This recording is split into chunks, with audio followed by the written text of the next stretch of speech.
Yuan Tan awoke to find himself reborn in the late Eastern Han Dynasty, accompanied by a grand department store. This was a true era of turmoil, teeming with countless heroes and beauties immortalized by later generations. The cunning Cao Cao, the royal uncle Liu Bei, the war god Elbu, the master tactician Sima Yi, wielding his fan, and the enigmatic Zhuge Liang. The captivating Diao Chan, whose dance could topple nations, and the delicate talent Cai Yan, as well as the unparalleled archer lady Sun Shangxiang. Each of them was a figure of unparalleled renown, far beyond his reach. Let me first have a pack of spicy strips to calm my nerves.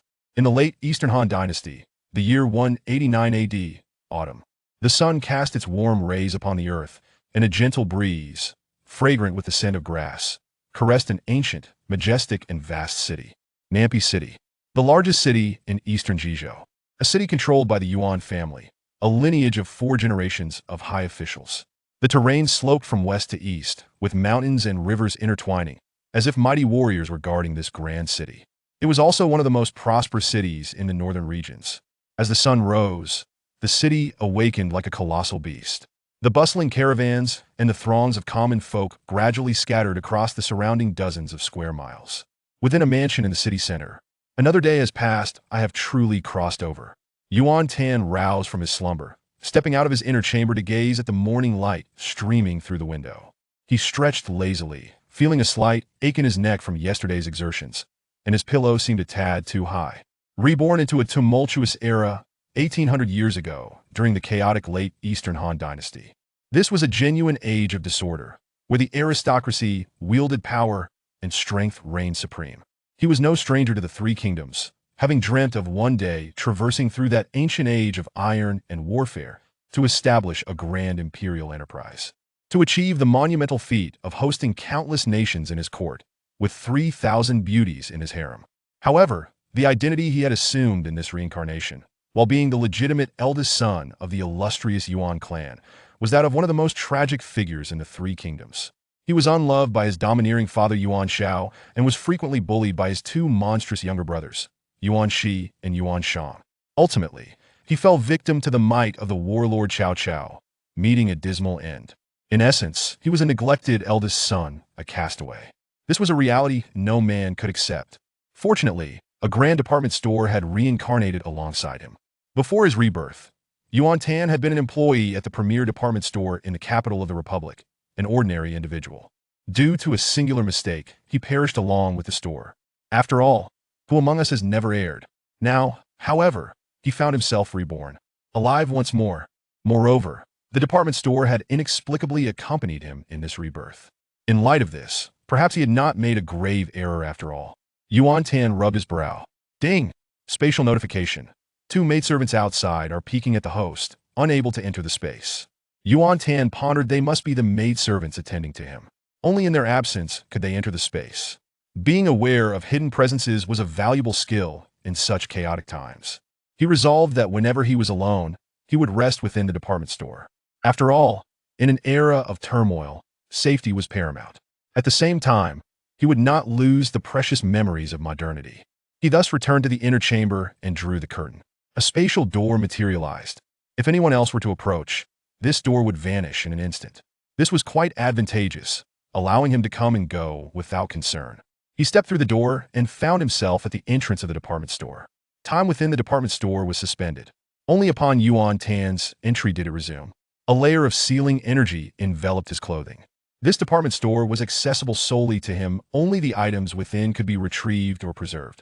Though it was not his first visit to this space, he could not resist the urge to explore. This space not only held remnants of his past, but was also intertwined with the future of this chaotic era. For the department store retained its previous form, with its items intact. Countless modern goods and tomes of knowledge, if only he could take them out. The identity he had assumed in this rebirth was fraught with difficulty. He had a father who constantly undermined him and 2 brothers who conspired against him. This time, he entered the space in search of confidence. Thus, Yuan Tan dashed to the underground supermarket area. He picked up a pack of spicy strips. How much for this pack of spicy strips? The announcement blared. Ding! The host has selected a pack of spicy strips, valued at 1 tael of gold. My heavens, a pack of spicy strips costs a whole tael of gold. Everything in this department store could be summed up in one word: exorbitant. Yuan Tan clicked his tongue in disbelief. Even the spicy strips were priced at a tale of gold, truly outrageous. This department store accepted nothing but gold as currency. Whether this was a mere illusion or reality, he felt compelled to purchase something to ease his mind. All right, I'll buy a biscuit. Just the smallest one here. How much is it? He said, picking up a small biscuit from a pile of loose goods. The biscuit immediately became enveloped in sealing energy, designed to prevent him from pilfering it. Ding! The host has selected a homemade cookie, valued at 1 gram of gold. What? Just one biscuit costs a gram of gold. At that moment, he wore a gold ring, his only valuable possession. It appeared to weigh a few grams. Without hesitation, he stuffed a biscuit into his pocket. Charge it! With a thought, he noticed the gold ring on his finger visibly shrink.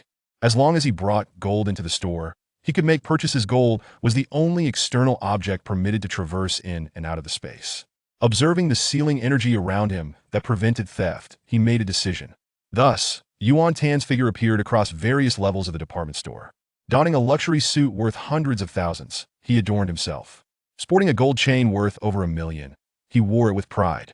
With a diamond watch valued at several million, he flaunted it on his wrist. He even hopped into a Lamborghini, transforming into a veritable high-flying elite. In pursuit of confidence, he made his way to the Xinhua bookstore within the department store. His eyes widened greedily as he gazed at the rows of books.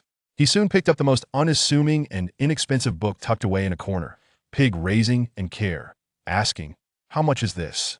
Pork, both in ancient and modern times, is a strategic resource. However, ancient pig-rearing techniques were lacking, making this book quite significant. The store's announcement rang out. Ding! System notification. Pig Raising and Care. Purchase price, 10,000 taels of gold. If you wish to grasp it immediately, an additional 10% brain cell input fee is required. The book was also enveloped in sealing energy without payment. One could not even glance at it, let alone take it outside. Are you kidding? This worthless book costs 10,000 taels of gold? Why not just rob it? However, the instant use capability was indeed extraordinary. Knowledge-based items, if paid for, could be comprehended in an instant, allowing one to master the subject, to become an expert, a professor, and retain that knowledge even upon returning to the real world. Yet, the original knowledge could not be taken outside. If it were, it would decay, swiftly turning the extraordinary back into the mundane. In other words, reverting to its original state. After a brief search for confidence, Yuan Tan walked back to the entrance. Passing through the spatial door, he immediately glanced at himself. His gold chain, luxurious suit, had all vanished. He could not help but sigh. Meanwhile, within the department store space, those items, upon Yuan Tan's disappearance, fell to the ground in a flurry of light, returning to their rightful, luxurious positions. These were treasures even an emperor would envy. Yuan Tan retrieved the small biscuit from his ancient attire pocket. The sealing energy had dissipated, and he promptly devoured it. He became the first ancient individual to savor a cookie. Delicious, delicious, he savored the taste of modernity. After consuming the biscuit, his confidence soared.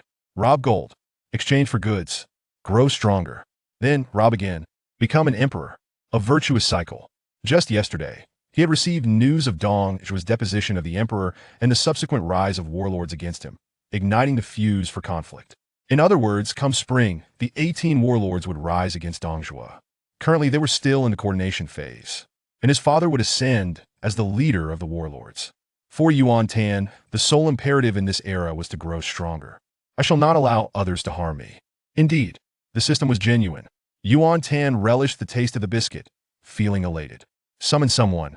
Chapter 2. Allow me to harm others. At the command of Yuan Tan, the door creaked open, revealing 2 young maidservants who stepped inside. We humbly pay our respects to the young master, they said, kneeling on the ground. One of them held a basin of water for washing, while the other carried a tray of toiletries, their demeanor reflecting a profound trepidation. Brother, I am not a beast, Yuan Tan remarked, glancing at the 2 maidservants. Tio, his left, was the maidservant Shaoli. Strength, 10, intelligence, 21, charm, 58, loyalty, 61. This was another ability he had acquired after his transmigration, allowing him to perceive attributes and loyalty levels, which he referred to as insight. For a man with suitors from myriad nations and a harem of 3,000, possessing such insight was of utmost importance. By observing loyalty levels, he could guard against treachery and employ individuals according to their strengths. The loyalty of this maidservant barely met the standard, and her abilities seemed limited to that of a mere fire attendant. He turned his gaze to the maidservant on the right. Maidservant Xiaoya, strength, 11, intelligence, 79, charm, 85, loyalty, 20. This maidservant exhibited commendable abilities and appeared to be a bright and clever girl from a humble background, her beauty striking. However, her loyalty was alarmingly low, leaving her susceptible to being swayed into betrayal. After refreshing themselves, they proceeded to a nearby compartment. Xiaoya hastily entered first. "What are you following me for?" Yuan Tan inquired with irritation, as the compartment was intended for privacy, and having a girl enter with him would be quite inconvenient. Xiaoya was newly purchased. Others had mentioned that although the young master appeared listless outside, it was due to fear of his father's reproach and the potential for his two brothers to exploit his weaknesses. Inside the estate, however, he was known to be exceedingly cruel. This was a classic case of someone who, having endured humiliation outside, sought to vent their frustrations upon returning home. Ding system notification. The host has frightened the maidservant, reducing her loyalty by 2 points. At that moment, Xiaoya's face drained of color, her loyalty now at 18 points. She realized she would be bound to this tyrant for life, having fallen from one inferno into another from which escape seemed impossible. She could only hope for the young man's immediate demise. With such low loyalty, her intentions were certainly questionable. "I deserve to die," the maidservant exclaimed in fear, immediately kneeling and presenting a chamber pot with trembling hands. Yuan Tan was taken aback. "I did not expect to have someone attending to my needs in such a manner, nor did I foresee that a mere remark would diminish her loyalty. How fragile she must be." "Please, step outside," he said, realizing he needed time to acclimate to the intricate customs of this place. After a brief moment, Yuan Tan stepped out. "Thank you. I merely wished to avoid troubling you," he said casually while adjusting his attire. Xiaoya was momentarily stunned, realizing that she had completely misjudged the young master, who did not seem as cruel as the rumors suggested. He had even expressed gratitude to her, a mere maidservant. She breathed a sigh of relief, finding newfound confidence for her future. Kneeling respectfully, she thought, the young master has shown kindness to this servant. Such actions are indeed what she should perform. Ding! The host has given Xiaoya a glimmer of hope, increasing her loyalty by 20 points. Yuan Tan was astonished that a few words could so profoundly influence another's life. This maidservant was indeed commendable, suitable for cultivation as a personal attendant, though her loyalty remained a pressing concern. "Xiaoya, you are truly an exceptionally intelligent young lady. Please rise quickly." With that, he personally assisted her to her feet. Xiaoya blushed, and her loyalty increased by 20 points, reaching a total of 58. Yuan Tan felt a surge of joy within, realizing that he indeed possessed the qualities of a true leader. "Xiaoya, from this day forth, I shall take great care of you." Xiaoya's cheeks flushed even deeper, her loyalty rising by another 20 points to 78. Yuan Tan felt a wave of contentment. "Xiaoya, you shall henceforth be my personal maid, overseeing all the maidservants." Xiaoya's eyes widened in surprise. Did this not mean she would become a lady-in-waiting in the grand household? After the passing of her parents, she had never dared to dream of such a fortunate life. Her loyalty soared to 90 points. Yuan Tan felt a warmth in his heart and uttered many words to further endear himself to her. Yet her loyalty did not increase further. It was evident that as one approached the pinnacle of 100, it became increasingly challenging to elevate it. "Xiaoya, shall we share a pillow?" "No. Please, no." Xiaoya was terrified, clutching her collar as she knelt on the ground, nearly in tears. Yuan Tan observed her loyalty plummet to 85. Even before any actions had taken place, her loyalty had diminished so significantly, casting a shadow over his heart. He quickly reassured her, "Do not be afraid. I was merely jesting." Xiaoya's loyalty reverted to 90. In truth, Yuan Tan had only been conducting an experiment. It appeared that indeed, the higher the loyalty, the greater the resilience. After all, the proposition of sharing a pillow was far more serious than his previous words, yet it had only resulted in a 5-point decrease, which was quickly restored upon clarification. "Xiaoya, please wait for me a moment." Yuan Tan turned and entered the inner chamber. Xiaoya felt a surge of anxiety. "I have a piece of chocolate here, preserved for many years." Yuan Tan emerged once more, holding a small piece of chocolate, the gold ring on his hand appearing as just a thin band. He could not afford a 19.9-tail gold bar of Dove chocolate, so he settled for loose pieces instead. "This." Xiaoya gazed at the exquisite packaging. "Surely this is a rare delicacy from the Silk Road. Are you truly giving it to me? Please, enjoy." Xiaoya cautiously took a bite, never having imagined she would taste such a delightful treat in her lifetime. "Is it sweet?" "It is." The single word sweet conveyed an abundance of emotions. And soon Xiaoya's loyalty rose to 92. Indeed, rewards could enhance loyalty. Naturally, ordinary gifts would likely fail to elevate it, but modern items possessed an undeniable allure for those of ancient times. Xiaoya, would you be willing to stay by my side and care for me? Yuan Tan said sorrowfully. The eldest son is certainly not a villain. As Xiaoya savored the sweetness in her mouth, she recalled the injustices faced by the eldest son. She felt a deep empathy, as she too was a person of misfortune, fully aware of the struggles involved. Kneeling on the ground, she proclaimed, Xiaoya is willing. Her loyalty surged to 95. Yuan Tan felt elated. It seemed that for those who valued loyalty, pursuing an emotional connection was indeed the better path. Xiaoya, my life is so difficult. Yuan Tan embraced Xiaoya, weeping. Though he did not truly cry, Xiaoya was genuinely in tears. Young master, I promise to take good care of you. The things they say are mere rumors. You are not a cruel man. Like Xiaoya, you are simply another unfortunate soul in this world. Her loyalty reached a remarkable 100. Yuan Tan felt a surge of warmth in his heart. Xiaoya, let us be together. Upon hearing this, Xiaoya hurriedly pushed him away, her flustered demeanor causing her cheeks to redden as she replied, My lord, you may take a primary wife. Observing that his loyalty had not diminished, Yuan Tan's face lit up with joy. Indeed, once loyalty reached its zenith, one could withstand tremendous pressure and even offer counsel. He finally grasped some essential truths and couldn't help but internally exclaim, From this day forth, I shall reinvent myself. Those who have looked down upon me and conspired against me shall await my resurgence. Xiaoya, I was merely jesting, he added, laughing heartily as he departed. What a scoundrel you are, Xiaoya remarked, sticking out her tongue. In truth, the eldest son was a good man, merely burdened by excessive grievances, which led to his outbursts. Chapter 3. The potential to become a sovereign in the era of the Three Kingdoms. Amidst the clangor of iron steeds and golden blades, a fervent spirit prevailed, giving rise to countless heroes celebrated by posterity. Among them were the cunning Cao Cao, the straw sandal-wearing royal uncle Liu Bei, and the young tyrant of Jiangdong, Sun Su. The war god Elbu, the emperor Guan Yu, and the undefeated Zhao Yun stood tall. The strategic genius Sima Yi manipulated the cosmos, while the enigmatic Zhuge Liang wielded his fan with profound wisdom. The stunning beauties included the captivating Diao Chan, the delicate Cai Yan, and the archery prodigy Lady Sun Shangxiang. Each figure is a testament to timeless grandeur. Who could conquer them? It is a man whose heart burns with passion and dreams. Yet, Yuan Tan's journey commenced under unfortunate circumstances, labeled as an abandoned son. As the eldest, he was scorned by his domineering father, destined for a tragic end. History shows that such forsaken heirs seldom meet a favorable fate. The distant example of Kangxi's eldest son and the closer tale of Tang Taizong Li Shimin's firstborn serve as grim reminders. However, he remained unperturbed, confident in his capabilities as a man, and found a measure of validation in the loyalty of a maid. From a loyalty score of 20, it soared to 100 in one breath. Who else could achieve such a feat? Perhaps he possessed the legendary aura of a ruler. It could only be interpreted that way. Henceforth, Xiaoya would serve as the matron of the household, and all must heed her authority. Yuan Tan surveyed the numerous maidservants of varying ages in the courtyard and stated calmly, Yes, the maids knelt in unison. In that moment, Xiaoya shed her former fragility, exuding an air of authority. She vowed never to tarnish the reputation of the eldest son, for he was certainly not the incompetent individual portrayed by the outside world. A grand undertaking awaited him. Her duty was to oversee the household and serve the future mistress, but most importantly, to cater to the eldest son.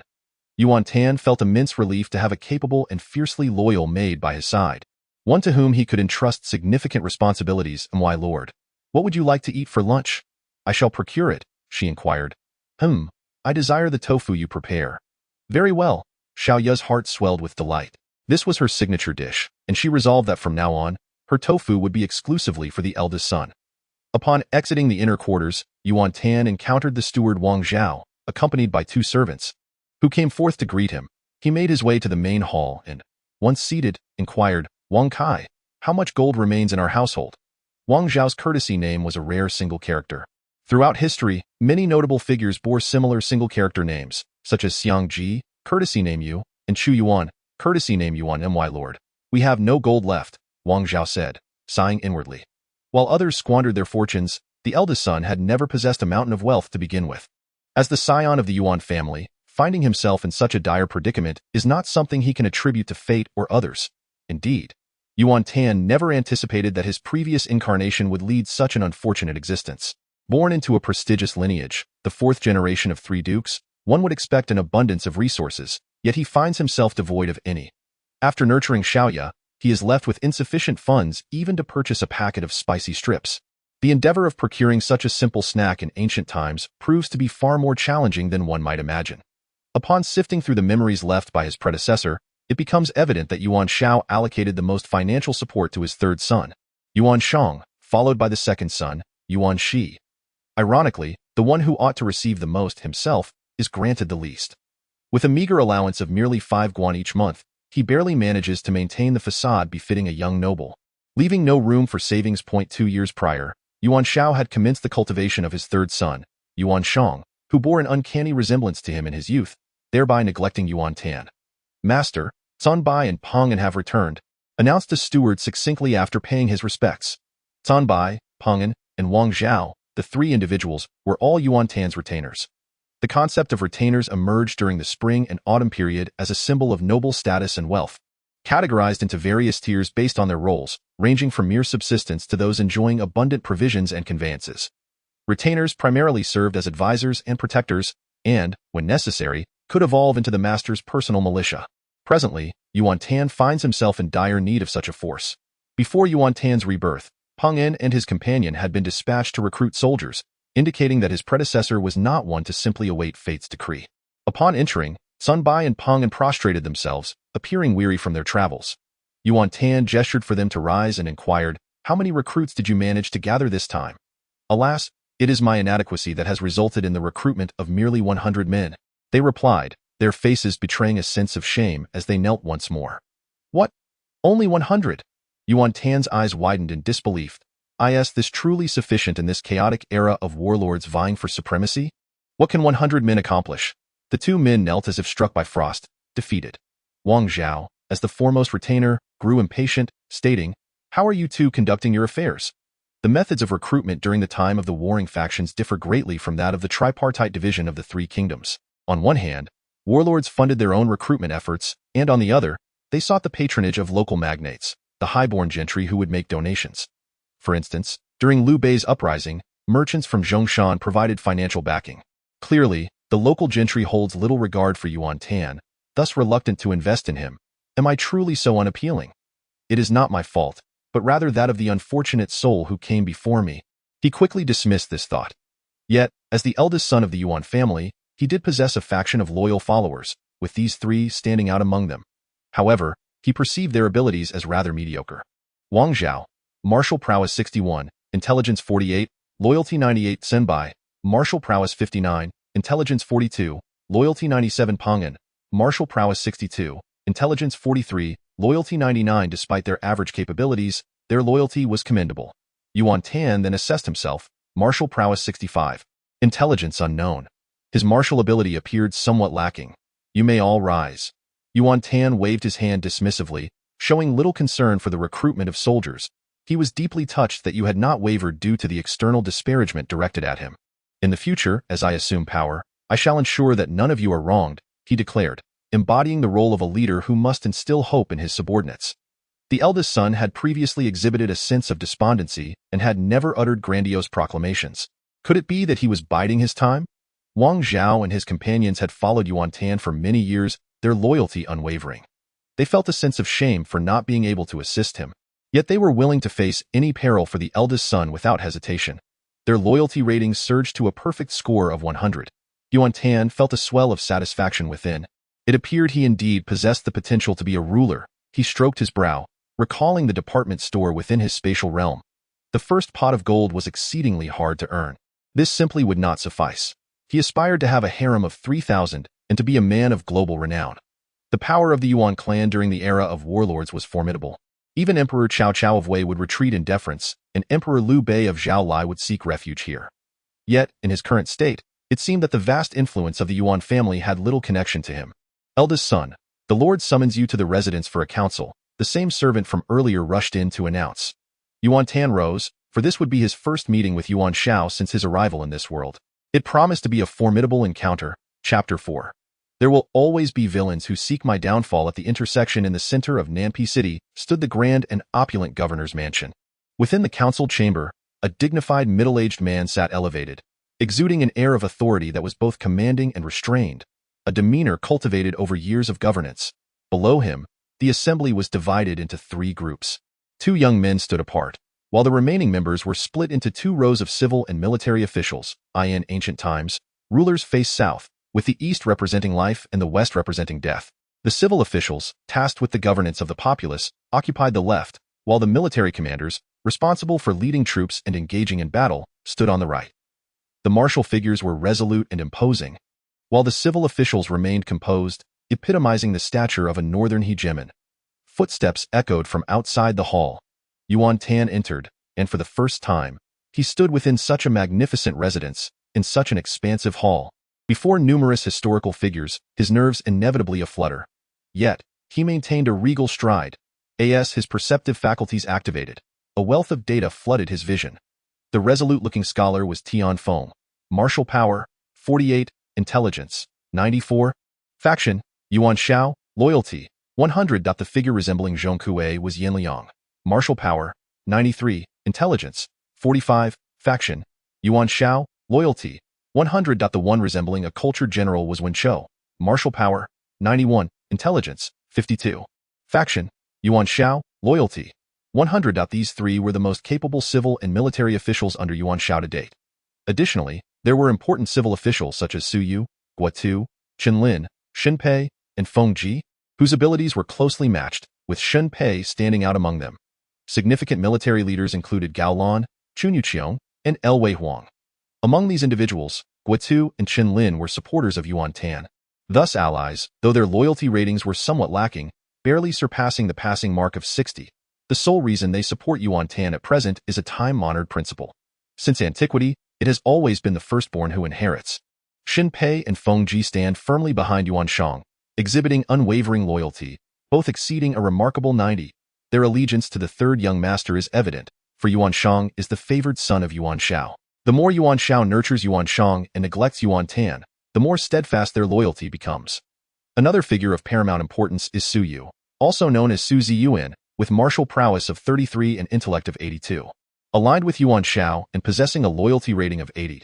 He has not pledged his support to any of the young masters. Su Yu is a renowned individual in the annals of the 3 kingdoms. During the Battle of Guandu, Cao Cao's forces were on the brink of starvation, and he himself believed defeat was inevitable. However, Su Yu arrived to inform Yuan Shao of vital grain storage locations. With a single act of arson, the northern overlord Yuan Shao was rendered powerless. The sole reason for Su Yu's defection was his fear of death upon being discovered for corruption and bribery. Yuan Shao had always placed immense trust in Su Yu, who had grown up alongside him, demonstrating the advantages of Yuan Tan's ability to discern loyalty. Yuan Tan stepped into the center of the hall and bowed. "I pay my respects to father." Yet, Yuan Shao exhibited neither joy nor warmth at the arrival of his eldest son, responding with a stoic expression. "You are here. Take a seat," and thereafter disregarded him. The atmosphere was frigid. Yuan Tan sensed this chill. Without uttering a word, he approached the seat of honor, lifted his garments, and knelt to sit. The eldest son, Yin Liang and Wen Chou, paid their respects. Only Yuan Shang remained inscrutable, having long desired that place of honor. Yuan Tan glanced at his 2 brothers. One was a dashing young man, brimming with vitality, vividly reminiscent of a younger Yuan Shao. This was the 3rd young master, Yuan Shang. The other appeared particularly quiet. With a hint of their mother Lu's features, the 2nd young master, Yuan Xi.it, became clear to Yuan Tan why he had been overlooked. These 2 younger brothers had dedicated their lives to disparaging him in their parents' eyes. Striving to ensnare him, truly, they had labored hard. Shortly thereafter, Yuan Shao's robust voice resonated within the council hall. Recently, Cao Cao had issued a proclamation, rallying various regional lords to collectively combat the traitor Dong Zhuo. This would be the largest military mobilization in 2 centuries of the Eastern Han dynasty. However, with the lords lacking unity, a leader was needed to command them all. Yuan Shao was acutely aware that this leader must be none other than himself. Thus, he regarded the campaign against Dong Zhuo with utmost seriousness, as it would significantly impact his future standing in the realm. Consequently, he was particularly attentive to the military strength of the Yuan family. Yuan Tan seized a moment to assess Yuan Shao's attributes, martial prowess of 71 and intellect of 78. Yuan Shao's words revealed his ambition for supremacy over the world, a sentiment spurred by the current decline of the imperial court, which had led the lords to entertain notions of territorial division. Yuan Tan, with a martial prowess of only 65, appeared outmatched by his father. General Yin, how many troops will you recruit? Yuan Shao inquired. Over 8,000 men, my lord, came the resonant reply from his subordinate. Excellent. Yuan Shao finally displayed a smile. And you, General One? Over 7,000 men, my lord. When Cho stood and clasped his fists in salute, his voice firm. Yuan Shao stroked his beard repeatedly, a look of elation crossing his face. This indicated his esteemed reputation across the realm, which had garnered such support from prominent families. Xin Fu, how many troops will you recruit? Yuan Shao turned to his most cherished son, his expression tender. Xin Fu was the courtesy name of Yuan Shang. A man may only receive a courtesy name upon reaching adulthood, typically at the age of 20. Yuan Shang was still 2 years shy of this milestone. Yuan Shao had bestowed a courtesy name upon Yuan Tan early on, indicating that he had long prioritized the cultivation of the third son. Moreover, the character Fu in Xin Fu's name is an ancient term of endearment for him, and, as for Yuan Tan, whose courtesy name is Xianxi, it warrants contemplation in these tumultuous times, when Dong Zhuo's tyranny has corrupted the imperial governance and he has overthrown emperors for his own selfish interests, an act unbecoming of a minister and truly treasonous. My son expresses his willingness to eradicate treachery for the sake of the nation. He intends to recruit 1,500 valiant warriors. Yuan Shang rose, exuding confidence with a resonant demeanor. Truly, he is a remarkable steed of the Yuan family. Yuan Shao chuckled heartily. Xianyi, how many soldiers have you managed to recruit? He inquired with a smile, turning to the second son, Yuan Shi. Yuan Shi, a man of quiet intellect, was acutely aware that his standing in his father's heart would never surpass that of the third brother, and he wished to avoid the fate of the elder brother. Thus, he rose modestly and stated, I have managed to recruit 1,000 men. Quite commendable, Yuan Shao affirmed, clapping his hands to acknowledge the effort. This was also to demonstrate to the family's civil and military retainers that the next generation of the Yuan family had indeed matured. If they served the Yuan family diligently, a future of grandeur awaited them. Finally, Yuan Shao turned his gaze towards Yuan Tan and remarked coolly, Xianxi, what of you? Yuan Tan sighed inwardly. Although he bore the burdens of his predecessor, he felt compelled to steadfastly shoulder them. This was a matter of seeing it through to the end point. 100 men, he stated as he stood up, and no sooner had the words left his lips than whispers of disbelief echoed through the council chamber. Only 100 men. How could he dare to present such a figure? Yet, silence was not an option. The Yuan family retainers shook their heads disapprovingly. How disappointing it was to have such a lackluster eldest son. Only Tianfeng sighed inwardly, recognizing that the lord's commitment to nurturing the third son was evident to all, and that the local gentry were astute enough not to waste resources on the eldest son. A fleeting shadow of disappointment crossed Yuan Shao's face. He too understood that without full support for his eldest son, the meager recruitment of merely 100 men revealed a significant lack of capability. While he did not deny his efforts to cultivate Yuan Shang, he could not help but feel let down by Yuan Tan's apparent lack of ambition. Yuan Tan noticed a slight decline in the loyalty of those who supported him, while the loyalty of those backing Yuan Shang had risen. Cursed be the burdens of the past. They are indeed heavy to bear. From henceforth, these will be your troops. Yuan Shao gestured outwardly. Yuan Shi and Yuan Shang rejoiced. Yuan Tan perceived that his third brother often cast mischievous glances his way. There are always schemers lurking about. It seemed his status within the family was indeed quite low. Yet, he remained unperturbed. Time was on his side, and he intended to follow in the footsteps of Li Shimin. Sun Pei and Feng Ji exchanged knowing glances, quietly reveling in the unexpected allowance from the lord for the young masters to command their own troops. With the third son leading 1,500 men and the eldest only commanding 100, the disparity in status was becoming increasingly pronounced, a boon for their supporters. Guo Tu and Chen Lin sighed, their loyalty visibly waning. I have something to discuss with father, Yuan Tan remarked, seeking an opportune moment to speak. Tanner, I too have matters to share with you, Yuan Shao responded.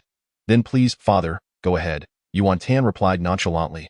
He had no intention of ingratiating himself with obsequiousness. Yuan Shao's anger flared. This son, lacking in ability, seemed to grow ever more unruly. He suppressed his displeasure and said, the young master of the Hanoi Wei family, Wei Zhongdao, is about to marry Cai Yan's daughter, Cai Yan. I have also received an invitation, and our Yuan family cannot afford to miss this event. He then shifted the topic. However, the matter of subduing Dong Zhuo is of greater importance, and I am unable to attend. As the elder son, you shall represent me. The Wei family is of noble lineage. descending from the great General Wei Qing and the Empress Wei Zifu, having held prominence for several centuries since the Western Han. Cai Yan, on the other hand, is the most renowned literary figure of our time, a paragon among scholars. The union of these two illustrious families would undoubtedly cause a stir across the realm, were it not for the current chaos instigated by Dong Zhuo's misrule. Yuan Tan, very well, I shall go in ancient times. Embarking on a journey was no trivial matter, especially during such a critical period of recruiting troops and waging war against Dong Zhuo. Thus, Yuan Shao was taken aback by his son's swift agreement. What is your concern? I have no issues, replied Yuan Tan. Yuan Shao nearly choked. The assembled scholars and warriors observed the exchange between the father and son, each lost in thought. Yuan Shao chose not to press further, lacking any desire to inquire more deeply. His eldest son was fundamentally incomparable to his younger brother in every regard. As long as he did not create trouble, he could do as he pleased. He was given the freedom to grow. Chapter 5. The Power of Modern Products. Father, why can't I represent you? After the meeting adjourned, once everyone had departed, Yuan Shang took a detour and returned. Yuan Shao shared a strong bond with his wife, Liu, who held a particular fondness for Yuan Shang, often remarking that he resembled Yuan Shao when they first met. Consequently, Yuan Shao grew increasingly fond of his equally handsome son over the years, nurturing him with particular care. Xingfu, in these tumultuous times, it is best for you to remain at home. Furthermore, the newly acquired troops require training, a task I intend to entrust to you. Yuan Shao rose from his seat and walked over to Yuan Shang, speaking earnestly. Yuan Shang's heart swelled with joy. With 30,000 troops under his command for training, these soldiers would ultimately be his own. What a privilege this was! The elite forces. With their loyalty secured, his elder brother would be unable to regain his footing. Yuan Shang immediately knelt, excitement in his voice. Father, I understand. I shall endeavor to train an exceptional army for the Yuan family, to vanquish the traitors and bring glory to you and our house. Yuan Shao felt a sense of happiness at his son's comprehension of his intentions. Affectionately ruffling his hair, utilized talents such as Yan Liang, Wen Chou, and Shen Pei. They are all invaluable assets to our family. Yes, Yuan Shang replied, basking in the warmth of his father's approval. Suddenly, Yuan Shao's expression darkened. I have heard that you frequently clash with your elder brother. This is not favorable. During festivals, make an effort to visit your brother's residence and extend your greetings. It would not be a bad thing. Yuan Shang was puzzled by this admonition but replied, I shall heed your command. Yuan Shao gazed at his most cherished son, already contemplating his potential as an heir. Engaging in rivalry with a sovereign would only diminish one's stature. Instead, one ought to treat subordinates well to win the hearts of the people. There were certain matters he could not disclose to Yuan Shang, lest it foster arrogance and adversely impact his future development. Such thoughtful intentions. Treat your subjects with kindness. Yuan Shao turned and departed. Yuan Shang stepped outside, his heart brimming with joy, feeling that the position of heir was drawing ever closer, having long cast aside Yuan Shao's words. Upon exiting, he spotted Shen Pei and Feng Ji, who appeared to be waiting for him. Remembering his father's teachings that a superior must possess an air of authority, he took a couple of steps before pausing.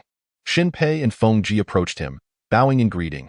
Third young masterdom Yuan Shang exuded the demeanor of the Yuan family's heir, standing with his hands clasped behind his back. My father has entrusted me with the responsibility of training the new recruits. Do you have any insightful strategies to propose? Thus, he continued on his way without awaiting a response.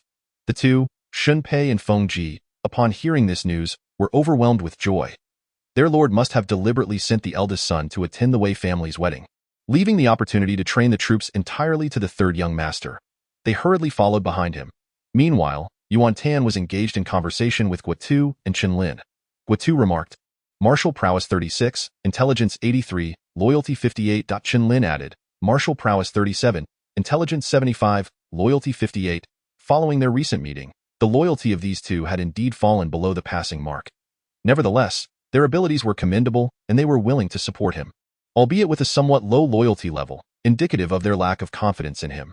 Yet, with kindness and by demonstrating his own capabilities, their loyalty would surely improve. One must have faith in oneself. Gentlemen, I shall soon embark on a journey, if you do not mind. Would you care to join me at my residence for a drink? Yuan Tan chuckled. Guotu and Chen Lin exchanged glances. This was their first invitation. In truth, they had initially regretted following Yuan Tan, but to switch allegiance to Yuan Shang would mean living under the shadow of Shen Pei and Feng Ji for the rest of their lives. However, upon hearing Yuan Tan's words, a flicker of hope arose within them. After all, the eldest son was the firstborn. If he were to rise, there could still be opportunities in the future. It is a privilege for us to dine at the residence of the eldest young master. Guotu was the first to respond. Chun Lin immediately concurred. Yuan Tan then noticed that the loyalty of the three had simultaneously reached 60, now passing. With a hearty laugh, he declared, if that is the case, let us proceed together. However, I must forewarn you that my hospitality consists solely of simple fare. I hope you will be understanding. Guotu and Chun Lin were taken aback by the genuine warmth of their eldest young master. Such words were indeed worthy of their support. Their hearts warmed, and their loyalty surged to 7-0. Is this truly possible? Yuan Tan reveled inwardly, realizing that he was quite suited for leadership. He had never recognized this talent before his time travel. Likely due to being in the wrong position at work. At that moment, Guotu glanced around to ensure no one was listening and whispered, eldest young master, with the alliance imminent, the newly recruited soldiers will require training. It is concerning that the Lord has dispatched you at this time. By the time you return, it may be spring, and none of the Yuan family soldiers will recognize you. You should consider refusing. Indeed, loyalty proved to be reliable, as it had risen and begun to analyze the situation proactively, and Yuan Tan nodded.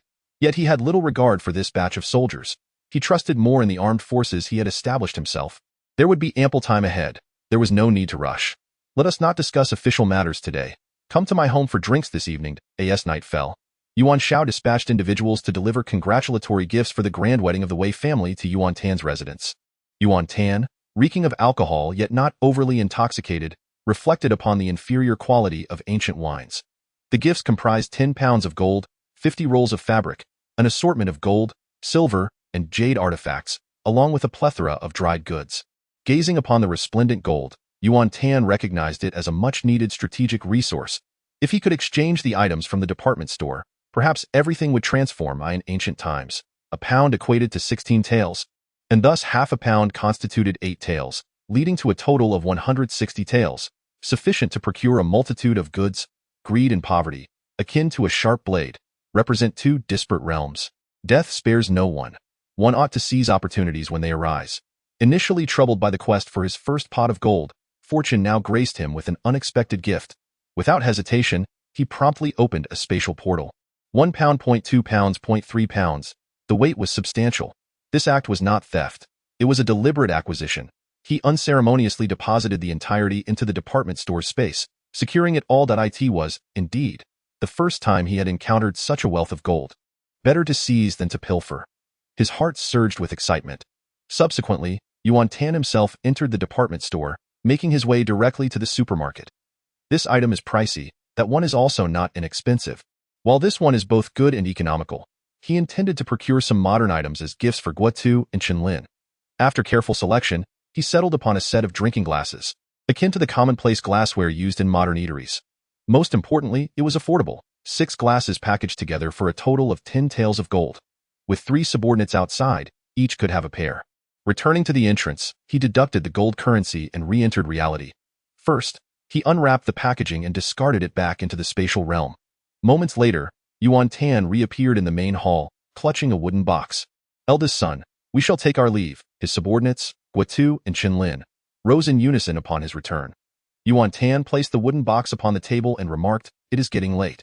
It is indeed time to disperse.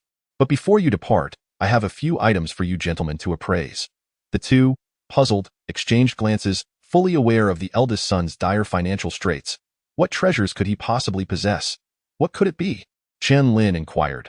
This item, Yuan Tan announced, revealing a glass cup. A wave of apprehension washed over him.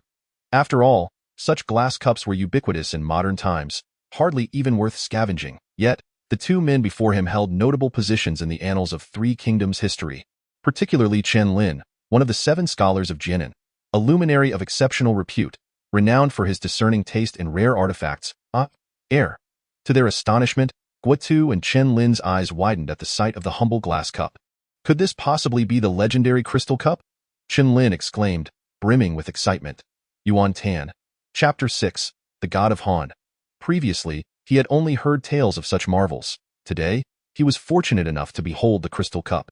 It was as smooth as a woman's skin. As Guotu and Chun Lin marveled at the ordinary glass cup, they expressed their admiration while contemplating. Only the illustrious Yuan family could possess such a priceless treasure.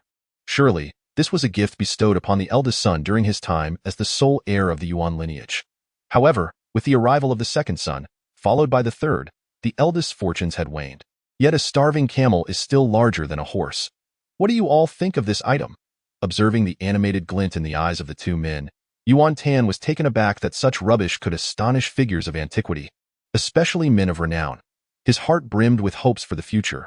The quality of one's future fortune would depend on how much gold one could seize. This object ought to belong to the heavens. To possess even one is a rare blessing. Guotu was the first to speak, his passion for collecting evident, dreaming of one day owning such a treasure. Chun Lin nodded vigorously in agreement.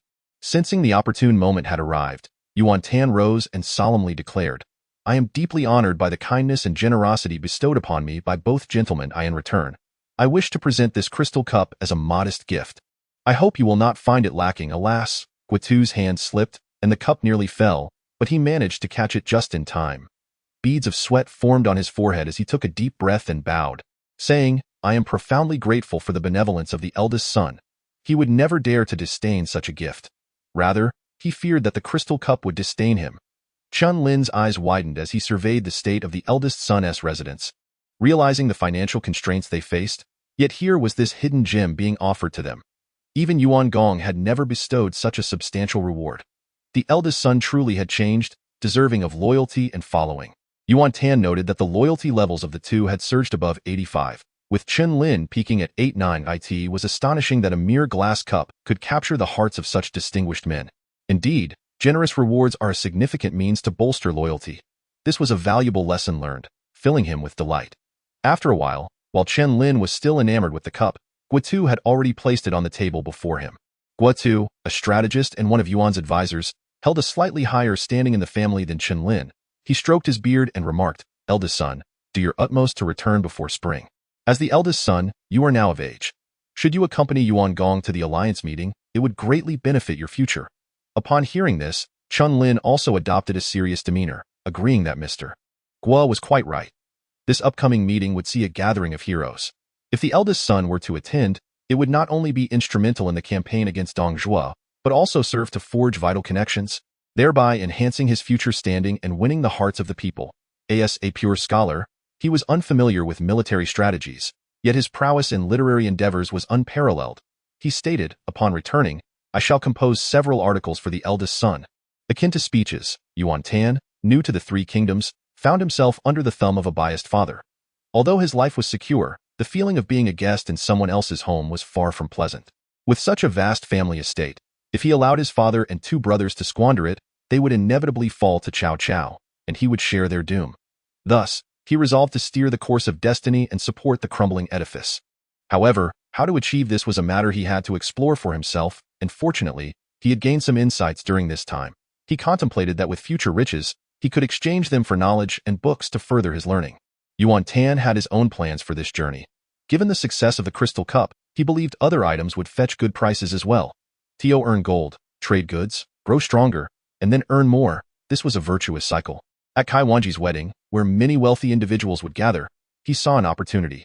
Moreover, he was eager to meet this goddess renowned for her unparalleled talents in the Three Kingdoms era. Could he possibly win her over? This fleeting thought passed through his mind. After all, he is a normal man.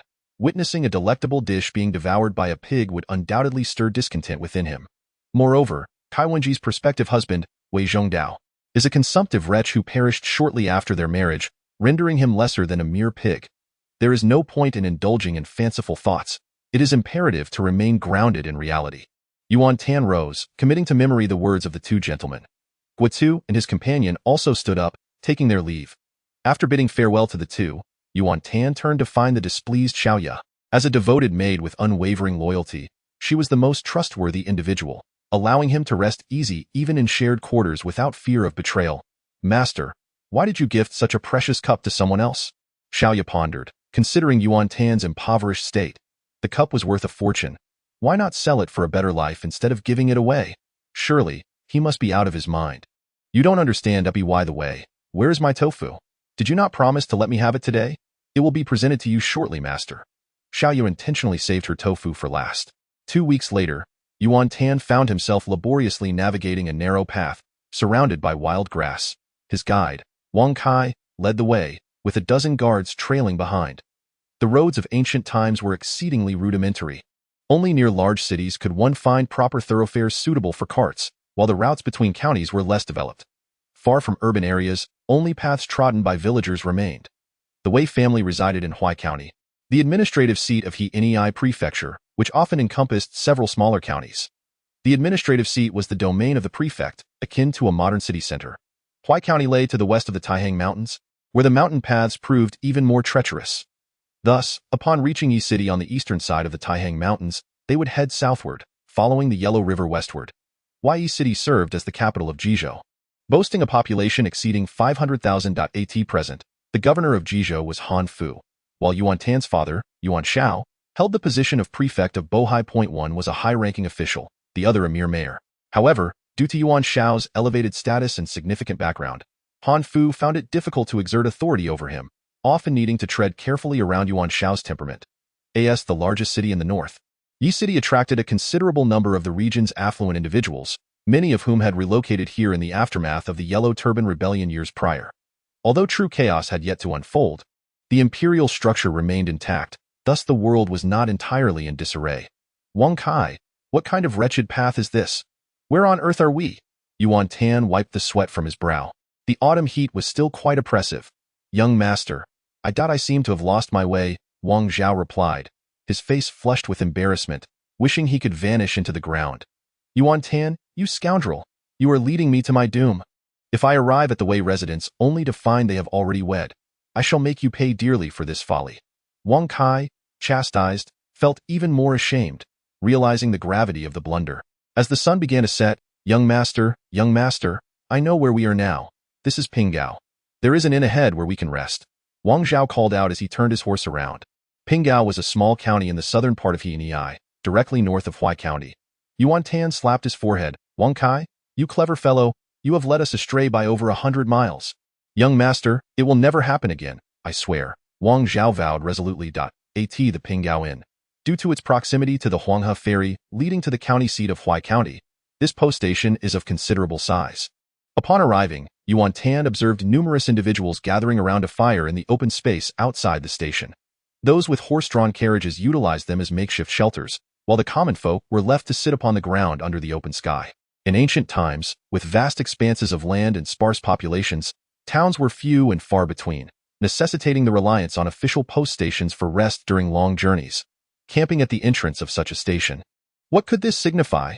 Yuan Tan found himself perplexed. Why did this elderly gentleman not seek refuge within the post station? The elder sighed heavily, casting a fearful glance towards the entrance, hesitating to speak. Yuan Tan chose not to press further, instead surveying the surroundings. Among the assembled campers, he noted several groups with more guards than his own, clearly not ordinary folk, yet they too refrained from entering the inn. His curiosity only deepened. Let us investigate the post station, he proposed, urging his horse forward, with Wang Zhao and others hastily following suit. Who are you? A voice boomed as Yuan Tan approached the entrance, where he was abruptly halted. A dozen formidable figures clad in armor, their waists adorned with curved sabers, barred his way. Judging by their attire, they were not official soldiers of the court, but rather private guards belonging to a noble household. During the late Eastern Han Dynasty, powerful families exerted their influence, establishing their own control mechanisms through such private militias, effectively becoming local warlords as the imperial authority waned. The county magistrates found themselves powerless against these factions, whose private armies often outnumbered the official forces. The leader among them, a robust figure adorned in the garb of a household steward, brazenly obstructed Yuan Tan's path, casting a disdainful glance in his direction. Sitting atop his horse, Yuan Tan pointed with his riding whip and calmly stated, "This is a government post station, not a private inn. You cannot simply claim it as your own." Those nearby, reluctant to approach, marveled at the audacity of this young man daring to argue with the guards of the Wei family, wondering if he was courting disaster. The steward of the Wei family laughed derisively.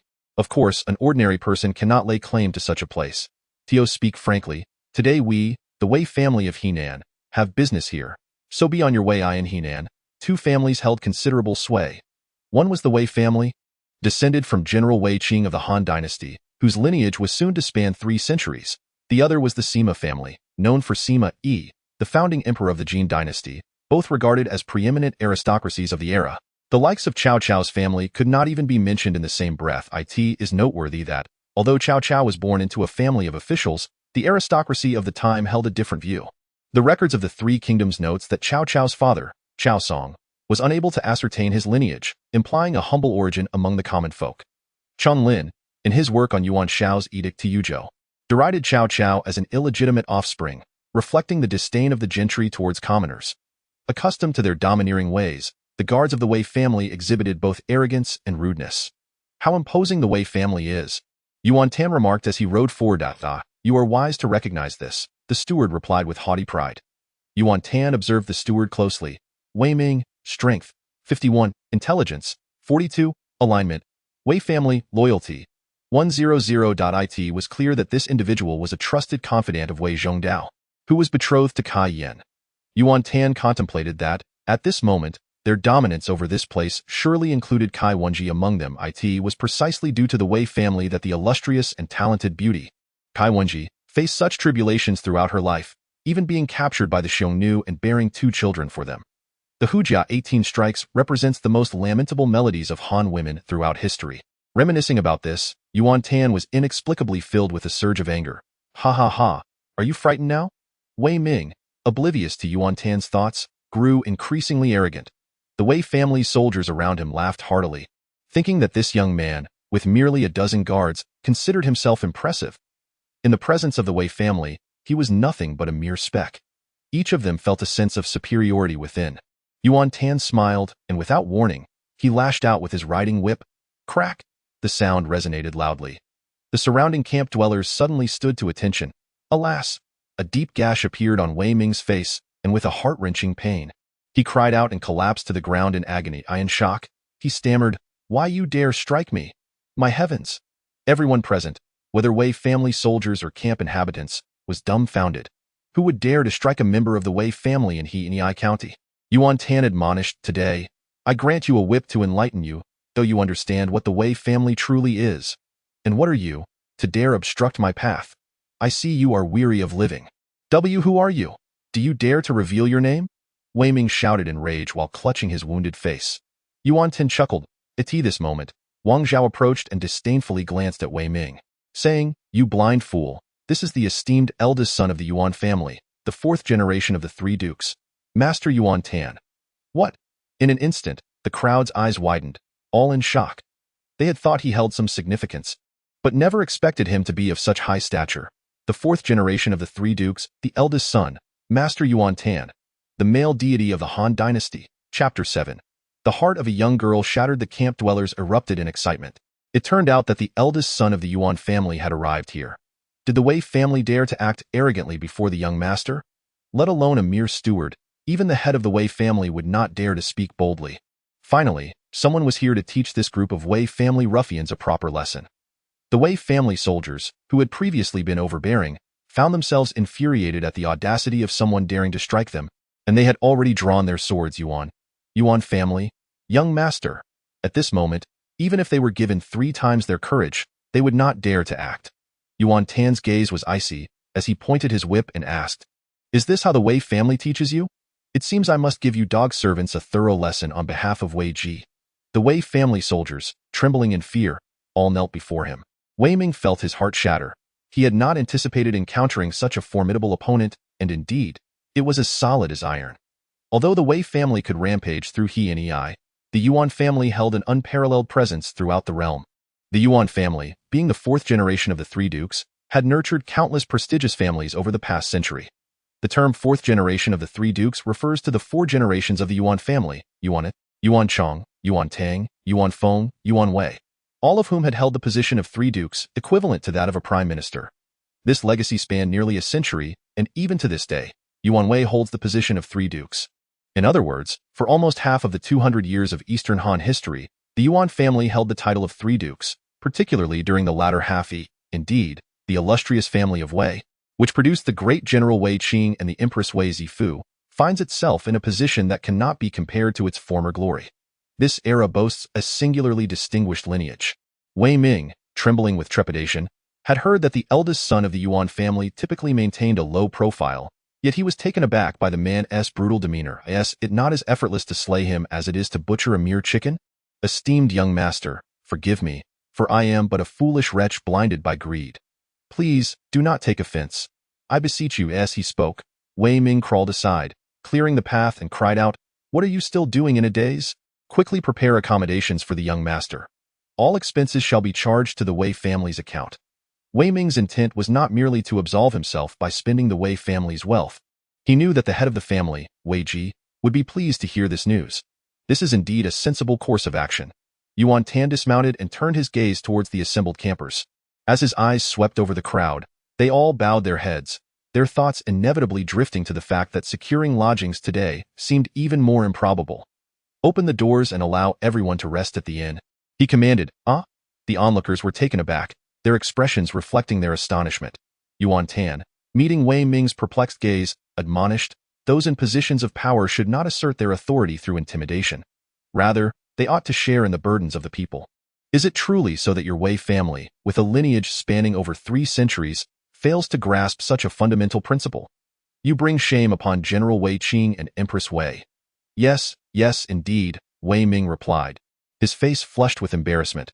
Wang Kai, from this moment forward, you are tasked with guarding this place. Open the doors and allow others to enter the inn to rest. Understood, Wang Zhao responded emphatically. Yuan Tan had usurped control of the inn from the Wei family and strode inside. Only then did Wei Ming dare to rise, realizing that he was drenched in sweat. He wiped his brow, pondering why the young master had not taken the expected route but had instead appeared here, leaving him utterly unprepared for such a turn of events. Dear brother, might I inquire how the young master came to be here? Wei Ming could not restrain his curiosity and posed the question to Wang Zhao.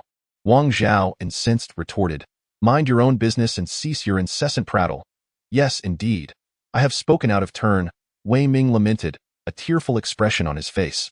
This was the reality of hierarchy. Though all were tasked with their duties, others' positions loomed far above his own. The illustrious Yuan family stood unparalleled in the realm. The common folk erupted in cheers, finally witnessing the grandeur of the Yuan family firsthand. Truly, the young master of the Yuan family was deserving of such admiration. The Yuan family's ascendance to the pinnacle of high society was no mere coincidence. Previously, one had only heard of their benevolence and generosity, yet witnessing the young master's demeanor today filled my heart with reverence. Among the campers were also members of 2 other prominent families from distant lands, the Wu family of Cao Cao and the Chen family of Zhongmu, who expressed their gratitude to the young master Xie. Although they yearned to approach and forge connections, the disparity in social standing and the fear of overstepping decorum kept them at a respectful distance, bowing in appreciation from afar. Observing this interaction, the common folk realized they had yet to express their gratitude and hurriedly followed suit in their acknowledgments. The travelers began to enter the inn, creating a lively atmosphere.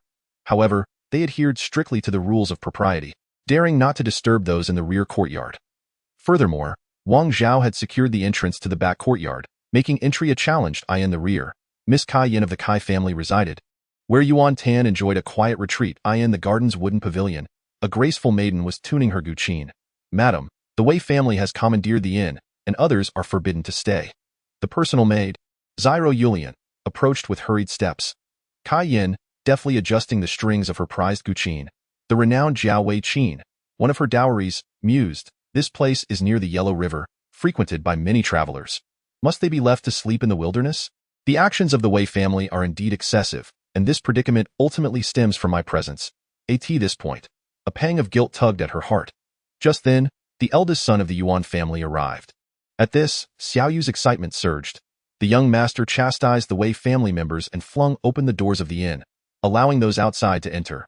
Cai Yan's previously stoic countenance finally displayed surprise, the taut strings of her guqin snapping sharply.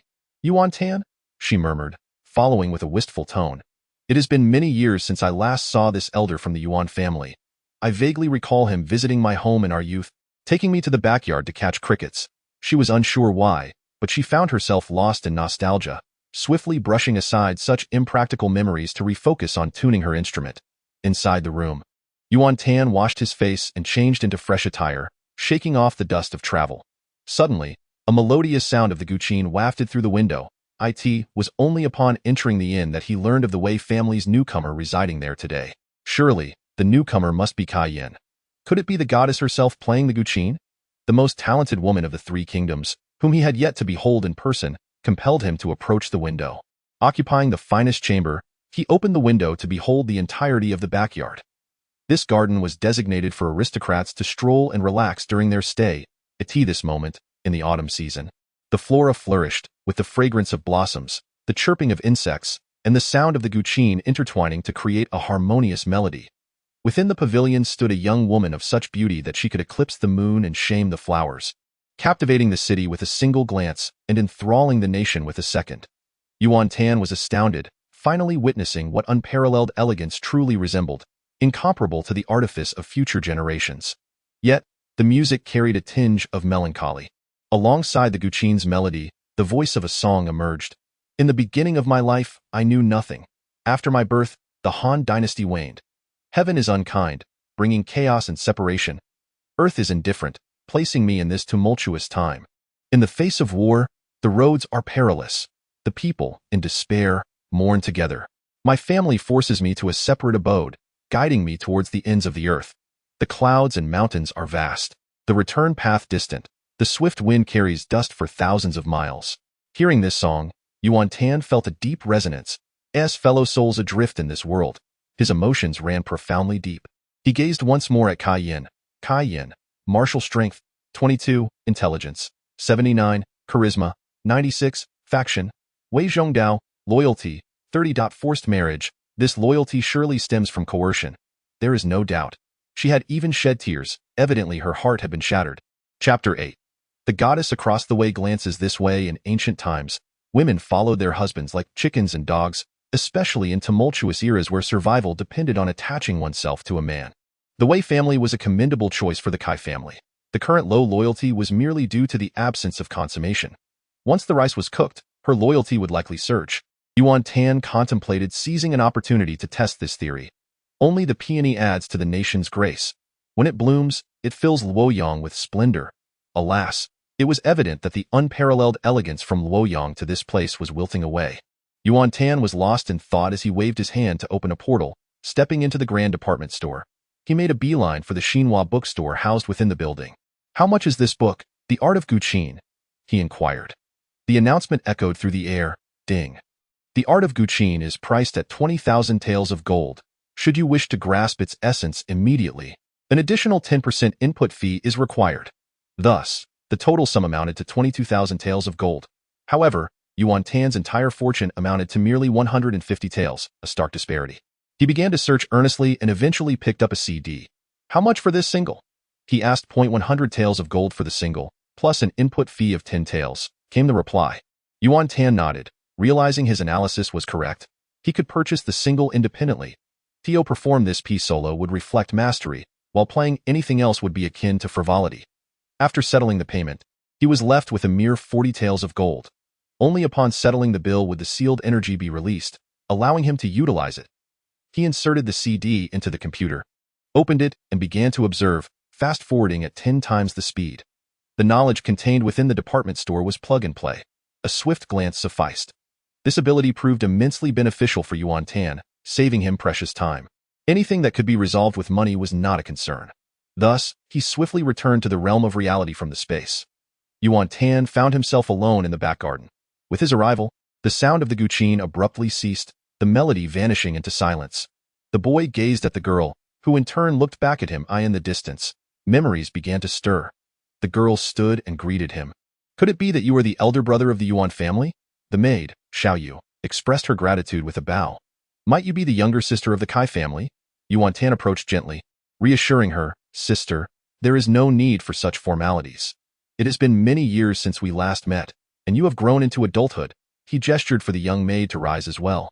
Cai Yan stood elegantly, yet appeared flustered, clearly at a loss for words. This marked Yuan Tan's first close encounter with the goddess, and his heart raced with excitement, prompting him to take the initiative. Hearing his sister play the guqin was indeed a refined experience, and he couldn't help but approach, feeling rather bold. Cai Yan brushed her disheveled hair aside, pondering how it was that they should meet here. "I have come to attend your—" Yuan Tan did not complete his sentence. Cai Yan, understanding the reason behind his presence, felt her expression dim. "The family forces me to seek distant quarters, leading me on a journey to the ends of the earth." With mountains and clouds so vast, the road home seems far away, and the swift winds stir up the sands. Yuan Tan recalled the lines from the poem, instantly recognizing the sorrow that lay within Cai Yan's heart. He sighed inwardly and refrained from saying more. "May I play a piece?" he asked. "Please do, elder brother," Cai Yan replied, stepping aside. Yuan Tan entered the bamboo pavilion, lifted his robe, and seated himself, his fingers poised over the strings of the guqin. It was his first time playing, yet a torrent of memories surged through his mind. The strings beneath his fingers felt no longer foreign. This was muscle memory. The goddess across from him looked over. The guqin-playing god was magnificent. Please do not feign indifference. The maid across looked over. Why does the guqin-playing goddess seem frightened? Please do not lie. Just confess directly. The lamentations of a sorrowful boy, expressed yet unanswered, a father's indifference, a mother's lack of affection, and brothers who conspire against him. I implore you, cast a flirtatious glance my way, and amuse me, lifting my spirits. The path of the unfortunate boy is fraught with twists and perils. Why, then, does no one come to love him, nor show any interest? It is truly a lamentable situation. Alas, I am disregarded. I gaze left and right, up and down, only to discover that this girl is quite extraordinary. After much contemplation and speculation, I realize that this girl requires love even more than I do. Of course, this is merely the one-sided fantasy of Yuan Tan. Should he truly sing such a song, it would surely frighten the goddess. Sharing in the plight of the world, Yuan Tan played a piece titled Plum Blossom 3 Variations. This composition is among the 10 most renowned pieces for the guqin, first appearing in the secret score of marvels in the year 1425. As the poignant notes filled the air, Yuan Tan, moved by emotion, sang. Plum blossom sways as the winds arise, a light cloak dances freely in the skies. A hint of shyness veils the verdant leaves, 3 parts hidden joy reflect in crimson sleeves. Plum blossom calls forth the springtime song, as melting snow reveals jade-like skin so strong, mistaking fallen petals for intention sincere. In the dream of the mundane, who laughs at the deer? Plum blossom summons the celestial throng, as mist entwines clouds, and birds sing along. Butterflies dance, and bees flutter with flair. A heart of crimson writes on heaven's stair. The melody flowed like delicate whispers, the singing so enchanting that fish would forget to swim. The maid Xiaoyu was utterly astonished, never anticipating that this young master of the Yuan family possessed such remarkable musical skills. Seemingly surpassing even the young lady, it is well known that Cai Yan's artistry is unparalleled. Observing the expressions around him, Yuan Tan felt a twinge of shame, realizing that his talents were limited, and any further attempts would be akin to fluffing cotton. Yet, it appeared to be sufficient, as the final notes of the 3 variations faded. Cai Yan remained entranced, captivated by the profound beauty of the piece. Such a stirring melody existed in the world. Plum blossoms, noble and pure, with skin like ice and bones of jade, fragrant even in the chill. Cai Yan gazed at the young man before her, astonished that he could understand her heart so deeply. With her emotions stirred, she restrained her tears, rose to bow, and promptly took her leave. Yuan Tan hurried to catch up with her, admiring her elegant profile, which was as finely chiseled as if cut by a knife. Though no profound words were exchanged, the harmony they created together spoke volumes, surpassing 1,000 heartfelt reunions. "Yener, if you do not agree to this marriage, I possess the means to persuade the Wei family to withdraw." He held this confidence. His elder brother could not act rudely. Should force be employed, how would the world perceive his brother? And how would they regard his younger sister? "Thank you, brother, for your kindness," Cai Yan replied without turning, pausing to speak. "But what if the Wei family voluntarily renounced it? Even if the Wei family willingly agrees to forego the engagement, my life would still be at an end. Everything is dictated by fate, already predetermined and unalterable." "Why is that?" the maid Xiaoyu exclaimed in urgency. "My young master, do you truly not understand? For a woman who has endured such trials, where can her destiny lie?" Yuan Tan, a man of the modern age, found it hard to accept. "Sister, I will take full responsibility and find you a suitable husband."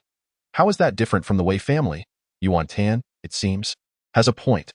"Regrettably, I find myself contemplating the dissolution of my engagement, and my father, now advanced in years, may one day depart this world, leaving me without a support to lean upon." Yuan Tan immediately interjected. "One cannot speak thus. While the noble families may disdain us, we too find their pretentiousness unworthy of our regard. If we seek a humble scholar and strive together, we may yet lead a prosperous life." If all else fails, I shall support you. The words, spoken without hesitation, caught him off guard as he realized he had inadvertently uttered a truth. What a misfortune! Cai Yan felt a sudden jolt, her cheeks blooming like peach blossoms. Yet, she quickly regained her composure, declaring, I am, after all, the betrothed of the Wei family. My brother must not indulge in such fanciful talk. These are mere daydreams, my younger sister, akin to the innocent musings of childhood. With that, she hastily departed. Chapter 9. Her fate lies with me, not the heavens. Yuan Tan gazed at her retreating figure, which overlapped with his childhood memories. How carefree the little girl had been, oblivious to the monumental burdens that life would soon impose upon her. The flute plays, the zither responds, a heart filled with unrecognized grievances. Day and night, I yearn for my homeland. My spirit, intertwined with existence, knows no greater suffering. In times of natural calamity and national upheaval, the people are left without a leader, and I, but a wretched soul, remain unscathed by marauders. With disparate hearts and conflicting desires, who can I confide in? Reflecting on the trials I have faced, the more I ponder, the more desolate it becomes. The Hu Jia 18 Beats, a composition born from the depths of sorrow, emerged from the heart of that little girl, creating one of the most melancholic melodies in 5 millennia of history. Yuan Tan was lost in contemplation. It was evident that at this moment, Cai Yan was ensnared by the constraints of propriety.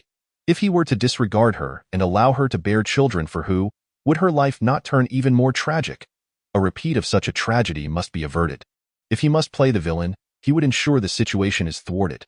Perhaps, he mused, matters might not be as dire as Cai Yan envisioned. It all depended on how one maneuvered through them. He began to formulate a plan.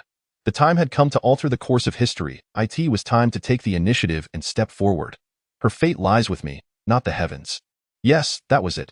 The thought became increasingly lucid.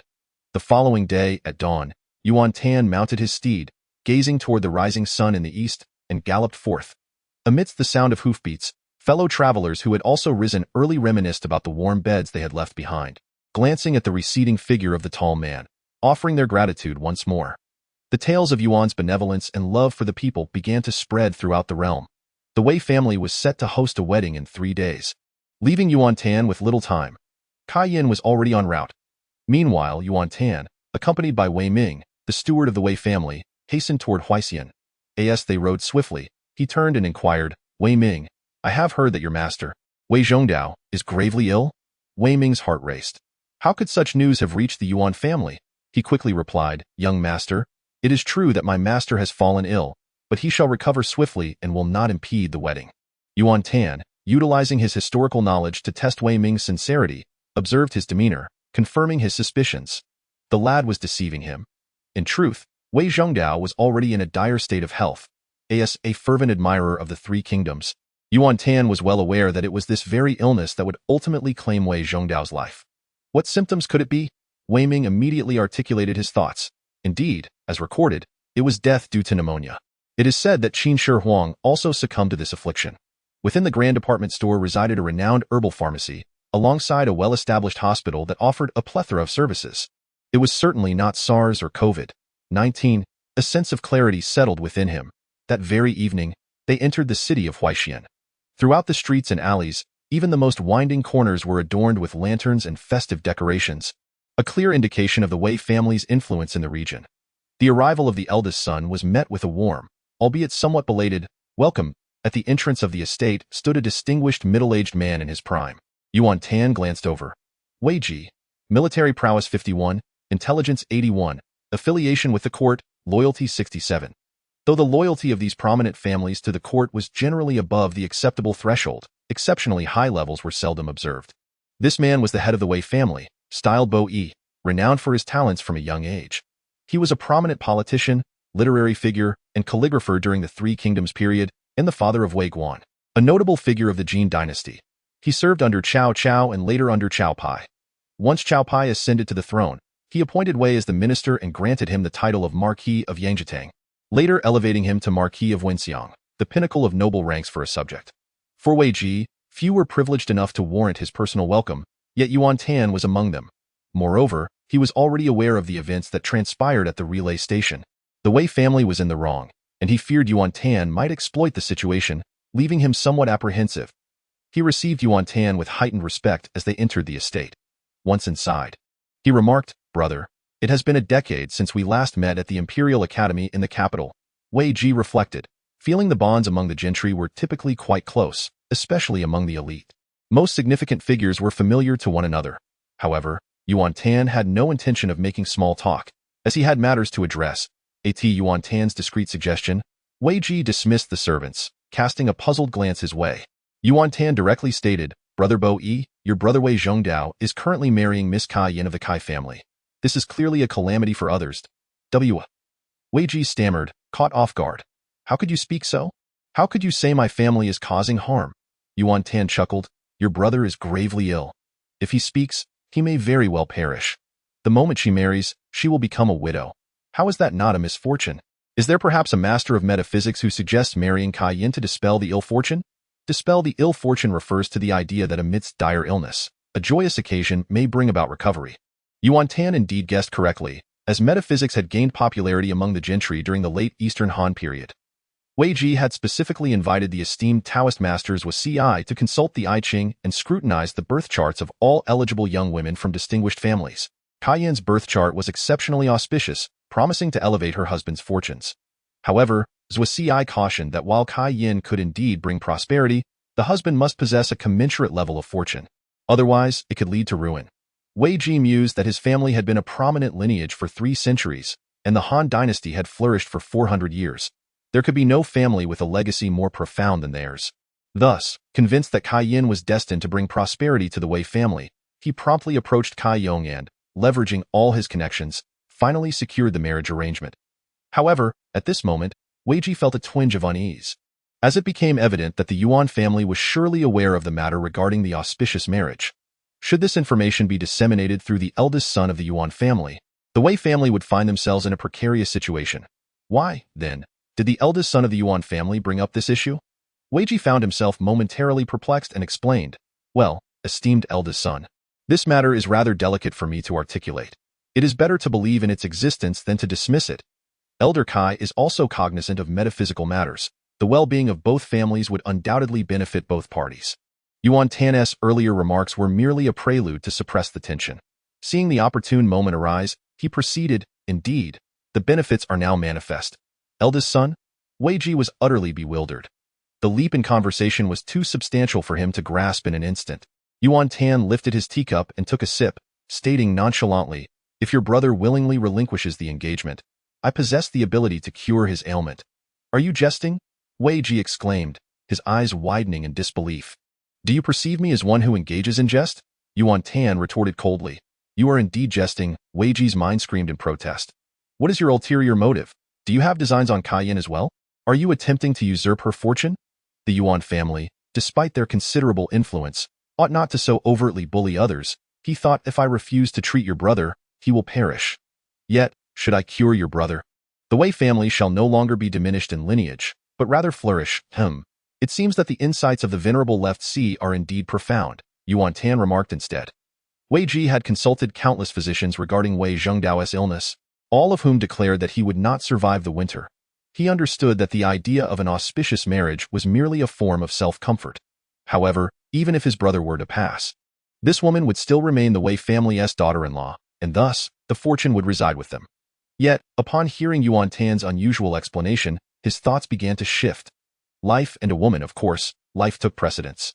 As long as his brother's ailment could truly be cured, relinquishment would be a small price to pay. As for the dignity of the Wei family, he could find a subtle way to navigate that. His expression grew exceedingly grave. "Eldest son, is what you say truly the case?" Yuan Tan rose. "Let us go. Take me to see your brother." After a brief moment, Yuan Tan arrived outside Wei Zhongdao's chamber, where he could hear violent, unrelenting coughing from within. He merely glanced through the window and inquired of several servants regarding the symptoms. Indeed, it was pneumonia. It was certainly not atypical, nor was it viral. This gave him a measure of confidence. The two returned to the front hall. Wei Ji, with a hint of skepticism, said, "To speak candidly, I have consulted numerous renowned physicians, all of whom were at a loss." "What remedy do you propose, esteemed eldest son?" Chapter 10. "There is a golden house in transmigration." Yuan Tan took a seat and gestured for Wei Ji to do the same. He stated, I have expended considerable resources to acquire a particular medicine. This remedy is extraordinary, capable of curing myriad ailments, and thus cannot be easily relinquished. Are you asking for money? Wei Ji grasped the implication. What you speak of is something I procured through countless trials and tribulations, gifted by a true immortal residing in the mountains. I had intended to reserve it for my own salvation. Do you understand? It appeared that the eldest son harbored profound feelings for the young lady of the Cai family, Wei Ji remarked with a stoic expression.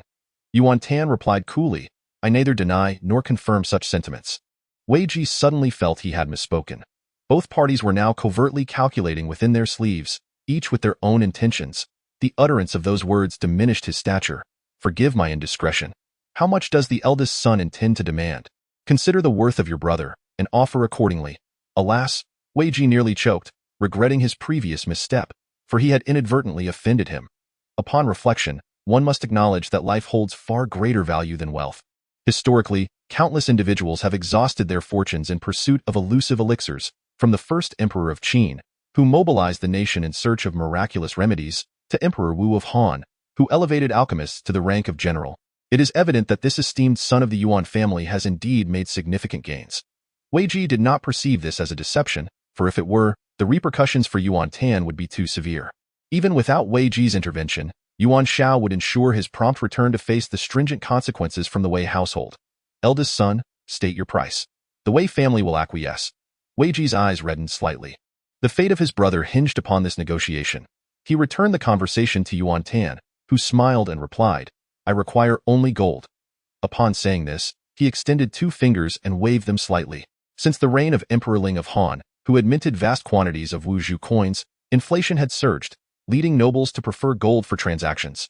Now, with Emperor Ling deceased and Dong Zhuo having deposed the young Emperor Liu Bei, installing Liu Xie as the new emperor, later known as Emperor Xian of Han, Wei Ji inquired, 20 caddies.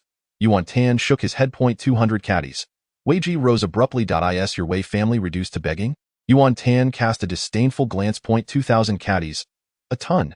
Yuan Tan inwardly marveled at his audacity in demanding such a sum. It must be noted that in modern times, his entire fortune would not amount to 2 taels of gold. What? 2,000 caddies of gold? Wei Ji was utterly taken aback, collapsing onto the couch. 2,000 caddies equate to 32,000 taels.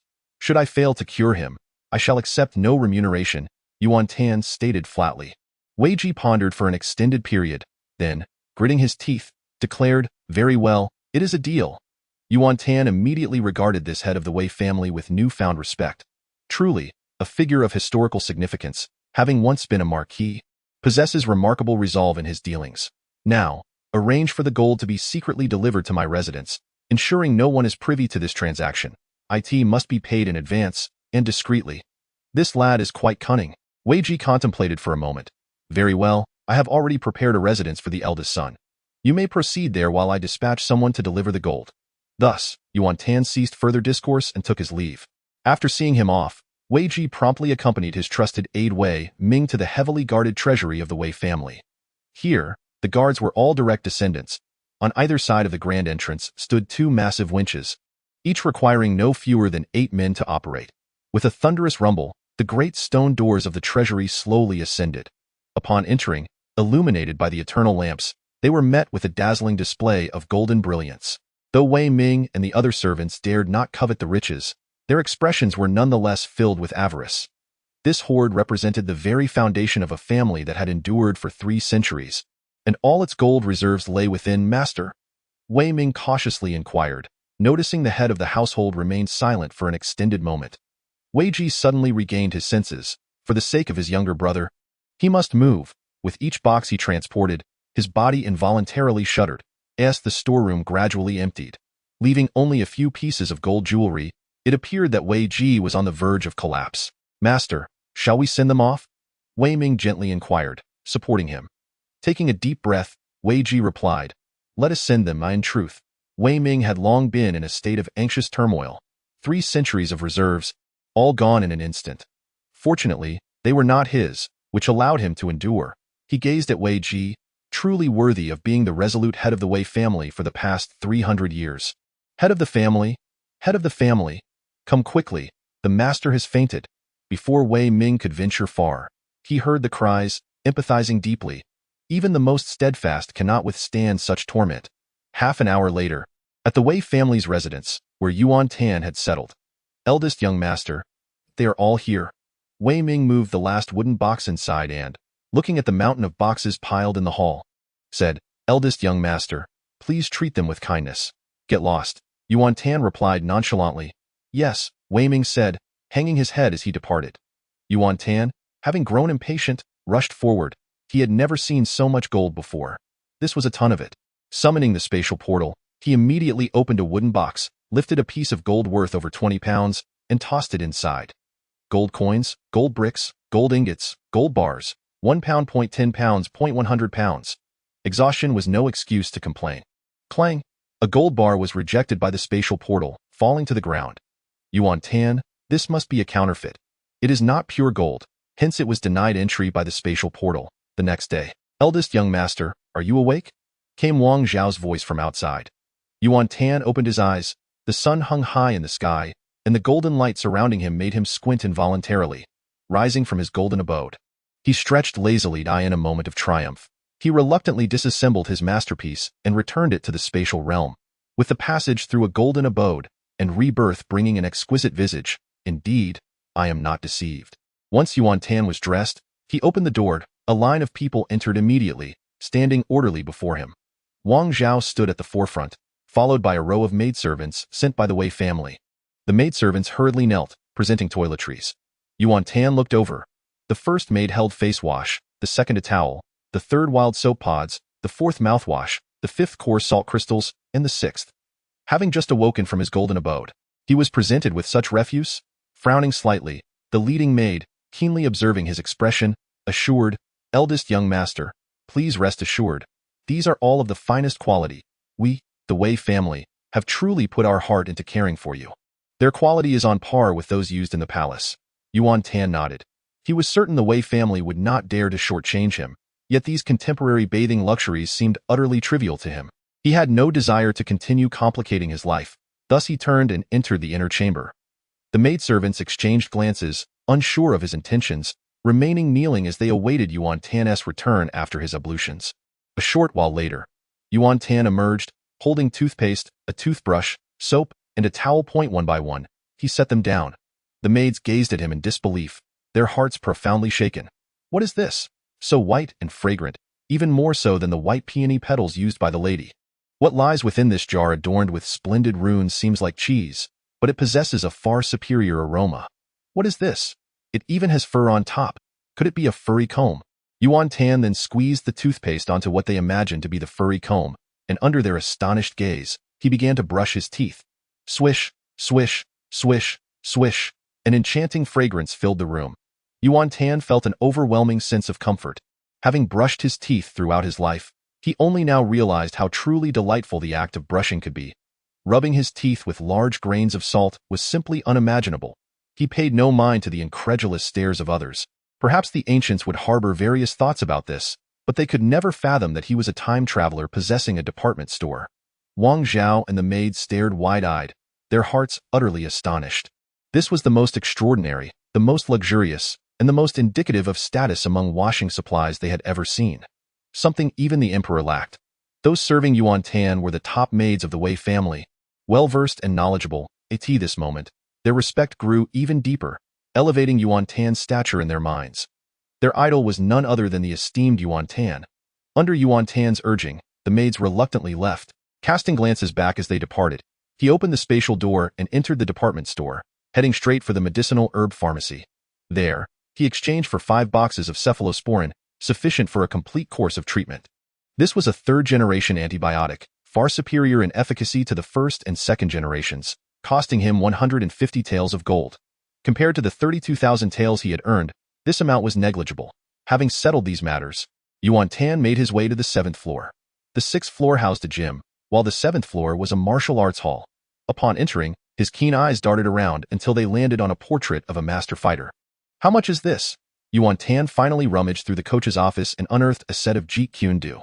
Noticing his own 65 points of martial prowess, he inquired, Ding, Jeet Kune Do, the unique skill created by Mr. Bruce Lee, encompasses boxing, kicking, and nunchaku techniques. It requires 100,000 taels of gold. To immediately become a master, a learning fee of 10,000 taels of gold is needed. What an exorbitant price. This is nearly the most expensive tome available. Mastering it would undoubtedly enhance his martial abilities significantly. With a swing of the nunchaku, nations would pay homage and beauties would flock in droves. Worth it.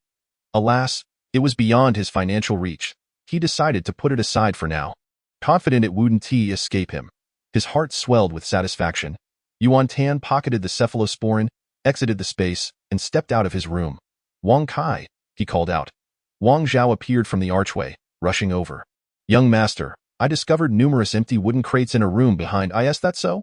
Yuan Tan feigned contemplation and remarked, this must be the Wei family's storage area. It is quite lacking in hospitality. Never mind, let us give the Wei family a semblance of face and refrain from being overly particular.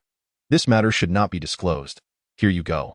Wang Zhao contemplated that the young master was indeed a magnanimous individual, and then remarked, the Wei family has just sent a carriage. The head of the Wei family invites the young master to their residence for a discussion. Well, I also arranged a conversation with Wei Bo yesterday, he responded. Moments later, Yuan Tan boarded the carriage reserved for the nobility, specifically the kind adorned with a bronze umbrella canopy, which was said to have been used by the illustrious General Wei Qing and Empress Wei Zifu in days of yore. As they set off, one could only lament the plight of the ancient minds that struggled to comprehend the complexities of life. The breadth of one's aspirations determines the vibrancy of the stage upon which one performs. The gallant warrior of the battlefield returns home triumphantly with the regal crown in hand. Upon arriving at the gates of the Wei residence, it became evident that the atmosphere was far more bustling than the previous day. A myriad of carriages lined the streets like a serpentine procession, the entire estate adorned in festive red and green, with servants bustling in and out, carrying gifts. Tomorrow marked the grand wedding, and today was merely a prelude to the festivities. Greetings, esteemed young master, the gathered crowd intoned as Yuan Tan alighted from the carriage. Among them were some familiar faces, while others remained unknown, but they were certainly members of various noble families. He acknowledged each in turn as he entered the estate. Ah, my esteemed young master, you have finally arrived, Wei Ji exclaimed, his demeanor fraught with anxiety. Upon seeing Yuan Tan's somber expression, Wei Ji hastily reassured him, fear not, young master, despite the current revelry, rest assured that if your medicine proves effective, our Wei family will undoubtedly find a resolution to this matrimonial affair. Wherever Yuan Tan moved, Wei Ji followed closely, persistently engaging him in conversation. As Yuan Tan took a seat, Wei Ji stood attentively before him. Yuan Tan remarked coolly, among the gold you sent yesterday, one piece is counterfeit. However, I shall overlook this, for I am not one to hold grudges. It is likely you too fell victim to deception. Hearing this, Wei Ji nearly fainted and cautiously inquired, young master, have you brought the medicine? Yuan Tan produced a sizable bundle wrapped in a handkerchief from his bosom, having no intention of presenting it in a refined manner for the Wei family. Wei Ji's attention was instantly captivated by the prospect of a miraculous remedy. As Yuan Tan meticulously unwrapped the layers, Wei Ji, stroking his beard, gazed on with eager anticipation. This is Cephrodine, a broad-spectrum antibiotic. Though you may not comprehend the intricacies, take it and consume.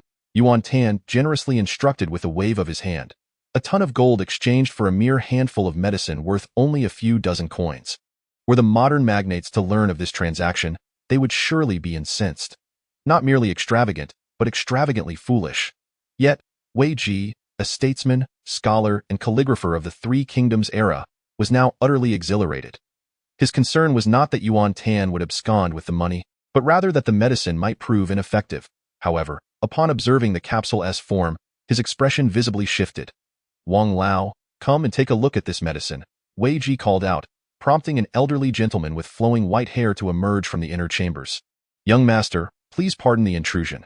This is Mr. Wang Huan, a renowned physician from Nei. Yuan Tan mused to himself, an additional expert for assessing the medicine had been summoned. This was indeed a reputable traditional Chinese medicine establishment, promising excellence. Wang Lao, please examine it.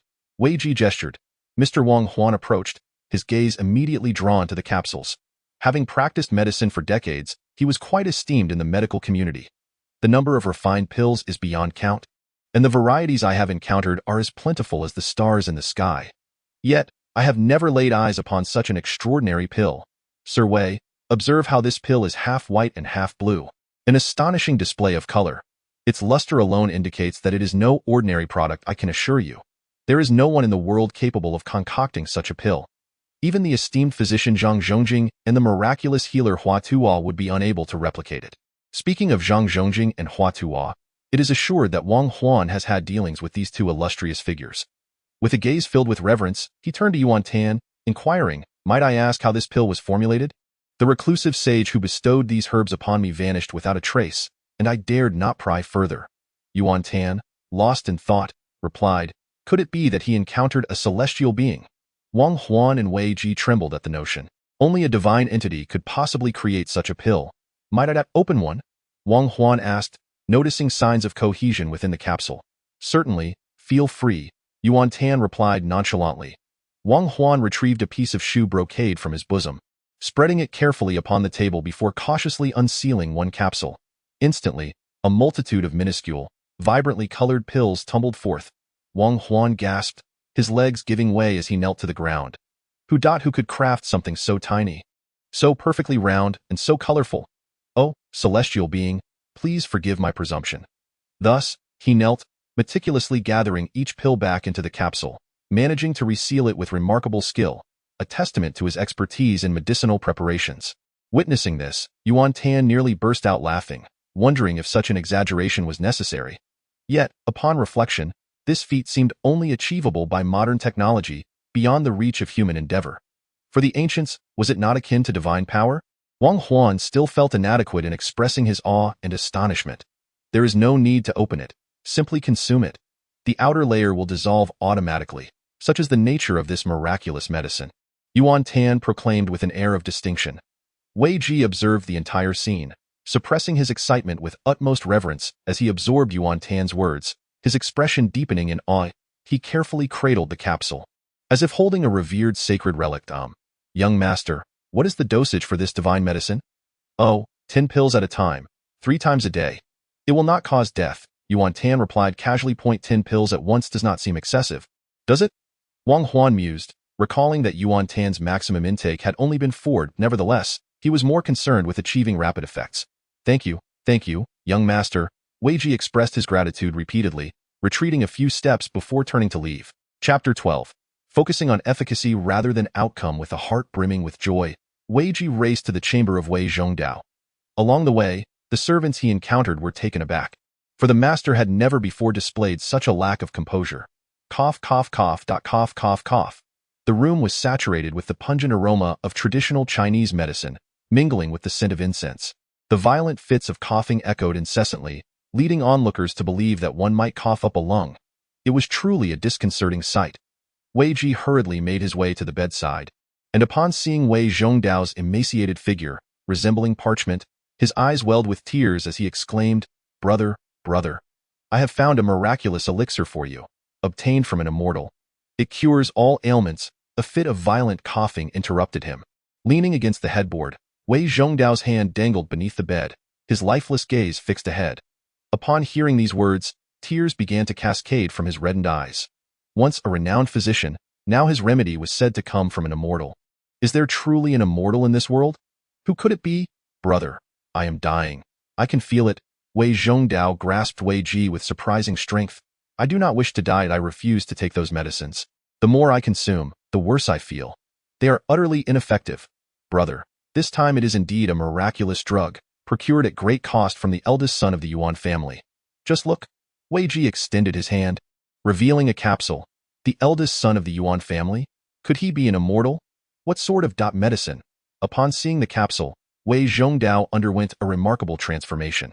His eyes widened, his breath grew heavy, and his spirit seemed to revive. Having taken medicine all his life and having searched through the treasures of esteemed physicians like Zhang Zhongjing, he had never encountered such a refined pill. He felt certain. This must be the elixir of immortality. The maidservants craned their necks, their gazes fixated on the capsule. "How is this to be taken? Quickly, prepare it for me." Wei Zhongdao cried out. "No need to prepare, nor peel it. Just consume it directly, 3 times a day, 10 pills each time." Before Wei Ji could finish, Wei Zhongdao had already opened his mouth wide in one swift motion. He consumed far more than 10 pills in the East City Wei family's residence. As the Cai family had no estate here, the Wei family arranged a place for the bride to stay. Maidservants and attendants busily set up red satin drapes, preparing for the wedding. The families involved in this union were quite distinguished. The ground was to be covered in red satin, and even the sides of the pathways needed to be adorned with drapery. The atmosphere inside and outside the residence was filled with joy. However, within the bride's chamber, the mood was starkly different. The maidservants from the Cai family were all sullen, fully aware that their young mistress had no desire to marry Wei Zhongdao. Although historically marriages have been arranged by parents and matchmakers, this practice was particularly unfriendly to the individuals involved, especially the bride. There was no room for resistance. Compliance was expected. A lifetime of repression was inevitable. Cai Yan was meticulously polishing her guqin again and again. Her heart had withered. If there were no qin, her life would be utterly devoid of meaning. The following day, filled with hope yet plagued by anxiety, Wei Ji arrived at Wei Zhongdao's chamber. Wei Zhongdao was being attended to by maidservants as he washed up. "Brother, you can actually get out of bed," Wei Ji's spirit soared, dispelling the gloom of the past days. Wei Zhongdao's condition had indeed improved remarkably, a stark contrast to the previous day. Yuan Tan had instructed that only 10 pills should be taken at a time. Yet he had consumed 15 at his first meal and another 15 in the middle of the night. Dropping the towel, Wei Zhongdao exclaimed joyfully, "Brother, this truly is a miraculous drug. Its effects are immediate." His mouth felt particularly parched, devoid of any discernible flavor, and his head was clouded by nasal congestion. However, his cough had significantly lessened, and the pain in his chest had subsided during episodes of coughing. Wei Ji approached, grasping Wei Zhongdao's arm and scrutinizing him from head to toe, noticing that his complexion had improved considerably. This night had undoubtedly inflicted considerable torment upon him. If there were no improvement, how could he face Yuan Tan? At this moment, he felt a genuine sense of relief. Now that he could rise from his bed, he could finally prepare to wed the daughter of the Cai family. Wei Zhongdao felt a tinge of embarrassment regarding his display of fear from the previous day. Yet, he had transformed entirely, regaining the poise of a scion from a distinguished family. If he could conquer such a grievous ailment, what challenge in life could possibly daunt him? "Brother, I must speak with you about something." "You ought to brace yourself," Wei Ji remarked, having witnessed his brother's recovery and resolutely decided to convey his message. "What is it?" Wei Zhongdao asked, puzzled by his brother's solemn demeanor.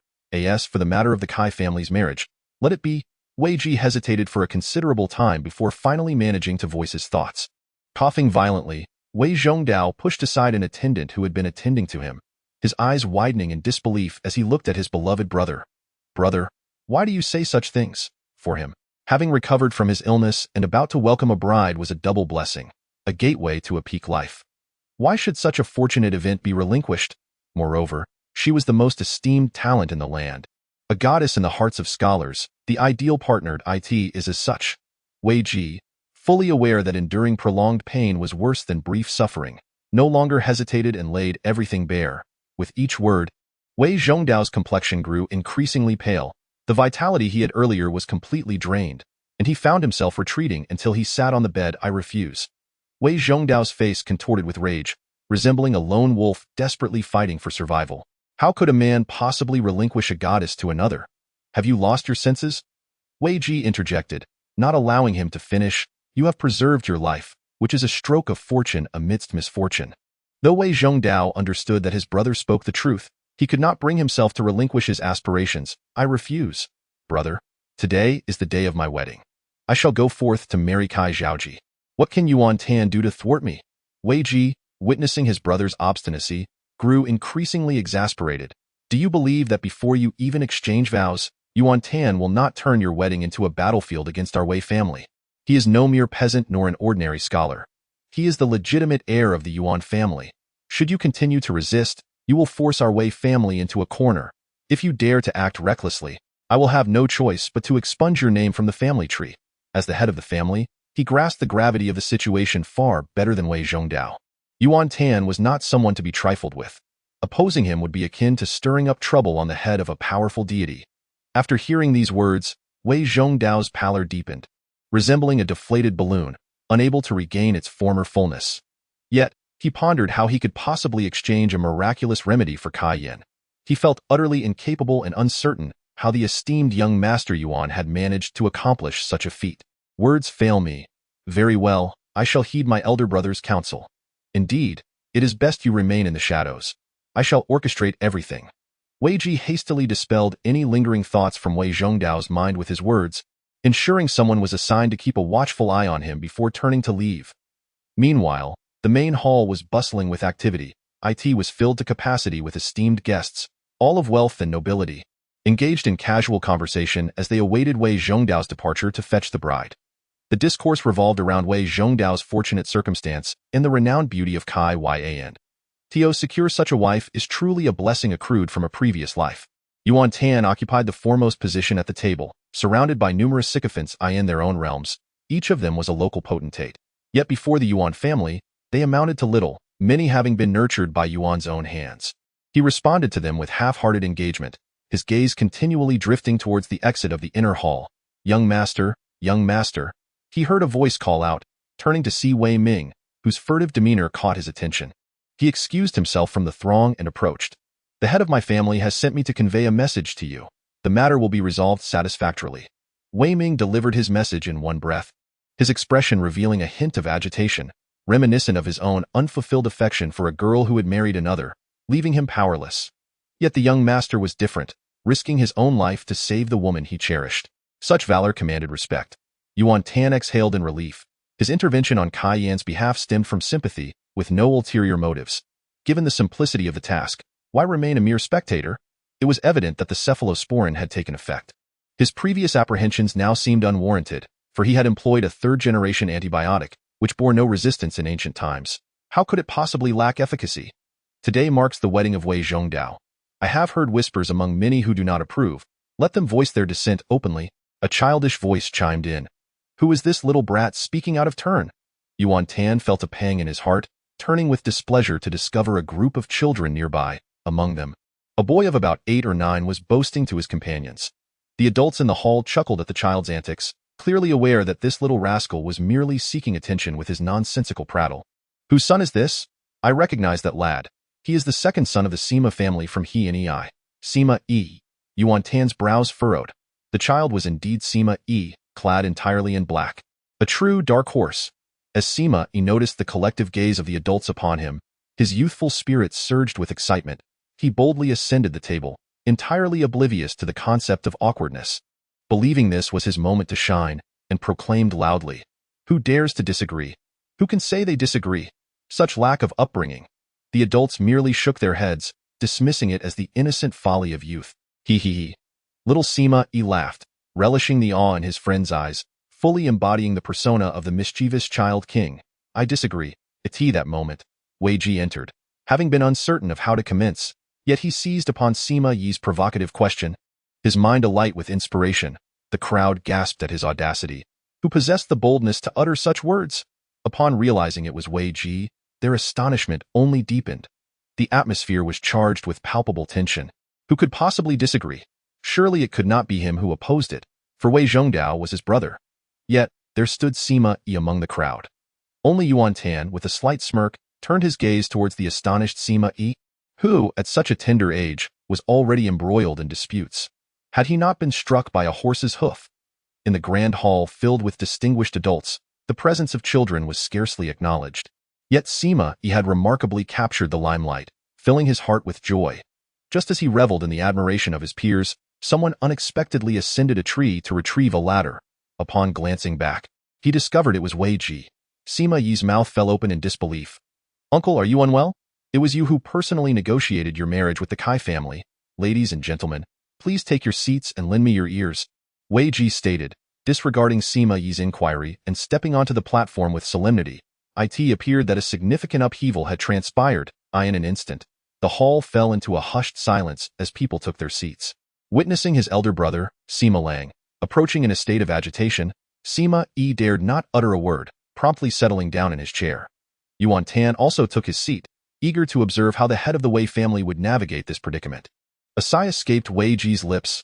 "Uncle, my younger brother has acted foolishly in his youthful ignorance and has offended you. I shall take him home and impose strict discipline upon him, ensuring that you receive a proper explanation." Sima Lang rose, filled with remorse. His brother, while undoubtedly gifted, had a penchant for mischief, causing trouble since he learned to crawl. Why can't he engage in proper conduct? Look at how he has provoked such serious remarks. Sima Lang shot a fierce glare at Sima Yi. That moment, Sima Yi sat upright, his demeanor composed and unyielding. as if he bore no connection to the unfolding drama. Wei Ji, with a kind gaze, addressed the assembly. The matter I speak of has no bearing on your brother. In fact, I am grateful for his question earlier. Without it, I would have found it challenging to voice my concerns. He reflected on the situation. Indeed, he felt much improved. The medicine had worked wonders. Yuan Tan's abrupt intervention had left him momentarily dazed. He recalled that even during the time of General Wei Qing and Empress Wei Zifu, they had not faced such sudden and convoluted circumstances. Guests had traveled from afar to offer their congratulations, and it was a delicate matter to explain. Should the situation be poorly articulated, Yuan Tan would suffer no consequence, while the Wei family would be subjected to ridicule. Sima Lang, taken aback, clasped his fists in a respectful bow and retreated in silence. The audience, equally astonished, remained uncertain of Wei Ji's intentions.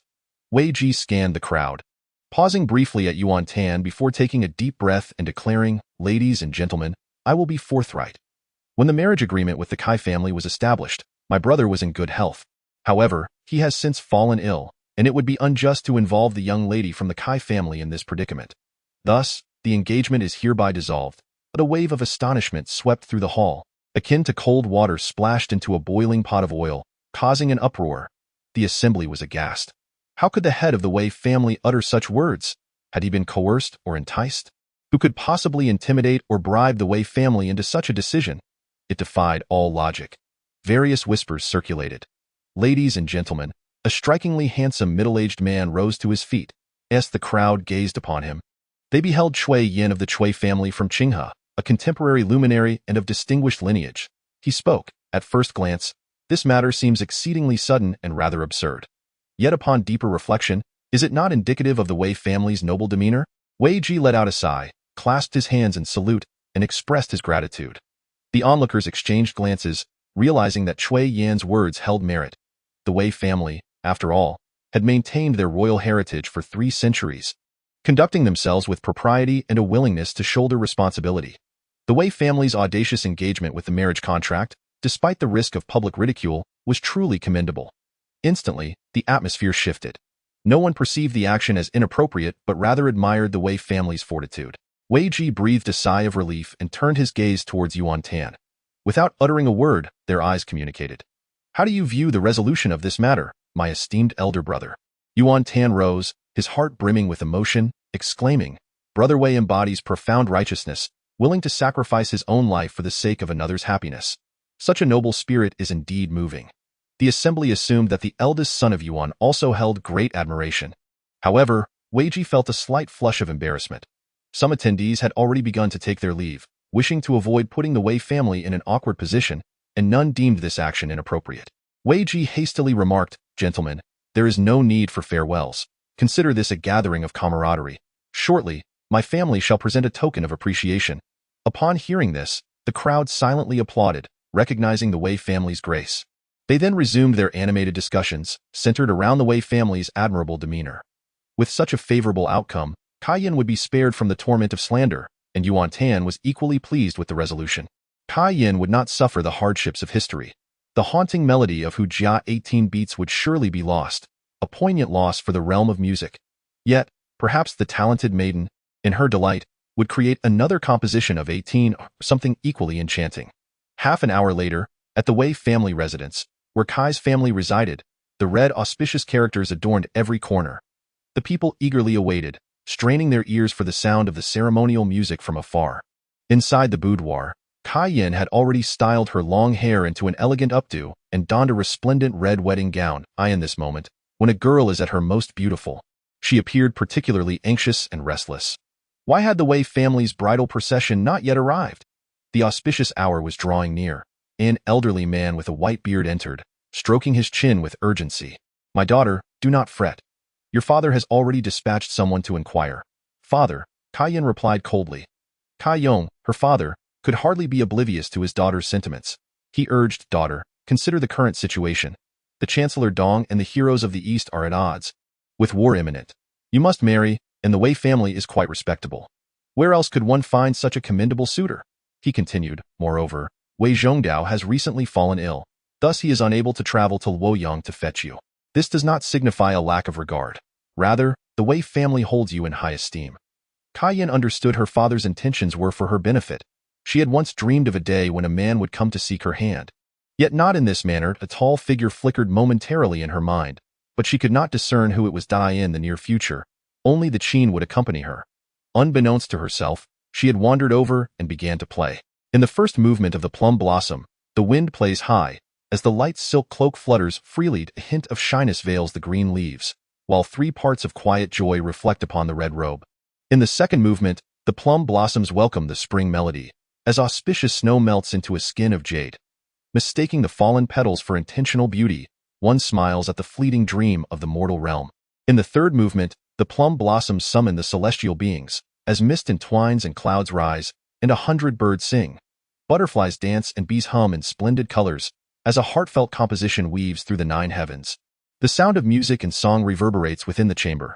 Cai Yan is taken aback. As one of the few literary giants of the realm, he is also a master of the Guqin. My daughter, you daughter truly a prodigy.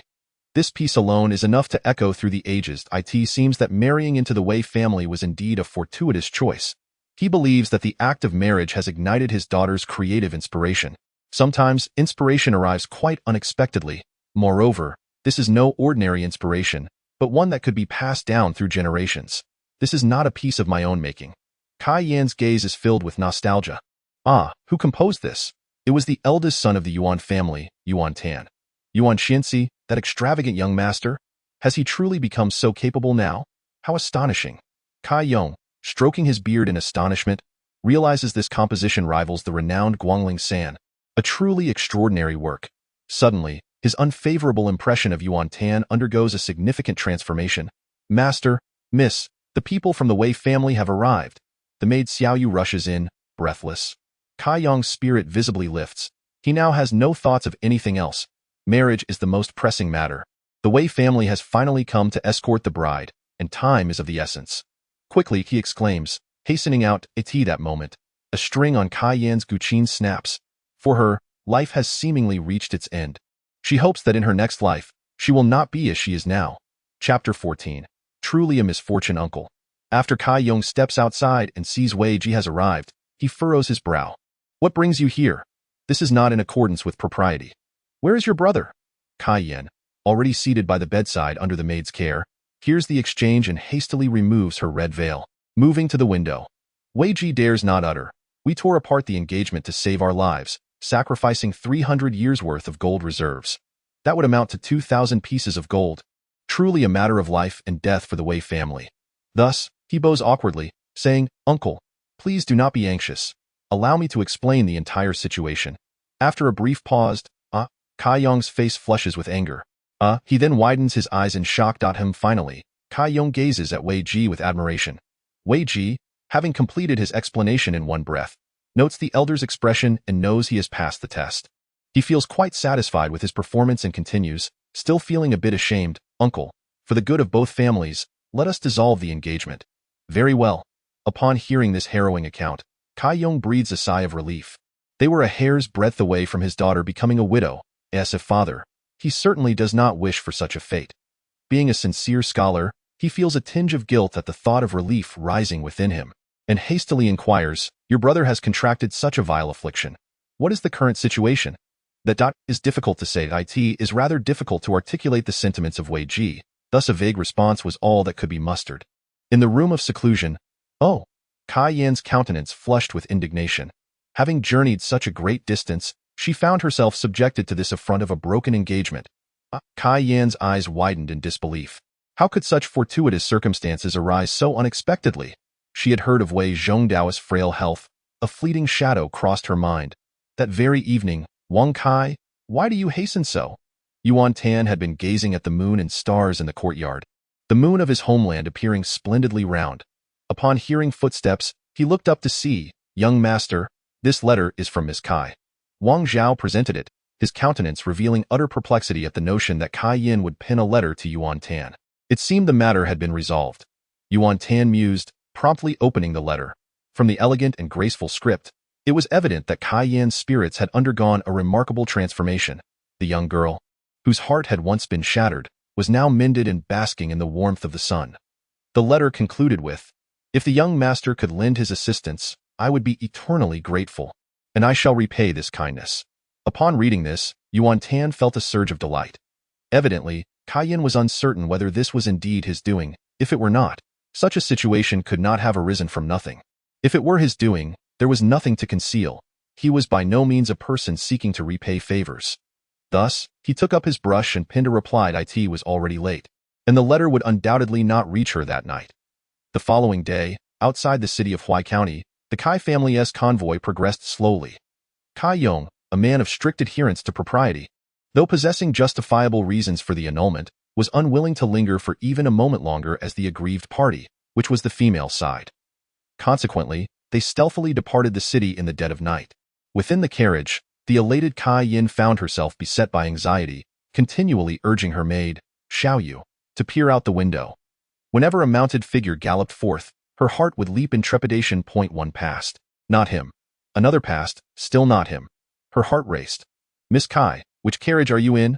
Wang Zhao, having finally caught up with the Cai family's convoy, shouted out, though it was rather impolite.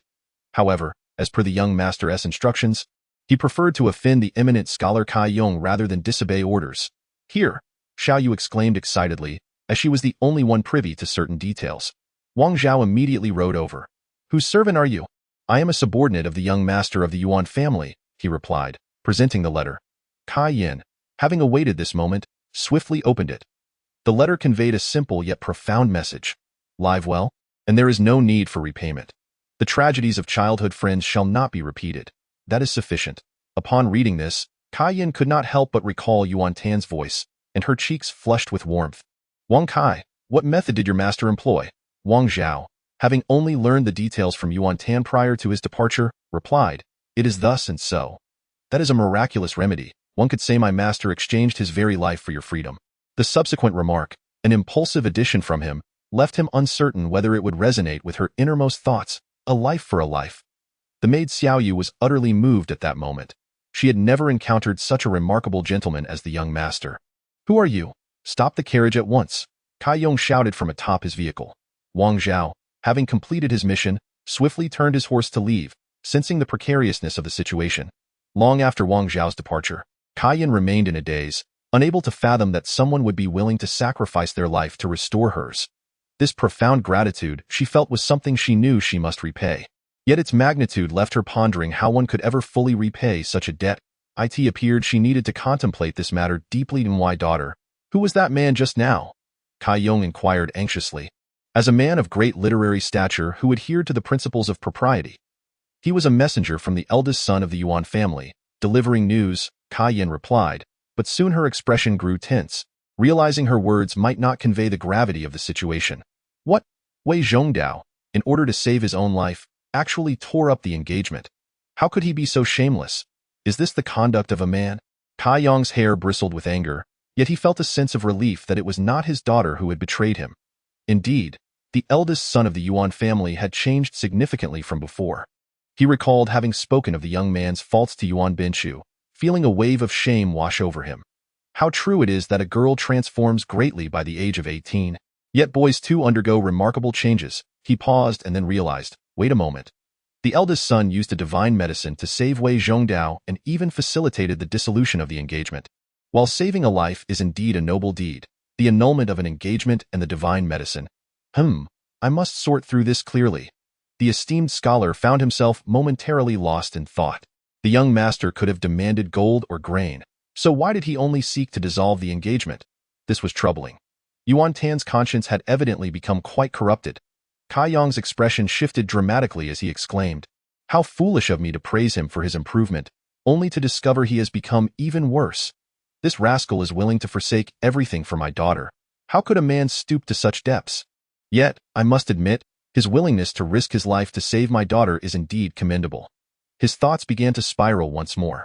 Saving a life is inherently a virtuous act, yet it is also a great transgression. Chapter 15.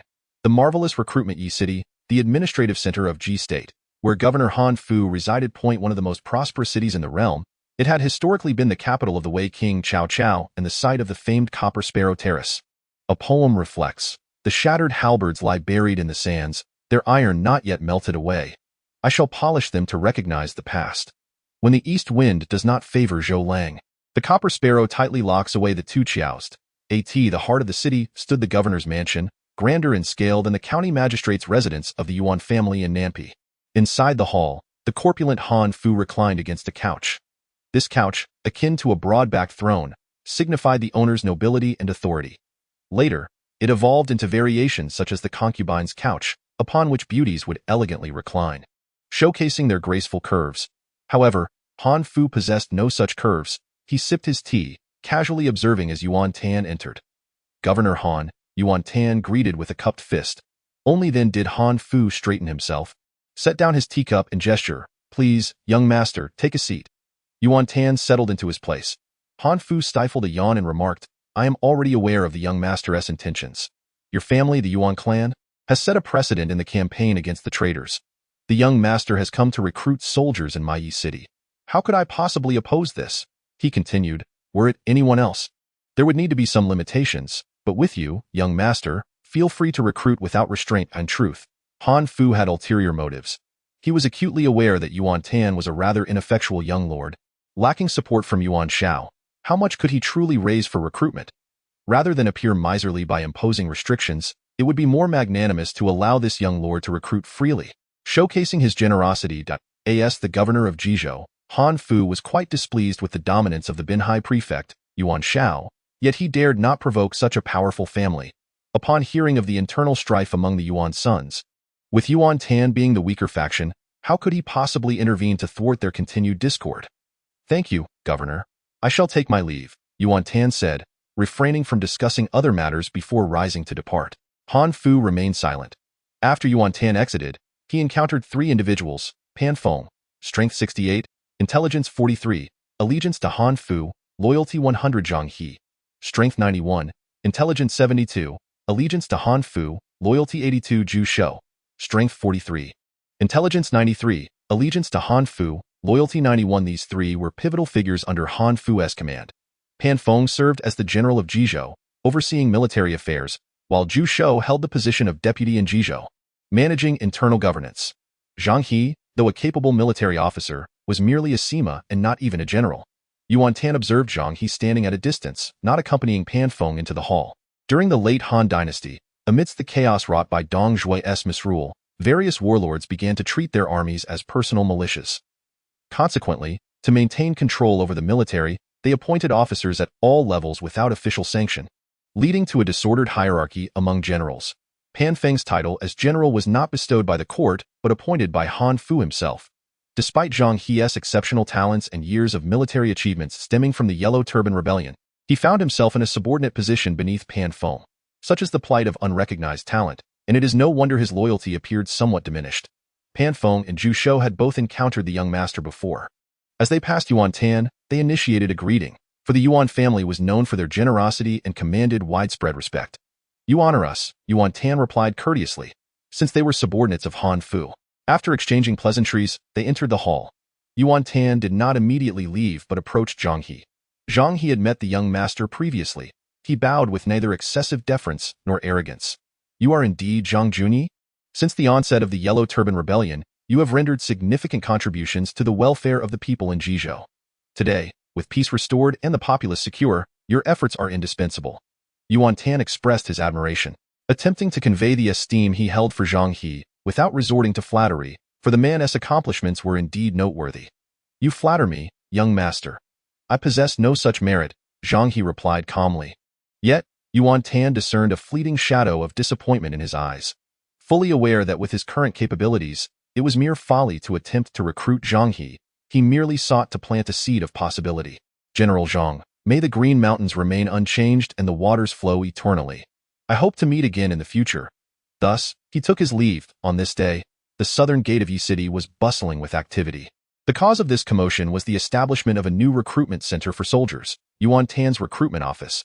Surrounding the platform for enlistment, a throng of eligible young men gathered, numbering in the thousands, all eager to sign up. Beyond them, many citizens paused to observe the scene. Yuan Tan himself presided over the recruitment, seated on the platform, with several large wooden chests beside him, filled to the brim with gleaming gold. Gold was the only tangible asset that could freely traverse the realms of commerce. Therefore, his ability to transport gold was unparalleled. The potential recruits stared wide-eyed at the glittering treasure. become a soldier. Wield a mighty weapon, vanquish foes, receive royal provisions, don the military garb, exterminate traitors, answer the call of the nation, Yuan Tan proclaimed as he called for soldiers. His personal involvement in the recruitment stemmed from his unique ability to discern attributes. By merely sitting there and observing each candidate as they approached, he could ascertain their potential as soldiers. Consequently, his inquiries were often perfunctory, relying on visual assessments of their capabilities as the true measure. The pace of recruitment was notably swift. That moment, a young man stepped forward. Stripped down for inspection, Wang Zhao remarked from the side. For most, physical strength was a critical criterion. Without hesitation, the young man complied, revealing a gaunt, emaciated frame, as if a gust of wind could sweep him away. Laughter erupted from the onlookers, mocking his frail physique. How could such a weakling serve as a soldier? Yet Yuan Tan's perspective differed. He delved deeper into the metrics, Guzi, strength 41, intelligence 36. Having examined countless individuals' data, he recognized that this candidate exceeded the average in multiple aspects and had the makings of a fine soldier. Accepted, Yuan Tan declared with a wave of his hand. The laughter abruptly ceased, replaced by bewildered expressions directed at Yuan Tan. This was not just any recruitment. It was the eldest son's endeavor. Since the eldest son had deemed him worthy, the crowd quickly reconciled their confusion. Consider yourself fortunate, go stand over there, Wang Zhao instructed, gesturing toward the line. Guzi scurried over, standing noticeably shorter and more slender than the others, immediately drawing the disdainful gazes of the other recruits. Next, Yuan Tan called from the platform, thud. Thud. The ground trembled slightly under the heavy footsteps of an imposing figure approaching, a burly man. His face smeared with a charcoal-like substance, strode forward, prompting a sense of caution due to his formidable physique. Wang Zhao's eyes sparkled with excitement. Indeed, this one shows promise. He could serve as an elite guard.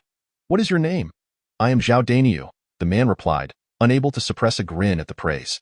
A fitting name, one that embodies your presence, Wang Zhao remarked, immediately turning to recommend this new recruit to Yuan Tan. However, upon scrutinizing him, Yuan Tan noted, Zhao Daniu, strength 1, intelligence 33. Such a robust physique paired with a mere strength score of 1 suggested an underlying issue. Disappointed, he shook his head and stated, no need for further evaluation. The crowd cast envious glances at Zhao Daniu, recognizing his potential. After all, even the eldest son deemed him unnecessary for scrutiny. You may return home. My army cannot enlist you, Yuan Tan concluded.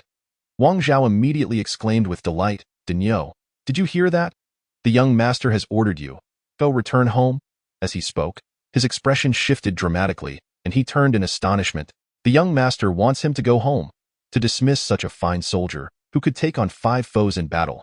His physique is not suited for military service, Yuan Tan remarked.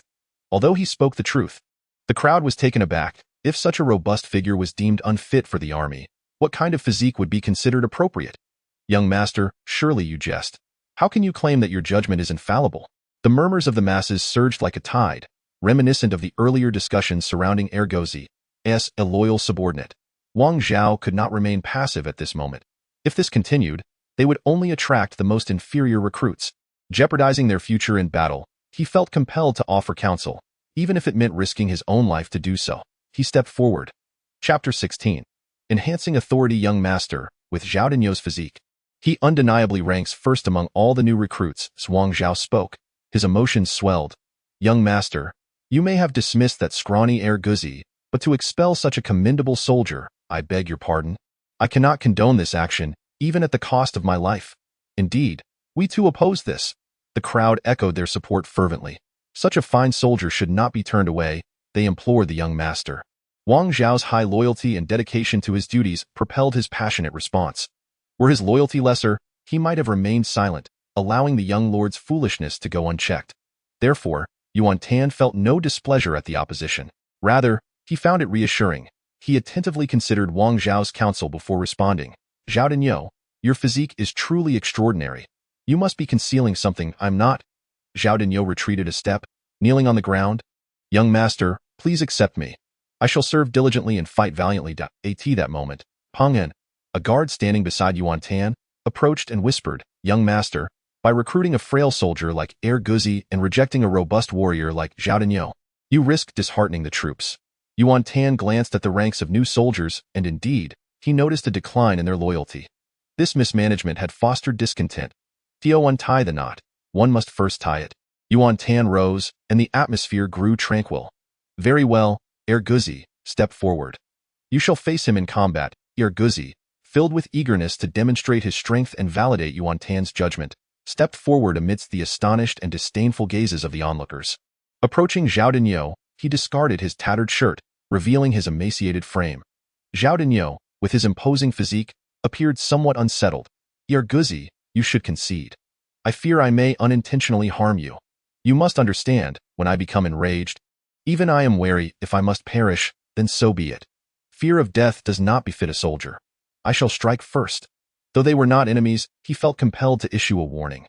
Yet, unable to restrain himself, he initiated the attack, not daring to underestimate the formidable figure before him. In a swift motion, he lunged forward, leaping into the air, delivering a kick aimed at Zhao Denyo's chest.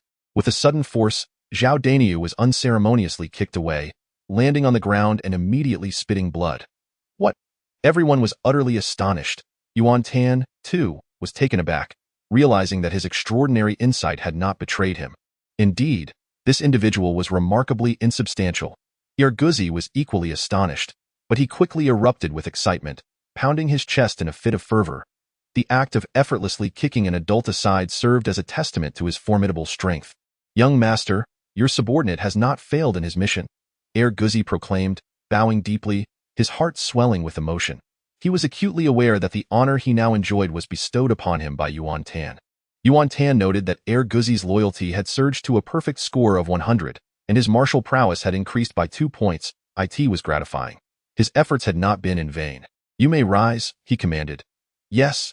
Guzi stood and, as he returned to the ranks, the soldiers who had previously looked down upon him now regarded him with entirely changed expressions, finally recognizing Yuan Tan's discerning eye. How did you manage that? Wang Zhao, of course, felt his face flush with embarrassment, wishing fervently to find a crack in the ground to hide in. Fueled by indignation, he charged at Zhao Denyo, grabbing him and, while tearing off his shirt, bellowed, "Is this body of yours merely for show?" Alas, surrounding Zhao Denyo's frail body were wooden boards, and his frame was even more emaciated than Guzi's. The crowd gasped in shock, realizing that his physique had been artificially propped up. Now you understand, don't you? Yuan Tan seized the opportunity to enhance his reputation. While excellent steeds may be common, true talent is a rarity. It was clear that the young master had perceived this long ago. The crowd's admiration was palpable, and they felt a twinge of shame for their earlier gossip. The soldiers' morale was visibly lifted. Following such a leader, they knew they would never be overlooked. Their loyalty surged significantly. Young master, I am ashamed, Wang Zhao said, awkwardly bowing to the ground. He had intended to emulate the sages of old, to offer heartfelt counsel, perhaps even at the cost of his life, hoping to leave behind a legacy of honor. Little did he know, he was mistaken. Yuan Tan did not admonish him. Instead, he offered comfort. Wang Zhao was moved to tears. Zhao Denyo wept, young master, please take me in. My old mother is on the brink of starvation. I was wrong. I have been frail and sickly since childhood. The onlookers, witnessing his despair, felt a shared sense of hardship. Many eyes glistened with tears. Yuan Tan rose and, amidst the collective gaze of the crowd, approached Zhao Denyo, offering his support. You are a filial son. I hold no grudge against you. However, if you were to join the army, who would care for your elderly mother? Take this silver to engage in small trade and support her. Tears streamed down Zhao Denyo's face. He had enlisted to secure a livelihood. Never did he expect to receive financial aid in such dire circumstances. Young master, he expressed his gratitude with repeated bows. See him off, Yuan Tan instructed, summoning 2 soldiers. The crowd, witnessing this poignant scene, erupted in fervent cheers. Young master, you are benevolent. Long live the young master. In the Qin and Han eras, long live was a euphemism for the heavens, signifying the eternal and omnipotent sky. With raised arms and fervent shouts of long live, one expresses profound admiration for the heavens, demonstrating the belief in divine support that renders one invincible in battle.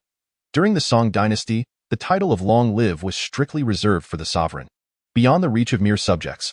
Clearly, the populace held Yuan Tan's actions in high esteem. This not only elevated Yuan Tan's prestige, but also facilitated his recruitment efforts, drawing in a multitude of volunteers eager to enlist. The loyalty of the soldiers who later joined the ranks generally surpassed the critical threshold of 80. As the winter snow began to fall, reminiscent of the harsh winters of Eastern Han. When environmental resilience was minimal, few ventured outdoors, and the likelihood of perishing in the elements was exceedingly high. Yuan Tan's recruitment endeavors were nearing their conclusion.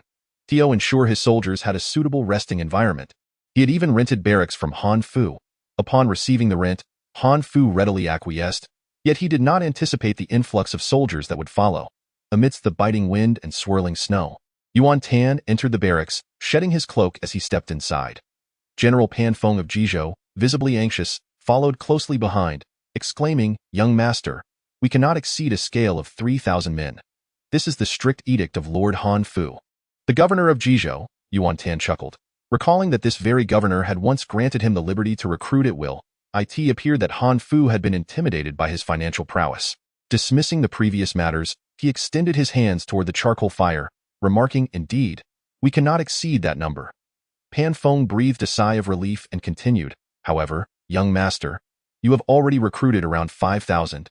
Have you not?" The glow of the fire illuminated Yuan Tan's visage as he confirmed, "Yes, I will reduce the numbers by 2,000. Pan Feng suddenly understood. It seemed this young nobleman was not merely a dandy, but rather employing the most effective strategy to enhance combat capability, eliminating the dross and retaining the elite. "Your troops must be subject to the oversight of my Jizhou army," Pan Feng insisted, now more anxious than before. "That is acceptable. I harbor no ambitions for ye city," Yuan Tan replied. Pan Feng felt a twinge of embarrassment, realizing he had been seen through. "Very well, then I shall take my leave." Yuan Tan paid little heed to his departure, instead settling at the table to review the accounts. He had depleted his funds. The gold extorted from the Wei family had dwindled to a mere 2,000 taels, barely sufficient for daily expenses. In truth, arming 3,000 men would not require tens of thousands of taels, but training was imperative. Wang Kai and his associates were not adept at military drills. Yuan Tan resolved to seek out a manual at the department store. He successfully procured The Art of War by Sun Tzu, purchasing the volume by sections, spending over 20,000 taels on the chapters pertinent to military training. While The Art of War can be rather obscure and challenging for contemporary readers, often conveying vast amounts of information in just a few words, few today can grasp its intricacies fully. Yet he need not fret. As long as it was acquired from the department store and the tuition fees were paid, it was ready for immediate application, truly remarkable. The complete text of The Art of War was prohibitively expensive, so he opted to purchase only the chapters on training for the time being. Thus, Yuan Tan now possessed the training acumen of a great commander, having expended gold worth approximately 400 to 500 million renminbi. And that was merely for one section. To acquire the entirety would require no less than several billion. The Art of War is indeed the most precious, far surpassing Jeet Kune Do, and it seems there are even more valuable tomes. At that time, he faced a formidable decision, ultimately opting to prioritize military training. The expenses incurred rendered the pursuit of Jeet Kune Do to enhance martial prowess a distant prospect.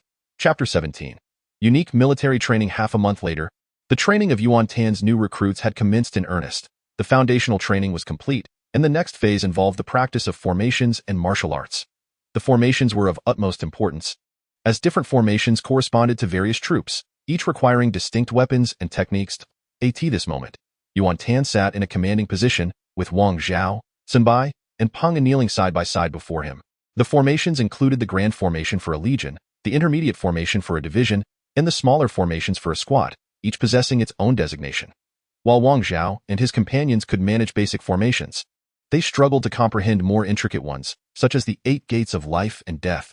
Good heavens, such a simple formation, and you cannot master it? Yuan Tan slammed the table in frustration, exasperated by their lack of progress. Wang Zhao and the others were at their wits' end. They found the task anything but simple. It was incredibly complex, so much so that even if they summoned the strategist Tian Feng, he would likely take considerable time to decipher it. A profound sense of reverence began to dawn upon them. The eldest son had evidently endured hardships in silence, concealing his capabilities, and now he was poised to rally the lords against Dong Zhuo, fully revealing his strength. Those who cannot learn this shall serve as foot soldiers, mere cannon fodder. I had hoped you would achieve great deeds, thus bringing me honor. Begone. Exchanging glances, Wang Zhao and his companions resolved to exert themselves to keep pace with Yuan Tan. Over a month later, Wang Zhao and his comrades had become renowned warriors of the 3 kingdoms, possessing commendable individual abilities. After countless drills, they finally grasped 1 or 2 formations, leading to a notable enhancement in their capabilities. Intelligence increased by 2 points. and martial strength rose by 3 points. Wang Zhao, martial strength 64, intelligence 50, loyalty 100. Sun Bai, martial strength 62, intelligence 44, loyalty 100. Pang'an, martial strength 65, intelligence 45, loyalty 100. Historical records indicate that Lu Meng initially struggled as a commander, akin to a mere officer, but through diligent effort, he became renowned for the saying a soldier's worth is recognized after 3 days apart, ultimately rising to the esteemed rank of Grand General. Thus, it is evident that individuals can indeed grow. Yuan Tan sighed, recognizing that their foundational skills were inadequate. Even with nurturing, their potential would only reach a limited height. Thankfully, their unwavering loyalty and certain competencies were evident. Under his guidance, military training was no longer a concern. Yuan Tan's army was fervently engaged in rigorous drills, practicing formations and weaponry with great enthusiasm. One day, amidst the icy, snowy landscape, Yuan Tan, clad in a thick cloak, surveyed his troops as he delivered his address. White mist billowed from his breath. The current ranks of squad leaders, section leaders, and even company commanders were merely provisional. I declare here and now, those who train diligently and earnestly shall rise above their peers. I will appoint them as officers, as generals. The soldiers exchanged glances, realizing that surpassing one another would grant them the chance to ascend in rank, to become squad leaders, section leaders, or even generals. Their enthusiasm surged, and their loyalty skyrocketed to an impressive average of 90. Thus, in the days that followed, amidst a world where droplets froze into ice, a scene of iron-blooded resolve emerged. Yuan Tan Jun dedicated himself to relentless training. The soldiers shouted their rallying cries, exerting themselves to the utmost, crawling and rolling, unafraid of hardship or fatigue. Yuan Tan too shared in their toil, training alongside the soldiers, a practice that earned him their unwavering loyalty. In the military, one must first serve as a recruit. The immediate superior is the squad leader, above whom is the section leader, followed by the battalion commander, the company commander, and the colonel. Yuan Tan was engaged in military drills. Look, my lord, Wang Zhao pointed towards the city defense troops stationed in Yi City. Yuan Tan glanced over and observed the sentinels returning to the watchtowers to warm themselves. The soldiers of Han Fu's army, witnessing Yuan Tan's troops training bare-chested in the snow, could not help but shiver from the cold eye in such frigid conditions. There seemed no need for such strenuous exertion. Yuan Tan chuckled at the sight. Recognizing the poor quality of Han Fu's soldiers, whose average combat capability barely surpassed 20, only slightly better than that of ordinary folk. In contrast, his own forces boasted an average combat capability exceeding 30. However, the pace of improvement during this period was slow, largely due to limited innate talent. Nonetheless, for the soldiers, they were already worthy of being called elite troops. With elite soldiers, the foremost commander was none other than Wang Zhao, whose martial prowess stood at 64 and intelligence at 50. He chuckled bitterly, reminded of the adage, "It is easy to find 1,000 soldiers, but a capable general is hard to come by," which perfectly encapsulated his current plight. As time flew by, spring arrived, bringing with it blossoming flowers. Once desolate fields now bustled with the figures of farmers engaged in spring plowing. Children chased and frolicked. The confinement of winter having been truly unbearable in the city, once again, Wang Zhao received his salary and, with the savings he had accumulated over the winter, merrily made his way to Lichunfeng. This Lichunfeng was an official establishment, distinct from ordinary pleasure houses. Not only was it exquisitely decorated, but the quality of the courtesans within was also unparalleled. Lacking other interests, he was particularly fond of this. Standing before a magnificent boudoir in the inner courtyard, his heart brimmed with trepidation. After a brief moment, the madam emerged, her fragrance wafting through the air before her presence could be felt. Though she had entered her twilight years, the remnants of her youthful beauty could not be concealed, lending her an even greater allure. "Madam Su?" Wang Zhao stepped forward. Madam Su sighed, "General Wang. Miss Su has yet to consent." As she spoke, she made her way towards the outer courtyard. "Why? Is it a matter of insufficient funds?" Wang Zhao followed, his dissatisfaction palpable. Madam Su hurriedly replied, "General, you mustn't misunderstand. This is not merely a matter of money. Miss Su has always favored distinguished scholars and talented individuals. While you hold a respectable position, without mutual affection, a forced union bears no sweetness." Upon reaching the outer courtyard, she signaled, and a servant brought forth a bag of coins. "This is the general's payment. Please count it in person." Wang Zhao accepted it, deducing that the issue was indeed a lack of funds, dismissing the notion of mutual affection as mere pretext. He departed in a daze. As he left, Madame Su revealed her true colors, disdainfully remarking, "A poor soldier, yet he seeks my daughter when others have spent lavishly. Outside, General, I knew you would be here." The final selection of soldiers is about to commence, and the eldest son is searching for you everywhere. A loyal guard rushes in. Wang Zhao, invigorated, acknowledges that official matters take precedence over personal ones, and promptly mounts his horse. Outside the city, 5,000 elite soldiers stand tall and proud. Yuan Tan rides past each row of soldiers. Upon returning to the assembly platform, all eyes converge upon him. After 3 months of rigorous training, each of you has become a competent soldier. Yuan Tan, filled with fervor, states this, then shifts his tone, lamenting that only 3,000 may remain. Hearing this, the soldiers stand even taller and prouder. Yuan Tan returns to his command position, resolute, instructing Wang Kai to distribute the list of names to each division. Those on it are to be dismissed and sent home. Understood. As the names of the eliminated soldiers are called out, the previously orderly ranks descend into chaos within mere minutes. Chapter 18. A pack of spicy strips. Yuan Tan's troops are in disarray. Why was I eliminated? My assessments were all satisfactory. I refused to leave. The discontented soldiers swarm the sergeants and officers of all ranks. Calm down, stop shouting.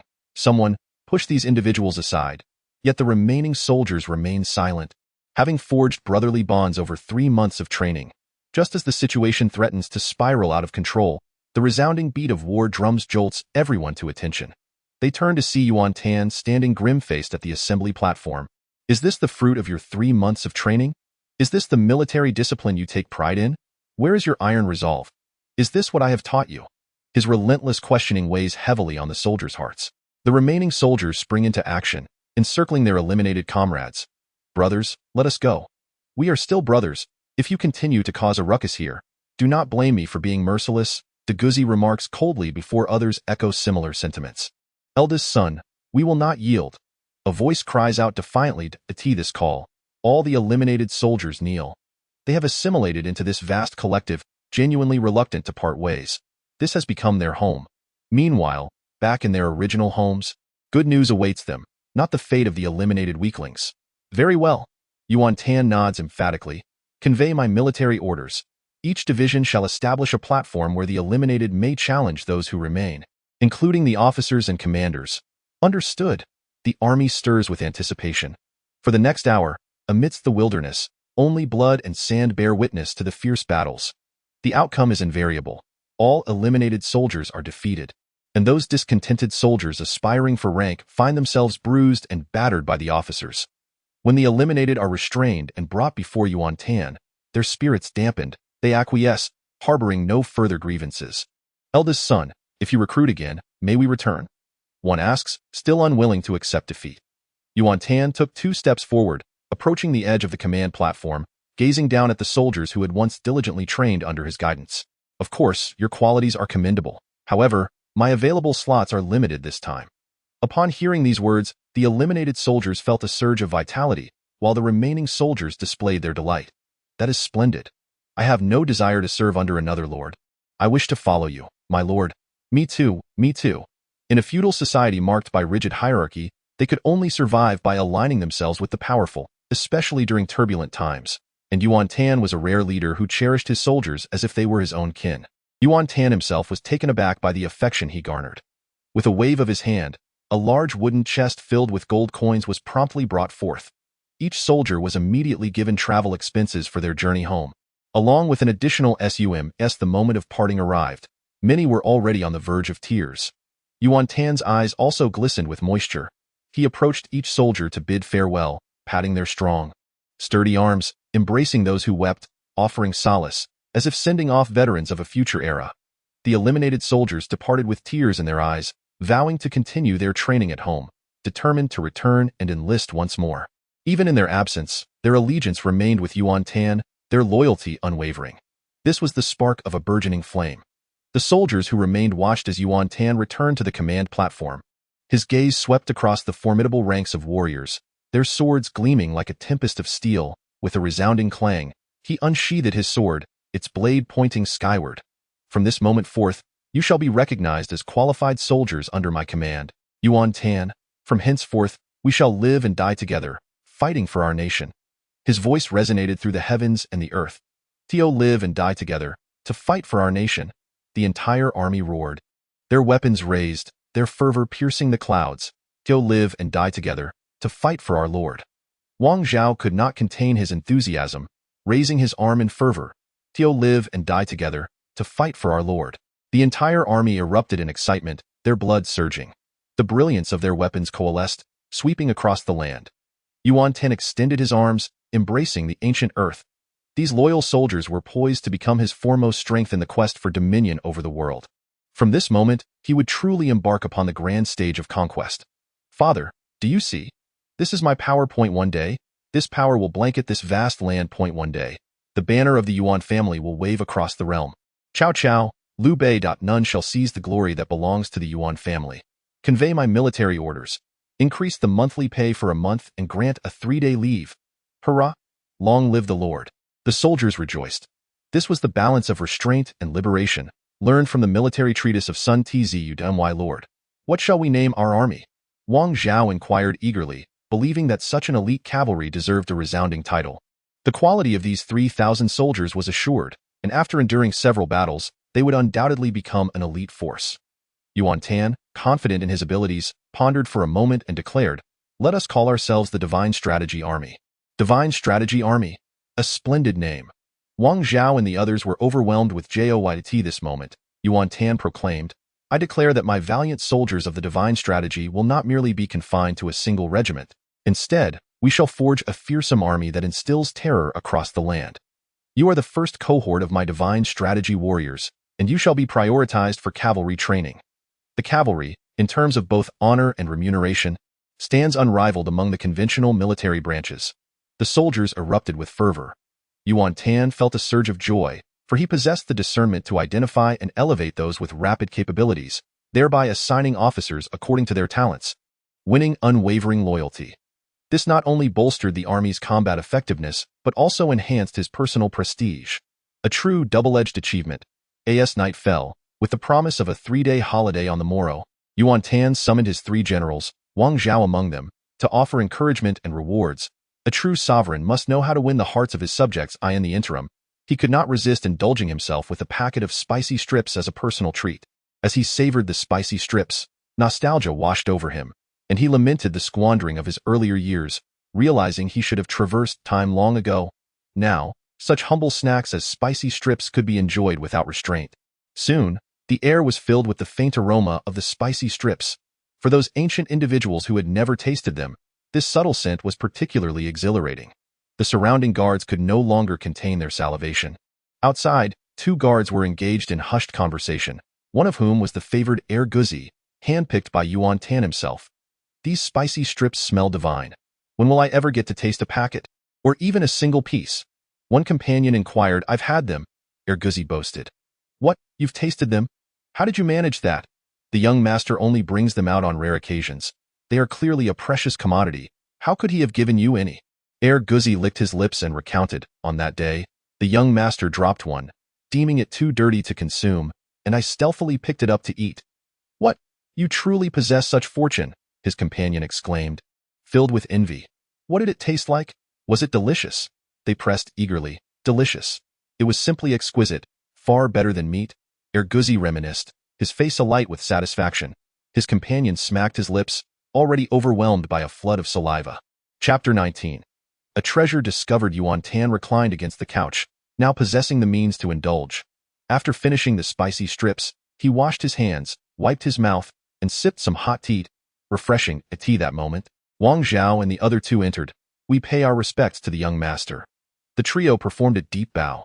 Yuan Tan sat upright and solemnly stated, "You have worked hard during this period." "It is no hardship. We are willing to serve the young master," they replied in unison, expressing their sentiments. "Very well," Yuan Tan nodded. "You may rise. Here are 3 bars of soap, 1 for each of you." With that, he produced a bar of Lux soap, its surface gleaming with English lettering. The eyes of Wang Zhao and his companions lit up, and they hurriedly approached, each receiving a bar as if cradling a newborn son. Utterly elated. This soap was a luxury even the emperor could not afford. A few coins worth of soap had inspired profound gratitude among his subordinates, proving more effective than gifting houses or cars. Had modern-day magnates known of this, they would likely have been left aghast. Yuan Tan cleared his throat and remarked, These are not intended for you lot. Your coarse skins hardly warrant such indulgence, verging on wastefulness. This is meant for your families. After accompanying me for such a length of time, they must be quite anxious. Take it back to them, lest it be said that I am unkind to you." Gratitude for the generosity of the esteemed young master, Wang Zhao and the others exclaimed, bowing deeply. The young master's bestowal was evidently an acknowledgement of their efforts during this period. Instantly, they felt that no matter how arduous or exhausting their toil had been, it was all worthwhile at that moment. Yuan Tan noticed that Wang Zhao and his companions had exhibited a slight enhancement in their martial prowess. This was due in part to their initially low capabilities, but also a reflection of their strengthened resolve. Fearlessness often stems from a willingness to risk everything, such as the nature of courage. Yuan Tan chuckled heartily, "Now off you go." "Yes, sir." Wang Zhao and the others departed. Elated. Outside, Wang Zhao scoffed. "This cannot be consumed." "Heh, I simply could not resist tasting it," Peng replied, smacking his lips. "It's truly delectable." Wang Zhao and Sun Bai exchanged glances and surreptitiously sampled the morsel themselves. Indeed, it was extraordinarily fragrant. The surrounding guards craned their necks, eager to partake of the delightful morsel. The following day, the largest pleasure house in Yi City, and indeed the grandest in the north, Lichuan Fong, was teeming with guests. Today marked the occasion when Miss Su graciously welcomed visitors. From dawn, numerous talented scholars and distinguished gentlemen converged here, donning scholarly robes and caps, some wielding fans. Each had prepared exquisite and unusual gifts, ensuring that gold, silver, and wealth were not in short supply. To earn the favor of Miss Su was considered a significant fortune in life. Madame Su was busy attending to the guests, preparing for an eager bidding session. "Madame Su, General Wang has arrived," announced a servant. Madame Su frowned. Were it not for Wang Zhao's association with Yuan Tan, she would have preferred not to entertain him. "Wang Zhao is back. How tiresome," she muttered. "What sort of woman is my daughter Su, that she would serve a brash man like him? With so many talented individuals present, he stands no chance, especially given his lack of wealth at that moment." Wang Zhao, clad in full armor, strode in, utterly at odds with the refined ambience of the gathering. Madame Su swiftly approached to obstruct him, puffing out her chest. "General Wang, do you not tire of this?" Her tone was markedly forthright. This pleasure house was owned by Prefect Han Fu, and her connection to him afforded her ample confidence. "Spare me the pleasantries." Wang Zhao surveyed the assembly, his gaze sweeping over the opulent gifts, receiving many disdainful looks in return, followed by a derisive smile. "Let us see the gifts before passing judgment." With that, he produced a plump handkerchief, evidently concealing something within. "What gifts have I not encountered?" Madame Su, well versed in such matters, was skeptical that a brute like him could present anything of value. Moreover, such a simple wrapping could hardly contain anything worthwhile. However, one must maintain decorum. She decided to examine it nonetheless. As she unwrapped layer after layer, an enticing aroma wafted towards her, causing her expression to shift dramatically, and she hastened her efforts. Her gaze was instantly captivated by the exquisite Leisure soap, marvelously smooth and pristine, adorned with enchanting engravings that were, in truth, English letters. The fragrance was enthralling. "What is this?" Madame Su's demeanor transformed entirely. At this moment, Wang Zhao was no longer the obsequious figure of yore. Instead, he stood with an air of pride and indifference. "Uncultured people," he remarked, "this is called soap, a rare treasure obtained by my family's eldest son from a far-off land in the western regions. I salute the heavens with cupped fists. My military achievements have earned me this reward." Madame Su, visibly moved, replied, "Wait a moment. I shall verify this." As she departed, Wang Zhao took a seat among the accomplished scholars, sitting with a bold demeanor. Instantly, those nearby vacated their seats, relocating to distant corners, deeming him a crude rustic. No matter the gifts he bore, with Miss Su's refined taste, she would never deign to serve him. The scholars exchanged scornful jibes, and as they did, they noticed Madame Su returning, prompting them to smirk. Anticipating an entertaining spectacle, as Madame Su approached, the scholars caught a whiff of a fragrance unlike any they had encountered before, awakening their senses and revealing that Madame Su herself possessed considerable charm. "General Wang, my daughter wishes to meet with you," she announced, her smile radiant as a blossoming flower, secretly envying this boorish man for his fortuitous reward. Wang Zhao erupted in hearty laughter, striding confidently towards the inner quarters amidst the astonished gazes of the scholars. The scholars were left dumbfounded. "Madame Su, this is simply unacceptable. I have brought the finest poetry and these treasures of gold and silver, far surpassing what this ruffian could offer. How can you do this? One scholar indignantly exclaimed. After visiting over 20 times in a year without so much as a glimpse of her, he had prepared exceptional gifts this time, vowing to take the lead. Yet, he had not even been granted the opportunity to present them, having been so rudely interrupted. You offer her mere cheese, and she grants you entry? Are your eyes blind? Another middle-aged scholar could no longer contain his outrage. Cheese? Madame Su chuckled derisively, her scornful gaze sweeping over them. You uncouth individuals, my daughter is fresh and elegant. Take away your wares reeking of vulgarity. Oh, not tarnish my Lichuan pavilion. The scholars, in a frenzy of disbelief, clutched their hair in despair.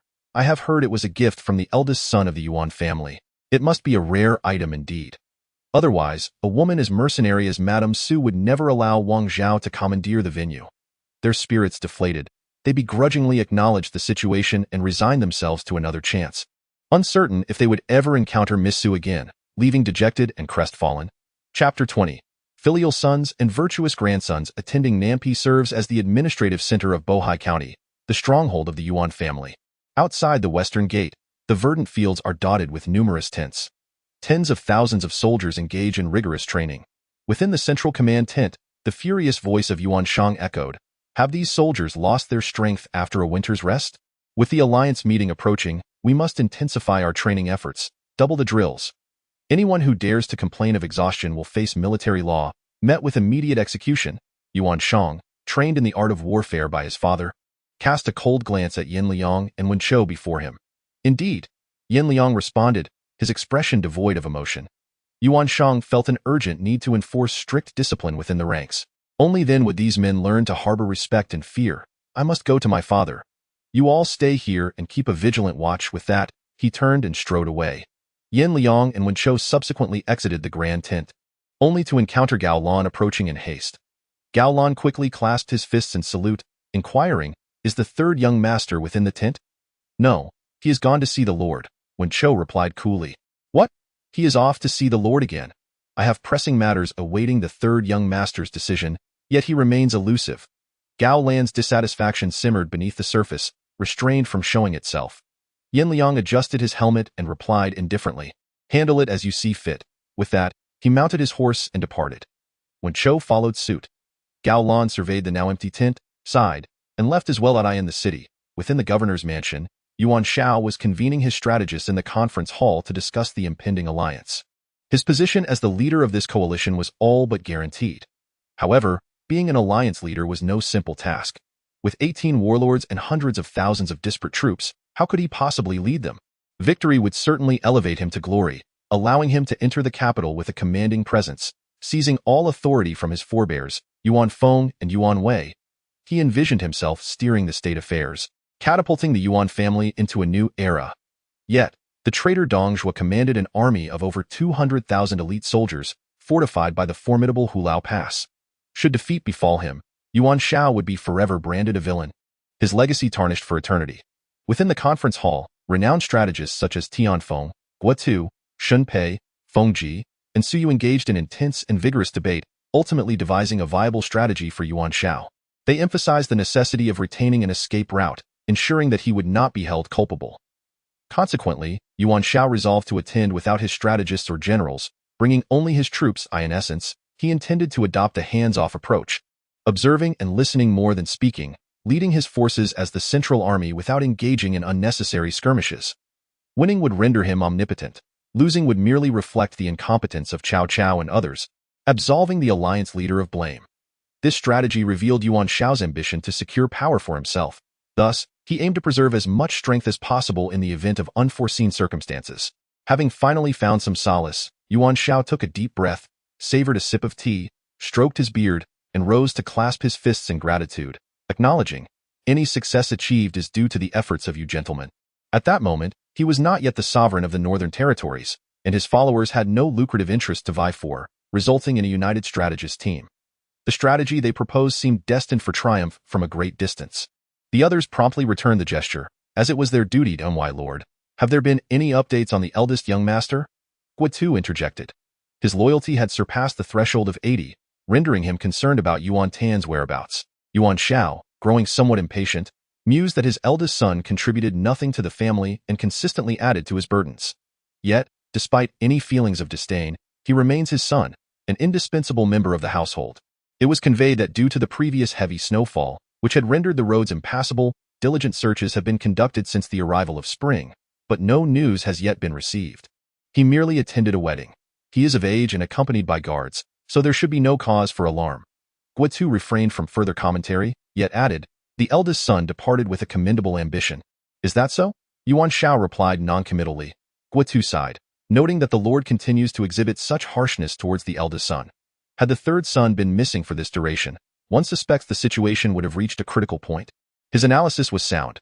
Historically, due to Yuan Shang's illness, Yuan Shao had even missed the opportunity to march south and annex Cao Cao, claiming his mind was in disarray, leading to Tianfeng being promptly dismissed. As Yuan Shao rose, the others followed suit, bowing in farewell to in the inner courtyard. Yuan Shang entered the study without hesitation, announcing, "Father, I have come to report on military training." Yuan Shao set aside his bamboo slips and smiled. "My son, how fares the military training?" Yuan Shang beamed with delight. "Thanks to your blessings, Father. The soldiers are eager to serve the Yuan family and have become increasingly proficient." With that, he approached, retrieving a brocade box from within his robe. Opening it to kneel and present it, "Father, these are the celestial peaches I personally gathered from the back mountain. May your fortune be as vast as the eastern sea and your longevity as enduring as the southern mountains." "Good, good, good. It is commendable that amidst your training, you still think of your father." "Set it down," Yuan Shao replied with great joy. Noticing his father's cheerful demeanor, Yuan Shang seized the opportunity to add, "While training, I have also gained considerable insights into military strategy and wish to accompany you to the assembly, leading troops to combat the traitors." Yuan Shao gestured for him to sit, speaking with affection. "Though you are young, you exhibit commendable decisiveness and ambition, which greatly pleases me. However, the dangers of this gathering of heroes are not to be underestimated. I tread upon thin ice, my son. Do you understand why?" Yuan Shang refrained from querying, for Shun Pei had advised him that even in ignorance, one must feign understanding, and thus he feigned a look of enlightenment, hastily exclaiming, "Were it not for your reminder, I might have misled myself." Yuan Shao, pleased by this, stroked his beard, remarking, "This child is indeed teachable." Shun Pei had also advised him to maintain a sense of propriety in all matters, aligning himself with his father and minimizing any opposing opinions to garner greater favor, thereby securing more opportunities for cultivation and laying a solid foundation for inheriting the family business. Shun Pei also emphasized the importance of diligence. Any task entrusted by Yuan Shao, even if it could not be completed, should be approached with utmost seriousness. Such heartfelt counsel was deeply valued by Yuan Shang. "Father, I shall return to my training, not go on," Yuan Shao replied, watching Yuan Shang's departing figure, reminiscent of his own youth, as he bit into the peach, savoring its sweetness. With a son like this, who assists in affairs and provides for his elder years, what further regrets could one possibly have? After Yuan Shang exited, his elder brother Yuan Shi had been waiting for him. "Father does not permit my attendance." Yuan Shi, upon hearing the words, felt a profound sense of disappointment towards his younger brother. "Oh, I was initially intending to accompany you. But in that case, I shall refrain from discussing this matter with father. I wonder if elder brother will be going." Yuan Shi inquired. "Elder brother? Humph." Yuan Shang scoffed derisively. "How can he go without soldiers?" "Indeed, that is a valid point." Chapter 21. The majestic return. Yuan Shao's army set forth. The billowing smoke of war ascended into the heavens, bolstering the might of the military. As 30,000 troops advanced, the clouds of dust they stirred enveloped the land. The towering city of Nampian trembled under the footsteps of the Yuan family warriors. Hundreds of thousands of citizens gazed in awe at this spectacle, hoping that the traditionally benevolent Yuan family would restore order to the chaotic times, eradicate traitors, and bring genuine peace to the realm. Yuan Shao rode at the forefront of the army, observing the populace bowing at the roadside. His gaze extended to the distant horizon, where awaited him the prospect of soaring to great heights. The golden scales are not mere creatures of the pond. Once they encounter the winds and clouds, they transform into dragons. In that moment, Yuan Shao brimmed with confidence. Cao Cao, Sun Jian, the 17 feudal lords regarded him as their leader. Once he entered the court, they would all be his vassals. In this world, who could possibly impede his advance? Just as Yuan Shao contemplated these thoughts, he spotted a lone scout galloping towards him, his expression frantic, undoubtedly signaling a significant event. What could be so alarming? Yuan Shao inquired with displeasure. Your Excellency, we have discovered a group of unidentified troops 10 li away, advancing directly towards us. Unidentified? What use are you to me then? Investigate further and report back. Yes. As the scout departed, a cloud of dust appeared on the horizon, dark and ominous, rolling towards them. The common folk gasped in shock, and the soldiers collectively inhaled sharply. Observing the scale of the approaching dust cloud, Yuan Shao was taken aback. The enemy forces were indeed formidable. It was crucial to note that his own 30,000 troops stood ready behind him. Who in Jizhou would dare to step forward? The intentions of the newcomers were dubious, my lord. This army's motives remain unclear. We must prepare for defense at once, Tian Feng urged urgently. Yuan Shao nodded repeatedly. Convey my orders. The troops shall assemble in readiness. The vanguard will form the forefront, the center will serve as the left flank, and the rear will constitute the right flank, arranged in a formation resembling a wild goose. In a short while, when the enemy arrives, the generals must not act impulsively. They shall follow my signal. Regardless of who approached, he had no reason to fear. Thus he arranged an aggressive formation. The vanguard, led by Yuan Shao, was particularly robust. Gao Lan and Zhou, upon receiving the instructions, turned their horses and assembled their troops. Yen Liang and Wen Chou were tasked with guarding Yuan Shao at the center. The vanguard commenced its maneuvers, while the order was relayed to the rear troops. In the rear, Yuan Shang commanded the forces. Although he could not attend the feudal lords' assembly, he requested to escort Yuan Shao to the banks of the Yellow River, to which Yuan Shao readily agreed. It has been a long time since I last heard from elder brother, Yuan Shi remarked, shifting uncomfortably on his horse. Elder brother must be disheartened, perhaps retreating into seclusion, leading a life free from worldly conflicts and indulging in leisure. Yuan Shang chuckled. Elder brother has grown accustomed to a life of luxury. We must take good care of him in the future. Before his words could conclude, Yuan Shao's orders arrived. Report. Second young master, third young master, an unidentified army has been discovered ahead. The Lord has commanded the three armies to assemble and prepare, forming the wild goose formation, with the rear army positioned on the right flank. The messenger dismounted hastily, bowing to deliver the news. An unidentified army. The wild goose formation? Second brother, what shall we do? Yuan Shang, though he had been training his troops day and night, had never anticipated encountering the enemy so soon, causing him some alarm.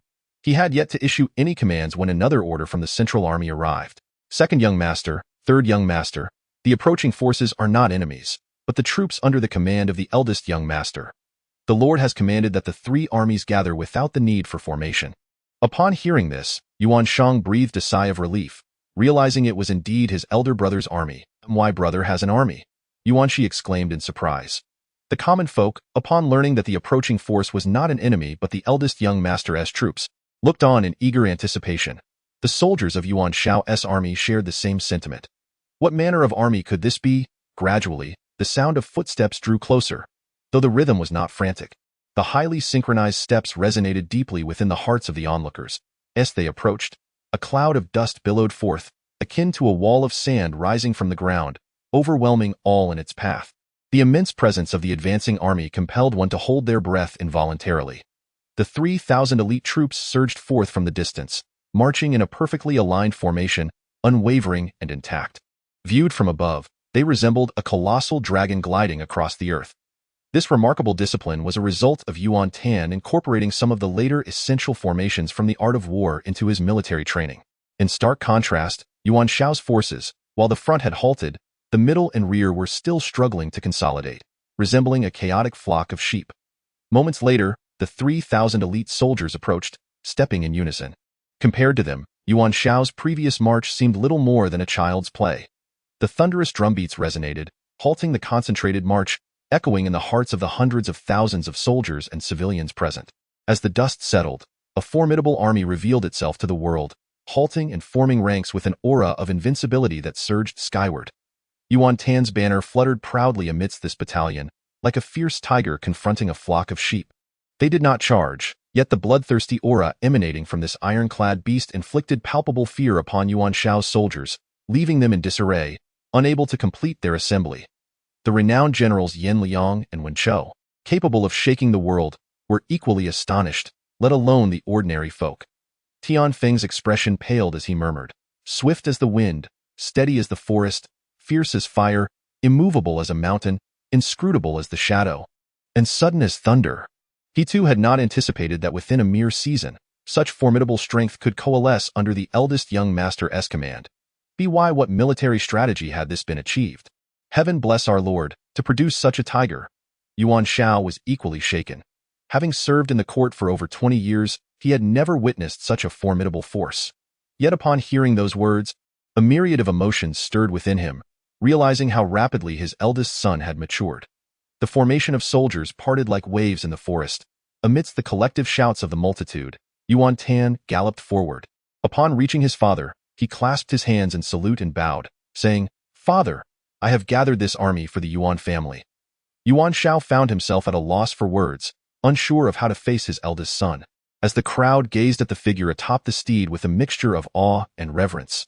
The demeanor of the eldest son has undergone a remarkable transformation since his departure last year.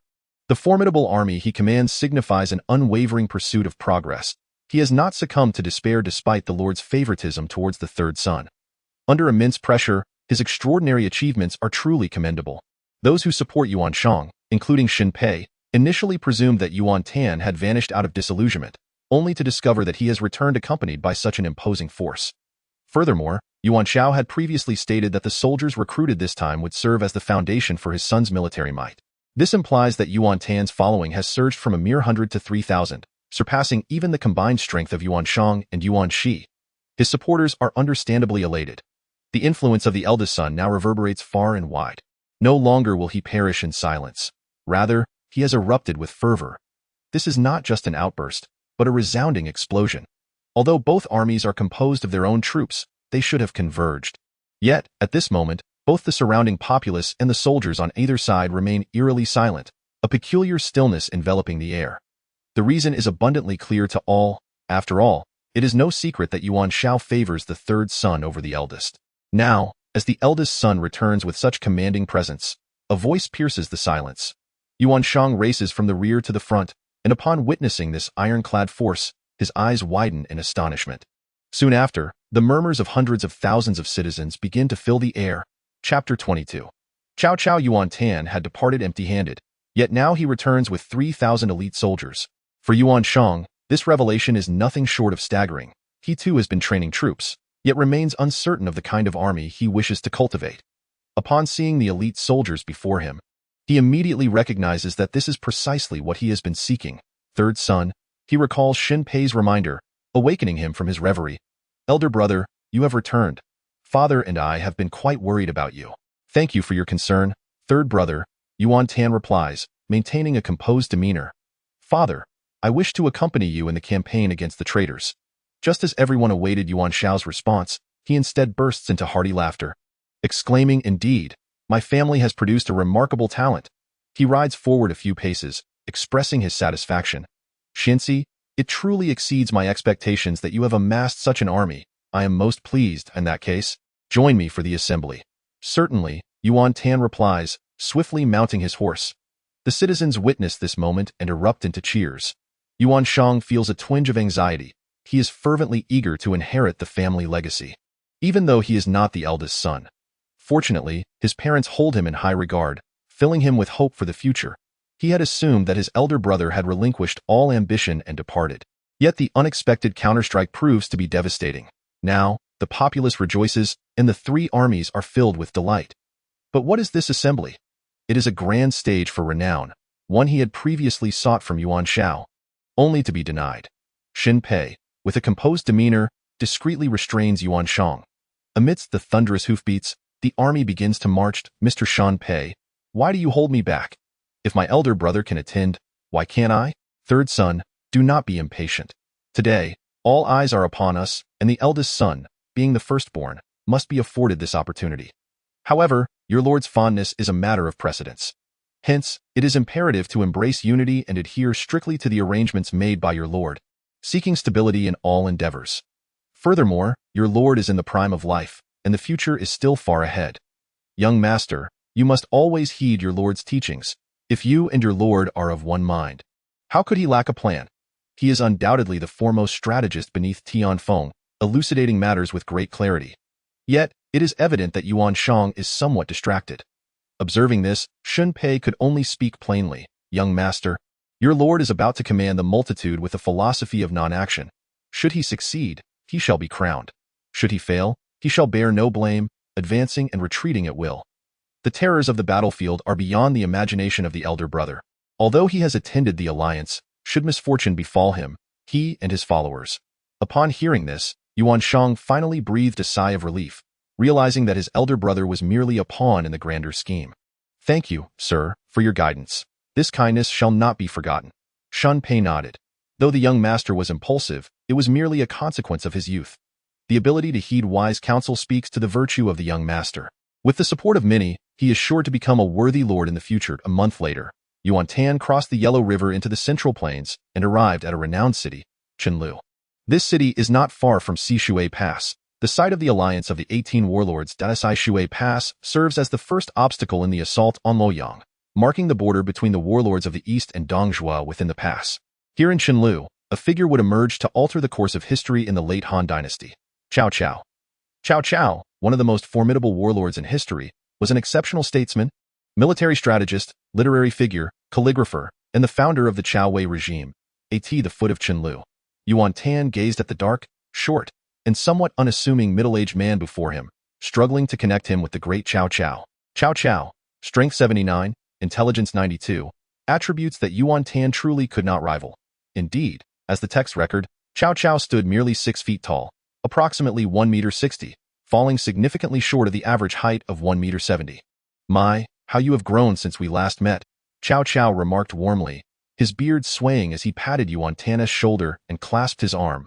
I have known your father for many years as officials in the same court. We are as close as brothers, so there is no need for formalities, Cao Cao declared grandly, exuding the air of a future overlord with every gesture. Yuan Tan chose silence, for here, Yuan Shao was the true protagonist. After exchanging pleasantries, Cao Cao appraised Yuan Tan, noting he paled in comparison to his eldest son, Chaoong, whose appearance suggested a short lifespan. No wonder Yuan Shao held little affection for him. After all, what legacy could one expect to inherit if they were unable to win the love of their parents? Ultimately, a person who cannot gain parental favor is unlikely to achieve greatness. In truth, Yuan Tan held no value for Cao Cao, as this was merely a pretext to draw Yuan Shao closer. Thus, after the polite conversation, Cao Cao set Yuan Tan aside and invited Yuan Shao to enter the city together. Discussing the matters of the alliance, brother, do you remember Chaoong? Yuan Tan turned to see a tall and imposing young man approaching. Chaoong, strength 75, intelligence 73. Yuan Tan faintly recalled his childhood days in Luoyang, where he often subjected Chaoong, the eldest son of the Cao family, to bruises and scrapes, while Yuan Shang, with tears streaming down his face, cheered him on. Now, he found himself unable to match the eldest son in strength. Eldest son, Yuan Tan chuckled. Eldest son, Chaoong replied. Thus, they rode together into the city of Chenlu, where at the entrance of the governor's residence, 2 formidable warriors awaited. Both possessed impressive physiques, towering over 6 feet. Eldest son, the 2 generals saluted. The one with the long beard was Xiahou Yuan, with a martial prowess of 91 and intelligence of 66. The one with the short beard was Xiahou Dun, boasting a martial strength of 92 and intelligence of 68. At this time, Xiahou Dun still had both eyes, which shone brightly. Chaoong nodded slightly, inviting Yuan Tan inside. The father and son duo of Cao Cao hastily settled Yuan Tan and then departed the city. It was not an act of disrespect, but rather a necessity, as more lords were expected to arrive soon. Thus, Chenlu gradually became a gathering place for hundreds of thousands of troops. That night, Yuan Tan found it difficult to sleep.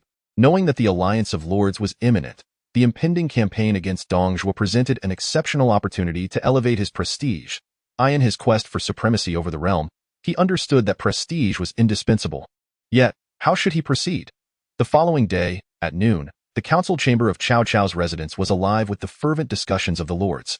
These influential figures were meticulously planning the details of the alliance ceremony. However, based on his current strength, Yuan Tan felt he lacked the qualifications to participate. Yet, he remained unperturbed. He decided to take a stroll to clear his mind before returning to strategize for the future. Wang Kai, let us step out for a drink or two. Thus, Yuan Tan procured a gourd for wine, fastening it to his waist. He had no intention of consuming the mediocre local brew, as its low alcohol content and poor flavor did not appeal to him. Furthermore, with the lords engaged in their tense deliberations, he risked being discovered drinking in the residence, so he opted to drink outside. With an empty gourd in hand, he could select any fine wine from the department store, purchase it, and fill his gourd accordingly. Young master, You have truly endured much during this month-long march. Chapter 23. A bottle of erguotu in the west district of Qinlu. On a nameless alley, Yuan Tan arrived at the entrance of a small tavern. Young master, I have inquired thoroughly. Do not be misled by the remoteness of this establishment, for it brews excellent wine, Wang Zhao remarked. Yuan Tan knew that within the department store, there were many world-class wines. Take, for example, a bottle of 1986 white wine, valued at 880,000. Even the future young master, Wang Xiao, would only indulge in it for show. Thus, he held little interest in the wines of the three kingdoms.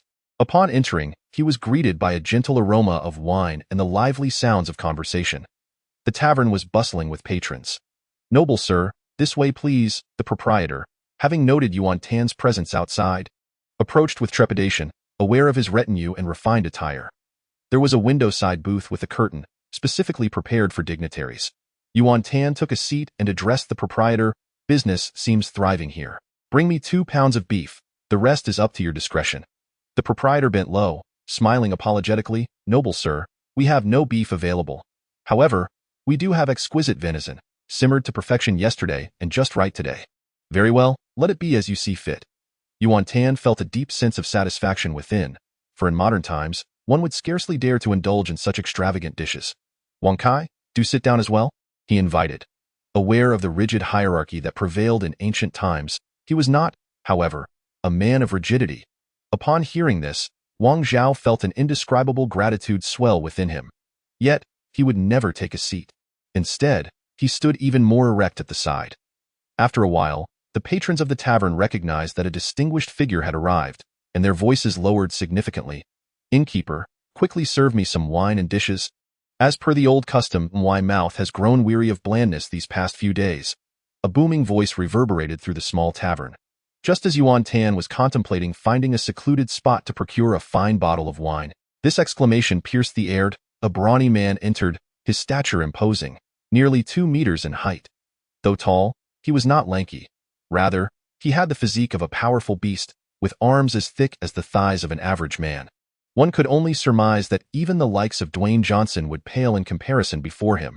His formidable presence was such that it made one hesitant to gaze directly at him. Who, indeed, could possess such a physique? Yuan Tan promptly employed his keen eye to discern the attributes of this individual. Dian Wei. Strength 99, Intelligence 33, Allegiance, Zhao Chong, Zhang Miao, Cao Cao, Loyalty, none. Yuan Tan was momentarily taken aback, his heart racing with astonishment. And why heavens, it is Dian Wei. This legendary warrior was renowned for his invincibility, a force to be reckoned with. However, the ambiguity surrounding Dian Wei's allegiance and his lack of loyalty left Yuan Tan greatly perplexed. Historically, Dian Wei had initially served under Zhao Chong, who was a subordinate of Zhang Miao, an individual with his own ambitions during these tumultuous times. Last year, Zhang Miao had allied with Cao Cao to combat Dong Zhuo, only to suffer a disastrous defeat, incurring substantial losses among his ranks and thus being compelled to align with Cao Cao, albeit not as a subordinate but rather as a partner. This intricate web of loyalties among the three figures rendered their allegiances quite chaotic. It was perhaps this very confusion that accounted for Dian Wei's current lack of loyalty, as he himself was uncertain to whom he ought to pledge his allegiance. Moments later, Dian Wei lifted a wine jar and downed its contents in one gulp, exhaling a breath of spirits as he bellowed, "Innkeeper, your wine has yet to improve. I had anticipated that in such a grand establishment, the wine would be exquisite. Instead, it pales in comparison to our homemade brew from the countryside." The innkeeper hurried over, visibly displeased. "Oh, esteemed warrior, do refrain from such outbursts. I assure you, my wine surpasses that of your rural concoction." The innkeeper was unwilling to let anyone tarnish his establishment's reputation and was brimming with confidence in his offerings. "Humph," Dian Wei scoffed. "The taste is indeed superior to that of my hometown, but it lacks fortitude." That moment, upon spotting Yuan Tan emerge, the innkeeper promptly abandoned Dian Wei. "Where is the restroom?" Yuan Tan inquired. "In the backyard, esteemed guest. Just follow the path and you shall see it," the innkeeper responded, eager to impress upon Dian Wei that if his establishment's wine were truly subpar, would the esteemed patrons grace his tavern with their presence? Yuan Tan made his way to the tavern's backyard and summoned a spatial portal leading to the department store. He felt no need to verify the surroundings for onlookers, for if there were any, the portal would not manifest. Thus, the appearance of the portal guaranteed that the vicinity was devoid of any witnesses. Upon entering the space, he beheld a department store towering higher than the city walls. Indeed, this was his treasure trove. Overcome with a sense of pride, he made his way directly to the supermarket, swiftly arriving at the liquor counter. While the spirits here may not be the finest, those could be found in the exclusive shops on the upper floors. Many of these offerings were still quite luxurious for the average person. Mutai was exorbitantly priced, with the cheapest bottle demanding a staggering 2,000 taels of gold. Wuliangye was similarly costly, leaving him with only the option of Haijilan, which was a mere 100 taels of gold. Yet, he ultimately set Haijilan back on the shelf, stroking his chin in contemplation. Dianwei favored robust spirits. Perhaps these would not be to his liking. Catering to one's preferences would indeed be the wisest choice. Thus, he circled the shelves once more, finally selecting a bottle of Erguo. Although the packaging was rather unrefined, the alcohol content was impressively high at 68 degrees in modern times. Yuan Tan often found himself dispatched to procure such spirits whenever his family pickled salted eggs. How much for this? He inquired without bothering to glance at the price tag. Ding! The host has selected a 500 milliliters bottle of capital Erguo, priced at 7 taels of gold. Yuan Tan chuckled heartily. This will do. I only buy what is right, not what is expensive. The checkout, he observed as one gold ingot vanished from the pile at the entrance. After a brief moment, he returned to the entrance, gazing at the heap of gold and exhaling deeply. Though it would suffice for an ordinary person for 3 lifetimes, he recognized the vast distance between him and the fulfillment of his ambitions. However, he remained unperturbed. It was essential to remember that these were chaotic times, with gold lying in abundance. With muscle at his disposal, he had no fear of failing to seize gold. Exiting the space, he poured the Erguo into his wine gourd, tossing the empty bottle back into the space. He would clean up the refuse next time he entered. After all, these empty bottles could fetch a handsome price. Being crystal, he felt a surge of delight. For even what would be deemed white trash in later times was a treasure in this era. With the Erguo in hand, his demeanor transformed entirely as he strode back into the tavern with purpose. Esteemed guest, what type of wine would you prefer? We boast an extensive selection here. The proprietor approached, cautiously inquiring, radiating confidence in the quality of his offerings. No need for trouble, Yuan Tan replied, shaking the gourd, the clinking sound echoing. The shopkeeper scratched his head. His establishment's wines were renowned throughout the city. Did the guest truly intend to bring his own? Wouldn't he risk losing face if, when the time came to drink, the aroma of his spirits paled in comparison to others? Taking his seat, Yuan Tan overlooked the steaming venison before him, instead reaching for a wine cup, pouring a bowl of Erguo. The fragrance, unique to modern spirits, immediately wafted into the air. Wang Zhao, standing nearby, perked up his nose. How delightful! No wonder the young master chose not to order from here. It appears he has uncovered such a treasure. Though enhanced the wine's aroma, Yuan Tan discreetly splashed some into the air, instantly intensifying the scent, which gradually spread throughout the tavern. The tavern was now suffused with the rich fragrance of Erguo. In this age, the essence of wine had been entirely suppressed. Hiss, hiss. Someone began to sniffle as if the act might be contagious, and soon, the entire tavern was engaged in the same motion. What a delightful aroma! What kind of liquor is this? Where is it emanating from? People turned their heads in every direction, some even rising to seek the source. The aroma of Erguo was not merely fragrant. It carried a robust alcoholic essence. Connoisseurs of fine spirits are particularly sensitive to the scent of alcohol, able to discern its potency with a mere whiff, and the ancients were no exception. At last, the patrons discovered that the intoxicating fragrance was wafting from Yuan Tan. Innkeeper, I too desire this liquor. Innkeeper, why do you hide it from me? I am a regular customer, and I can certainly afford it. Many diners expressed their dissatisfaction. Dianwei grasped the wine jug and took several swigs, yet it did little to quell the craving stirred by the alluring aroma. With a resounding thud, he slammed the jug onto the table and bellowed, "Serve me first, or I shall smash your establishment." The innkeeper, unwilling to stray too far, thought to himself that surely Yuan Tan would soon order from his shop. Little did he anticipate that a mere bowl of wine could suppress the entire room's olfactory intoxication. At that moment, he became the target of collective ire. He had sold wine his entire life, brimming with confidence daily, yet in this instant, his pride and self-assurance were severely undermined. The voices dwindled, and he stammered, "Esteemed patrons, this fine wine was brought by this gentleman. My humble establishment cannot possibly produce such exquisite liquor." Having brewed wine for many years, he was painfully aware of the vast disparity and could not help but acquiesce. It turned out to be brought in by a guest. Though the patrons were impatient to indulge, they found themselves powerless in their fidgeting. They were compelled to take their seats. After a brief while, the diners could no longer endure the torment of smelling what they could not taste. They continued to eat, finding the food tasteless and the wine as insipid as water, and soon began to settle their bills and depart.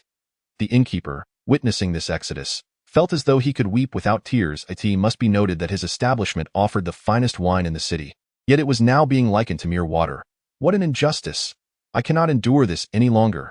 Dian Wei rose and approached, his eyes fixed intently on the wine in Yuan Tan's possession. Wang Zhao could not restrain himself, unsheathing his curved dagger. This towering figure, as formidable as an iron tower, was nearly brushing the ceiling. Before him stood not a mere man, but a veritable wall. Raising his chin to look up, he demanded, "What do you intend to do? Step back, give me space, guards." Sensing his vulnerability, he hurriedly called for reinforcements. Guzi and his companions rushed in at the sound of his call. A pack of wolves surrounded a ferocious tiger. Most of the onlookers barely reached Dian Wei's chest. He paid no heed to Wang Zhao and his ilk. "Noble sir, might I also partake in a bowl of your wine?" he inquired. "No," Yuan Tan curtly denied. Lifting the wine cup to his lips and draining it in one gulp, Dian Wei sighed, licking his lips, filled with a sense of desolation. "Had this been in the past, I would have surely seized it from you. But now I am a soldier and cannot engage in such unbecoming behavior." Without warning, he made his move, lifting Wang Zhao and deftly evading the dagger that thudded into the ground. With an air of indifference, he turned to leave. "Protect the young master." Wang Zhao had no time to feel humiliated as he yelled, drawing his curved dagger with fervor. Guzi and his companions were fraught with anxiety. They were acutely aware that they were no match for Dian Wei after witnessing his earlier display of prowess. They promptly formed a battle formation before Yuan Tan, unwilling to advance recklessly. "Brave warriors, please hold your ground." That moment, Yuan Tan rose to his feet, declaring, "Based on your earlier words, this gourd of wine is yours." "Really?" Dian Wei exclaimed, abruptly turning around. "You, too, are a person of the military. How refreshing!" He dashed over like a gust of wind, sending Wang Zhao and the others sprawling in disarray. Seizing the gourd of wine from the table, he began to drink heartily. Yuan Tan was taken aback. This was 68-degree erguotu. Who would dare to consume it so recklessly? "Slow down. You won't be able to withstand the potency of the alcohol," he cautioned. After the first sip, Dian Wei was already astonished. The fiery liquor surged through him, bringing tears to his eyes. The spirit felt like a blade as it slid down his throat, impossible to swallow. Yet, he recognized that this was the fiery elixir he had long sought in life. True to his character, Dian Wei forced it down, exclaiming, "What exquisite wine! To savor such a delightful spirit is a fulfillment of my life's desires. There is no alcohol I cannot withstand." Nevertheless, tears continued to flow uncontrollably. However, he could not suppress the ardor with which he drank. Yuan Tan was astounded. This was indeed 68 degrees, a true testament to Dian Wei's might as one of the most formidable warriors of the Han dynasty. After a while, Dian Wei shook the gourd, his body swaying in unison. His eyes had glazed over, his tongue thickened, and his speech became slurred. "You, noble, what is your name?" "I have yet to inquire. I am Yuan." "Pong." Dian Wei's forehead promptly collided with the table, and he fell into a deep slumber, snoring loudly so soon to be inebriated. The innkeeper was astonished and couldn't help but exclaim, "This wine is exceedingly potent. I apologize, esteemed guests, but this military man frequents my humble establishment, consuming 30 to 40 jin at a time without ever becoming drunk, often criticizing the quality of my wine." The remaining patrons in the tavern were equally unsettled. Yuan Tan shook his head. Could one truly become this intoxicated from a mere morsel of food? Meanwhile, he felt a sense of delight at the turn of events. It was better this way, as it spared him much trouble. He immediately waved his hand and ordered, "Take him to my military camp." As the innkeeper observed the departure of the crowd, he hurried to the table, meticulously searching until he discovered a few drops of wine. Overjoyed, he cautiously leaned in to savor the scattered droplets. Coughing violently for a moment, he was left with nothing but the exquisite aftertaste. From that day forward, he would stand at the door daily, watching the passers-by. The next day, Dian Wei blinked his eyes wide open, surveying the unfamiliar surroundings. Where was he? He was certain he was in a military tent, but it was certainly not his usual abode. The grandeur of the arrangement indicated it was undoubtedly the tint of a significant figure. He must have been quite inebriated, indeed. Rubbing his still throbbing head, he realized it had been years since he had felt such a hangover. "Are you awake?" Following the voice, he quickly descended from the bed, embarrassed, and said, "Thank you for your generous hospitality. My lord." It was clear that Yuan Tan was a person of considerable stature. Yuan Tan smiled. Addressing Dian Wei, "I truly admire your boldness. Would you be willing to serve under my banner?" Dian Wei, taken aback, inquired, "And who might you be?" He was astonished that such a prominent figure would seek out someone of his humble status, still unaware of the identity of the individual before him. Wang Zhao interjected, "This is none other than Yuan Tan, the esteemed eldest son of the Yuan family, a lineage of 4 generations and 3 dukes." After a moment of confusion, Dian Wei's eyes widened in realization. "Ah, so you are the revered commander of the Shin's army, Lord Yuan Tan." It became clear that the various lords had gathered hundreds of thousands of troops around Shenlu, with Yuan Tan's Shin's army among them, their formidable presence earning them considerable renown. Dian Wei now regarded the young man before him with profound respect. In just a single day, the soldiers of the Shin's army had dispatched over 100 foreign soldiers, often prevailing against overwhelming odds, fierce and unstoppable. The allied soldiers of the lords were now well aware that the Shin's army was no ordinary force, and its commander was undoubtedly even more exceptional. Dian Wei, wide-eyed, recalled these feats. Yuan Tan chuckled, "You have yet to provide me with an answer." After a moment's contemplation, Dian Wei clasped his hands together and responded, "My lord, since I enlisted, I have encountered many who drone on endlessly. Yet you, however, my military registration is currently under General Zhao Chong." Yuan Tan exhaled in relief, realizing that he had overcomplicated matters. To recruit someone as straightforward as Dian Wei required only sincerity and genuine intent. "Wang Zhao, take my visiting card to General Zhao Chong at once." With Wang Zhao dispatched, Yuan Tan turned to Dian Wei. "Would you care to join me in observing the drills of my army?" An opportunity one eagerly anticipate. A quarter of an hour later, at the encampment of the Chao army, within Zhang Miao's forces, Zhao Chong was in his tent when a soldier rushed in, exclaiming, "My lord, calamity has struck." Zhao Chong furrowed his brow. "What calamity?" "The vassal of the Yuan family's eldest son, Wang Zhao, requests an audience with you." Zhao Chong was perplexed. Why would such a noble figure seek out a mere subordinate like himself? What could this visit entail? The soldier hastily added, "It is said to be due to Dian Wei's involvement. Beyond that, I dare not inquire." "Dian Wei?" Zhao Chong sprang to his feet, suddenly comprehending the soldier's alarm. Any matter concerning this soldier rarely boded well. Such an individual could easily shave years off one's life. Moments later, Wang Zhao entered the grand tent, accompanied by 4 guards. Zhao Chong quickly donned a smile. "General Wang Zhao, has Dian Wei caused yet another incident?" "Another incident?" Wang Zhao instinctively responded. Zhao Chong's expression grew increasingly awkward. Just as Wang Zhao was contemplating how to broach the subject, his well-trained mind seized the moment, coldly stating, "Indeed, it is an incident of great severity." "What sort of calamity?" Zhao Chong grew anxious. "Dian Wei has audaciously appropriated our lord's wine." Wang Zhao, consumed by anger, forcefully kicked the table away. The soldiers inside and outside the tent were taken aback. Who would dare to pilfer from whom? To steal from the esteemed son of the leader? At this moment, Zhao Chong felt as though he were teetering on the brink of disaster. While Dian Wei was reckless with his life, Zhao's own was at stake, a calamity that could spell ruin. He felt as if he were being undone by this soldier. A mere word to Cao Cao would surely seal his fate. Though he held the title of Sima, in the presence of the formidable heir of the Yuan family, he was but a trifling figure. Wiping the sweat from his brow, Zhao hastily implored, "General, please temper your wrath. Esteemed son, I shall send someone immediately to apprehend Dian Wei and deliver him to you." Zhao Sima was a man of discernment, yet he was informed that Dian Wei had already been captured. However, as it was said to be under General Chao's command, the soldiers here were merely conveying the message. With the allied forces poised for a meeting, it would be prudent not to let this incident mar the atmosphere. Wang Zhao's words were imbued with a sense of reason and high moral standing. Zhao Chong, feeling the heat of embarrassment, perceived a glimmer of hope and quickly responded, "General, you overstate the matter. He is merely a soldier. I forego any claim on him, allowing the esteemed son to deal with him as he sees fit." Wang Zhao took his place in the commanding position and remarked coolly, "After all, he is also a soldier registered with the court. That is easily resolved." A brief moment later, Zhao Chong affixed his seal to the official document, declaring, "General, Dian Wei has been removed from the rolls. He is now merely a common citizen." "Excellent. Wang Zhao felt a surge of joy at having accomplished his task and departed with the document. The Shansu army encampment. Yuan Tan personally escorted Dian Wei on a tour. Observing the deep fascination in Dian Wei's demeanor, he knew his objective had been achieved. Esteemed son, the document from Sima Zhao has arrived. Wang Zhao has returned. Yuan Tan took the document, feeling quite pleased.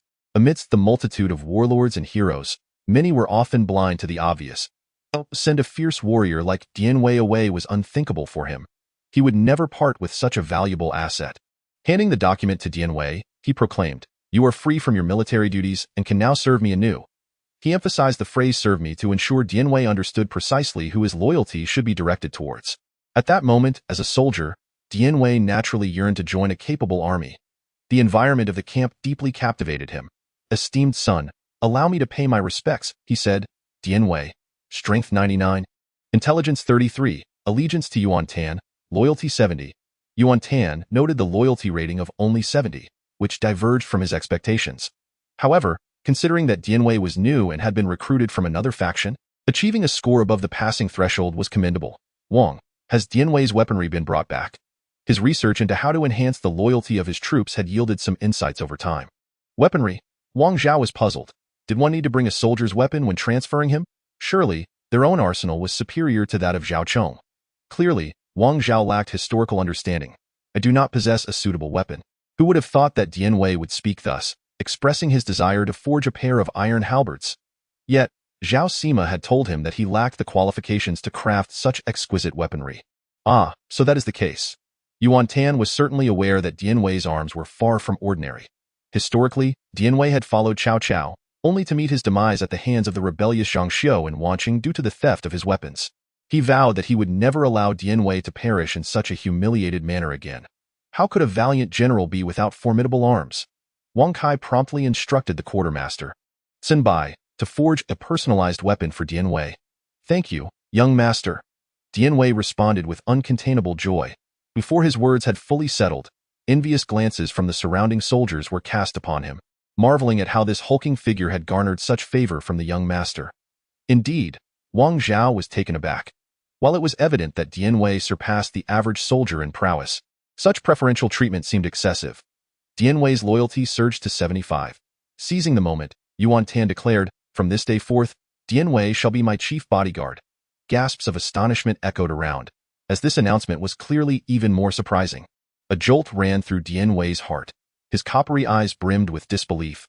Could this truly be the fabled grace of recognition? Was this what they referred to as the honoring of the worthy? A rough man like him had, at long last, received the treatment typically reserved for the wise.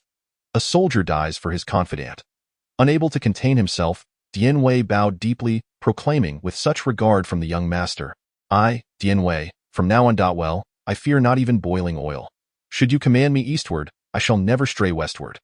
Yuan Tan chuckled heartily within, clearly amused by Dian Wei's lack of eloquence, yet it was this very man who was destined to be a chief bodyguard. In a moment of exuberance, he surveyed all present, declaring, "Boiling oil. When that time comes, I alone, with my sword, shall share life and death with you all. I vow to serve the young master unto death." The soldiers' hearts surged with fervor, and they collectively bowed in agreement. Once a mere drifter, Dian Wei had finally discovered his life's purpose: to protect his esteemed young master, Yuan Tan. Whoever dared to harm Yuan Tan would have to tread over his corpse. Life would hold no regrets. His loyalty rapidly ascended. Halting at 90, "I refuse to accept this." A voice erupted, startling the crowd. The bodyguard Erguzi knelt on one knee, declaring, "I acknowledge that I cannot defeat him. But does he truly possess the qualifications to be chief bodyguard?" Yuan Tan had yet to appoint a chief bodyguard, leading to clandestine rivalries among the guards, each vying for the position. Thus, many voices of dissent quickly followed. Chapter 26. Could he be a deity? Thousands of elite troops from the Shin's army converged, expressing their discontent with Dian Wei. They were seasoned warriors, emboldened and fearless, and how could they submit to a newcomer? Was mere stature enough to command respect? Witnessing the gaunt Erguzi take on 4 or 5 men from the outer camp merely as a gatekeeper, they questioned his worthiness to be chief bodyguard. "Dian Wei, you see, the entire army is unwilling to accept you, which puts me in a difficult position." Yuan Tan refrained from leveraging his authority to quell the situation. Instead, he hoped to see Dian Wei win the hearts of the soldiers through his prowess. At the same time, He yearned to witness firsthand the legendary abilities of Dian Wei, the eldest son. I know how to proceed. Dian Wei strode forth with confidence, undeterred by the fierce gazes of thousands of soldiers. Today, in this very place, he aimed to demonstrate to all who truly deserved the title of Chief Guardian. He must not betray the elder son's investment in him. Loyalty increased by 1 point. At that moment, a supply convoy approached the gate. The quartermaster, Sun Bai, had returned with provisions and a large millstone, intended for grinding flour. What was the situation here? From his vantage point on horseback, Sun Bai observed a throng of soldiers encircling a towering figure, with the eldest son standing nearby. Instinctively, he halted his horse.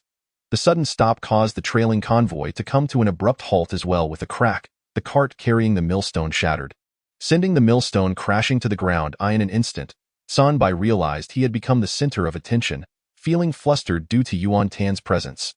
This was a display of incompetence. He quickly muttered in frustration, "Hurry, transfer it to another cart, quickly."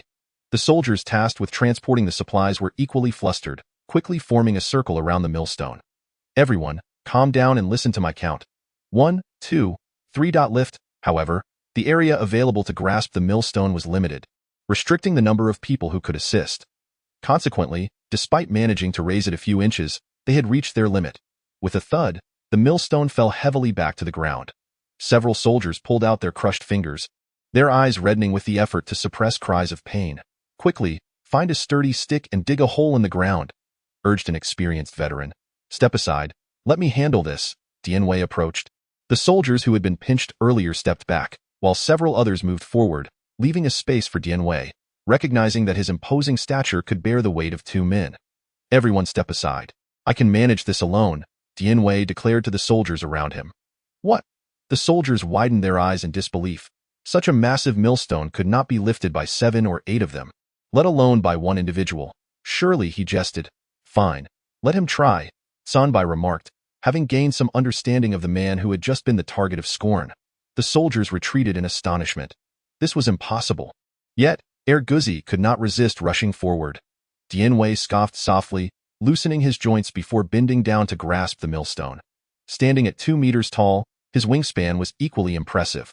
Under the watchful eyes filled with skepticism, "Lift." Dian Wei hoisted the millstone, his massive arms bulging with veins that coiled like serpents. "Heavens!" The soldiers gaped in awe. The millstone weighed nearly 1,000 pounds, and he had lifted it single-handedly. Was he some sort of monster? "Which cart should I place this on?" Dian Wei inquired, turning his head. Sun Bai was utterly astounded. "Just place it on this one." Dian Wei walked over and effortlessly set it onto the cart. "Wah, who is this?" Sun Bai asked Guzi. Still in shock, Guzi, with a dazed expression, replied, He is the newly appointed chief guardian." Upon hearing this, Sun Bai dismounted, filled with admiration. "So it is the esteemed chief guardian. I am Sun Bai. Your prowess surpasses that of the entire army. I am truly in awe." The expressions of the soldiers transformed entirely in that moment, their eyes filled with awe as they gazed upon Dian Wei. Unperturbed by their stares, Dian Wei returned and bowed, stating, "My lord, I am honored to fulfill my duty." Good. Truly, you are my fan Kuai." Yuan Tan had not anticipated the acquisition of such a formidable warrior as Dian Wei, whose strength could rival the mountains and whose presence was overwhelming. His joy was beyond words, and in his exhilaration, he turned away, returning to his central command tent, unable to suppress a few wild celebratory gestures. "I cannot believe I have secured Dian Wei. Who would believe it if I told them?" he exclaimed, cursing in disbelief, before finally calming down slightly. Now that he possessed a powerful enforcer, one of extraordinary caliber, he could finally pursue gold without hesitation. Yet, where could the gold be found? With the presence of this unparalleled enforcer, a new idea began to take shape. In March of the year 190, the gathering of the 18 lords commenced. Among them were notable figures: Yuan Shao, descendant of the 4 generations and 3 dukes, governor of Bohai; Yuan Shu, also a descendant of the 4 generations and 3 dukes, governor of Nanyang; Kong Rong, a scion of sages, governor of Beihai; and the esteemed Tao Qian, inspector of Shuzhou; the gallant Gong Sunzan, governor of Beiping; the heroic Sun Jian, marquis of Wuqing and governor of Changsha; Ma Tang, a renowned figure in Chang and Hu, governor of Xiliang, though he could only muster a few banners in the northwest due to his distance, and others including Han Fu, Kong Rong, Lu Dai, Wang Quang, Zhang Miao, Xiao Zhao, Yuan Yi, and Bao Xian, among others. This made up the 17 lords, alongside the organizer of the assembly, Cao Cao, a man of extraordinary talent and ambition, thus forming the 18 lords. Outside Qianlu City, atop a hill, banners fluttered as the 18 lords gathered. The hill was arranged into 3 concentric circles. The innermost circle comprised the main figures under the 18 lords, the second circle included their personal guards, and the outermost circle was lined with hundreds of thousands of valiant soldiers. Yuan Tan, as the esteemed firstborn of the Yuan family, was fortunate enough to witness the grandeur of the lords' assembly up close. That moment, 3 figures approached from the distance. Leading the trio was a man with ears that drooped to his shoulders and hands that fell past his knees, warmly engaging with the important subordinates of the lords. Following him were 2 towering men, each over 6 feet tall. One had a face like a heavy jujube and 5 strands of long beard, while the other had a leopard-like head with ringed eyes and a bushy beard. Yuan Tan took care to memorize the appearance of the 18 lords, while the identities of these 3 newcomers were unmistakable, their exceptional looks rendering them impossible to forget. Dianwei Wangkai, can you guess what the man with the big ears will say upon arriving here? Yuan Tan inquired. Wangkai and Dianwei exchanged a glance, uncertain of the answer. Observing their peculiar expressions, Yuan Tan chuckled. He will undoubtedly say, I am Liu Bei, a descendant of King Jing of Zhongshan, the great-grandson of Emperor Shaojing. Is that even possible? Could he really say that? Wangkai and Dianwei shared another glance. After a brief pause, he continued, Brothers, the one ahead is Yuan Tan, the firstborn of the Yuan family. Let us hasten over and not be disrespectful. The man with the big ears, Liu Bei, has arrived. Yuan Tan remained composed on his steed, not sparing him a glance. Liu Bei remained unperturbed, fully aware of his current humble status. Despite the immense bravery exhibited by the 2 brothers, they were merely known as archers and foot soldiers. It was precisely for this reason, driven by his ideals, that he felt compelled to proactively forge connections with such significant figures. Thus, he approached with a beaming smile, clasped his fists in a respectful salute, and spoke with refined elegance. Esteemed young master, it is a pleasure to make your acquaintance. I, Liu Bei, a descendant of the illustrious King Jing of Zhongshan, am honored to meet you. And this is my companion, Dianwei. How could one not surmise his identity? Is he not a deity?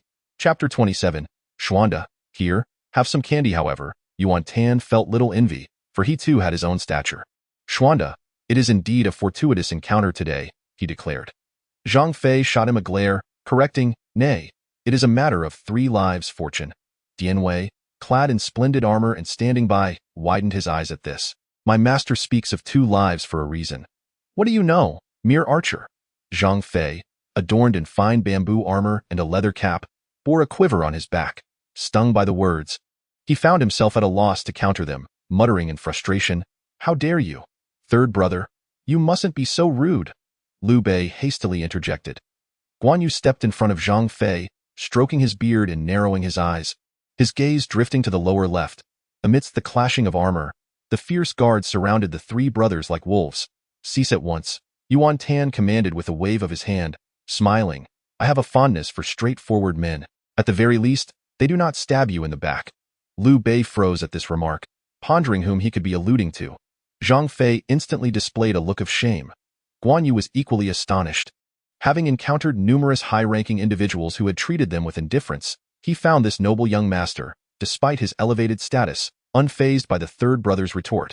A true display of magnanimity. Yuan Tan also acknowledged the bond of the Peach Garden brothers, producing 3 large white rabbit milk candies from his robes. As we meet for the first time without any preparations, here are some exquisite delicacies from the western lands, which I wish to share with you, my brothers. Please, take them. Gifts. The other prominent lords and their important generals, such as Xiahou Dun, Huang Gai, Fang Yu, and Pan Feng, could not help but regard him with newfound respect. This young master possessed a grand vision, and the adage that seeing is believing held true. The tarnished reputation from Yuan Tan's past life was gradually being dispelled. Liu Bei, momentarily taken aback, reverently accepted the offering with both hands. Although he was a member of the Han royal family, the lineage produced by the Han dynasty over the past 4 centuries had become exceedingly numerous, with most individuals indistinguishable from common folk. Liu Bei was one among them, and in this moment, his status paled in comparison to that of the esteemed Yuan family scion. Yet, he was immediately captivated by the allure of the white rabbit candy. What material is this wrapper made of? Such a small package can showcase such exquisite artistry. The vividly depicted rabbit must be the work of a master painter. Initially, Liu Bei harbored some disdain for receiving food gifts, considering it akin to charity. However, if it were indeed a rare and precious delicacy, it made all the difference. Accepting such a generous gift would be impolite to refuse. Liu Bei bowed deeply in gratitude. Yuan Tan nodded slightly, poised to continue the conversation, when suddenly, a resounding horn echoed across the mountains and valleys. The assembly of the feudal lords had officially commenced. At the summit of the hill stood 17 lords, arranged in a line, majestically commanding the space between heaven and earth. Leading them was Yuan Shao, the alliance leader, who stood apart, personally holding a tray. Upon the tray rested a bowl and a sharp dagger. Cao Cao, positioned first, had previously risked everything to assassinate Dong Zhuo, consequently losing all his official titles and becoming a wanted fugitive. Yet, his audacity in this singular act had earned him the respect of all but the traitors. Furthermore, as the organizer of the alliance and a notable figure from a prestigious lineage, he commanded an elite force of 20,000 troops, placing him second only to Yuan Shao among the 18 lords. This solidified a robust foundation for his future endeavors in recruiting talented individuals and vying for supremacy over the realm. Next in line was Yuan Shu, a half-brother of Yuan Shao. Yuan Shu's status was markedly elevated due to his noble maternal lineage, in contrast to Yuan Shao, whose mother had been a servant. Although Yuan Shao, as an illegitimate child, might have been expected to hold little sway within the Yuan family, his handsome appearance had won him the favor of their grandfather, Yuan Feng, who nurtured his potential and ensured the inheritance of the family legacy. Amidst the clamor of trumpets, the lords pledged their allegiance in fervent camaraderie, mingling their blood to seal the pact. Gradually, the bowl filled with blood, as Yuan Shao too made a cut, allowing his warm blood to flow forth. Subsequently, he ascended alone to the highest point of the hill, under the watchful gaze of hundreds of thousands of formidable soldiers. There, he knelt before the incense altar and bowed in reverence. His resonant voice echoed through the expanse. Heaven above, today we stand against the treacherous Dong Zhuo, who exploits strife, inflicting calamity upon the Han dynasty, tormenting the common folk and disrupting the order of the court.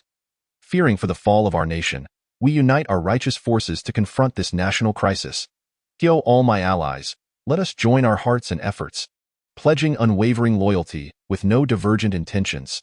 Should anyone betray this oath, may they meet with dire consequences, and may their lineage be forsaken. O heaven and earth, ancestors and spirits, bear witness to our vow. Moved by his impassioned words, tears flowed freely among the gathered lords. Upon concluding his proclamation, Yuan Shao dipped his fingers in the blood of his comrades and smeared it across his face. Following suit, each of the 17 lords stepped forward to do the same. As 18 sharp swords were raised in unison, a thunderous roar erupted from the earth, resonating with the might of hundreds of thousands of soldiers. Yuan Tan bore witness to this momentous occasion, his heart swelling with profound reverence for the era, for the lords of this time, and for the remarkable heroes that emerged from it. His spirit felt cleansed, and he was grateful to be a participant in this fervent epic. After 2 centuries of silence, the stage for supremacy had once again risen upon the land, filled with unparalleled heroes and champions. Ultimately, who would remain as the sole figure upon this stage? Who would ascend to the highest position, surveying the realm with disdain? Who would sweep across the 6 directions, conquering the 8 wastelands? Dismounting his steed, Yuan Tan bowed deeply to this ancient land. The wheels of history turned inexorably. Would he carve a bloody path through this realm filled with heroes? Whether it be Cao Cao of Wei, Liu Bei of Shu, the war god Liu Bu, the cunning strategist Guo Jia, the illustrious Zhou Yu, the young tyrant Sun Tzu, and many more. When these individuals are considered separately, they are capable of dominating any era. How much more formidable they are when gathered together. Thus, the fervor of the 3 kingdoms stands unparalleled in ancient history. At this moment, Yuan Tan, despite facing these ancient, legendary tyrants and schemers, remains unperturbed.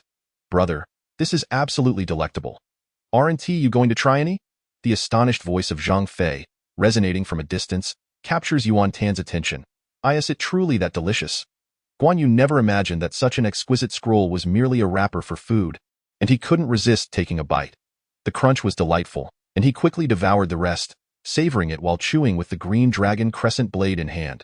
Upon witnessing this, Liu Bei too succumbed to temptation and partook of the delicacy. How wonderfully sweet it is! Eldest brother is indeed a good man. Second and third brothers, refrain from chewing.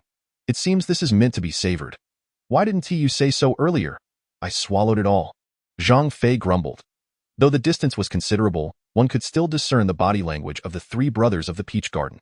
Observing this, Yuan Tan smiled, directing his whip towards dreams and distant horizons. Chapter 28. The Wheel of History. A month later, beneath the gates of Sisui. The Sisui and Hulao passes, position one before the other, with Sisui leading the way. These two fortified cities are connected to Songyue in the south and border the Yellow River in the north, their rugged mountains forming a natural fortress. They possess the formidable aura of a single warrior holding the gate against thousands, a coveted stronghold throughout history. Currently, the formidable warrior Huaxiong, under the command of Dong Zhuo, leads an army of 50,000 to resist the onslaught of the allied forces of the feudal lords. The main contingent of the allied forces has just arrived here, and the central command tent has been established. As the alliance leader, Yuan Shao, ascends to deliberate, the various lords gather within the grand tent. Yuan Tan is fortunate to participate, standing in a corner beside Yuan Shao, though he does not yet possess the status to take a seat. At this moment, the lords engage in casual conversation while awaiting the arrival of the defeated vanguard lord, Sun Jian. Yuan Shao remains silent. The current situation, indeed, aligns with the analyses provided by Tianfeng and others. The lords are not particularly united, and the odds of defeating Dong Zhuo stand at a precarious 50-50. Should they falter, the blame would not fall solely on him. He continues to adopt a hands-off approach. However, not everyone is content to observe this state of affairs. Yuan Shu rises, his appearance strikingly similar to that of Yuan Shao. Though less handsome, he is nonetheless remarkable. Alliance leader, you have appointed Sun Jian as the vanguard, yet he has failed to overcome the treacherous General Huaxiong, thereby diminishing the morale of our army. Although Sun Jian's fate remains uncertain, this matter must be addressed. His words are delivered with an icy tone. Yuan Shao, momentarily at a loss for words, finds his expression darkening further. If this were to be pursued, the blame would inevitably circle back to him as the alliance leader. Previously, while adopting a hands-off approach, he still felt the need to exercise some command. The decision to appoint Sun Jian as the vanguard stemmed from recognizing his prowess as a fierce warrior, with hopes of securing victory in the initial battle to earn the reputation of a wise and capable leader, allowing for a graceful withdrawal to maintain a hands-off governance. Yet, unexpectedly, not only did they fail in the vanguard battle, but Sun Jian's fate also hangs in the balance. Now, Yuan Shu wields this as leverage, hurling accusations indiscriminately. The lords harbor their own grievances regarding this situation, yet few dare to voice them openly. However, Yuan Shu, as a close brother, speaks candidly. The long-standing conflict between Yuan Shao and Yuan Shu, rooted in the struggle for the inheritance of the Yuan family legacy, comes to the fore. Yuan Tan understands the reasons behind Sun Jian's defeat, knowledge that is his alone, yet he chooses to remain silent. Being aware of the historical trajectory is an advantage. Sometimes, refraining from interference allows one to reap the benefits. Step aside, be gone. A chilling roar suddenly reverberated from outside the tent. The lords exchanged glances, their expressions shifting dramatically. Yet Yuan Tan merely smiled. The fierce tiger of Jiangdong had arrived, intent on exacting vengeance. Indeed, Sun Jian burst in, making a beeline for Yuan Shu, uttering not a word before drawing his treasured sword. Yuan Shu, you wretch, prepare to meet your end. Sun Jian, are you unscathed? Yuan Shu, clearly in a state of panic, recognized he was no match for Sun Jian. As he attempted to evade, he stumbled and fell to the ground, just as Sun Jian's blade descended ominously. Tao Qian, Gong Sunzan, Liu Bei, and the others rose in alarm, too late to intervene. Sun Jian, combat prowess 93, intelligence 71, Yuan Shu, combat prowess 62, intelligence 65, among the assembled lords. Sun Jian's martial strength was unparalleled. Indeed, throughout history, he stood out as a formidable general, second only to the likes of Xiang Yu and Lbu. In contrast, Yuan Shu's combat ability was so lacking that even Yuan Tan could not best him. Given their respective capabilities, Yuan Shu posed no threat to Sun Jian. However, the influence Yuan Shu wielded was considerable, allowing him to command officials of greater ability than his own. Clang. Cao Cao, perplexed by the severity of Sun Jian's assault, sensed impending doom upon witnessing his entrance, prompting him to block with his sword. Sun Jian's blade shattered, while Cao Cao's weapon, though it fell to the ground, remained intact. Yuan Tan could not suppress his envy. After all, it was the legendary sword of Cao Cao's lineage, a divine weapon. He resolved to acquire some titanium alloy in the future to forge a dragon-slaying blade of his own. Yuan Shu, feigning bravado, shouted, Sun Jian, what do you intend? Do you dare to slay an official? Do you wish to emulate Dong Zhuo? Sun Jian, a man of loyalty and righteousness, had traversed great distances, forsaking all he had in the south to confront the traitors. Unable to strike a second time, he turned to face Yuan Shu. "My lord, it is Yuan Shu, this scoundrel, who has failed to provide me with provisions, leading to my defeat." The lords suddenly grasped the situation. How could they hope to triumph on empty stomachs, especially when the responsibility for supplies lay with Yuan Shu? His control over the affluent Huainan region afforded him this power. Without his provisions, the allied forces would starve.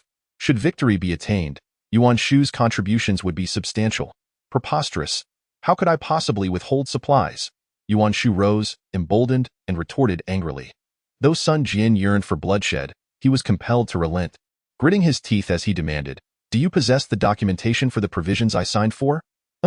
Yuan Shu feigned surprise, quickly responding, "Esteemed lords, I harbor no doubts regarding General Sun's intentions. Clearly, there has been a failure on someone's part. I shall thoroughly investigate this matter upon my return." "You seek to shirk responsibility?" Sun Jian asserted. "How audacious! Do you possess any evidence?"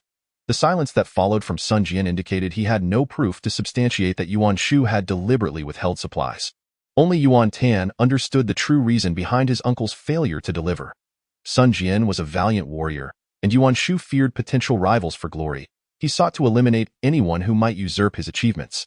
Moreover, removing Sun Jian would significantly weaken Yuan Shao, thereby paving the way for Yuan Shu to ascend to power within the court. Yet, the other lords remained oblivious, as chaos reigned across the land. And instances of corruption and cowardice within the ranks were all too common. One cannot simply assert that Yuan Shu acted with malice. Yuan Shao remained silent, continuing his hands-off approach to governance. At this juncture, Cao Cao stepped forward and inquired, "General Gongsun, who stands behind you?" In truth, Cao Cao had been observing Liu, Guan, and Zhang for quite some time, particularly the formidable duo of Guan Yu and Zhang Fei. His question served to alleviate the palpable tension within the grand tent. Gongsun Zan maintained a stoic expression, yet upon hearing the mention of Liu Bei, a smile graced his features, for Liu was his fellow disciple. A protege of the esteemed General Liu, and a descendant of the king of Zhongshan. The illustrious General Liu Ji was no ordinary figure. He, alongside Zhu Jun, represented the last cohort of exceptional military strategists of the Eastern Han. Moreover, Liu Ji was a master of Confucian scholarship. It is worth noting that of the 18 lords present, a significant portion had once served under him. Gongsun Zan's remarks not only elevated Liu Bei's lineage, but also augmented his own standing. Liu Bei then stepped forward and respectfully addressed the assembly. "I, Bei, pay my respects to all esteemed lords." Only then did Yuan Shao speak up. "Since he is a scion of nobility, grant him a seat." Liu Bei took his place at the far end of the table, while Guan Yu and Zhang Fei moved from Gongsun Zan's side to stand behind him. Yet, the atmosphere in the tent remained decidedly awkward. At that moment, a scout entered and announced, "My lord, outside. Hua Xiong leads 5,000 cavalry from Xiliang, brandishing General Sun's helmet on a bamboo pole, challenging us to battle." The countenance of the lords collectively darkened. Hua Xiong had arrived with alarming swiftness, evidently having observed the newly formed coalition, and seized upon the opportunity to strike a blow to their morale, flaunting the severed head of Sun Jian. The lords glanced at Sun Jian, who betrayed no emotion, as if he had not heard the news at all. Clearly, he was deeply affected and chose to disregard the matter entirely. The lords could not voice their grievances, for Sun Jian had suffered tremendously. Yet, they hesitated to place undue blame on Yuan Shu, as he still held the provisions. Yuan Shao felt compelled to speak. "Who will confront Hua Xiong?" Chapter 29. "I have the General Dian Wei to slay Hua Xiong for an army." Morale is of paramount importance. On ancient battlefields, the duels between generals significantly influenced the spirit of the troops. Even in the face of certain defeat, one must exhibit the courage to confront the enemy. A lack of willingness to engage would inflict severe damage to one's morale. The phrase "a bear leads one bear cub" aptly illustrates this notion. Generally speaking, unless a retreat is called, the opposing sides will not part without a clear victor, resulting in either death or injury. Thus, it is essential to recognize that the glory of a general is often earned at the peril of their own life. With Hua Xiong standing as the supreme commander of the opposing forces, his personal involvement in battle posed a significant threat. Should he be vanquished, the enemy would likely falter without a fight. Who will challenge Hua Xiong? Yuan Shao's words had barely left his lips when a formidable general emerged from behind Yuan Shu, declaring, "This humble general, Yu Shi, is willing to go." Yu Shi, with a martial prowess of 65 and intelligence of 42, felt a sense of shame for not having been able to rescue his lord in time earlier. He was certain punishment awaited him upon his return, and thus he sought to redeem himself through valorous deeds to go forth. "If you cannot slay Hua Xiong, do not return," Yuan Shu commanded coldly as he stepped out. The resounding drums continued to thrum, causing the entire central command tent to tremble. Report. How is it? Have you killed Hua Xiong? Cao Cao inquired anxiously. No. Within 3 moves, Hua Xiong killed him, the messenger replied cautiously. Kneeling on the ground. Yuan Shao was taken aback, yet inwardly amused, casting a glance at Yuan Shu. Indeed, Yuan Shu's complexion was exceedingly ashen. I have the General Pan Feng, who can slay Hua Xiong within 3 strikes. Came a fierce declaration. The crowd turned to see it was Han Fu, the governor of Jizhou. Han Fu, concerned about the allegiance of Yuan Shao within his jurisdiction, sought to establish his authority. Yuan Shao, in turn, was curious to see what formidable generals this local chief possessed. Very well, go forth. Pan Feng emerged wielding a large axe, bowing confidently before striding away. Pan Feng, strength 68, intelligence 43. Although Yuan Tan had yet to ascertain Hua Xiong's martial prowess, it was at least above 90. With a smirk, he thought it would be better to send Zhang He instead. He might stand a chance against Hua Xiong, whereas Pan Feng had no opportunity whatsoever. This was the inevitable consequence of failing to recognize and utilize talent effectively. It appeared that Hua Xiong held a significant advantage. As the lords faced Hua Xiong, who was indeed formidable, they remained unperturbed. The mouse pulls the log, while our chief remains behind. Report, how is it? Han Fu immediately stood up with concern. 1 strike, and Hua Xiong has beheaded him, the messenger exclaimed, clearly shaken by Hua Xiong's might. The 18 lords were filled with astonishment. In such a brief span, Hua Xiong had already decapitated 2 of their generals. This was truly impressive, almost monstrous. Outside, the roar of Hua Xiong's army surged forth. The morale of the allied forces plummeted as their generals fell one after another, leaving hundreds of thousands of soldiers in despair. Among the lords, silence ensued. Having witnessed Hua Xiong's valor, none were willing to risk their trusted generals. Their gazes turned toward Yuan Shao, the lord of the alliance. Wondering, having lost so many men, it is time for you to send someone forth, my lord? Yuan Shao felt a wave of embarrassment, for he was not a ruthless villain. At this moment, he hesitated, uncertain whether to dispatch someone. He suddenly realized he had not brought any generals with him inside, lamenting, alas, my generals Yan Liang and Wen Chou are absent.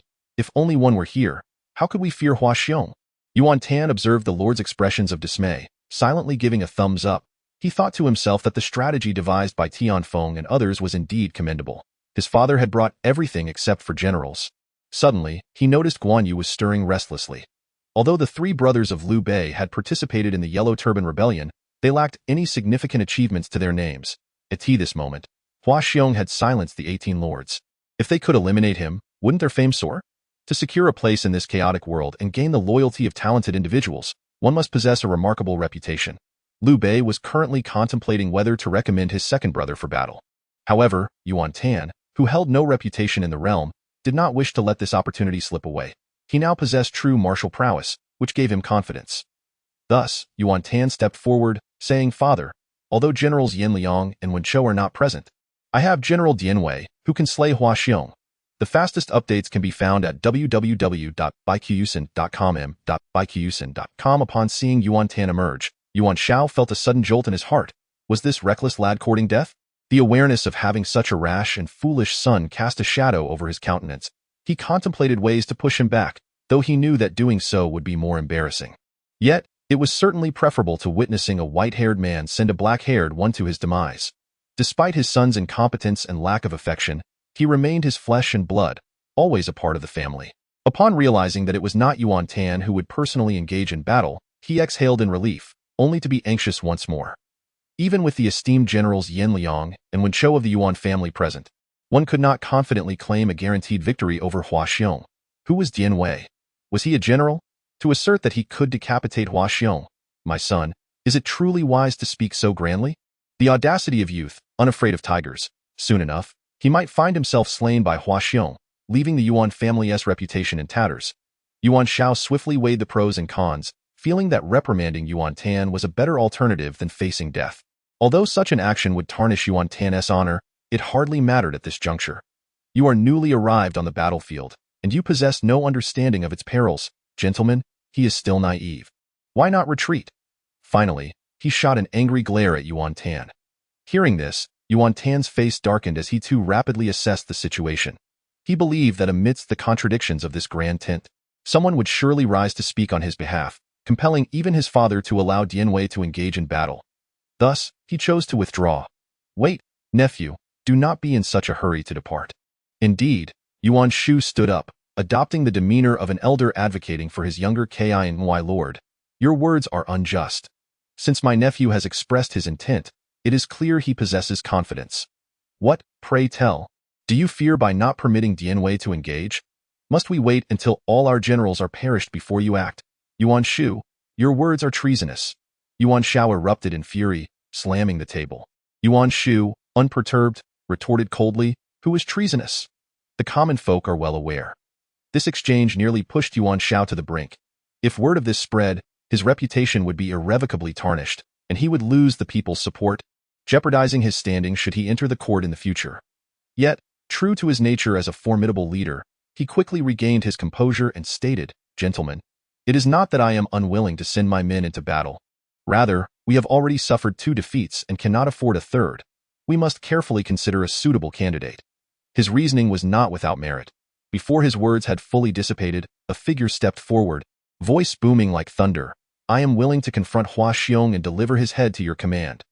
The assembly turned to see a man of remarkable stature, standing 9 feet tall, with a beard 2 feet long, piercing phoenix eyes and eyebrows like sleeping silkworms, his visage resembling a hefty jujube, exuding an extraordinary martial prowess. Yuan Shao sighed in relief, regaining his composure, and inquired, Who might this be?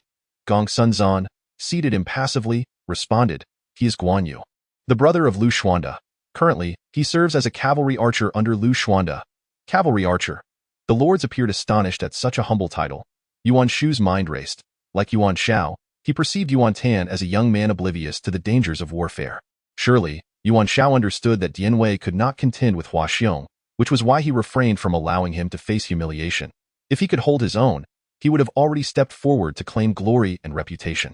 This is evidently an opportune moment to strike at Yuan Shao, delivered to him on a silver platter by his very own nephew, who, as it appears, remains consistently inept. Therefore, Yuan Shu could not let this chance slip away. And he bellowed, Are there no capable generals among the lords? Since when can a mere archer speak in the central tent? Let us march forth. Upon hearing this, Yuan Shao's heart ached with anguish. He would not rest until his dignity was preserved, casting a fierce glare at Yuan Tan. Noticing Yuan Tan's composure, Yuan Shao's fury reached a boiling point. How could someone who instigated such calamity remain so self-assured? He questioned the source of this confidence. A nameless soldier like Dian Wei could slay Hua Xiong, he exclaimed. Please, my dear brother, calm your anger. This man, having made grand claims, must possess both courage and strategy. Let him prove his mettle.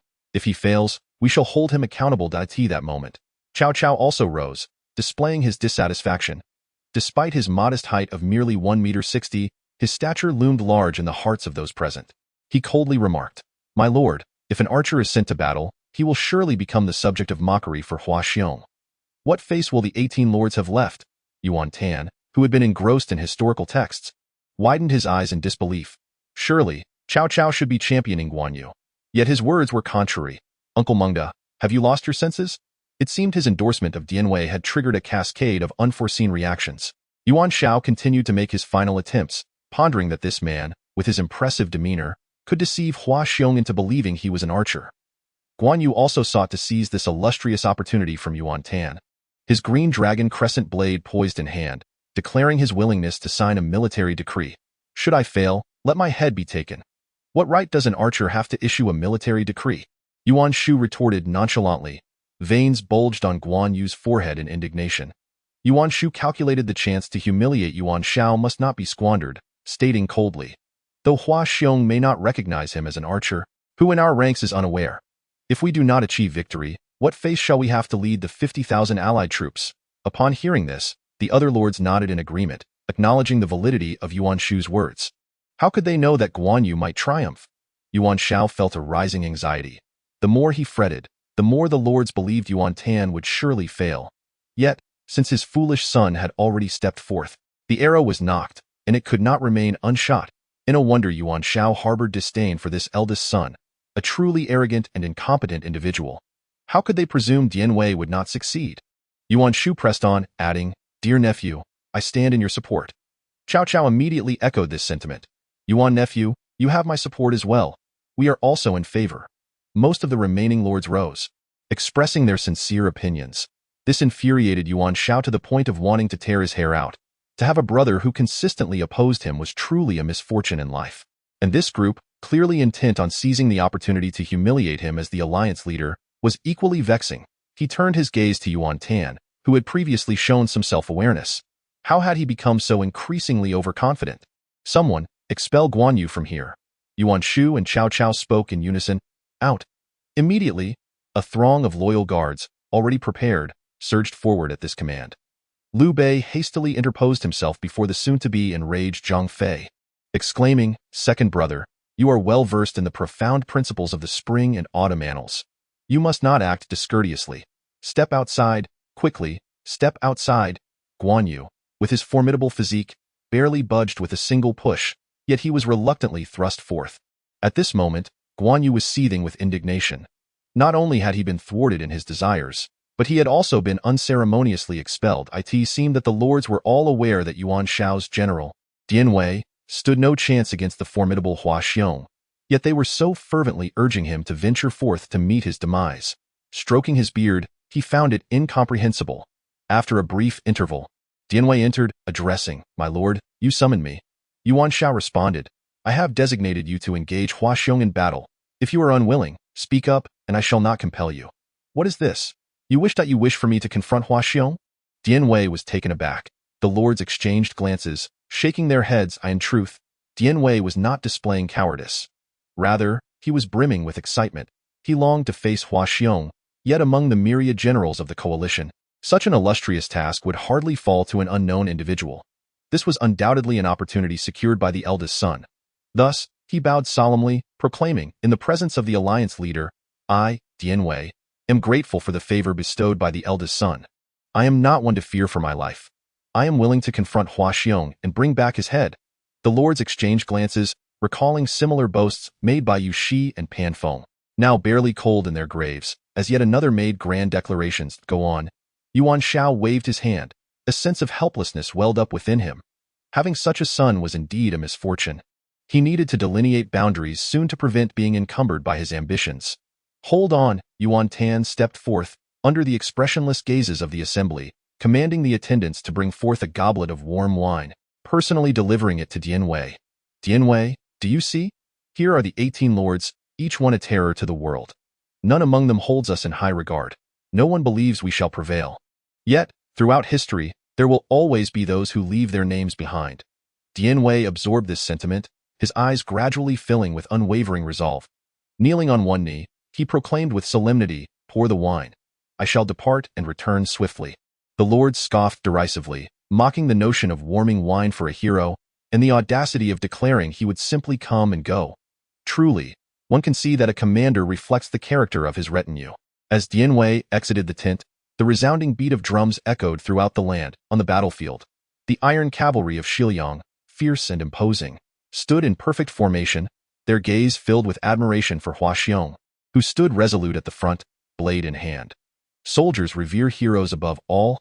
Hua Xiong had conquered the hearts of all, including his foes, through his valor and the countless heads that lay beneath his iron hooves.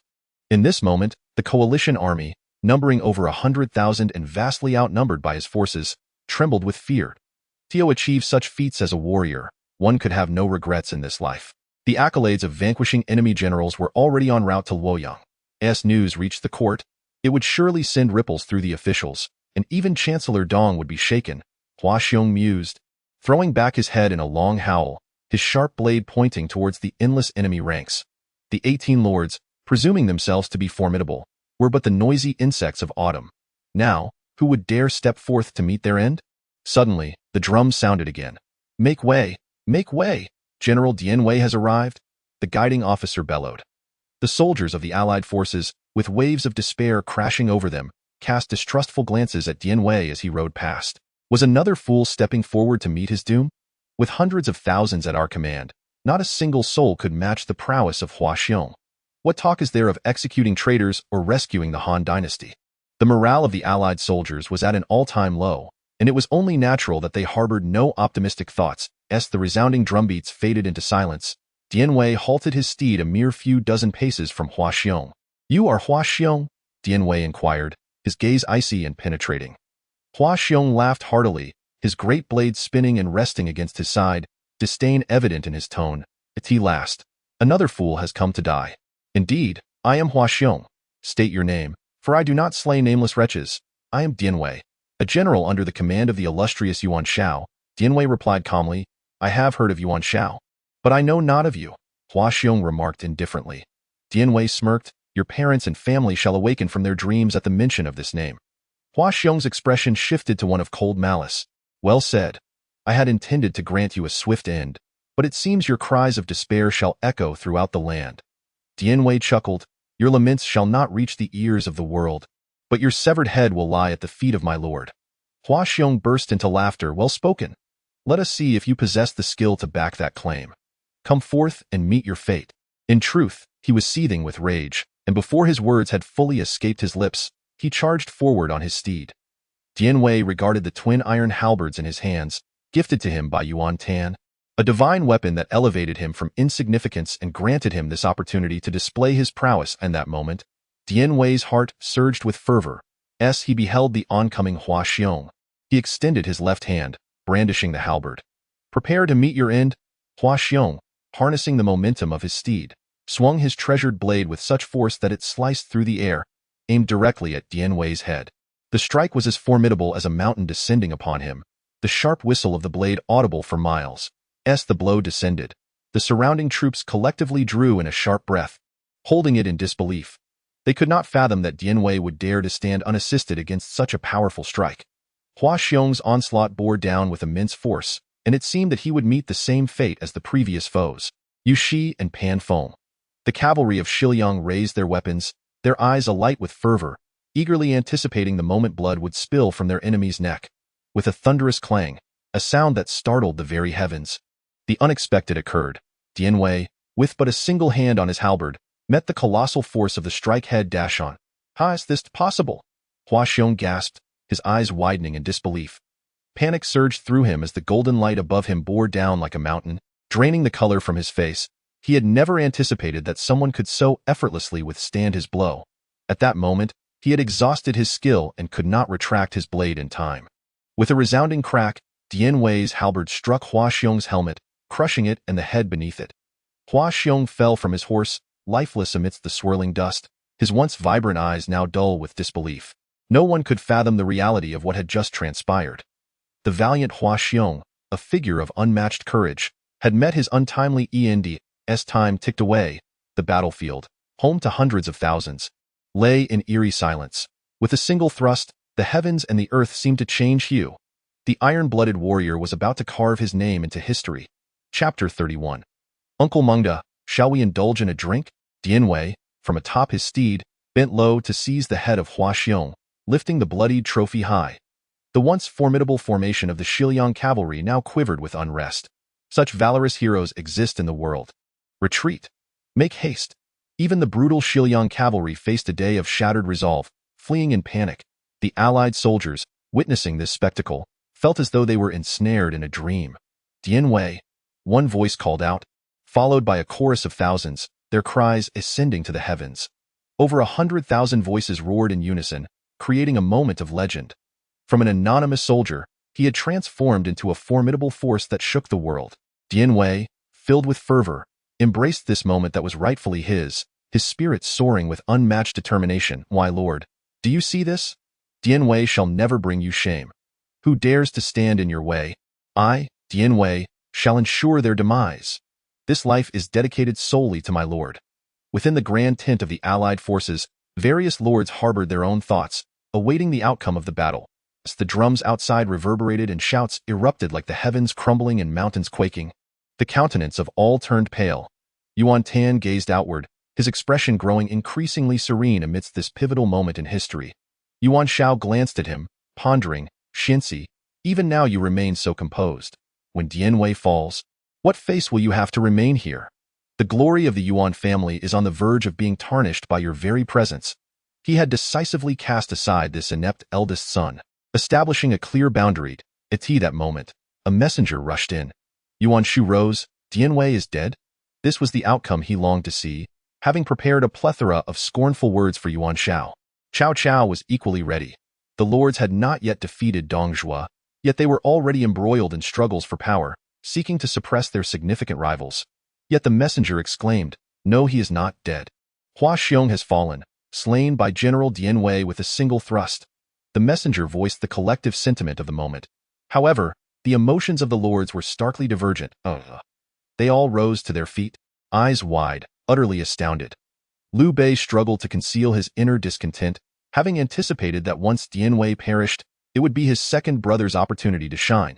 He never imagined that the towering figure was so formidable. Zhang Fei felt a kinship blossom, as the sound of bells rang. The swift steed arrived directly before the central command tent. Dian Wei dismounted, under the watchful gaze of countless lords and generals. He entered the tent bearing Hua Xiong's head, casting it to the ground, bowing deeply, "My lord, I am fortunate to have fulfilled my duty." Upon witnessing the fallen head of Hua Xiong, Cao Cao and the others turned pale, their astonished gazes fixed on Dian Wei. Yuan Shao, who had thought this would surely be a moment of disgrace, now had the chance to teach his eldest a lesson about overestimating oneself. Yet now, Tanner, where is Shenxi? Yuan Shao noticed Yuan Tan was missing, his expression darkening. Unable to contain his frustration, he thought, where is that wretched boy when it comes time to claim glory? At this moment, Yuan Tan had retreated to a secluded corner outside the grand tent, heaving violently. Alas, the breakfast he had consumed was now expelled. It was the first time in his life he had encountered a corpse, and merely a head at that. Despite having mentally prepared himself for the chaos of war, he was nonetheless utterly terrified. He urged himself to remain composed, for he would inevitably face many more such sights in the future. He needed to adapt, thus he sought solace within himself. "Young master, what troubles you?" A loyal guard of the Yuan family appeared, gazing at the retching Yuan Tan with a look of shock, cautiously inquiring. Yuan Tan quickly wiped his mouth and turned, responding with an air of indifference. "Curse that neighbor. This cook is in dire need of discipline. And what brings you here?" The guard then understood, realizing the young master had merely suffered a bout of indigestion, and hastily replied, "Lord Yuan requests your presence." After a brief moment, Yuan Tan returned to the grand tent. This time, upon seeing the severed head of Hua Xiong, he had adapted far more than before. Consequently, his heart swelled with pride, for at this pivotal moment in history, it was his followers who had achieved an epic feat. Yet his demeanor remained unchanged as he lifted his wine cup and declared, "Dian Wei, the wine is still warm. Would you care to drink this cup to the dregs?" Dian Wei accepted the cup and downed it in one gulp, then bowed and returned it. He had been with Yuan's forces for a considerable time and had heard of the injustices faced by Yuan Tan. Nevertheless, the young master had never faltered. Instead, he had channeled his frustrations into determination, silently transforming his circumstances. He had elevated Dian Wei from the ranks of common soldiers, entrusting him with the position of chief guard and granting him the chance to wield great influence.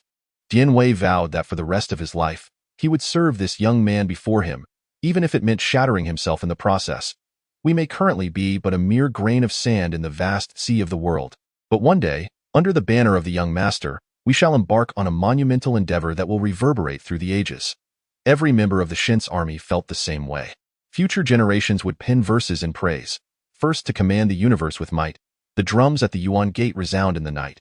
Dian Wei, with valor, raised his cup high, slaying Hua Xiong while the wine was still nigh.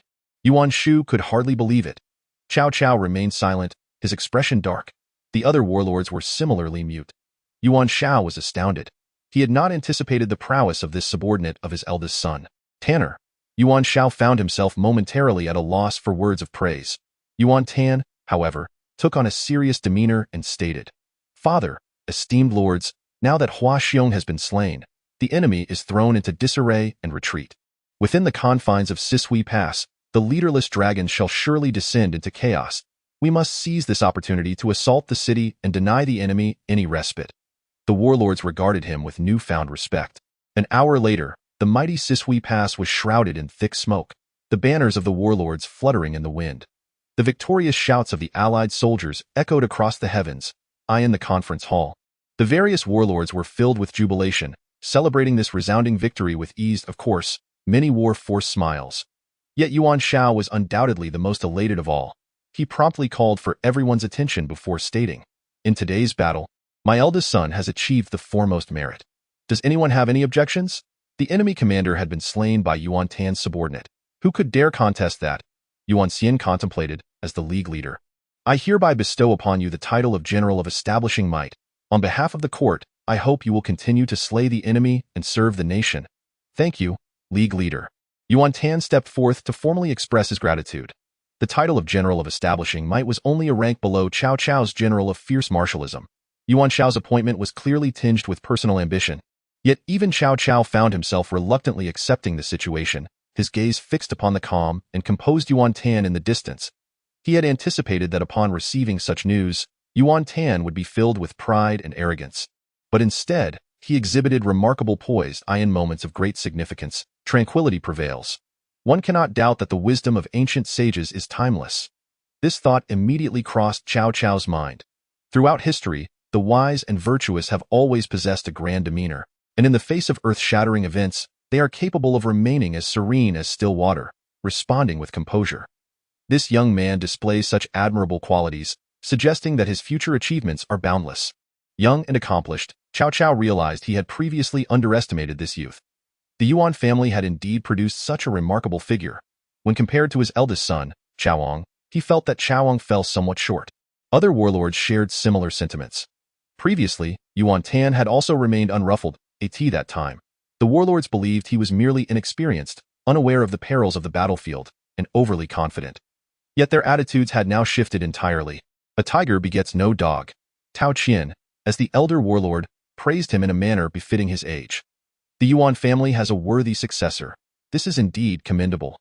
Kong Rong, the 20th descendant of Confucius, placed great importance on familial legacy.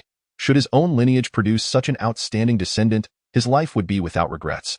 Yuan Shao was filled with joy. Under his leadership, the Allied forces effortlessly captured the formidable Zishui Pass, with the primary credit going to his eldest son, as the leader of the alliance. His contributions were considerable. On one hand, he warmly welcomed the accolades from others. On the other, he felt a twinge of regret. After a moment, the assembly exited the grand tent. Noble nephew, you have done exceptionally well, Cao Cao stated as he approached Yuan Tan, his tone earnest. He had never before held such admiration for a junior.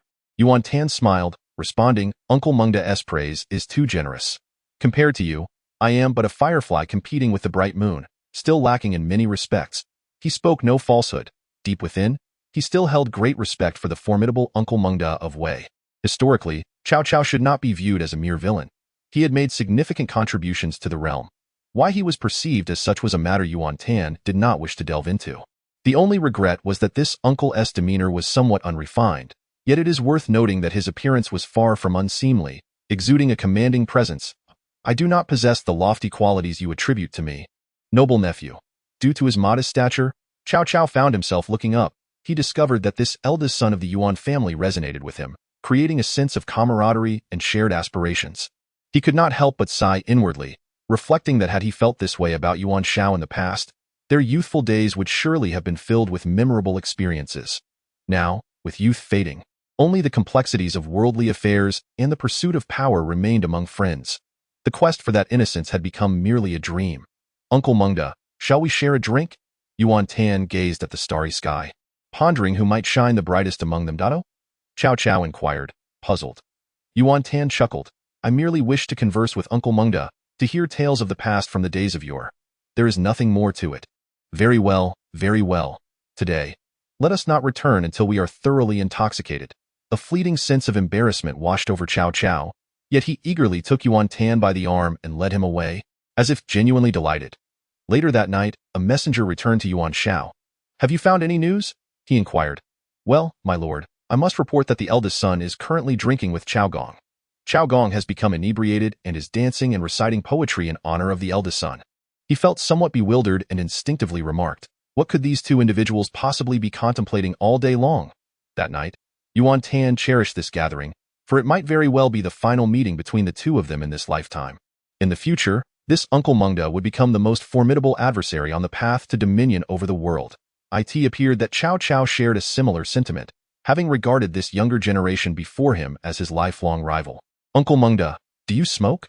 Smoke, can one still smoke? After a moment, Yuan Tan gazed at the coughing, tearful Cao Cao, truly a naive youth, and inebriated with the spirit of the wine.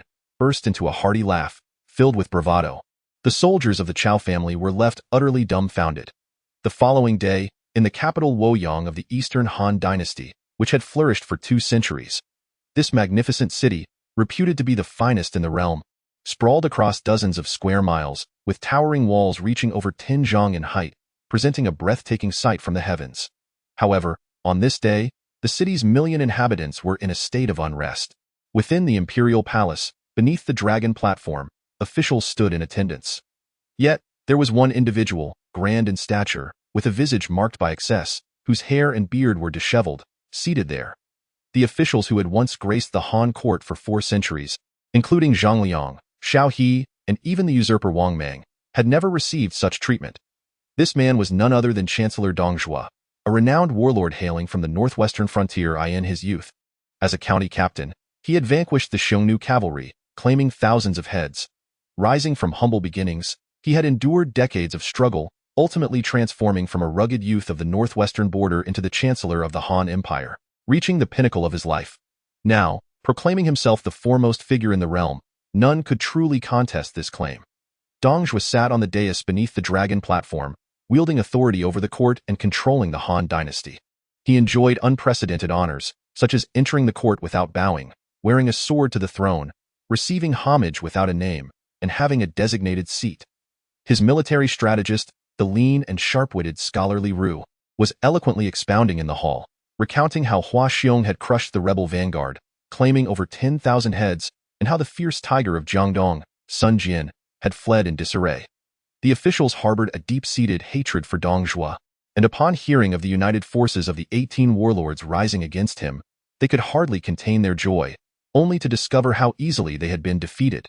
Their faces turned pale, with only a few sycophants offering praise for Dong Zhuo's martial prowess. Dong Zhuo paid little heed to the reactions of the majority of officials, laughing heartily, causing them to tremble in fear. Yet, witnessing their distress only filled him with greater pride, and he issued a decree, promoting Hua Xiong to the rank of governor, rewarding him with 1,000 gold pieces and 3,000 bolts of cloth. Chapter 32. Dong Zhuo and Elbu. As the current power broker of the court, Dong Zhuo possessed his own methods of managing his subordinates. He was generous in his expenditures, though brutal and greedy. His 3 armies obeyed him faithfully. 3,000 bolts of cloth was indeed a grand gesture, and cloth remained a hard currency until the Tang dynasty. At this moment, Li Ru signaled to Emperor Liu Xie, who would later be known as Emperor Xian of Han. At this juncture, Liu Xie was merely 9 years old. Despite his status as the emperor of the empire, under Dong Zhuo's overwhelming influence, he harbored no thoughts beyond fear and obedience. In fact, he ought to be grateful to Chancellor Dong. Had it not been for Dong Zhuo's support, he would never have had the opportunity to ascend to the throne. Receiving a glance as a prompt, he hurriedly spoke in a tender voice. Dusheng, issue the decree. A young eunuch emerged, one who had survived the turmoil of the eunuch rebellion, possessing a sharp wit. He was neither avaricious for wealth nor power. Having lived a life akin to that of a half-invalid, his sole aspiration was to assist a sagacious sovereign, hoping to etch his name into the annals of history through imperial association. However, now, in the first year of Chuping, in the month of April, the emperor issued a decree. The 18 rebel factions of Guangdong conspired to usurp the throne. By the grace of heaven and the earthly deities, we are favored. With the virtuous minister Dong at the helm, we shall rally our forces to vanquish the treacherous Yuan Cao, Cao Cao, and the other scoundrels beyond the borders, and bestow mercy upon the realm.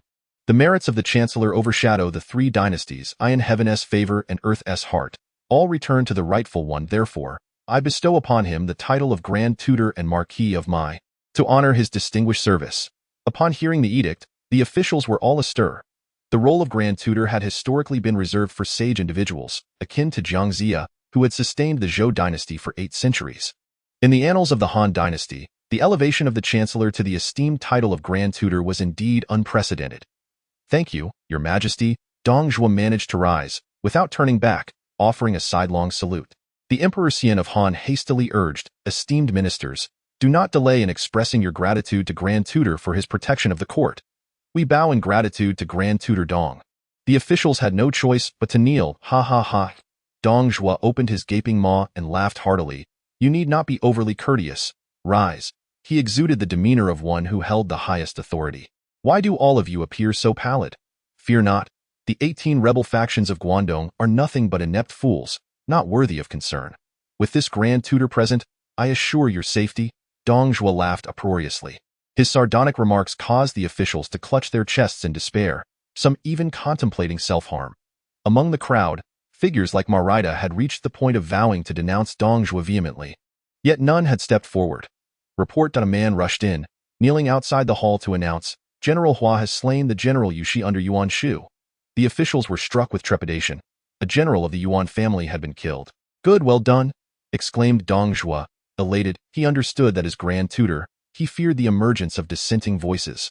Although he was not particularly afraid, unprovoked bloodshed could indeed be troublesome. Just as he needed to assert his authority, news of victory arrived, a clear sign of divine favor, unimpeded by any constraints. Report: General Hua has also slain General Pan Feng under Han Fu. Excellent, well done. Rewards are in order. Dong Zhuo laughed heartily, addressing the officials. Another swift victory. Surely, the front lines are dispatching general after general. Ha ha ha. With such fierce generals under my command, how can the world remain unpeaceful? Once the petty miscreants are quelled, do you all agree? The officials were on the verge of tears. Why does no one speak? Do not fear. This is indeed our triumph. Come, let Grand Tutor see your smiles. Dong Zhuo, puffing out his belly, chuckled. His demeanor was unmistakably mocking towards the officials. What a disgrace, celebrating a grand victory without a smile. Are you all in collusion with the rebels? Guards, whoever fails to smile, take them out and execute them. Dong Zhuo's anger erupted as he rose indignantly. The golden-hued warriors immediately entered, brandishing enormous golden hammers, instruments specifically designed for cracking skulls. Each weighed several dozen pounds, ensuring that a second blow would not be necessary. The officials were acutely aware that Dong Zhuo had long been seeking justifications to eliminate them. Yet he had never found a suitable pretext. At this moment, they were compelled to don forced smiles, each one grinning like a virtuous maiden, provoking a frown from Dong Zhuo. The sentiments among the officials were fraught with panic and unease. They had once harbored great hopes for figures like Yuan Shao, Cao Cao, and Yuan Shu. However, they had not anticipated the overwhelming might of Hua Xiong. The fierce tiger of Jiangdong, Sun Jian, had been defeated, and the generals of Yuan Shu and Han Fu had been ruthlessly slain.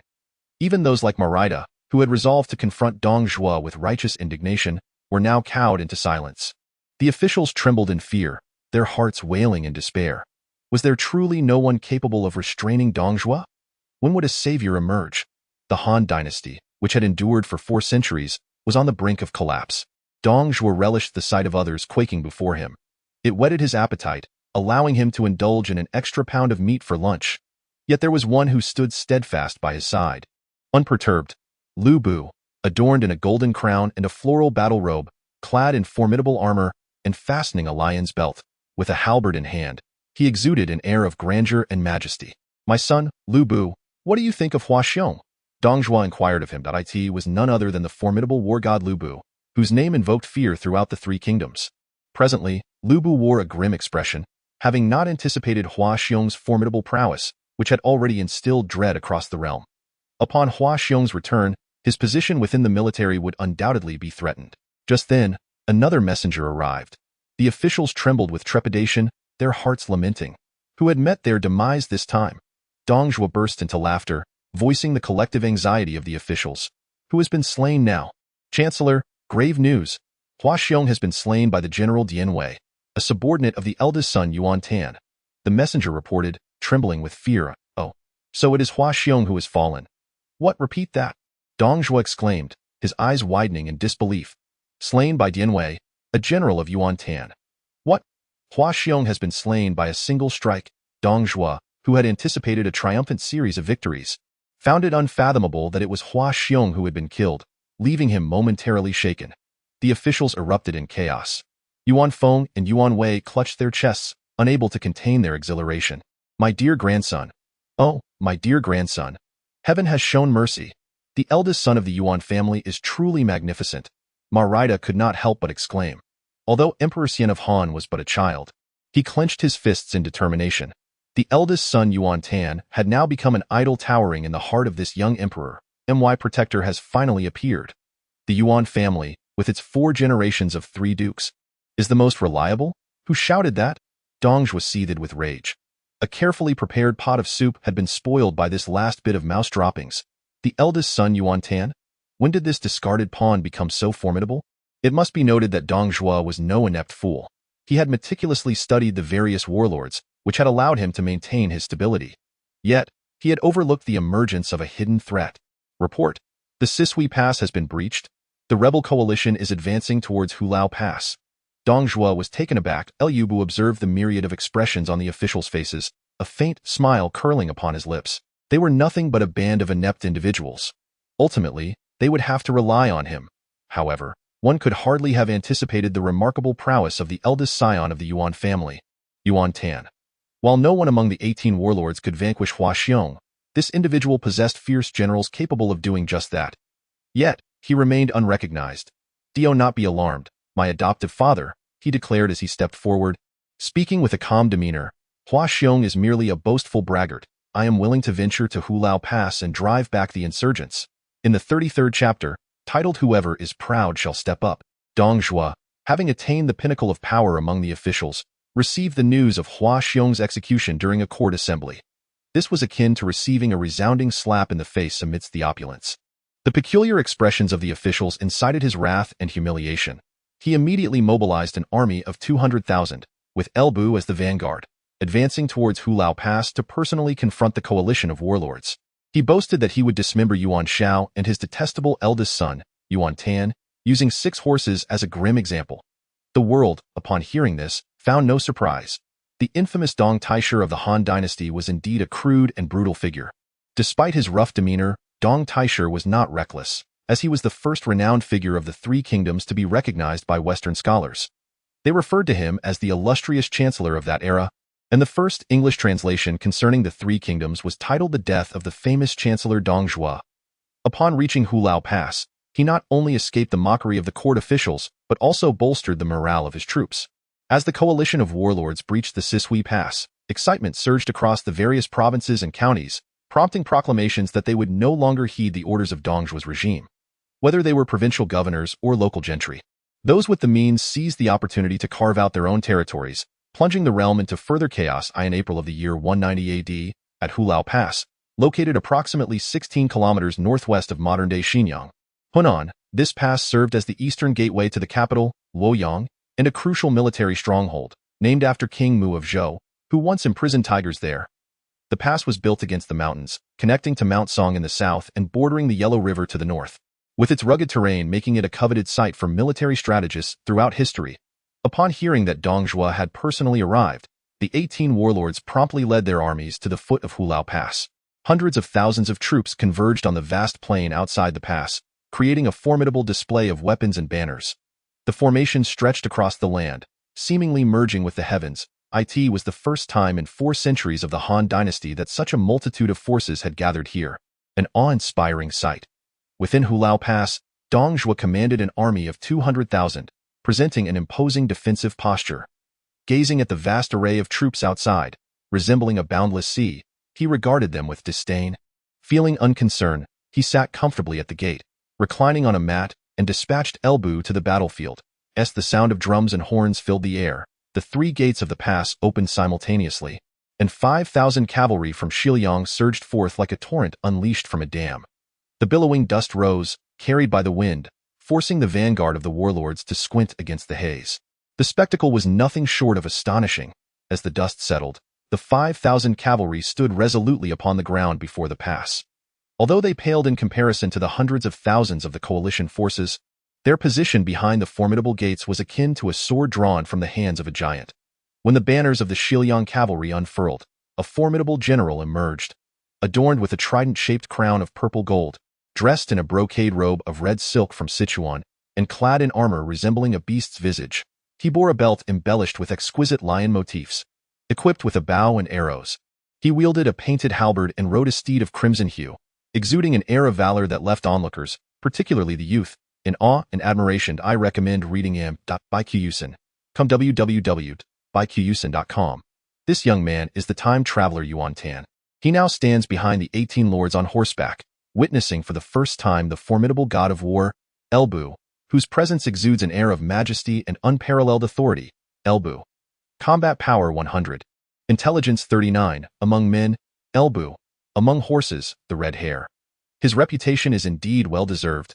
Dong Zhuo rises atop the grand fortress, leaning on the battlements while gazing downwards, proclaiming, Yuan Shao, Cao Cao, all 18 of you traitors are gathered here.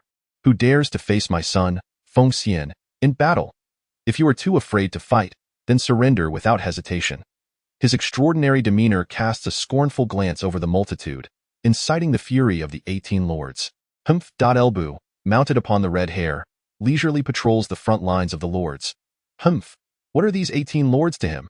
Suddenly, Elbu spurs his horse forward, charging directly to the forefront of the hundreds of thousands of troops. Halting merely a few meters away from Cao Cao, Yuan Shao, and the others, as if the vast army were inconsequential in his eyes. The lords tremble in fear, their warhorses growing restless and retreating. In stark contrast, the red hare appears like a dragon soaring into the clouds, and wherever the sharp point of the Fang Tian Hua Ji is aimed, it instills terror in the hearts of all. Insignificant rabble, does anyone dare to challenge me? Elbu's domineering presence and disdainful gaze further incite the lords. His renown has already permeated the hearts of the people. The mere sight of him has effectively coerced the hearts of hundreds of thousands of soldiers in the allied forces. The lords are acutely aware of this. If they cannot dare to confront Elbu, how can they hope to besiege the city? Yuan Shao, however, remains as steady as a mountain, inquiring to his sides. Previously, my son Tan's general slew Huaxiong. Do any of you have a champion willing to face him today? This statement also serves as vengeance for having been forced into battle before. Mengda, Yuan Shao contemplates, sighing, I can only lament that my esteemed general, Xiahou Dun, and his brother Xiahou Yuan have yet to return with supplies. If they were here, would I fear Elbu? Yuan Tan chuckles inwardly, growing more fond of this Uncle Mengda, whose bravado is indeed grand. His father had spoken similarly of Yan Liang and Wen Chou, clearly demonstrating a keen intellect and eagerness to learn. Yet, Cao Cao, despite the immense pressure from various fronts, refuses to send anyone into battle. Who could compel him otherwise? With Yuan Shu having already lost a general, he feels no pressure and instead transmits it. Similarly, Han Fu, having lost the general Pan Feng, also feels unburdened and passes on the pressure. The weight of fear continues to cascade down. Unable to withstand the mounting pressure, Wang Kuang, the magistrate of He, turns and inquires, Who dares to fight? I, a humble soldier, shall go. A general behind him gallops forth, spear in hand. Yuan Tan looks on, recognizing Fang Yu. Combat power 68, intelligence 43. This man is a renowned general of He. Though he often holds himself in high regard, he is also a fearless warrior. Elbu, prepare to meet your end.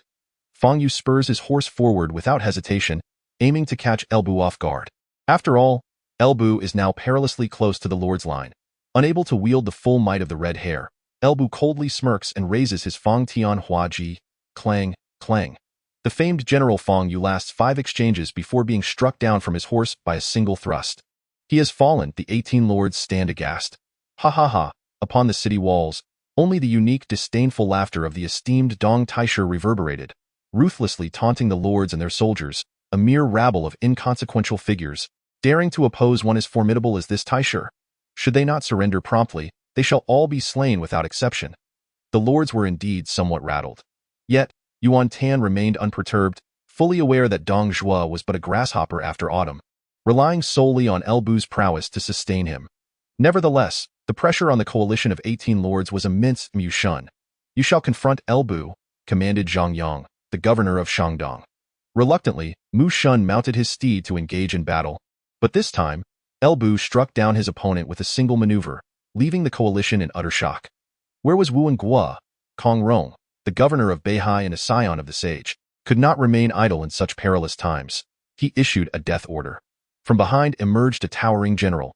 Wu Guo wielded a massive iron hammer, charging into battle, and after a fierce exchange of blows with Elbu, he suffered the loss of his hand. As Wu Guo retreated, he collapsed, causing the coalition to collectively gasp in horror. Elbu, however, did not pursue, standing tall among the multitude, having vanquished 3 generals, his might still unassailable.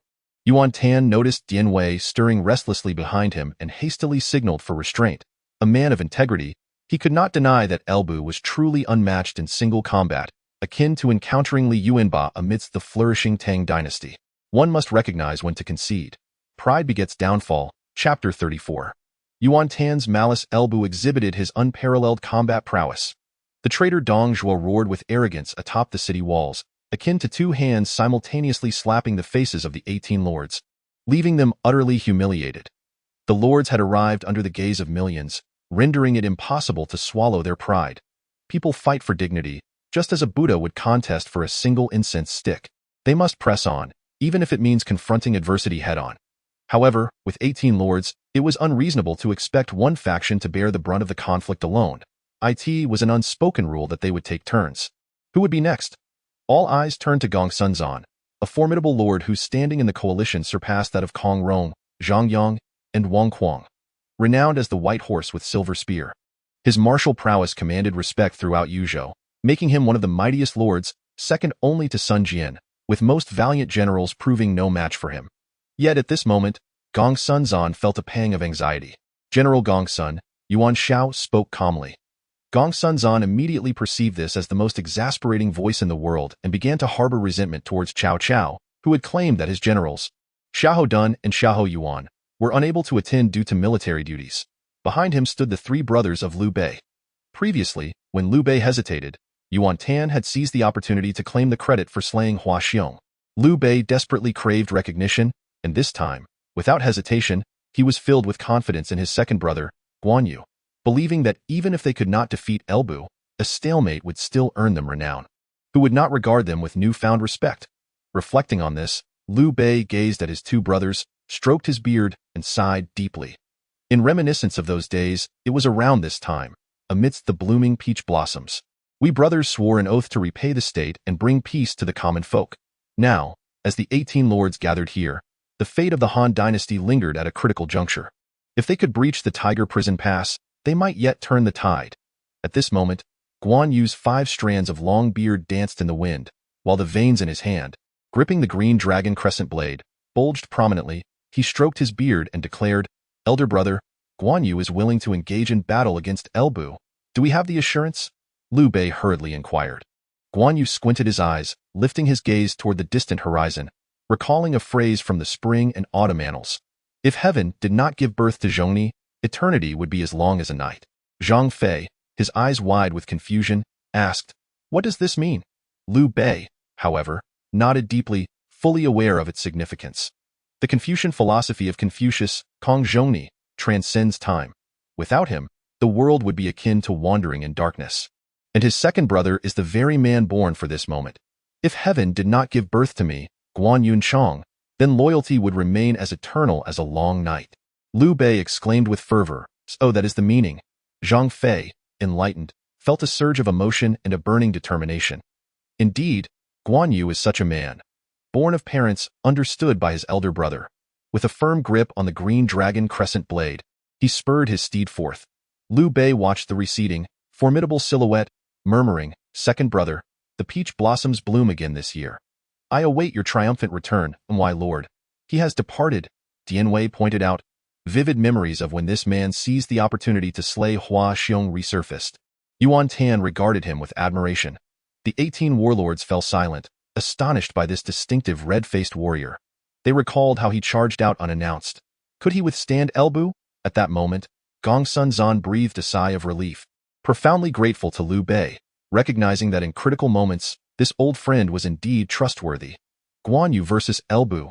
For Guan Yu, he now felt like an unknown figure. How could he possibly accept being merely an unknown? The opportunity to display his prowess had finally arrived. "Halt, servant of 3 surnames, see if the edge of my green dragon crescent blade is sharp." Elbu, reveling in his superiority, felt confident as he single-handedly intimidated the 18 warlords. Upon seeing Guan Yu emerge, he continued to regard him with disdain. "Come as many as you wish. I shall slay them all. Behold my blade." Guan Yu swung down with tremendous force. Elbu scoffed, effortlessly deflecting the strike with his Fong Tian Hua Ji. The clash resounded with a clang. With a crack, Elbu's halberd was driven down to his shoulder, the armor there splitting under the fierce brilliance of the green dragon crescent blade. The allied soldiers, who had been silent for an eternity, erupted into fervor at last. The 18 warlords were astonished. Who could have anticipated Guan Yu's formidable prowess? Cao Cao, filled with elation, immediately shouted, "Sound the drums. Rally the morale, my son." Dong Zhuo, seated firmly like a mountain before the city gate, stood in shock. Guan Yu, harnessing the power of his steed, executed the strike and surged forward several dozen meters. For Elbu, it was a near brush with death. Underestimating his opponent, he recalled that the one who had slain Hua Xiong was a dark-faced warrior, whereas this was a red-faced one. Yet he had not expected another formidable foe among the 18 warlords. Elbu, Guan Yu turned his horse's head, coldly scoffing. Nothing more than this? Elbu, furious and humiliated, narrowly avoided disaster. Charge! Guan Yu urged his steed into another gallop. Elbu squeezed his horse's belly, and red hair leaped forth with vigor.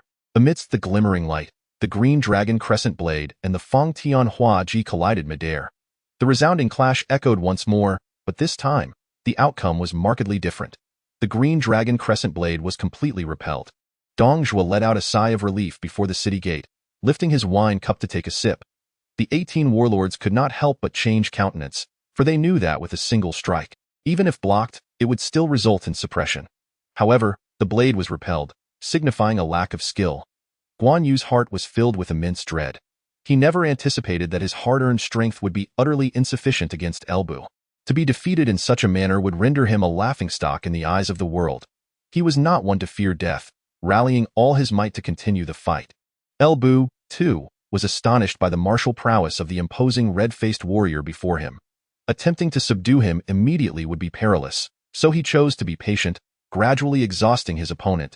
Behind Yuan Tan, Dianwei widened his eyes, having realized that he was likely no match for Elbu. Fortunately, he had been intercepted by the eldest son. Otherwise, he would find himself in a dire predicament. At this moment, Liu Bei was in a state of frantic urgency, exclaiming, "Third brother, your second brother is in danger, hurry and lend a hand." Zhang Fei observed that his second brother was ensnared, with no opportunity to flee. If he did not act, his brother would surely perish. Spurring his horse forward, he declared, "The servant of the three surnames, Zhang Fei of Yan, is here." The soldiers on both sides could not help but exclaim in astonishment. Isn't this supposed to be a one-on-one duel? Why has it turned into a two-on-one affair? What is the essence of shamelessness? This is it, clang. Elbu urged his halberd to sweep away the approaching serpent spear. Though it was their first encounter, the force transmitted through their weapons made it clear that the burly man before him was not to be underestimated. Yet, Elbu remained undaunted, facing two adversaries with the vigor of a tiger. The armies surrounding them were all struck with awe. Yuan Tan, stationed in the midst of the fray, suddenly felt the urge to jest upon hearing Zhang Fei announce his identity. He turned to Cao Cao and said, "Uncle Mengda, I never would have imagined that this Zhang Fei is a eunuch." Cao Cao was momentarily taken aback, but soon stroked his beard and replied, "Given Zhang Fei's strength, he seems to surpass Elbu. His serpent spear strikes with lethal precision yet has an elegance to it. With such martial prowess, why would he have undergone castration? Could it be that in his youth he could not afford to eat and sought to enter the palace as a eunuch? Such a waste of innate strength. No, no." Liu Bei, overhearing this, grew anxious and galloped over to clarify, "Gentlemen, you are mistaken. My third brother is not a eunuch. He is from Yin, not a castrate." However, both Liu Bei and Zhang Fei bore a thick accent. Yuan Tan and Cao Cao exchanged glances, with Yuan Tan remarking, "Uncle Mengda, what my esteemed lord has said is indeed correct. A eunuch must be a castrate, but a castrate is not necessarily a eunuch." "Indeed, your words hold truth," Cao Cao replied solemnly. The surrounding warlords gasped in unison. To think that such a formidable man was a eunuch was truly regrettable. The warlords' expressions changed again, realizing they had sent a eunuch to the battlefield. If this were to spread, it would bring disgrace to their ancestors. Oh, their astonishment.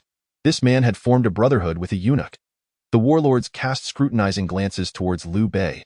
Liu Bei nearly lost his composure. As it seemed the warlords had begun to believe this notion without doubt. Tio claimed that his brother was a eunuch was the most despicable slander one could inflict upon a man. This incited within him a desire to strangle Yuan Tan, yet it appeared that the mischief lay in the accent, and thus one could hardly blame the individual who continued to defend himself.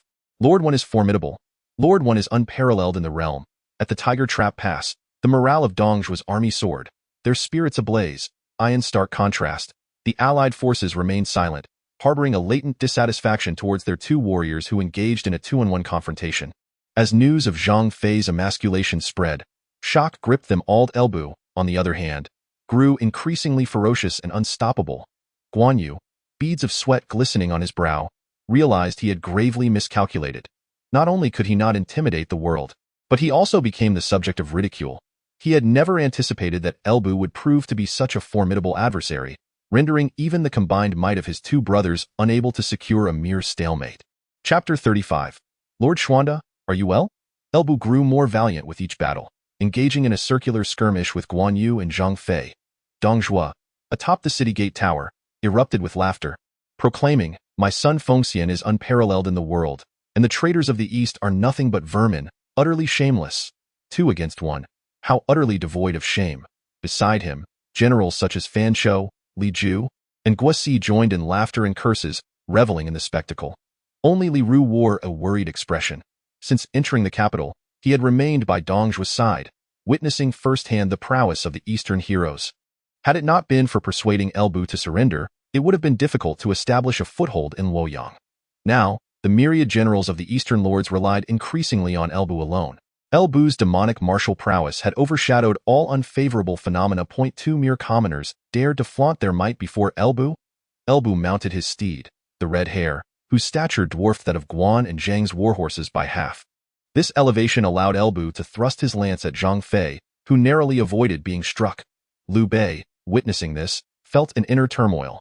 He had not anticipated that even in a 2-on-1 clash, they could not subdue Elbu, and instead found themselves in peril. Without his brothers, how could he speak of restoring the Han dynasty? Contemplating this, he thought that whether it was 2 or 3, it mattered not. Disregarding notions of shame, he charged forth. In his hands were dual swords, brandished with both arms, as he positioned himself between Zhang Fei and Guan Yu, striking furtively yet consistently aimed at the nape of their adversary. By heavens! Are we now 3 against 1? Dong Zhuo, infuriated, slammed his hand on the table, hurling his wine cup down to the ground. Which scoundrel is that long-armed gibbon? Despite having held high office for many years, Dong Taishi's temperament remained as coarse as ever, and the crowd paid little heed to his outburst. Li Ru hastily remarked, "According to this man, he claims to be a descendant of the Prince of Zhongshan, the great-grandson of Emperor Shaojing. Emperor Shaojing fathered such a rabbit whelp." Dong Zhuo's eyes widened in disbelief. Having fought thousands of battles, it was his first encounter with a 3-on-1 duel. This was not a chaotic battlefield. Could one not exhibit a modicum of dignity? Could there be no semblance of honor? Was it truly too much to ask? The Xiliang army also erupted in curses, denouncing Liu Bei's ancestors. Upon hearing insults directed at Liu Bang, many soldiers of the allied forces covered their faces, utterly demoralized to retort. The faces of the 18 lords turned ashen. The time-traveling Yuan Tan chuckled, realizing that the legendary duel of the 3 heroes against Elbu unfolded in such a manner. Indeed, on the ancient battlefield, where honor reigned supreme, it was utterly unreasonable for 3 individuals to assail a single foe. Amidst the cacophony of insults, Guan Yu found himself in a state of profound instability. One cannot entirely fault him for his lack of mental fortitude. He is a valiant hero, unafraid of death and guided by a sense of righteousness. Yet, it is precisely this valor that leaves him feeling vulnerable when faced with 3 opponents. In contrast, Zhang Fei is bold and carefree, unconcerned with such complexities. He focuses solely on the task at hand. As for Elbu, he has already engaged in a relentless series of battles against various warlords. Now, he confronts Guan Yu in a 1-on-1 duel, followed by a 2-on-1 against Guan and Zhang, and now faces all 3 of Liu, Guan, and Zhang simultaneously. After such an exhausting series of encounters, it is inevitable that his stamina would begin to wane. However, capturing him is an unattainable goal. With a swift maneuver, he sidesteps Liu Bei's position and retreats on horseback. "Behold, Liu Bei, your 3 brothers are but mere commoners. Prepare to face my wrath." Yet, Liu Bei dares not confront Elbu head-on, instead opting to withdraw. Seizing the opportunity, Elbu makes his escape, aided by the swiftness of his steed, Red Hare, leaving no one able to pursue him. Zhang Fei, witnessing this, is filled with exuberance, raising his arms in triumph. "We, the brothers, have vanquished Elbu. Charge forth." However, the army remains eerily silent, the soldiers displaying a distinct lack of enthusiasm. Zhang Fei's elation quickly turns to frustration. "Are you all blind?" he bellows. Yuan Shu, incensed, rides forth, brandishing his whip and declaring, "Our ministers have yet to speak. What business do you, a mere foot archer, have to shout?" Zhang Fei, equally enraged, retorts, "Elbu has retreated. The enemy's morale is low, and we are filled with vigor. If we do not charge now, the opportunity will slip away." Do you not understand the strategy of seizing the moment? The 18 warlords share glances of indifference. Had Liu, Guan, and Zhang not indeed repelled Elbu, they would have long since ordered his capture. Do not be vexed, Ida, Yuan Tan interjects, approaching on horseback. Look at the current morale of our troops. What of it? Zhang Fei replies, surveying the allied soldiers, who appear listless and disdainful. Why is this? We have triumphed over an unparalleled warrior like Elbu. Zhang Fei expresses his confusion. Yuan Tan chuckles softly, recognizing the need for guidance for the brash warrior. Ida, you and your brothers surrounded Elbu, defeating him in a manner lacking honor. Observe now, the enemy is united in their indignation, vowing to avenge Elbu. Reflect on this. The 18 warlords exchange knowing looks, recognizing Yuan Tan's perceptiveness. Zhang Fei is indeed a reckless brute. Enlightenment dawns upon Zhang Fei. Engaging in a 3-on-1 confrontation truly lacks honor, inciting a desire for revenge among the enemy, which in turn sows feelings of shame among his own forces, leading them to hesitate in their advance. Yuan Tan sighs, acknowledging that the historical failure of the 18 warlords to capitalize on this moment to besiege the city is likely rooted in this very principle. Although the tale of the 3 heroes battling Elbu has earned them renown, it is also a testament to Elbu's overwhelming strength. Ultimately, it amounts to a mere brawl, and the reputation of such skirmishes is seldom esteemed. From the city walls, the coarse voice of Dong Zhuo can be heard, laced with scorn. Despicable, shameless, vile, you wretches, even the wretched Xiongnu and Chang of the steppes surpass you in strength. The 18 warlords, their dignity shattered, are compelled to issue a retreat order. Before long, Elbu arrives at Dong Zhuo's side, his expression inscrutable, instilling fear in all who cross his path. Even Dong Zhuo feels a flicker of trepidation and hastily remarks, "My son, do not be angered. They are not worthy of your ire, attacking you 3 against 1. The strategist Liu interjected, saying, "The Marquis of One has not suffered defeat. Rather, he has triumphed, as evidenced by the enemy's reluctance to assault the gates." It was only then that Elbu began to calm somewhat. A seasoned warrior, having encountered no fewer than 800 generals in his lifetime, he found himself facing an unprecedented challenge, 3 adversaries engaging him in single combat simultaneously. From that moment forth, he harbored resentment towards Liu, Guan, and Zhang. That night, the grand tent of the allied forces was ablaze with light, as the 18 lords convened.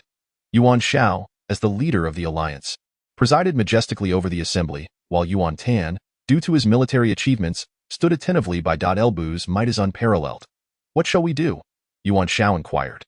Yuan Shu suggested, we could dispatch my eldest son, Dianwei, to confront him. Upon hearing this, Yuan Shao scoffed, stating, the 3 brothers of Xuanda possess extraordinary valor. Even 3 against 1, they cannot vanquish Elbu. His martial prowess far surpasses that of Hua Xiong. If we merely send our subordinate generals to their demise, it would be better to remain silent. Yuan Shu's expression darkened, yet he refrained from further comment. The lords, seasoned by the trials of battle, understood that while direct confrontation was crucial, relying solely on such tactics was overly simplistic.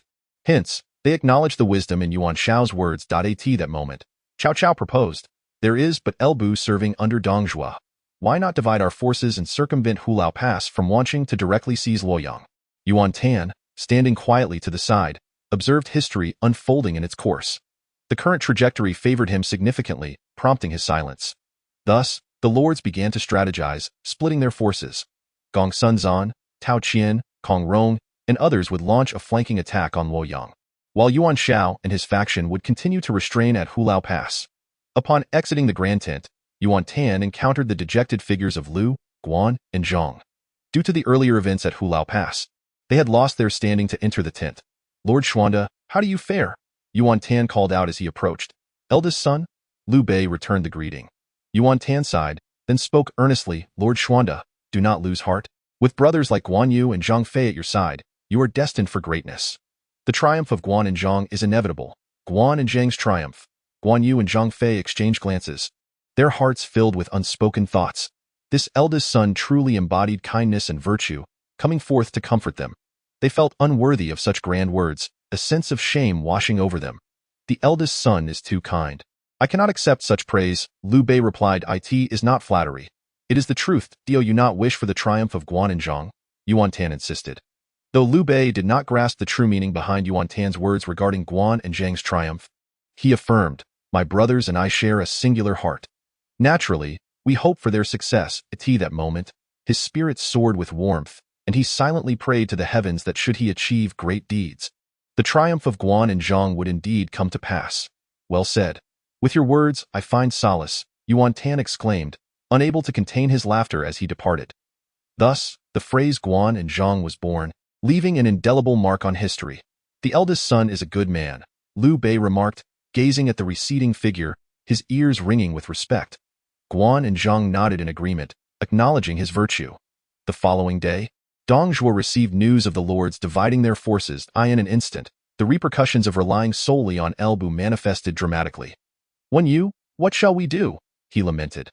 Dong Zhuo currently relies on the martial prowess of Elbu and the cunning strategies of Li Ru, lacking the former audacity he exhibited when he single-handedly contended in the northwest. Presently, Dong Zhuo's forces are gradually revealing an inability to withstand the coalition army, a predicament stemming from the loss of the Mandate of Heaven, leading to diminished support. Fortunately, Li Ru has been contemplating a course of action and advised.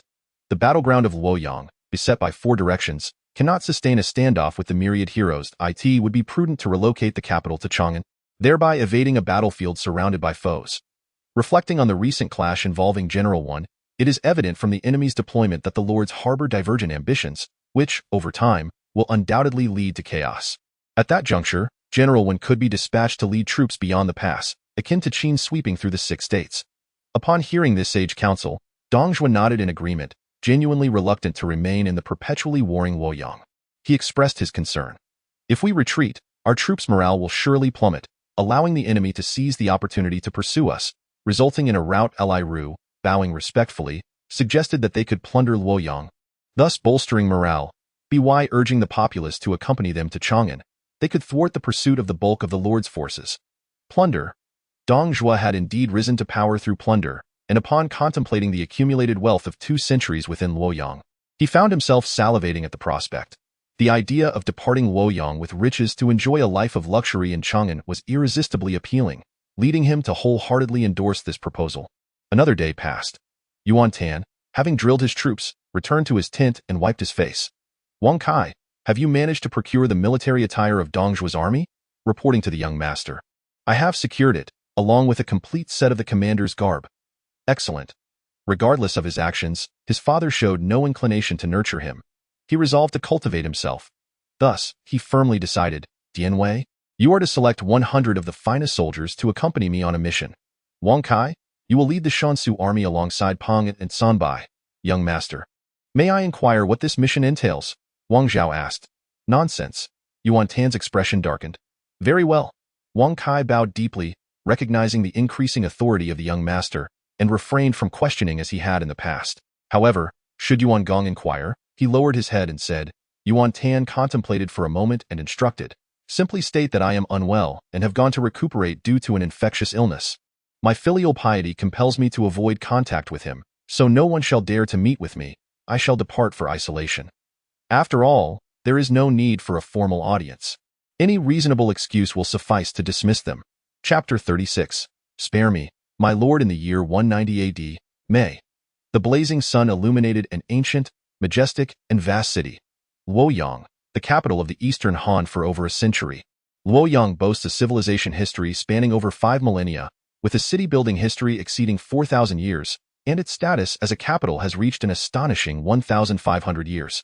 At its peak, the population surpassed 2 million, making it the most flourishing city in the East. In the world of this era, it stands among the few great cities. From a distance, one can behold an enormous palace that completely eclipses the height of the entire city.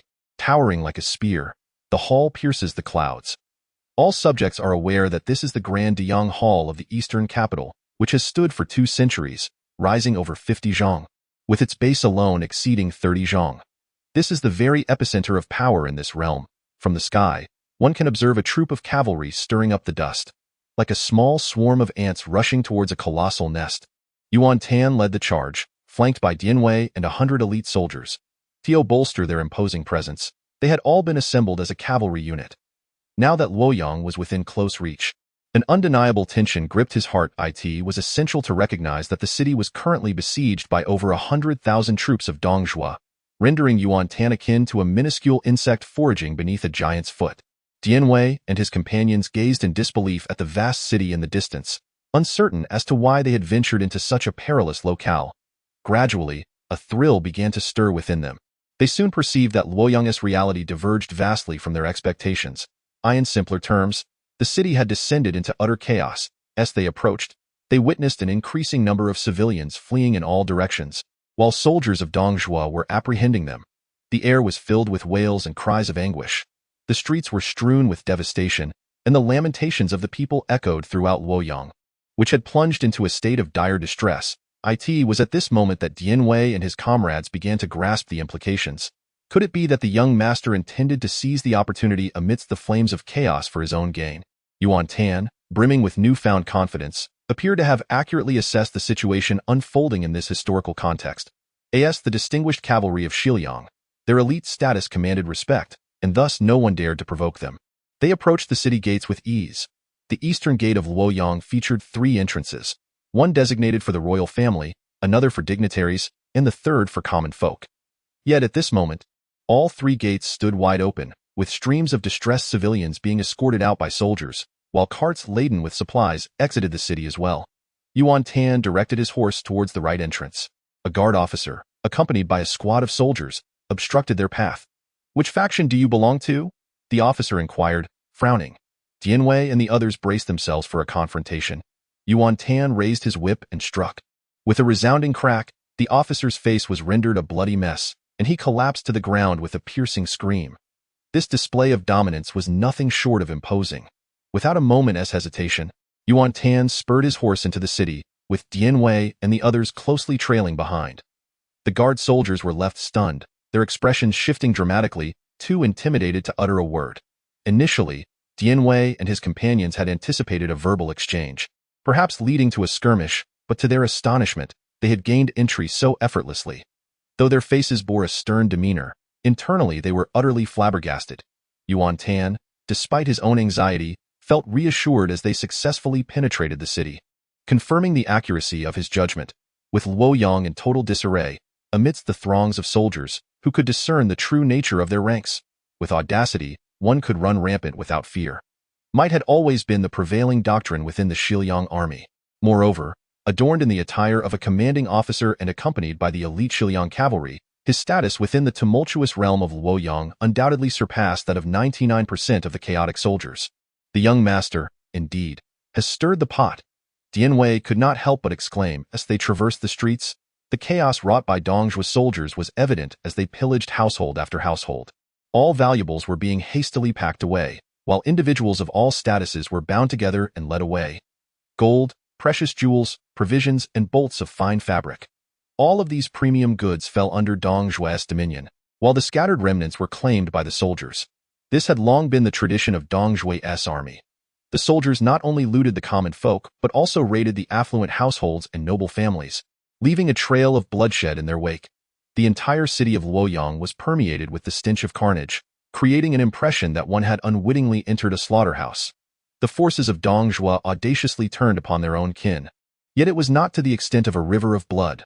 The act of plundering one's own kind was akin to hand-to-hand combat, an individual seizing another, or a squad of soldiers overpowering an opposing unit, with the vanquished left to abscond with their possessions.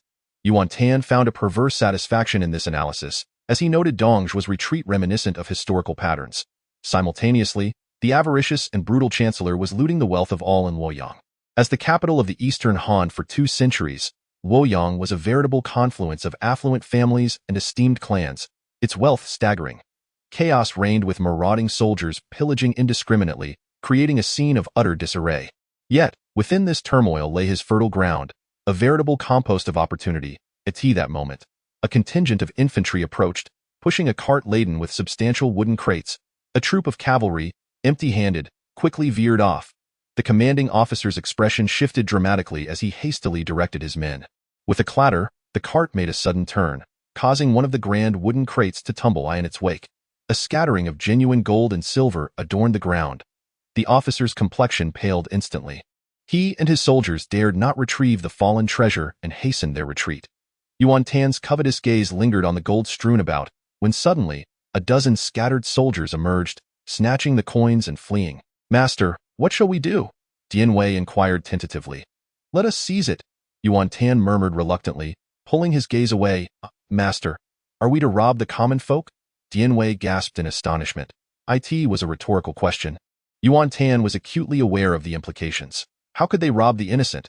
No, they would plunder Dong Zhuo's forces, targeting the affluent households. The realization dawned upon the gang, who, though still uneasy about the act of robbery, felt an inexplicable resonance with Yuan Tan's words. If the master commanded theft, then they would comply.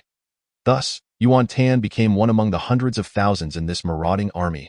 Moments later, before a grand estate, Guzi appeared notably animated. Master, I once labored here, and it was quite prosperous. Excellent, you shall be responsible for this household's looting, Yuan Tan conceded, delegating the opportunity for glory. Guzi, fully aware of his newfound criminal status, surged forward, kicking the grand door open. Upon entering, he bellowed, "We are the forces of Dong Zhuo, here to plunder. Males to the left, females to the right, the elderly and children against the wall. Stand clear to avoid mishaps." "Is it truly you?" The head of the household gasped in terror. Guzi seized him, taunting, "Did you not expect my return?" Those once haughty ladies and gentlemen now stood trembling in fear. "Master, he is the head of the household. He surely knows the location of the treasury," Guzi urged, dragging the man before Yuan Tan. "Is there gold?" Yuan Tan inquired. Yes. The household head quivered, his heart racing. Previously a notable figure in Luoyang, recognized among officials, he now found himself utterly diminished in this chaotic era. "Please, General, spare my life. I shall offer you everything."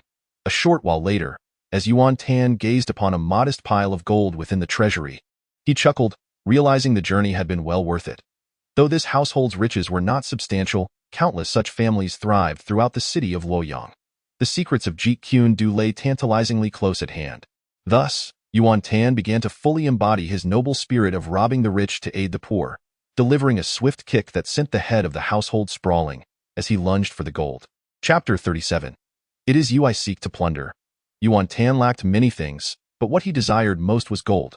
During this period, he had experienced the thrill of slaying Hua Xiong with warm wine and the fierce battles of the three heroes against Elbu. The valor of these heroic conflicts invigorated him, making him increasingly concerned about his martial prowess. Yet, his strength was a mere 65, rendering him unable to contend with the vast majority of the warriors of the three kingdoms.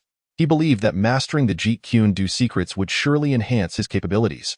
However, the price of Jeet Du was exorbitant, requiring 100,000 taels of gold, and he currently possessed not even 10,000. "I'm off." He immediately opened a spatial portal and began to transport gold. 1 pound, 5 pounds, 10 pounds, 100 pounds. In no time, he had emptied the vault.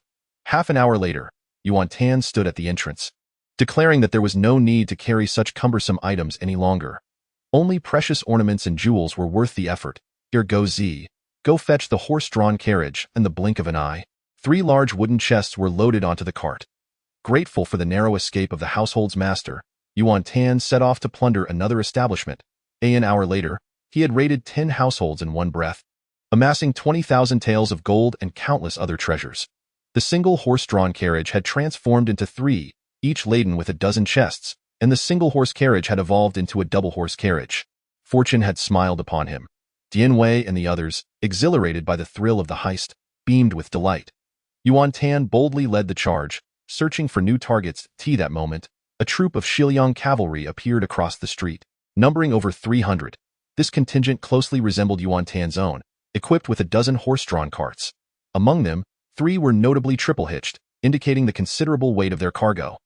This heist had been exceptionally rewarding, yielding 5,000 taels of gold alone. Originally, the haul contained 2,000 pounds of gold, but they had seized an additional 3,000 from General Guasi. What a triumphant laugh! The soldiers buzzed with excitement. The officer atop his steed, upon hearing this, burst into laughter, exclaiming, "Today is the most exhilarating day of my life. Just recalling Guasi's earlier expression fills me with immense satisfaction." Yuan Tan scrutinized the situation, noting Li Zhu's capabilities, martial prowess at 75, intelligence at 56. While Li Zhu's abilities fell short of the elite, he was a trusted confidant of Dong Zhuo and one of his earliest followers, thus commanding considerable loyalty within the Shiliang army. Historically, after Dong Zhuo's demise at the hands of Minister Wang Yun's seduction, Li Zhu had heeded Jia Su's counsel to rally his former troops and launch a counterattack on Chang'an, leading to the deaths of Wang Yun and others, thereby becoming one of the prominent figures during the late Han dynasty. He had held Emperor Xian of Han in a vice grip for 4 years, rising to the ranks of Grand General and Minister of War, presiding over the court and commanding the troops. The Guasi he referred to was another of Dong Zhuo's trusted aides. As the two convoys converged, the narrow street necessitated a halt. Suddenly, Li Ju and his soldiers beheld Yuan Tan's caravan, their eyes gleaming with avarice. Dian Wei and the others stood poised, acutely aware that the man's attire marked him as a general from Dong Zhuo's army. The greed emanating from the enemy soldiers confirmed their intentions to plunder. What would the young master do? At that moment, greed also ignited in Yuan Tan's eyes, for he had overheard that Li Ju's supplies included 5,000 taels of gold. That amounts to over 80,000 taels of gold, with Ji Qian due right before our eyes, and an additional over 10,000 taels of wealth. Daily indulgences such as spicy snacks, fragrant shampoos, perfumes, and fresh socks and undergarments all hinge upon this. Yuan Tan harbored a profound aversion to the undergarments from 1800 years ago. They were uncomfortable and chafed during horseback riding. Seize it! Yuan Tan commanded with a flick of his whip, issuing an order for action. Dian Wei and his companions were momentarily taken aback, clearly facing an enemy general, their statuses vastly disparate. Was this truly a matter of plunder? Yet, they soon found themselves invigorated. If the young master commanded a heist, not even the King of Heaven could hope to escape. Dian Wei was the first to charge forth, followed closely by Guzi, with the others surging in behind them. The enemy forces, in contrast, were left bewildered. Li Ju was taken aback, urgently exclaiming, "You little rascal, which part of the army are you from?" "I am Li Ju. Do you dare to rob me?" His astonishment was genuine. He was one of Dong Zhuo's most trusted generals, and for Yuan Tan, a mere junior officer, to attempt to rob him was nothing short of a privilege for Yuan Tan. This junior officer was rather audacious indeed. "Ha ha ha, we are coming for you." Li Ju initially believed that upon announcing his name, Yuan Tan would cower in fear, surely preparing to meet his end. Oh, his surprise. Yuan Tan laughed heartily, declaring that nowadays, under the Chancellor's command, whoever could seize it would claim it as their own. Let alone you, even Chancellor Dong himself would not be spared from my grasp. Do you believe that if Chancellor Dong were robbed, he would not promote me?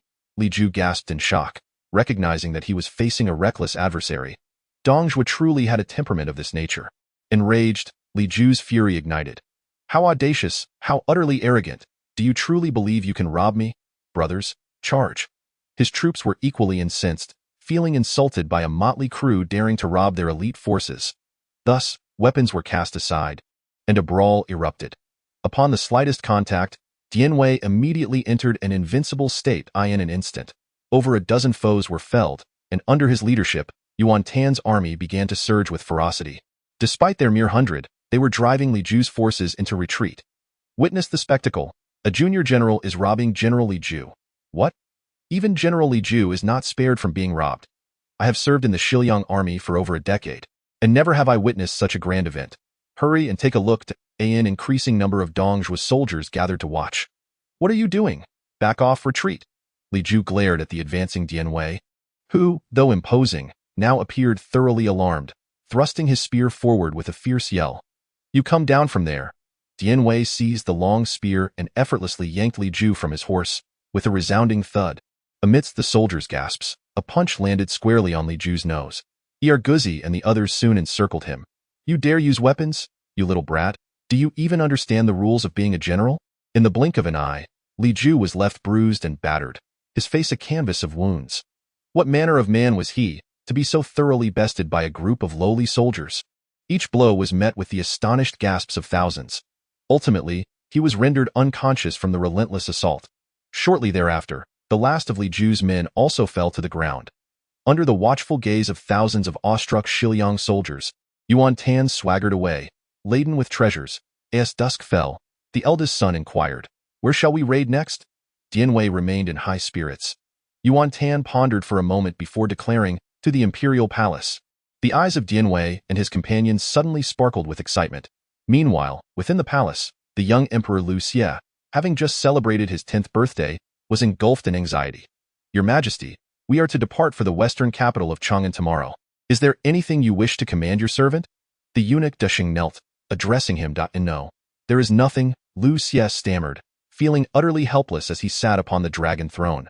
Being merely a 10-year-old child, he complied with whatever Dong Zhuo demanded of him. Dushing, however, harbored his own thoughts. He leaned closer and whispered, "Your Majesty, the chaos in Luoyang is unprecedented. and the treachery of Dong Zhuo is unparalleled in a millennium. One must be wary of his intentions to usurp the throne. Though Liu Xie was but a child, he was also a clever boy, which is why he later became a pivotal figure in history. Recognizing Desheng's loyalty, he relaxed considerably and replied, "You speak the truth, but what can I do?" Desheng urged, "Your Majesty, if I may be so bold, the imperial seal is of utmost importance. Without it, one cannot claim legitimacy, and Dong Zhuo would not dare to seize power." The mention of the seal prompted Liu Xie to reach into his robe and produce an object. The upper part bore a dragon and phoenix handle, while the lower part was a golden-laid jade seal.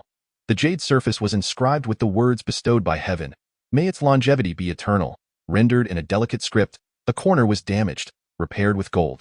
This was indeed the imperial seal. The chipped corner was a remnant from the late Western Han when Wang Meng usurped power. He had coerced Empress Dowager Xiao Yuan into surrendering the seal. In her grief and rage, she had thrown it to the ground, resulting in the loss of a fragment, forever leaving a flaw. Chapter 38. Could it be a monster? As night enveloped the city, thousands of torches illuminated the sprawling expanse of Luoyang. Although the looting by Dong Zhuo's army, numbering in the hundreds of thousands, was nearing its conclusion, the brutality of whipping and escorting the populace intensified. The cries of anguish and despair echoed even more terrifyingly than during the day. The palace, in stark contrast, lay shrouded in darkness, save for two large bonfires at the entrance. The soldiers tasked with guarding the palace wore expressions of profound gloom.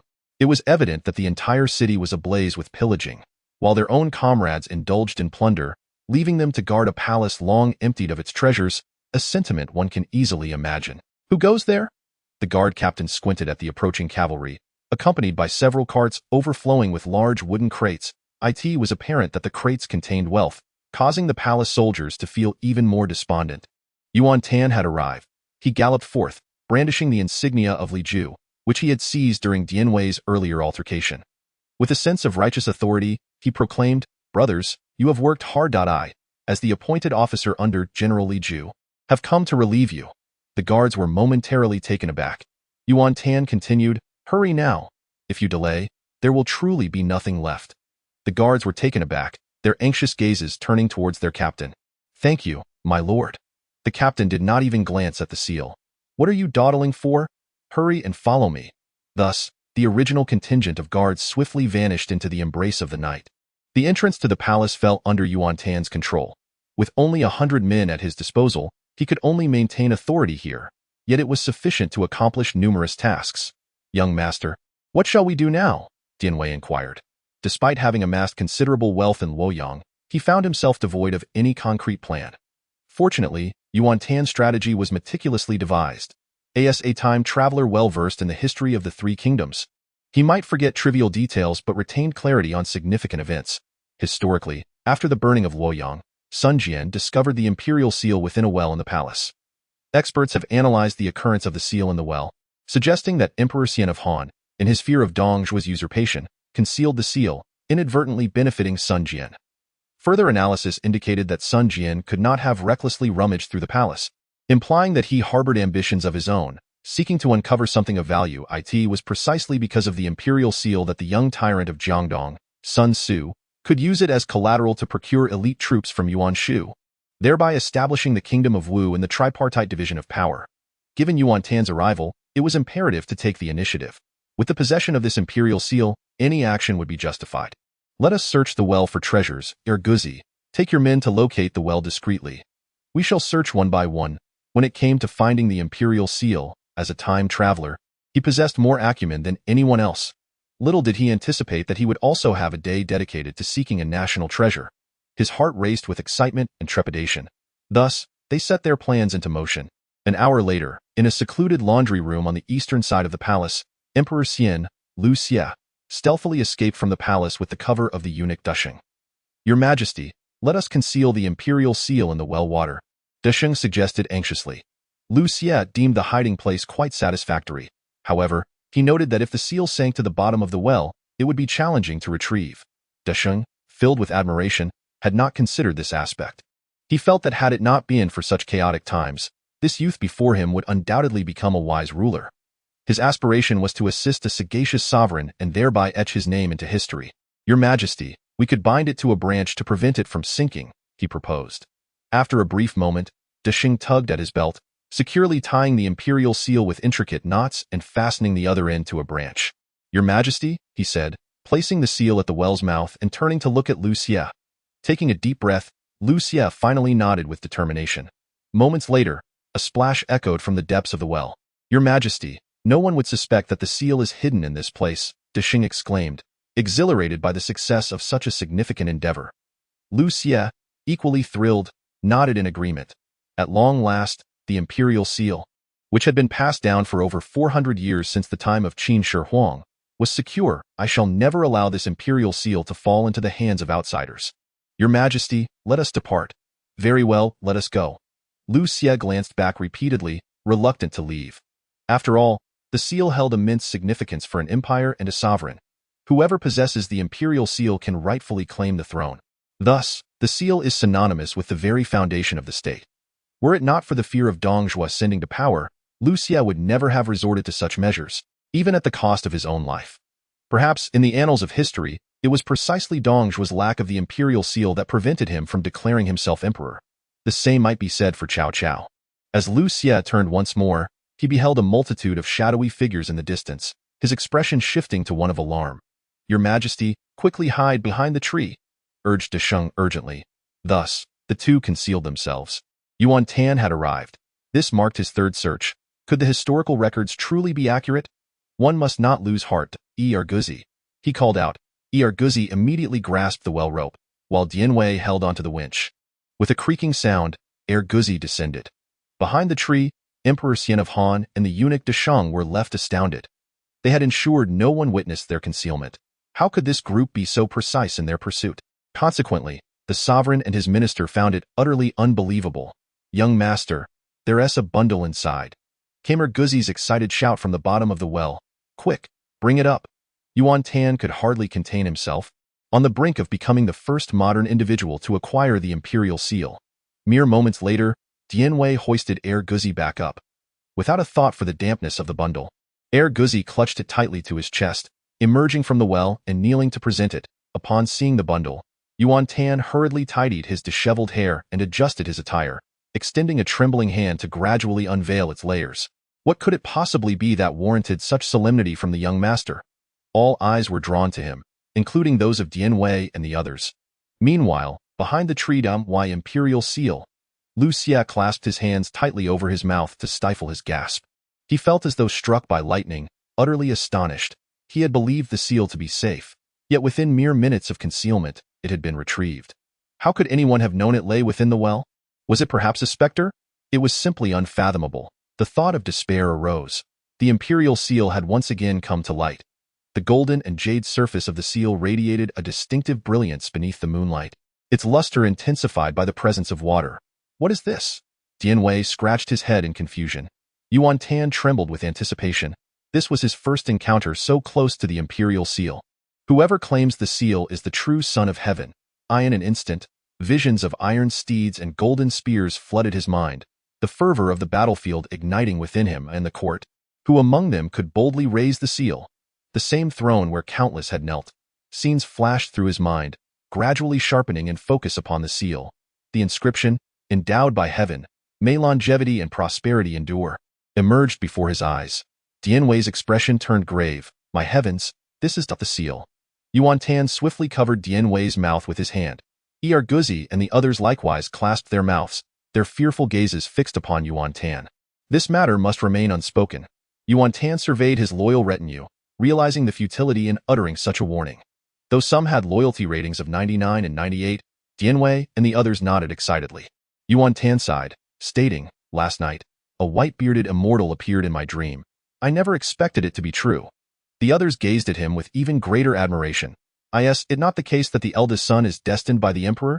The ancients placed great emphasis on metaphysics. Even celestial beings have conveyed dreams, leaving little room for further explanation. Thus, this interpretation must suffice. Instantly, the loyalty of those who had not attained a perfect score surged to 100. Erguzi's martial prowess increased by 3 points, and many others experienced similar enhancements. Yuan Tan felt a surge of joy in his heart, undoubtedly due to the certainty of following the future emperor to conquer the realm, which fortified his resolve. Engaging in combat with reckless abandon and witnessing an elevation in martial abilities fell well within reason. Yuan Tan promptly tucked the jade seal into his bosom, its cold surface contrasting with the warmth swelling within him. Liu Xie watched this unfolding scene with tears in his eyes.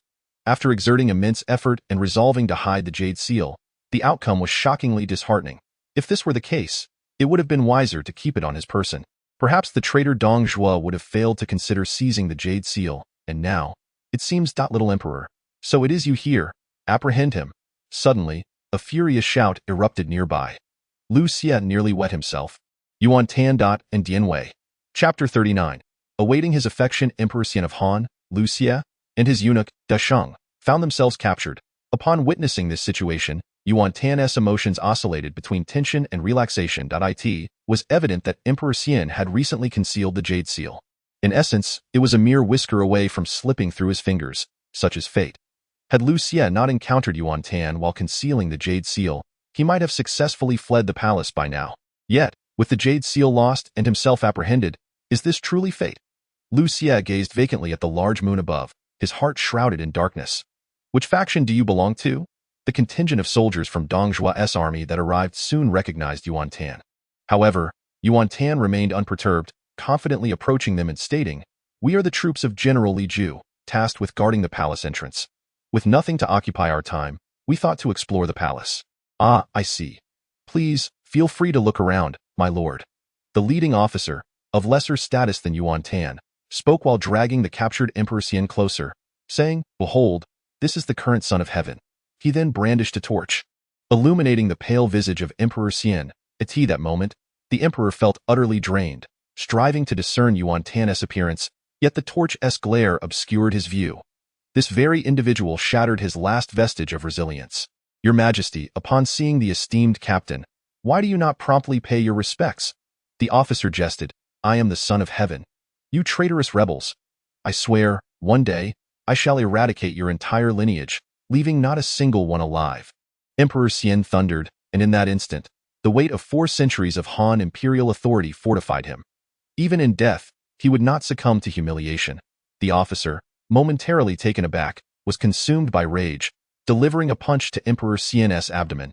"You are but a wretch. Esteemed captain, please forgive my laughter." The emperor groaned in agony, being ruthlessly beaten by a lowly officer. Yuan Tan observed this spectacle, recognizing that the struggle for supremacy had commenced. Fortunately, the Han dynasty still held nominal authority, retaining some utility. Moreover, many powerful figures remained. None desired to bear the infamy of regicide and lose their standing. Otherwise, they would have been slain long ago. The officer refrained from further assaulting Emperor Xian, stating, "Esteemed captain, we are the troops of General Fanchou. Are you familiar with the illustrious Yuan family, who has served as prime ministers for 4 generations? We have executed the entire family of the general." The officer spoke with a sense of pride, for it was evident that the status of the 4 generations and 3 dukes was no less than that of the emperor in his grasp, wielding the power of life and death with great satisfaction. Yuan Tan was taken aback by this news. His grandfather and uncle were to be killed, along with countless relatives, 7 aunts and 8 uncles, cousins, sisters-in-law, nieces and sisters, all fated to an untimely demise. As a traveler from another time, he had only just recalled the multitude of family members awaiting his affection. This could not go unchallenged. Half an hour later, within the most opulent residence of Luoyang, the Yuan Manor, the scene was one of carnage, with all the servants brutally slain. Over 300 members of the Yuan clan knelt amidst pools of blood. The air was filled with the sounds of wailing. Fanchou, one of Dong Zhuo's trusted generals, now sat imposingly upon the ancestral seat of the Yuan family, a lineage that had thrived for over a century. He regarded the 2 elderly men before him, the Grand Tutor and the Minister of Works, who had overseen the Yuan family, a bastion of power for over 100 years, weathering turmoil such as the Dou Empress's rebellion and the party and prison disaster. Did they ever envision this day would come? Yuan Wei, slightly portly and Yuan Tan's uncle, though captured, seethed with indignation. "Fanchou, you will not escape your fate. Neither will Dong Zhuo meet a good end.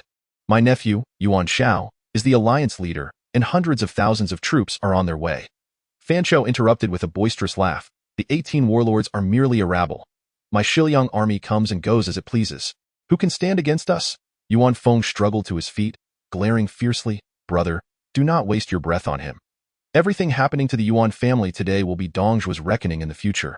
Fan Shou, if you dare to humiliate my family thus, you are no true hero. Indeed, Fan Shou exclaimed, rising to his feet. No wonder you are the father of the Yuan alliance leader. However, I have much to attend to and do not wish to squander time here with you. To the soldiers, he commanded, proceed with the execution. As his words fell, the executioners advanced, dragging Yuan Feng, Yuan Wei, and 10 other elderly men from the crowd, forcing them to the ground, their blades raised high. They were the first to be executed. Instantly, the air was filled with the anguished cries of men, women, and children, with Yuan Tan's sister-in-law and cousins weeping most sorrowfully. Yet, Fan Shou laughed heartily, reveling in a pleasure he had never before experienced. To know that he was here to slay a family of such stature would ensure his name echoed through the ages. Even aware of the infamy, he felt a greater sense of pride. Execute! With a wave of his hand, he commanded. Spare them! Came a fierce shout from the distance. Who dares to call for mercy? Fan Shou bellowed, his fury boiling over. Just as he was poised to cement his legacy, an unexpected disruptor appeared, akin to an Olympic athlete unjustly stripped of gold. Kill them! He roared, asserting that even if the King of Heaven himself were to arrive, he could not be thwarted in his quest for historical renown. Then, Yuan Tan arrived. Accompanying him were 12 radiant beams of golden light. With a swift whoosh, these lights struck true, finding their mark upon the 12 executioners. Amidst their screams, they fell to the ground, lifeless. After Dian Wei hurled his small halberd, he swiftly unsheathed his twin iron halberds and declared, Fan Shou, I am here. Accept your fate. Behind Yuan Tan, a flurry of arrows suddenly appeared, striking true against the surrounding foes. Although he commanded but 100 men, each was an elite warrior, capable of waging war without issue. Vanquishing 200 or 300 was a mere trifle, in an instant. Over 100 enemies fell. Caught off guard, Fan Shou and his men descended into chaos. Who is Dian Wei? Despite his disarray, Fan Shou was a formidable figure. Unafraid, he drew forth his ring-headed saber. Suddenly, his expression shifted. You are the one who killed Hua Xiong. A flicker of panic crossed his face as he attempted to retreat, but it was too late. Facing the incoming iron halberd, he could only use his saber to defend himself. With a clatter, the blade shattered. Fan Shou gazed at his caved-in ribcage, blinking in disbelief, before he fell forever. With his demise, his followers were thrown into utter disarray. The Yuan family members watched in wide-eyed astonishment, holding their breath. Yuan Tan had slain an enemy. He was exceedingly cautious in combat, having never honed exceptional martial skills in his past life. Although he had practiced relentlessly since inheriting his position, his prowess had yet to exceed a mere 70. In a ranking where 90 was considered first-rate, 80 second-rate, and 73rd rate, he still remained below par. His yearning for strength grew ever more fervent. Report, my lord, all the fleeing enemies have been eliminated by my scouts, Ere Guzi rushed to convey. Yuan Tan immediately instructed, take 50 men and guard the estate's main gate. Hold on to this seal of Li Ju. No one is to enter. Understood. Ere Guzi complied and departed. Yuan Tan gazed at the magnificent Yuan family hall. Adjacent to it was the imperial palace, the heart of the realm. Beyond the palace, this place also held significance, having produced 4 generations of high-ranking officials wielding power for over a century. In the vast annals of Chinese history spanning millennia, no family had achieved what the Yuan family had. The hundreds of surviving members looked at Yuan Tan with a mix of awe and reverence. Who are you? Yuan Feng inquired, his voice tinged with anxiety. Chapter 40. The price of a Lamborghini. The hundreds of Yuan family members had believed their demise was inevitable. The emergence of a formidable force had saved them, donned in the attire of Dong Zhuo's army, which made their survival a cause for both relief and unease. Who were these saviors? Were they escaping one wolf's den only to enter another? Elder, this is your family's eldest grandson, the esteemed Yuan Tan, Dian Wei announced. The ability to save his entire family filled him with exhilaration. He is not an outsider. It is our own eldest son, Yuan Tan. As the family members processed this revelation, their expressions shifted from shock to disbelief. For they had long perceived Yuan Tan not as a fool, but as a simpleton gradually forgotten by the family. Over time, their emotions swelled with joy and complexity in their hearts. Yuan Tan's figure grew towering. Tanner, is that truly you? Yuan Kuei and Yuan Feng rushed over, their hearts racing as they confirmed his presence. Where is your father? Yuan Feng asked. Grandfather, my father did not come, Yuan Tan replied calmly. Oh, is your father currently leading the troops in battle within the city? Yuan Wei inquired closely behind. Uncle, My father's soldiers are still outside Hulao Pass. Yuan Tan replied nonchalantly. Upon hearing this news, the members of the Yuan family gathered around, their gazes filled with reverence towards the family's eldest son. Yuan Tan's figure loomed even larger in the hearts of his kin. Yuan Feng and Yuan Wei exchanged glances, tears cascading down their cheeks. Good grandson, our esteemed grandson of the Yuan family. The two elders wept profusely. They could not help but reminisce about the day Yuan Tan was born. Amidst dark clouds, thunder, and lightning, a bolt struck a corner of the delivery room. With a resounding crack of the earth, Yuan Tan entered the world. Everyone proclaimed him an ill-fated child. Yuan Shao was reluctant to hold him, and his wife, Lady Liu, was unwilling to nurse him. It was only after the hurried births of Yuan Shi and the handsome Yuan Shang that they finally breathed a sigh of relief. When the Yuan family members were captured, they once fantasized that Yuan Shao would come with his invincible army to rescue them. They also hoped that Yuan Shang would, like a youthful Yuan Shao, be valiant in his youth, coming to their aid. Yet now, returning to them was the family's eldest grandson, the one they had least regarded. This eldest son, once scorned by the entire clan, had single-handedly ventured into the den of dragons and tigers, rescuing the entire family. What does it mean to repay enmity with virtue? What does it mean to turn the tide? Guilt and remorse filled their hearts, leading them to shed tears of repentance. A quarter of an hour later, grandfather, all the men in the household have donned the attire of Dong Zhuo's army, and all the young and old women have boarded the carriages. Yuan Tan needed to leave the city as soon as possible. Tanner, our family's finances. Yuan Wei began. Yuan Tan retorted, in such dire straits, do we still need money? Yuan Feng remarked, Tanner, the world is in chaos. One cannot do without funds. Yuan Tan could not help but admire these two elders, seasoned men who understood that in turbulent times, money is indispensable. Money equates to troops, troops to territory, and territory to life itself. Yuan Tan too was in need of funds. In fact, he had long coveted the gold of the Yuan family. Thus, a conflict arose. After a moment of contemplation, Yuan Tan realized this was an opportunity. After all, he had been unable to find a suitable chance to transport the gold seized from Li Ju and his band into his space. He declared, the money must not be given to outsiders, but it is too conspicuous to carry, and our departure will be slow. Listen to me. Open our family's underground treasury and store all the boxes within. Set the residence ablaze. The ruins will provide ample safety, and we can return to reclaim it later. The two elders of the Yuan family exchanged a glance, sensing the wisdom in their eldest grandson's meticulous plan. Thus, they made their way to the underground vault. Yuan Tan vaguely remembered visiting it once in his childhood, and upon this return, he found it even more expansive than he recalled. The wealth of over a century, accumulated by the 4 generations and 3 dukes, lay within. Endless bolts of fabric, gold, silver, and jade artifacts appeared as if a grand treasure had been unveiled. Yet, at this moment, apart from Yuan Tan, it was difficult for anyone else to muster their spirits. As he issued his command, all the treasures acquired from the robbery were promptly brought in, with the gold deliberately set apart for his own convenience. Once everything was in place, Yuan Tan declared, you all wait outside while I take a personal inventory. Dian Wei, stationed outside, was instructed to ensure no one entered, not even Yuan Feng or Yuan Wei, who remained silent. They had come to regard Yuan Tan as the pillar of their family. It was only reasonable for him to assess their assets. After securely locking the door, Yuan Tan opened the spatial portal and began to transport the gold. Typically, he tossed the gold inside, where the space would neatly arrange it. Reflecting his own appreciation for the precious metal, ding, the spatial prompt announced, host's gold reserves increased by 380 taels. Ding, host's gold reserves increased by 400 taels. This invigorated Yuan Tan immensely. However, as the task at hand required the movement of over 10,000 pounds of gold, fatigue soon set in. Wiping the sweat from his brow, he realized this was not feasible. He promptly entered the department store's space, heading straight for the underground garage. Upon reaching the entrance to the supermarket's warehouse, he found exactly what he expected. A loading machine parked there. How much did this loading machine for the supermarket cost? Ding! Liuning brand multifunctional loading machine, priced at 11,200 taels of gold.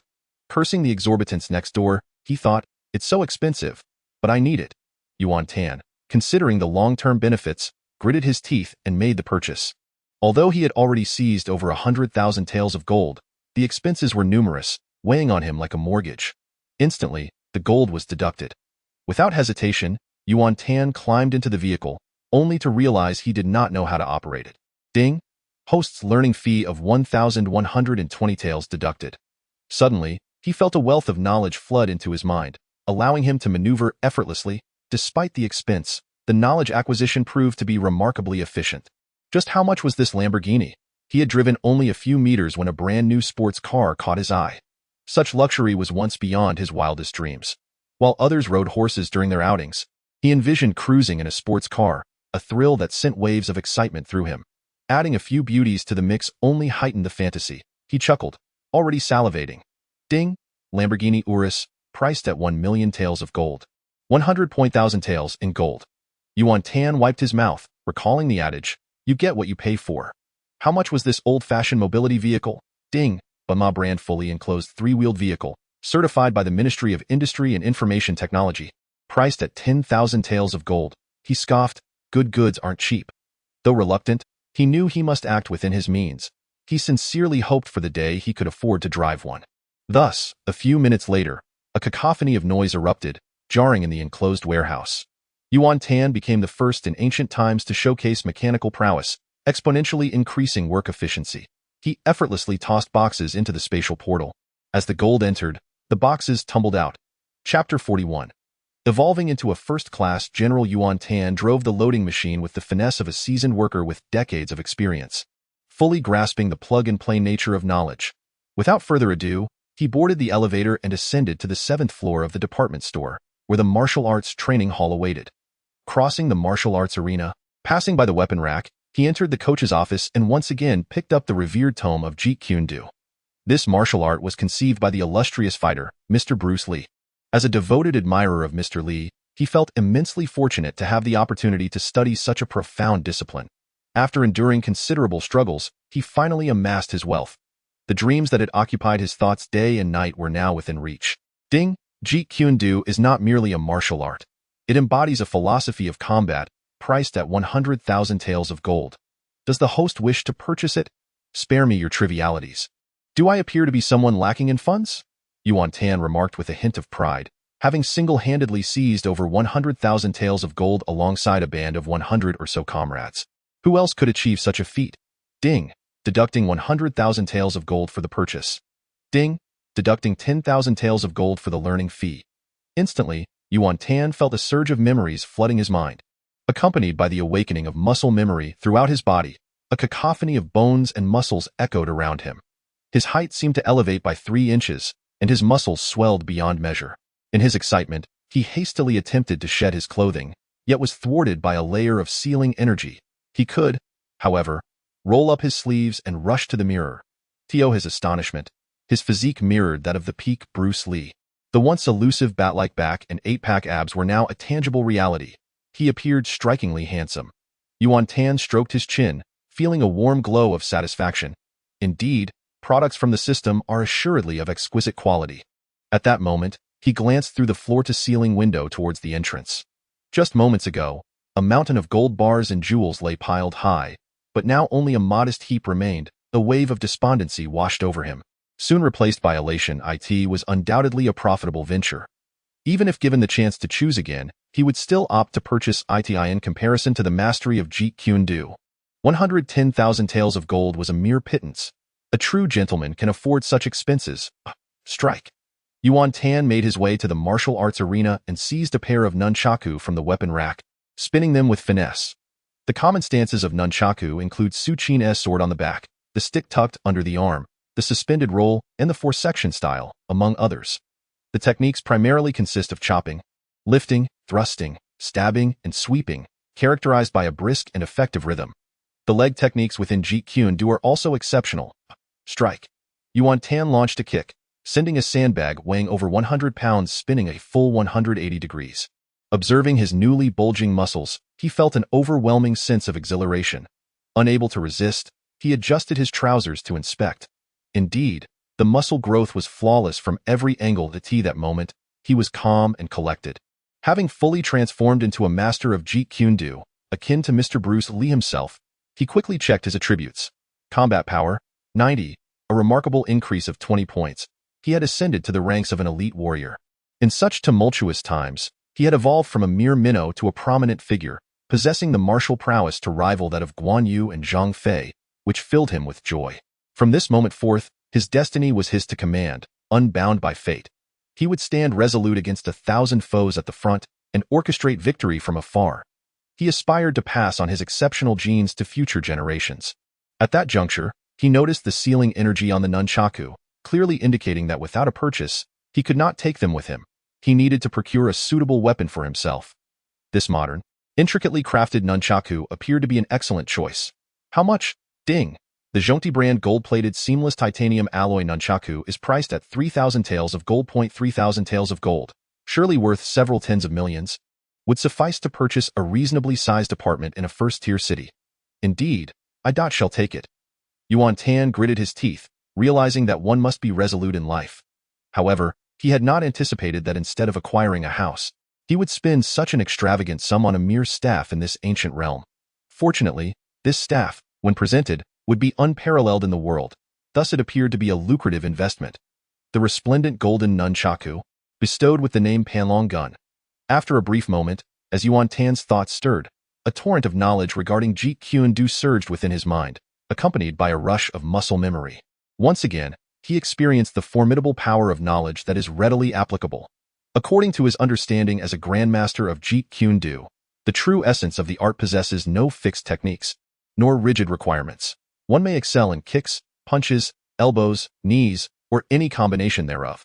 Thus, Jeet Kune Do transcends mere martial techniques, embodying a profound philosophical approach to martial arts. Those who master this discipline wield their knowledge as if holding a sword in their heart, transforming all things in the world into their weapons of choice.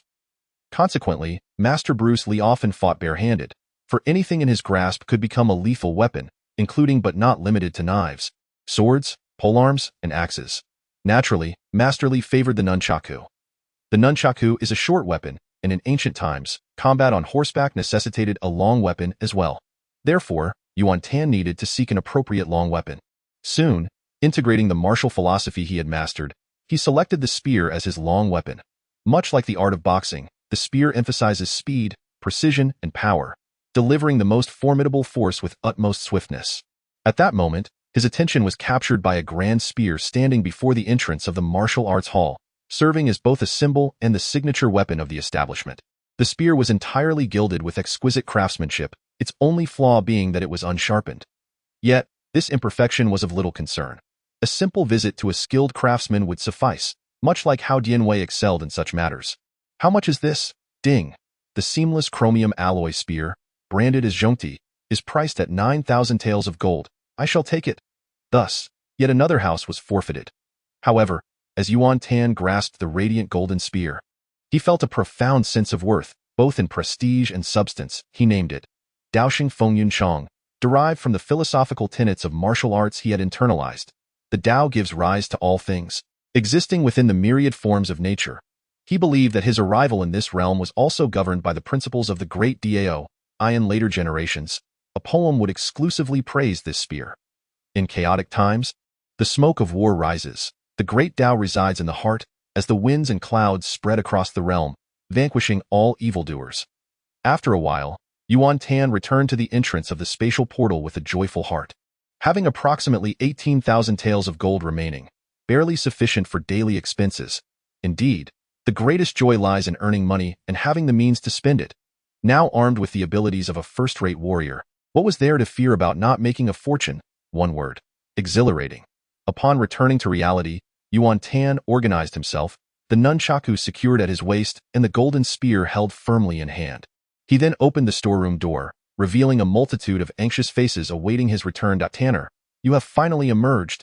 Let us depart swiftly, his grandfather Yuan Feng urged eagerly. Yuan Tan nodded slightly to it that moment.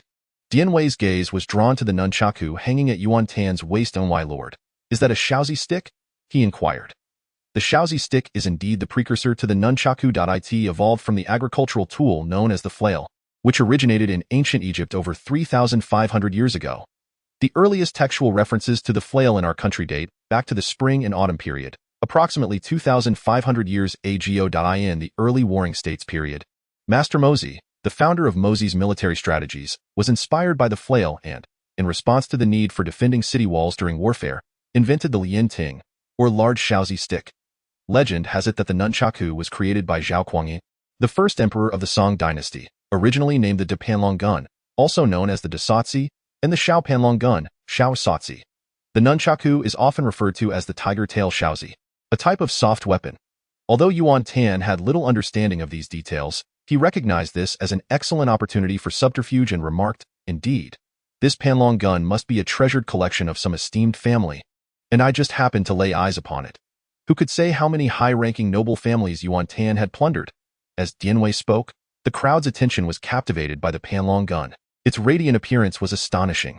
The shaft gleamed even more brightly than a sharp blade. Such craftsmanship was truly breathtaking. Even Elbu's Feng Tian Huaji, forged entirely of fine iron, appeared dull by comparison.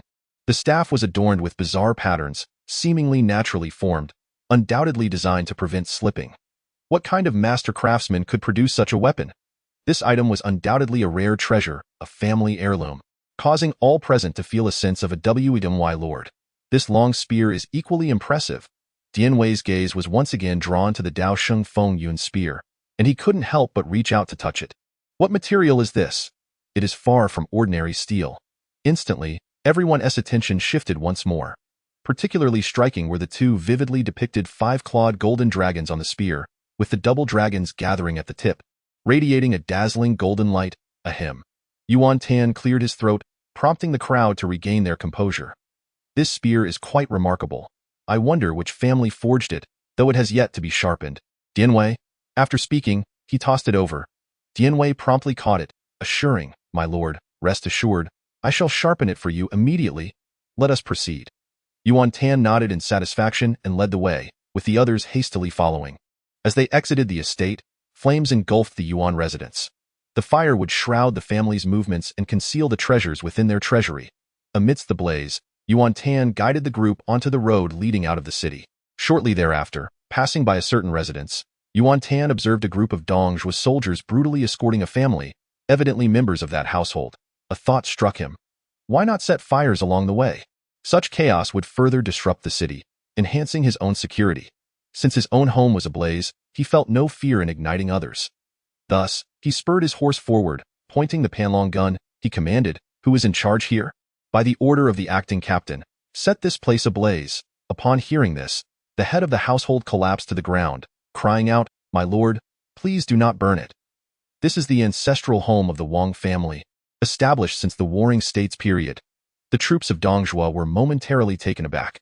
Unwavering, Yuan Tan took matters into his own hands, seizing the torch from Dianwei and hurling it over the wall. With a resounding explosion, a fierce blaze erupted, illuminating the night sky and igniting the fervent hearts of Dong Zhuo soldiers. What could be more exhilarating than the act of arson and slaughter? Burn it all, pillage it all.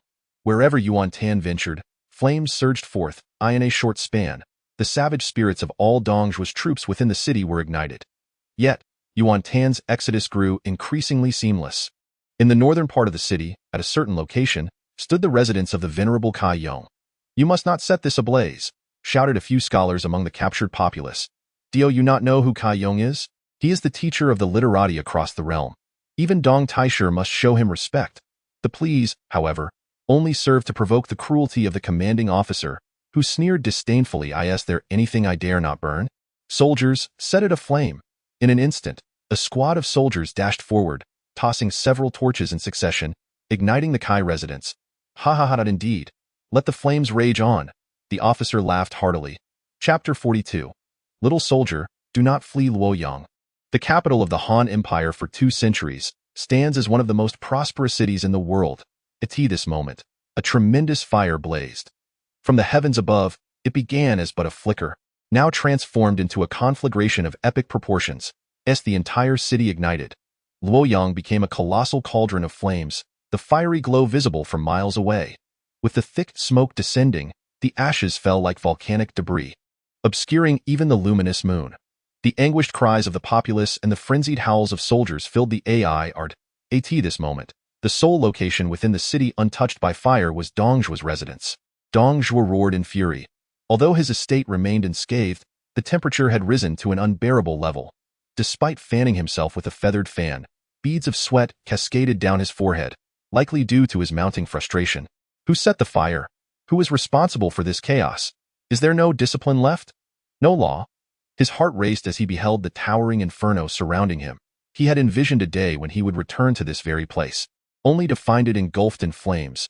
Who had the audacity to lead such an insurrection, surpassing even his own ruthlessness? Chancellor, how could you allow such devastation? This is the imperial capital, a city that has stood for 2 centuries.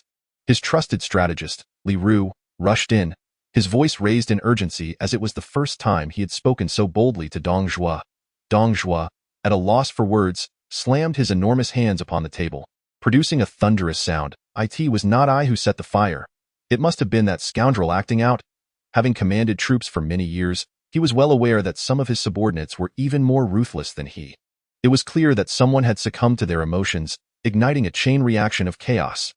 Now, the raging flames outside danced upon Dong Zhuo's rugged visage. Liu fell silent. The Xiliang army was indeed excessively brutal. Having crossed the threshold of acceptable conduct, daring to set fire to the imperial capital. The rise and fall of fortunes lay in the hands of both fate and folly. Chancellor, we must depart swiftly. The entire city is ablaze. At this moment, Guosi, a trusted general of Dong Zhuo, arrived.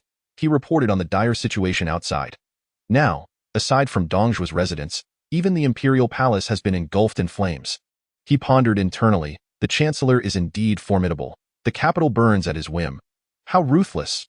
The inferno has escalated beyond control, and any hope of quelling it is utterly lost. In this perilous moment, Dong Taisher showed no hesitation, hastily leading his family to flee. Half an hour later, at the western city gate of Luoyang, Dong Zhuo arrived.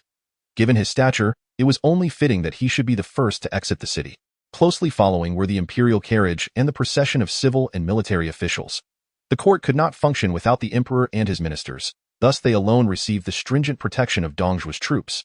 Surrounded by fierce flames, the ranks fell into a profound silence, indicative of Dong Zhuo's imposing presence, capable of suppressing the ferocity of his soldiers. Dong the thief, you set fire to Luoyang. You shall not meet a good end. You are more shameless than the treacherous Wang Mang, who dared not burn the capital. You despicable traitor! How dare you incinerate the imperial city, you wretched beast! From among the officials, a vehement denunciation rang out. These dignified men, usually reserved, were driven to madness by the inferno. Dong Zhuo was nearly incensed to the point of fainting. Was it I who ignited this blaze, whose eyes beheld such a thing? Though Dong Taisher is indeed a tyrant, even he would not stoop to such depths as to set fire to the capital. Nevertheless, he bore the unjust blame with grim determination. Yet, he could not allow the officials to continue their tirade unchallenged. In a fit of rage, he unsheathed his treasured sword with a clang. Who spoke such words? Step forward if you dare. Beside him, Elbu immediately spurred his horse forward, casting a cold, indifferent gaze upon the officials. Silence enveloped the crowd. In the chaos, it was impossible to discern the source of the insult. Dong Zhuo felt a profound grievance. Who was the scoundrel who ignited this fire? The burden of blame had never felt so heavy. Upon exiting the city, segregate these officials and confine them. Any who resist shall face immediate execution. Dong Zhuo bellowed as he rode away in fury. To the north of the city, Yuan Tan led his men through the ravaged streets. Surrounded by a constant fall of ash, he covered his mouth and nose with a cloth in an effort to minimize his inhalation. His companions did the same as the flames enveloped the city. It appeared the capital was on the brink of complete destruction, yet their exit was remarkably smooth. Furthermore, he commanded over 200 armed forces, half of whom were cavalry, deterring anyone from daring to inquire about their presence. He intended to cross the Yellow River and return to the north. Thus he chose to depart from the northern gate. They traversed through a blizzard of ash, the entire company shrouded in a heavy silence, save for the sound of turning wheels and the rhythmic thudding of hooves. Visibility was obscured by swirling ash, and the rising temperature became increasingly unbearable, prompting an instinctive acceleration of their pace.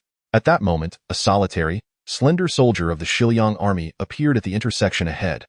This soldier, evidently noticing Yuan Tan's approaching party, sprinted to the center of the street before abruptly turning to flee back. Dian Wei and his companions merely glimpsed a fleeting shadow before retreating. In the current state of the city, encounters with fleeing civilians and soldiers on the hunt were an ever-present reality. Yet they remained unconcerned. Yuan Tan, unable to discern the identity of the figure, cautiously activated his special skill, Hui Yin, to reassess the situation. This time, he saw everything clearly. Without hesitation, Yuan Tan spurred his horse into action, commanding his companions, "Do not halt. Press forward without following me, and ensure the safety of others." as he galloped away. The sound of hooves echoed in the streets. The slender soldier, upon noticing him, turned and fled, arms flailing in panic, moving at a pace that was hardly swift.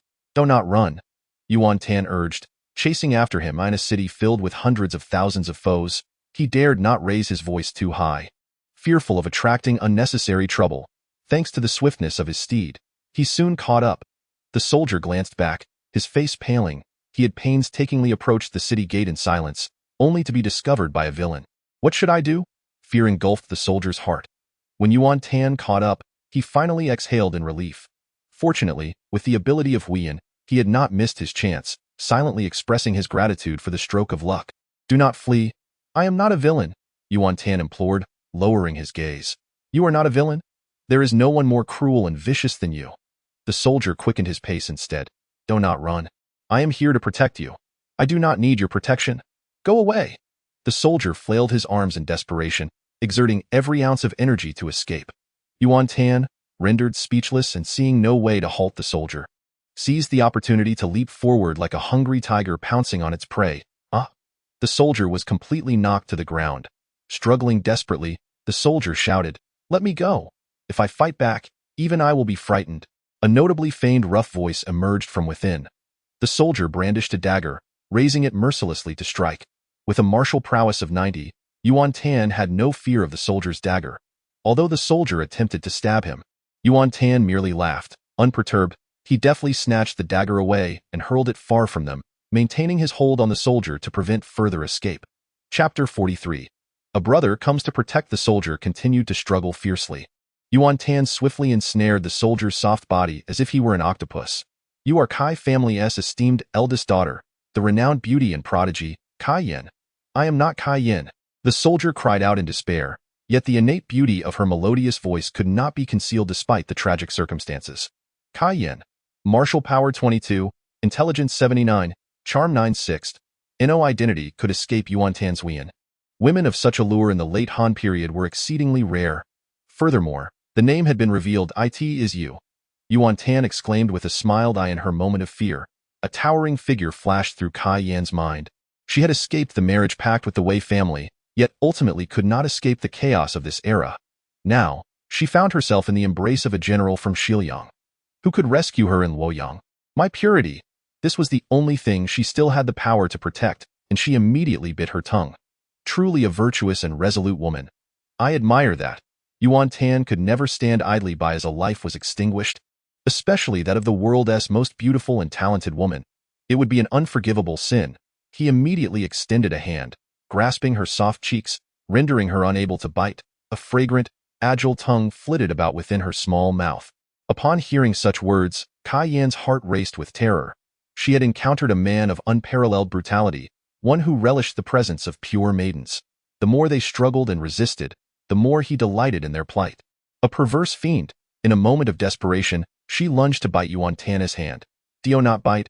I am your brother," Yuan Tan implored hastily. "I have no brother," Cai Yan whimpered, utterly frightened. "You do?"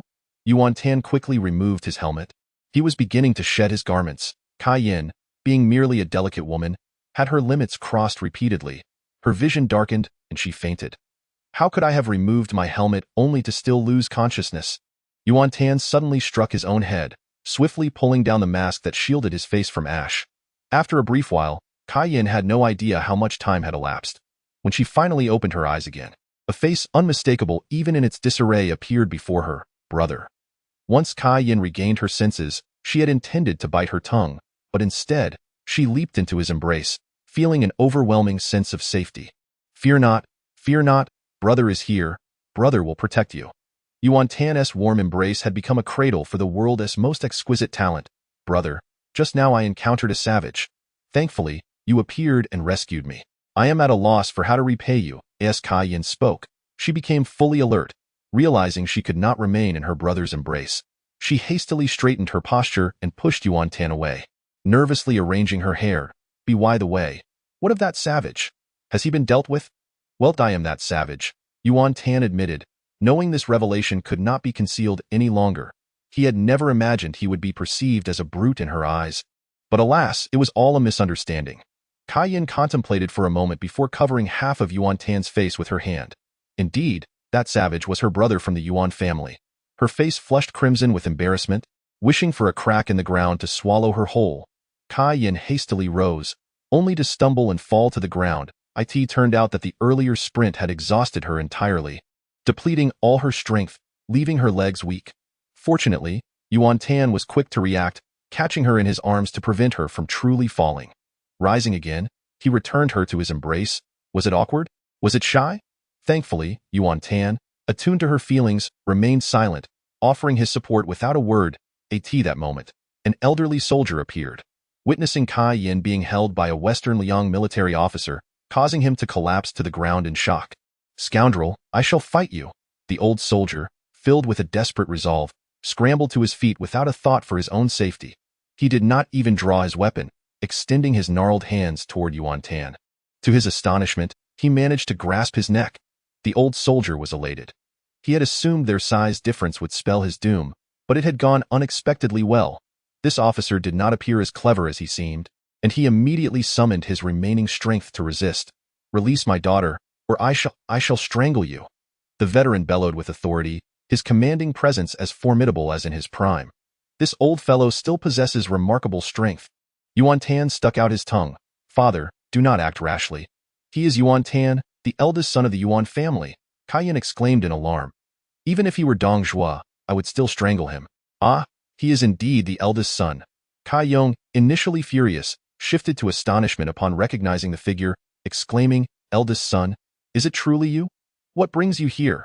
Coughing, Yuan Tan was unable to respond, his body swaying from lack of oxygen. Observing this, Cai Yan quickly embraced him with both arms. Yuan Tan leaned against the shoulder of the beauty, and one must admit, her shoulder was indeed exceptional.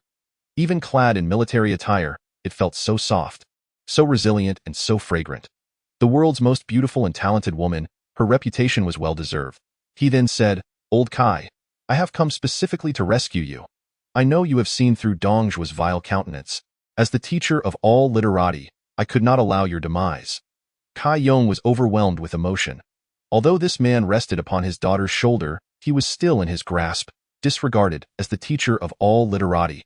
He had once envisioned that loyal and righteous individuals would come to his aid. Yet, no one had shown interest, and he felt that in such chaotic times, no one could be trusted. He genuinely did not expect Yuan Tan to risk his life to save him. Thus, Cai Yan was particularly moved, reflecting, "I had misjudged you. You are indeed a person of loyalty and righteousness. Just as you stated, I have come to recognize Dong Zhuo's grotesque visage." Although Dong Zhuo sought to win him over, Cai Yan understood it was merely a ploy to win the hearts of the people. At this moment, Dong Zhuo's atrocities had already affirmed his status as a tyrannical brute, drawing a clear line of separation. Cai Yan took a deep breath and continued, as if robbing and plundering were not enough. "Dong Zhuo even dares to set fire to the imperial capital, Luoyang. Truly, he is the most despicable of traitors. Would you not agree?" Yuan Tan replied. The fire was indeed set by him. He donned his helmet to conceal his embarrassment, forcing a smile as he said, "It is difficult to say." Cai Yan's eyes widened in disbelief. "Difficult to say? Can a good person set a fire? One cannot be so lenient. When criticism is due, it must be given. Only beasts would commit such acts, would you not agree?" Yuan Tan remained silent.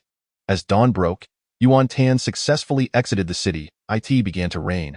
What misfortune! The rain quickly drenched everything. A dozen carriages rolled over the muddy ground, splattering clods of mud. Yet the people's spirits were high, for they had finally escaped the clutches of the national traitor. They gazed with admiration at the tall figure not far away in one carriage. Cai Yan peered through the gap in the window, her gaze fixated on that silhouette. Meanwhile, in another carriage, Cai Yan sighed with melancholy, saying, "Old Yuan, the emergence of such a descendant from the Yuan family is a blessing for your clan and for the world at large." He chuckled softly, stroking his white beard, filled with pride. In times of chaos, a prestigious family like the Yuan clan had nothing to fear. Rather, it was an opportunity to expand their power. With a remarkable figure like Yuan Shao in the current generation and a hero like Yuan Tan in the next, what more could an elder desire? On the roadside, two shadowy figures lay in ambush. Beneath the heavy downpour, just beside the roadbed of the convoy, two pairs of eyes gradually emerged. They had only caught fragments of conversation drifting from within the convoy. Yet their expressions shifted dramatically. One of them exclaimed in astonishment, "I initially believed them to be mere troops of the Shiliang army, but to my surprise, They are escorting the esteemed Yuan family of the 4 generations and 3 dukes, along with the renowned scholar Cai Yan. The other responded, "We nearly overlooked this critical reconnaissance intelligence. We must return at once to report to General Zhang Liao." Chapter 44. A commander named Zhang Liao. The rain ceased, yet the sky remained overcast. Hidden within a dense forest 5 miles from Yuan Tan's convoy were 1,000-foot soldiers. Beneath the aged trees stood a strikingly handsome young general, his physique robust and towering over 8 feet. Beside him stood a 9-foot-long, razor-sharp crescent halberd, known as the Xieyue Fenglei halberd. The once spirited gaze of the young general, Zhang Liao, now reflected a sense of confusion as he stared into the distance. Zhang Liao, styled Wan Yuan, hailed from Sima Yi, present-day Shuazhou, Shangxi. He was a celebrated general of the Cao Wei during the waning days of the Han Dynasty, one of the 5 outstanding generals. Over his lifetime, he participated in countless battles, accumulating an innumerable array of merits. Notably, during the Battle of Hefei, he led 800 valiant warriors against 100,000 troops of the Wu Kingdom, fighting fiercely until he reached the banner of the Wu King, Sun Quan. His audacious assault caused the eastern Wu forces to falter and retreat in disarray, instilling fear throughout the land. Following this remarkable victory, Zhang Liao's reputation resonated throughout Jiangdong. Upon hearing of his arrival, even the children of Jiangdong ceased their cries, cementing his legacy in history.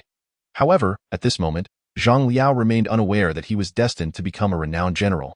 He was grappling with profound internal conflict. As a military recruiter appointed by the court, he had been dispatched by Chancellor Dong to enlist soldiers, yet he had never laid eyes upon Dong Zhuo, merely receiving orders. Unbeknownst to him, upon his return, a dramatic upheaval had occurred in Luoyang. What had begun as a conflict among the warlords to oppose Dong Zhuo had escalated into the looting of the imperial capital and the massacre of innocents. Dong Zhuo was indeed a man of such infamy. Zhang Liao contemplated whether to return to a fragmented court, now under the control of a treacherous usurper, or seek another path, though it appeared he had none. "General," a steed approached, its hooves splashing through the mud. A scout dismounted with haste and rushed to his side, bowing in respect. "I report to you, General. My subordinate lay concealed by the roadside and witnessed a troop of Shiliang soldiers. Initially, I paid them no heed, but upon overhearing their conversation, I was taken aback." "Speak plainly of the details," Zhang Liao urged, intrigued by the scout's words. The scout continued urgently, "That troop of Shiliang soldiers is escorting none other than the esteemed Yuan family of the 4 generations and 3 dukes, along with the father and daughter of Cai Yan. If it were an ordinary official, the scout would not have discerned their identities. However, the 4 generations and 3 dukes, alongside the eminent scholar Cai Yan, have names that resonate widely." Upon hearing this, Zhang Liao concluded that this must be a band of rogue soldiers who had even kidnapped the scholar he greatly admired, Cai Yan, along with a family of such prestige. Though he had yet to reach a decision regarding his earlier considerations, he could not stand idly by while others faced peril. "Convey my orders. We shall intercept this chaotic army and rescue the Cai and Yuan families." A quarter of an hour later, the 2 forces encountered one another. "Who dares to obstruct our path?" Wang Zhao urged his horse forward and shouted sternly. Zhang Liao scrutinized the ragtag assembly before him, comprising individuals of all ages, their uniforms disheveled and devoid of formation, with some soldiers lacking even weapons.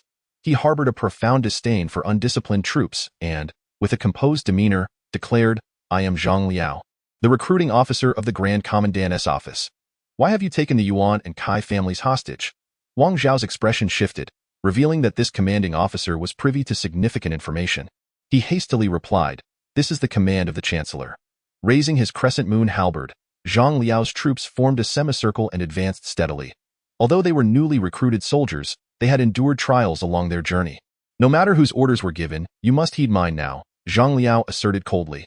"You are Zhang Liao," Yuan Tan exclaimed, noticeably shaken, not expecting to encounter such a distinguished general here. Clearly, Zhang Liao's status at this moment was still rather low. Yuan Tan rode forward, examining him closely. "Zhang Liao, combat power 93, intelligence 79, faction, Dong Zhuo, loyalty 55. And who might you be?" Zhang Liao retorted coolly. With such low loyalty, Yuan Tan could surmise several reasons. He understood why he was being halted and recognized this as his opportunity. Thus, he decided to reveal his identity, cupping his fist in salute, and said, "General Zhang, you have misunderstood. I am not a soldier of Dong Zhuo. I am Yuan Tan, the eldest son of the Yuan family." Upon hearing this, Zhang Liao, typically composed, was inevitably taken aback. "What? You are the eldest son of the Yuan family?" Indeed, I have infiltrated Luoyang to save my family and the Cai family, Yuan Tan stated earnestly. At that moment, Yuan Feng, Yuan Wei, and Cai Yong appeared together. Yuan Feng stroked his beard and said, General, from your earlier remarks, it seems you have come to rescue my Yuan family. I am Yuan Feng, and I am immensely grateful. This is my eldest grandson, Yuan Tan. Had it not been for his arrival in Luoyang to save us, our Yuan family would have already fallen victim to the treachery of Dong Zhuo. Cai Yong sighed and remarked, from your demeanor, it is evident you are a person of loyalty and righteousness. We must swiftly distance ourselves from the traitor and pursue the righteous path. For Zhang Liao, the influx of information was overwhelming and swift. Fortunately, he was a general of both wisdom and valor. However, instability began to ripple through his faction, and his loyalty plummeted to 45.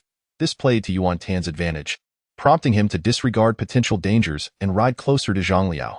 General Zhang, do you see that? That is Luoyang, engulfed in flames. Even the recent downpour could not extinguish the inferno consuming the entire city. As he spoke, Zhang Liao's gaze shifted to the distant city, shrouded in thick smoke and sporadic sparks. This grand city, the largest in the realm, was evidently laid to waste. Zhang Liao's faction grew even more unstable. With loyalty dwindling to 30, observing his expression, it was clear his heart had grown cold. Yet Yuan Tan's heart burned with fervor as he pointed toward the distance. General Zhang, do you see those flickering shadows? They are the displaced common folk. The situation is somewhat better for those who managed to escape, but those taken by Dong Zhuo to Chang'an are suffering immensely. Just 10 miles out of the city, over 10,000 have perished. Dong Zhuo tacitly condoned the rampant violence against the populace, with women and others suffering grievously. Yuan Tan, with utmost diligence, spoke ill of Dong Zhuo. One could hardly classify it as mere slander, for it was indeed grounded in truth. The disparaging remarks he made were so numerous that they defied imagination.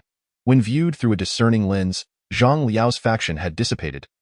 The delight within him was palpable. Clearly, Zhang Liao's heart was frozen, having reached a resolution regarding his previous contemplations. Yet, his gaze grew increasingly bewildered, akin to a fallen leaf, adrift without a place to call home.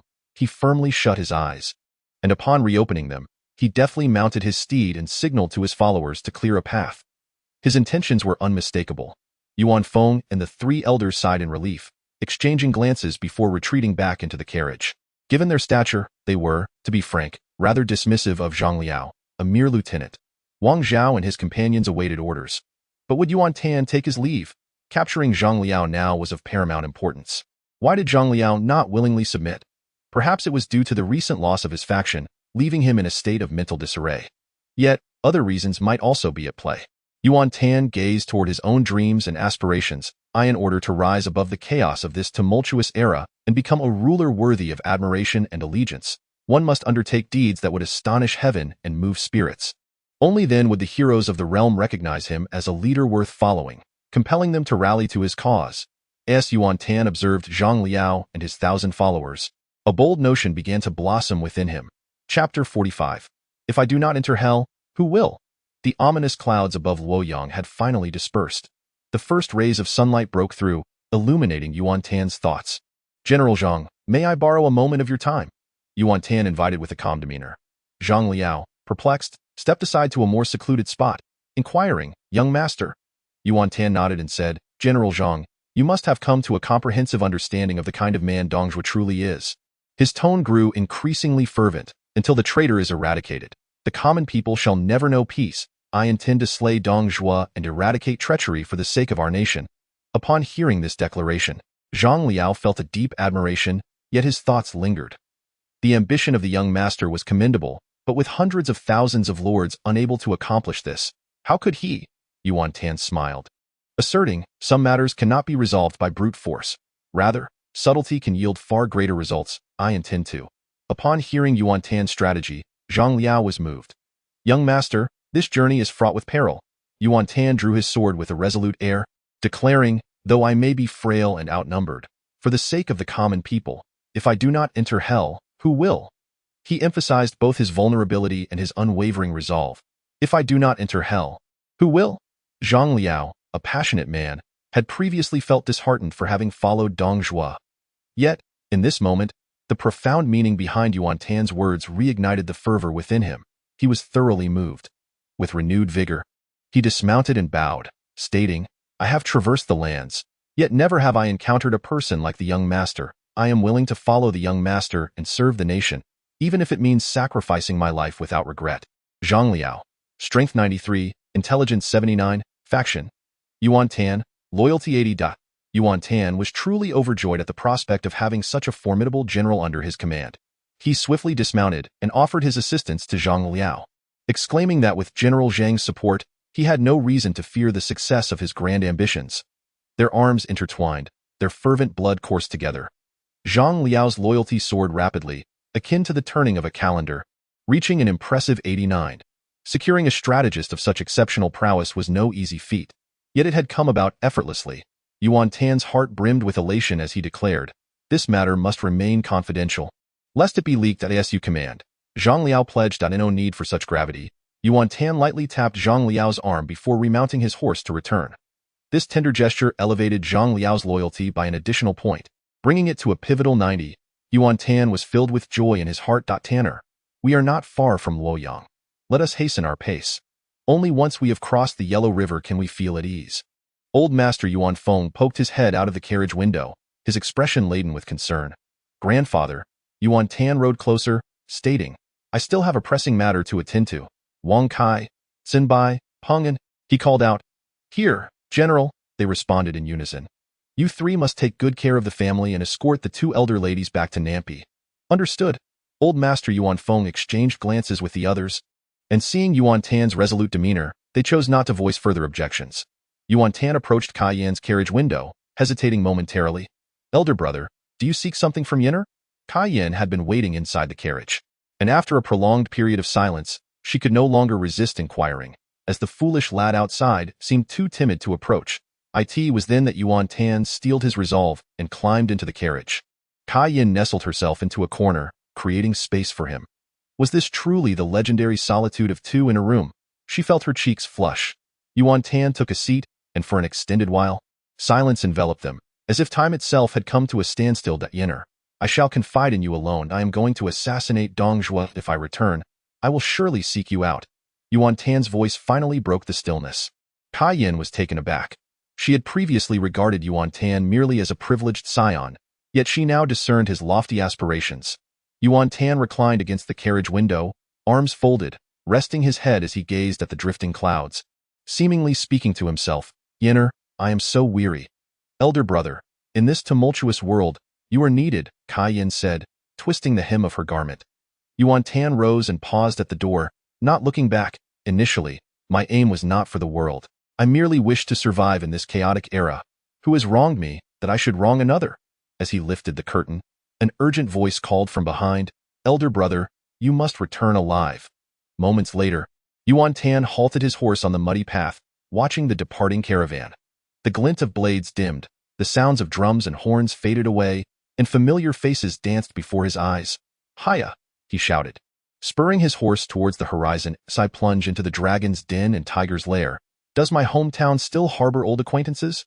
In that moment, he no longer lived for himself. There existed many matters and individuals in this world worthy of his existence. He did not wish to court danger, yet amidst this chaotic realm, who could truly remain unperturbed? Thus, as the heavens bestowed upon me, Yuan Xianxi, the path to imperial grandeur shall never be one where I merely serve as the stepping stone for others. Under the night sky, while encamped, Yuan Tan found himself in the grand tent. "Oh, not move," came a commanding voice, rendering Dian Wei immobile. This was an extravagant affair, 500 taels of gold. Yuan Tan, cradling a modern-looking makeup box, was applying cosmetics to Dian Wei within the tent. 500 taels of gold, enough to procure an entire village for his subordinate. Dian Wei felt even more compelled to remain still. Yuan Tan remarked, "This is meant for a peerless beauty. Once adorned upon your face, you ought to be content, yet you still feign discontent." He painted a large black face for himself, exchanged the cosmetics, and adorned Dian Wei with a large white face. Yuan Tan was meticulous in his craft, and without realizing it began to sing. The blue-faced Doer Dun steals horses, the red-faced Guan Yu battles in Changsha. The yellow-faced Dian Wei, the white-faced Cao Cao. The black-faced Zhang Fei makes a ruckus. Evidently, his spirits were quite high. Dian Wei suddenly found the melody quite delightful, yet upon a stern glance, he retorted, "Young master, my face is not yellow. Cao Cao is not truly white-faced." And did Guan Yu ever fight in Changsha? Yuan Tan was, in essence, playing the lute to a cow. It was mere fabrication. Dian Wei scratched his head, yet could not deny the tune's charm. Young master. At that moment, Zhang Liao strode in, informing, I have already dispatched someone to convey to Dong the traitor my intention to continue serving him. Very well, Yuan Tan set down the makeup box, pacing a few steps with his hands behind his back. Wang Yun and the officials are sure to support us. The success rate of our plan is quite promising. Meanwhile, outside the gates of Hulao, within the coalition's grand camp, the central tent was filled with representatives from 18 lords. The news of Dong Zhuo burning Luoyang had reached them, igniting a collective outrage among the lords, who urged immediate action to assault Hulao and rescue Luoyang. How dare Dong Zhuo set fire to the imperial capital, an affront to both gods and men. Cao Cao sat in the chief position beneath the tent, wearing a sullen expression, and suddenly inquired, Where is your eldest son, my lord? He had some understanding of Yuan Shao, yet knew nothing of this eldest son from the Yuan family. It was evident that years of intelligence had misled them regarding this young master, and drastically so. The young master was shrewd, concealing his depths, comparable to the legendary King Gojin of Yu. Although Cao Cao and Yuan Tan had shared drinks and camaraderie, the ambitious Cao Cao regarded this youthful confidant with a sense of wariness. Yuan Shao replied nonchalantly, He is ill. Cao Cao's first thought was of concern for the severity of the illness and whether it might lead to death. Yet, his expression remained impassive, soon overshadowed by skepticism. He recalled that not long ago, while drinking, Yuan Tan had been lively and vigorous, nearly lost in his cups. Such a vigorous young man, claiming to be ill? Could he have been dispatched on secretive business? Cao Cao knew well that his youthful confidant was no simpleton. Much like himself, if personal matters were at stake, they could be amicable, but for ambitions, neither would show mercy. Anything could happen. Furthermore, observing Yuan Shao's demeanor, he seemed unfazed by his son's illness, a reaction utterly contrary to reason. Report. The enemy forces at Hulao have begun their retreat. A messenger rushed in, breathless. Yuan Shao, in that moment, rose abruptly, confirming my suspicions. The opportune time had indeed arrived. Relay my orders to mobilize the entire army. We shall march upon Hulao Pass. Hulao Pass was adorned with the flags of the 18 warlords. Yet, the soldiers of the allied forces felt little Joyit was merely a hollow fortress, and in the distance, ominous columns of black smoke loomed, striking fear into their hearts. The imperial capital continued to burn. The warlords were also in low spirits. They led their main forces without pause, hastily advancing towards Luoyang. Hulao Pass lay a mere 20 kilometers from Luoyang. By the following day, the bulk of the allied forces had gathered in Luoyang, which had been engulfed in flames for 2 days, rendering any hope of rescue futile. Instead, discord arose among the various factions regarding the best positions to establish their camps. Most of the warlords were prominent figures who hailed from Luoyang, and facing the devastated remnants of their ancestral city, they were filled with fury. In Yuan Shao's tent, he was receiving reports from his spies. Have my father and the others sent any news? Although Yuan Shao's expression remained impassive, the tremor of his body betrayed his inner turmoil. The spy knelt before him, shamefaced, confessing his subordinates' incompetence in locating the elder. However, they had uncovered that Dong Zhuo had previously dispatched Fan Chou to annihilate an entire clan. And then, Yuan Shao stood up, despondent. The spy hastily continued, Then, both Fan Chou and his family went missing, and their residence was burned down, leaving no trace behind. Those sent to kill have also vanished. Yuan Shao, though bewildered, felt a flicker of hope. Based on this information, there remained a possibility that they were still alive. Half an hour later, a council of the 18 warlords commenced in the main tent. Each warlord bore a distinct expression, and no one volunteered to speak. Cao Cao, with a gloomy demeanor, had begun to harbor ambitions of sovereignty. He sensed that Yuan Tan's disappearance must signify some significant occurrence. Could it be that Yuan Shao had secretly dispatched Yuan Tan on a mission to eliminate Dong Zhuo? Should the rescue prove successful, Yuan Shao would undoubtedly become the greatest benefactor of the realm, garnering the hearts of the people. With the young Han Emperor being naive and unaware, Yuan Shao would surely seize control of the court, winning the allegiance of the Yuan family and paving the way for a grand legacy. Simultaneously, Cao Cao recognized the burgeoning desires among the warlords to carve out territories for themselves. Thus, it became exceedingly vital to rally the hearts of the heroes of the land for his own cause. To gain their allegiance, he needed to cultivate immense prestige. Consequently, Cao Cao concluded that Yuan Shao was indeed scheming for this very prestige, and that Yuan Tan's illness was undoubtedly a falsehood. At this moment, he realized he had fallen behind, yet it was not too late to mend the situation. He resolved not to allow Yuan Shao to monopolize the spoils. Rising to address the assembly, he declared, "Gentlemen, presently Dong Zhuo fears us and has fled. Yet he continues to perpetrate such heinous acts in the imperial capital. Inciting the wrath of both heaven and it is our duty to pursue him relentlessly. Who among you is willing to join me?" As he concluded, his voice rang with fervor. "I am willing to go." Sun Jian immediately stood to support the proposal. However, unexpectedly, no second voice rose in response. Cao Cao's countenance darkened further as he glanced towards the hall, addressing the leader.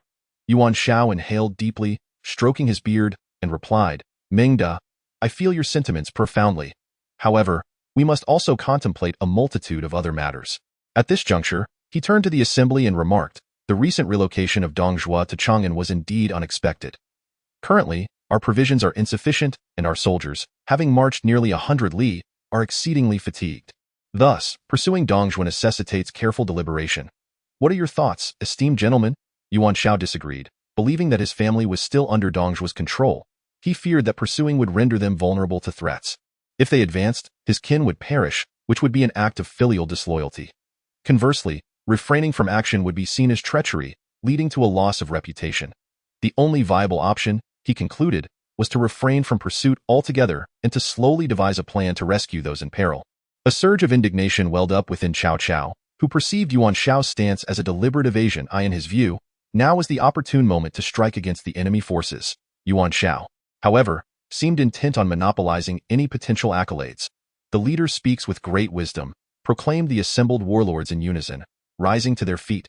Witnessing this, Cao Cao was nearly consumed with fury, thinking to himself that this collection of feeble-minded individuals was oblivious to the fact that Yuan Binshu had long dispatched his son to ambush Dong Zhuo. Yet, the warlords shared an astonishing consensus. They were reluctant to stray too far from their territories, fearing it would provide an opportunity for others to usurp their positions. Moreover, with Dong Zhuo no longer posing a principal threat, the warlords' sentiments began to shift. These lords, having navigated the treacherous waters of politics for decades, could not have ascended without encountering conflicts among themselves. Sun Jian let out a disdainful snort, casting a scornful glance at all present, and declared, "If that is the case, I shall take my leave." "Why must General Sun depart?" Yuan Shao inquired, rising in surprise to dissuade him. Sun Jian coldly retorted, "My forces have suffered near total devastation. What purpose would my remaining here serve? I take my leave. Do not go, Wen Tai."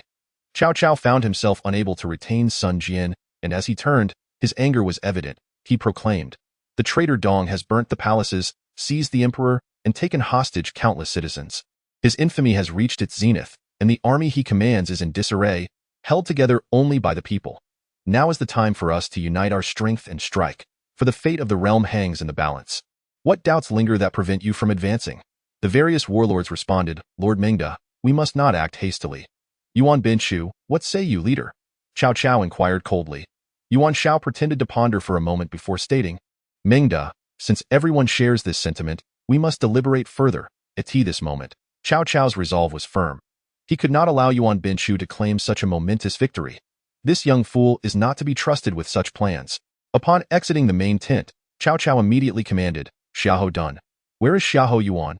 Assemble the troops, and let us pursue the traitor Dong." Meanwhile, the various warlords, Yuan Shao, Dong Zhuo, accompanied by the imperial entourage and civil and military officials, was making his way to Hanggu Pass. Due to the muddy roads, their progress was exceptionally slow. After nightfall, they were compelled to camp in the desolate wilderness. Although Dong Zhuo was seated within the warm and comfortable confines of his grand tent, an air of unease enveloped him. He promptly summoned his military strategist, Li Ru. "Wen Yu," he began, "my troops are scattered across various locations to safeguard our treasures and the common folk. Should the enemy pursue us, what course of action should we take?" Li Ru, stroking his small mustache, replied, "Your Excellency, if the enemy were to mobilize a significant force, how could they possibly evade our watchful eyes? Given the current circumstances, it is unlikely that they will pursue us in large numbers. However, we must remain vigilant against potential ambushes. I suggest leaving a portion of our troops behind as a rear guard. Should anyone dare to pursue, we can deliver a decisive blow, thereby demonstrating the might of the Chancellor to all and ensuring our safety." Dong Zhuo wholeheartedly agreed and said, "In that case, let my son, the Marquis of Wen, lead his contingent to serve as the rear guard." And no sooner had he spoken than a guard entered, presenting a letter with both hands. "Your Excellency, he announced, "A messenger has arrived from the office of the Grand Commandant, carrying a letter from Zhang Liao, the officer responsible for recruiting soldiers." Dong Zhuo took the letter, glanced at it, and handed it to Li Ru. "What do you make of this matter?" Li Ru quickly perused the contents, his eyes darting as he spoke. "This Zhang Liao is likely a former subordinate of Ding Yuan, the inspector of Bingzhou." Later, General He Jin summoned officers from various provinces to bolster the capital's military strength, and he was among those chosen. Subsequently, He Jin dispatched him northward for recruitment. As Dong Zhuo's strategist, Li Ru appeared to have conducted extensive research, showcasing remarkable recall. He then advised, "Zhang Liao's arrival is a testament to your excellency's reputation and must not be dismissed.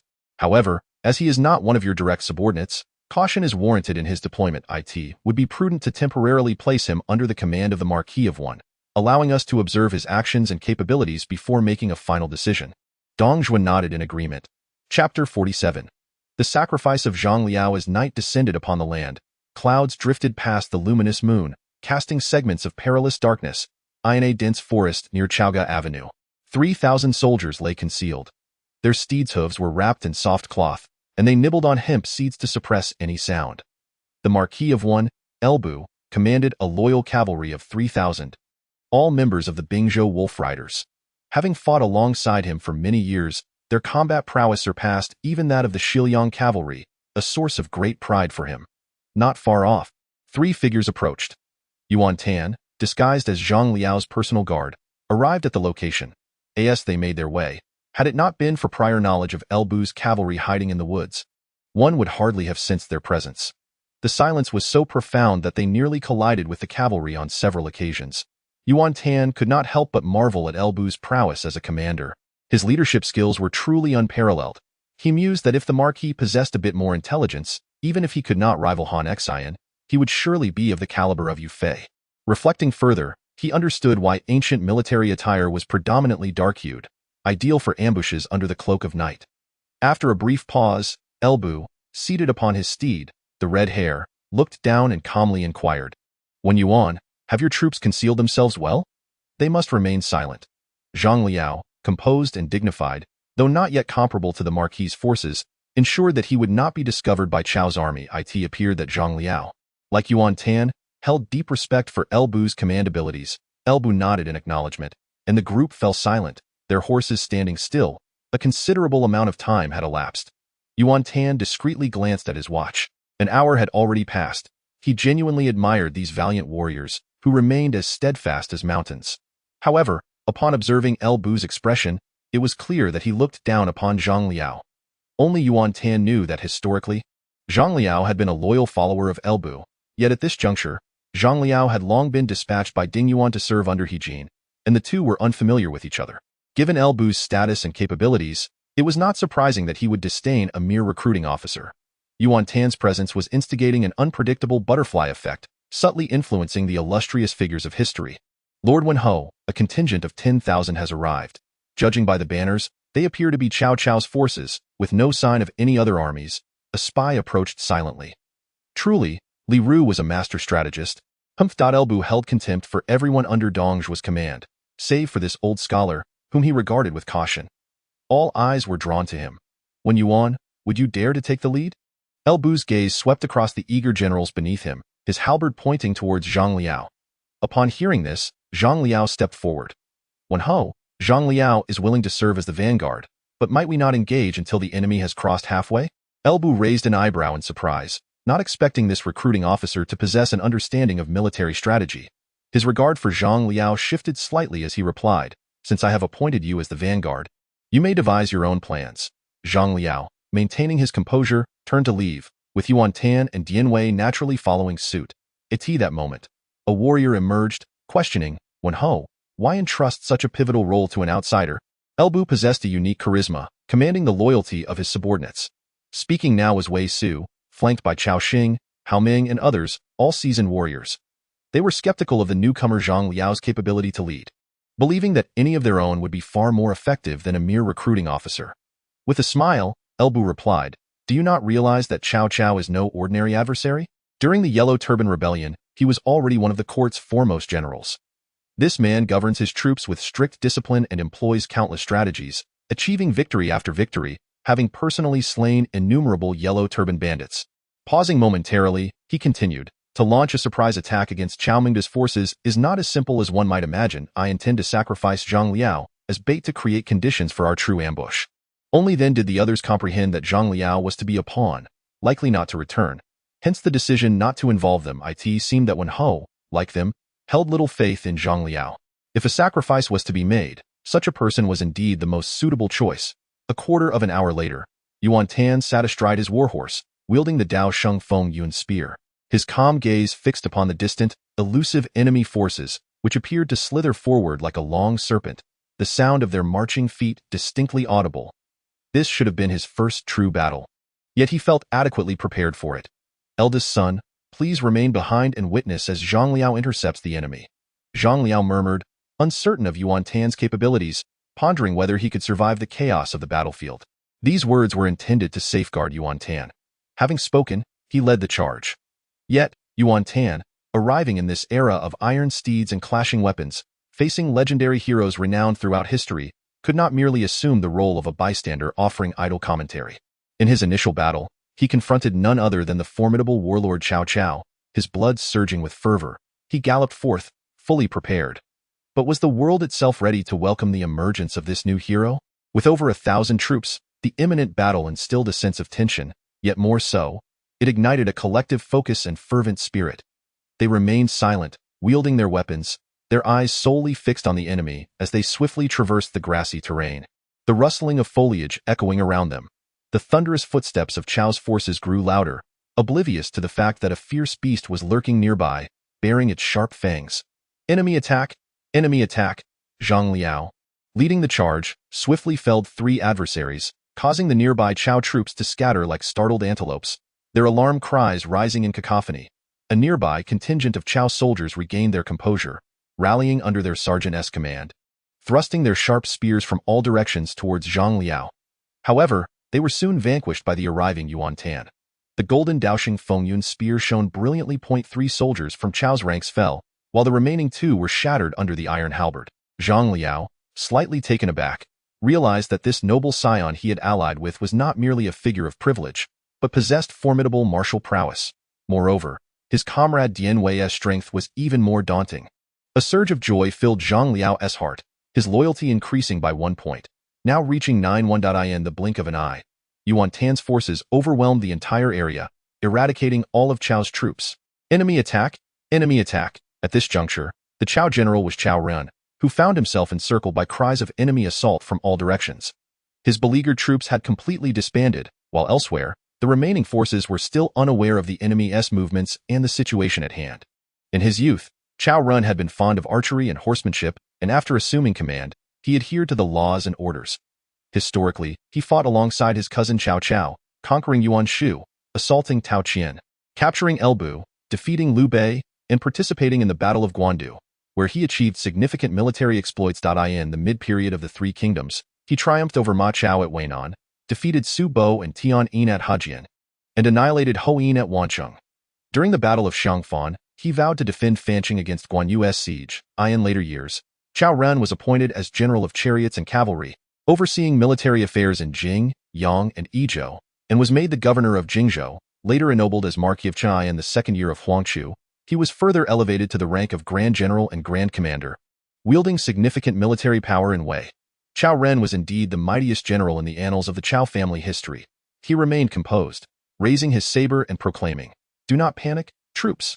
This has all been calculated by our Lord. Hold the line against the enemy's onslaught, and soon reinforcements will arrive." Under his command, the central Cao forces quickly regained their composure, forming ranks to follow Cao Ren into battle against Yuan Tan's troops. Just a few minutes later, Yuan Tan's army, compelled by the need for a frontal confrontation, had to shift from ambush to open engagement. Yuan Tan could not help but marvel. It was his first encounter with an army that remained so fierce even after an ambush. Truly, these were worthy contenders for supremacy, none of whom were to be trifled with.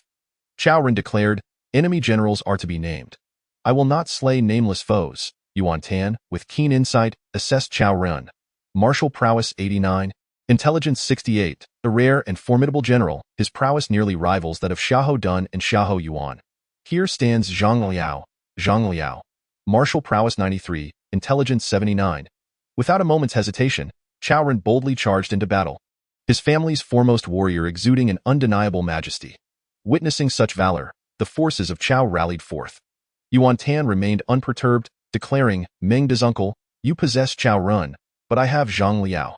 Since their acquaintance with Cao Cao, they have shared a mutual affinity, if not an outright alliance, akin to a den of snakes and rats, or perhaps a shared mound of pheasants.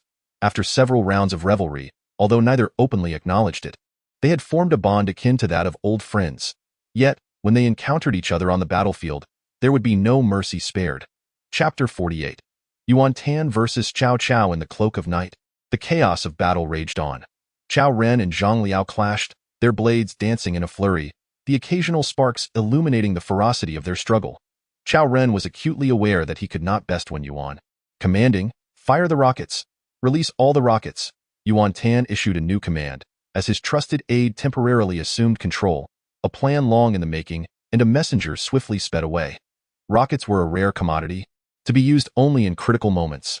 Suddenly, countless rockets lit up the night sky, while hidden in the thickets, 3,000 Bingzhou wolf cavalry stood motionless, their expressions devoid of emotion as they surveyed the distant carnage. As the rockets brightened the battlefield, a flicker of disdain glimmered in their eyes. For them, this skirmish was merely an appetizer. Only they were worthy of the main course. A subordinate, Wei Su, remarked, Lord Wenhou. It seems that Zhang Liao is not well versed in military strategy, wasting precious rockets in such a manner. However, Elbu held a contrary view. Zhang Liao, recognizing the importance of intercepting a surprise attack, was no fool. His actions were likely laden with deeper significance. What could his intention be? A subordinate, Cao Xing, inquired, perplexed. While Elbu may not rival the strategists of this era in grand strategy, his tactical acumen was unparalleled. As the saying goes, to catch a thief, one must first seize the leader. To defeat an army, one must first vanquish its general. In this nocturnal conflict, most soldiers could scarcely witness the clash of their commanders. Zhang Liao likely intended to illuminate the battlefield with rockets, thereby allowing the enemy forces to witness Cao Ren's defeat, which would inevitably dampen their morale and incite chaos. The assembled generals suddenly understood. Elbu continued, yet, has Zhang Liao placed too much faith in himself? For Cao Ren is the mightiest warrior of the Cao clan. Can he truly prevail? Relay my orders, lift the silence command across the army, and prepare to strike the enemy shortly, he commanded. Before his words had fully escaped, Elbu's eyes widened in shock as he beheld Cao Ren unseated from his horse, eyeing the battlefield. Yuan Tan's rockets had run out, yet in that final moment, both sides discerned that Cao Ren had indeed fallen. Meng De's uncle, I am sorry, but I trust you will understand. He galloped forth when Yuan. Did you slay Cao Ren? Zhang Liao gasped for breath. This battle had been an unprecedented struggle. Cao Ren was indeed a formidable opponent, but ultimately, victory was his. Sensing the battlefield, he scanned the surroundings, yet in the depths of night, Cao Ren was nowhere to be found. Yuan Tan contemplated for a moment and promptly instructed Dian Wei, have everyone shout that Cao Ren has perished. Dian Wei was momentarily taken aback, yet without hesitation, he bellowed, Cao Ren is dead. The morale of the entire army surged upon hearing this proclamation. Echoing together, Cao Ren is dead. General Cao has fallen. The ranks of Cao's forces were thrown into disarray, for they had indeed witnessed their commander being unseated. Initially, the two sides were evenly matched, but now, as Yuan Tan's troops intensified their assault, Cao Ren's forces began to falter. Liu Bei, upon hearing this clamor, felt a twinge of embarrassment. It appeared he had underestimated Zhang Liao, who, capable of slaying Cao Ren, was indeed a formidable warrior. His misjudgment stemmed from a lack of familiarity with Zhang Liao, which was somewhat excusable. However, Liu Bei did not underestimate Cao Cao. On the contrary, he was acutely aware of the significance of this confrontation. He had initially planned to sacrifice Zhang Liao, intending to launch a second ambush once Cao Cao's main forces encircled him, thereby defeating Cao Cao in a single decisive blow. Yet, Liu Bei's intentions had shifted. It was not out of pity for Zhang Liao. Rather, it was because Zhang Liao's forces had thoroughly disrupted the center of Cao's army. General, Cao Cao's vanguard has arrived. Wei Su exclaimed urgently. Liu Bei brandished his Fangtian-painted halberd, saying, do not rush. Let Cao Cao's advance pass us by. We shall then infiltrate from within and disarray his troops. You will take 1,000 men to intercept his rear guard and inform Zhang Liao to join me in encircling Cao Cao's center. Understood. The assembled warriors replied. On the battlefield, Yuan Tan's forces had already gained a decisive upper hand. The enemy had been utterly routed. Nonetheless, It was crucial to remember that he was only facing 1/3 of Cao Cao's strength. Yet, achieving such a victory with a mere 1,000 men against 3,000 was indeed a source of pride. Following this battle, Yuan Tan's confidence soared, mirrored by that of his troops. General Zhang. Cao Cao himself leads his vanguard toward us. A messenger galloped forth. Report. General, Cao Cao's rear guard is about to arrive. We may soon be surrounded. Another frantic messenger arrived. In this moment, Yuan Tan remained silent, needing to conceal his identity. Thus, he typically maintained a quiet demeanor in Zhang Liao's presence. He trusted in Zhang Liao's command capabilities to devise a suitable solution. Do not panic. Form ranks to meet the enemy's advance. Zhang Liao commanded with unyielding resolve. What of the rear guard? Yuan Tan inquired. To maintain Yuan Tan's anonymity, Zhang Liao replied tersely, our forces are thin. Splitting them would be ill-advised. I trust that Wen Ho will address the rear guard issue. Indeed, scarcely had the words left his mouth when Lu Bu's messenger arrived. Consequently, Zhang Liao positioned his heavy troops in the direction of Cao Cao's impending arrival. Amidst the clatter of hooves, Cao Cao led his 4,000 vanguard into the fray. He was visibly agitated, for this pursuit of Dong Zhuo held great stakes, and he had not anticipated that a mere small contingent would disrupt his center. Where did this enemy spring forth from? Such disgrace. Thus, upon Cao Cao's arrival, he did not engage with the enemy's generals at all. With a swift flick of his whip, he commanded in a stern voice, Xiahou Yuan, Xiahou Dun, each of you shall lead an army to flank and encircle this enemy force alongside Li Dian and his troops from the rear. Leave no one behind. Understood, replied Xiahou Dun and Xiahou Yuan as they took their leave. Meanwhile, on Yuan Tan's side, he instructed, Dianwei, confront Xiahou Dun, while I will block Xiahou Yuan. Fengxian will surely make his move soon. Zhang Liao, poised and decisive, took command as he departed, leaving the leadership in Yuan Tan's hands.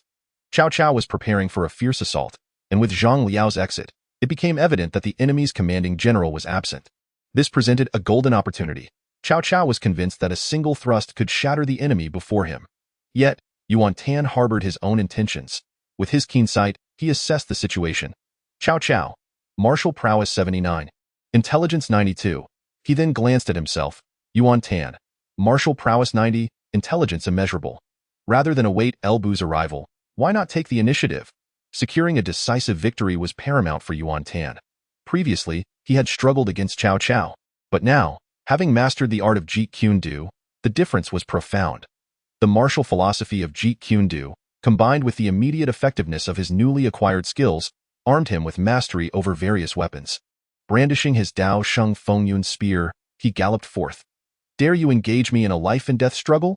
Yuan Tan bellowed as the two armies faced each other on the battlefield. Regardless of any prior camaraderie, there was no room for sentiment towards this uncle at this moment. Who dares? Cao Cao, upon hearing his name called, widened his eyes in surprise. He had expected to confront generals such as Su Rong, Li Ju, or Guisi, yet what stood before him was a ragged soldier, with a sunken complexion and disheveled hair. The attire was that of merely a common foot soldier. Enraged, Cao Cao thought, even the 18 warlords would dare not show him disrespect. When did a mere soldier presume to challenge his authority? The troops of Chao's army erupted in astonishment. With a clang, a renowned sword, the Etian sword, was drawn from its sheath.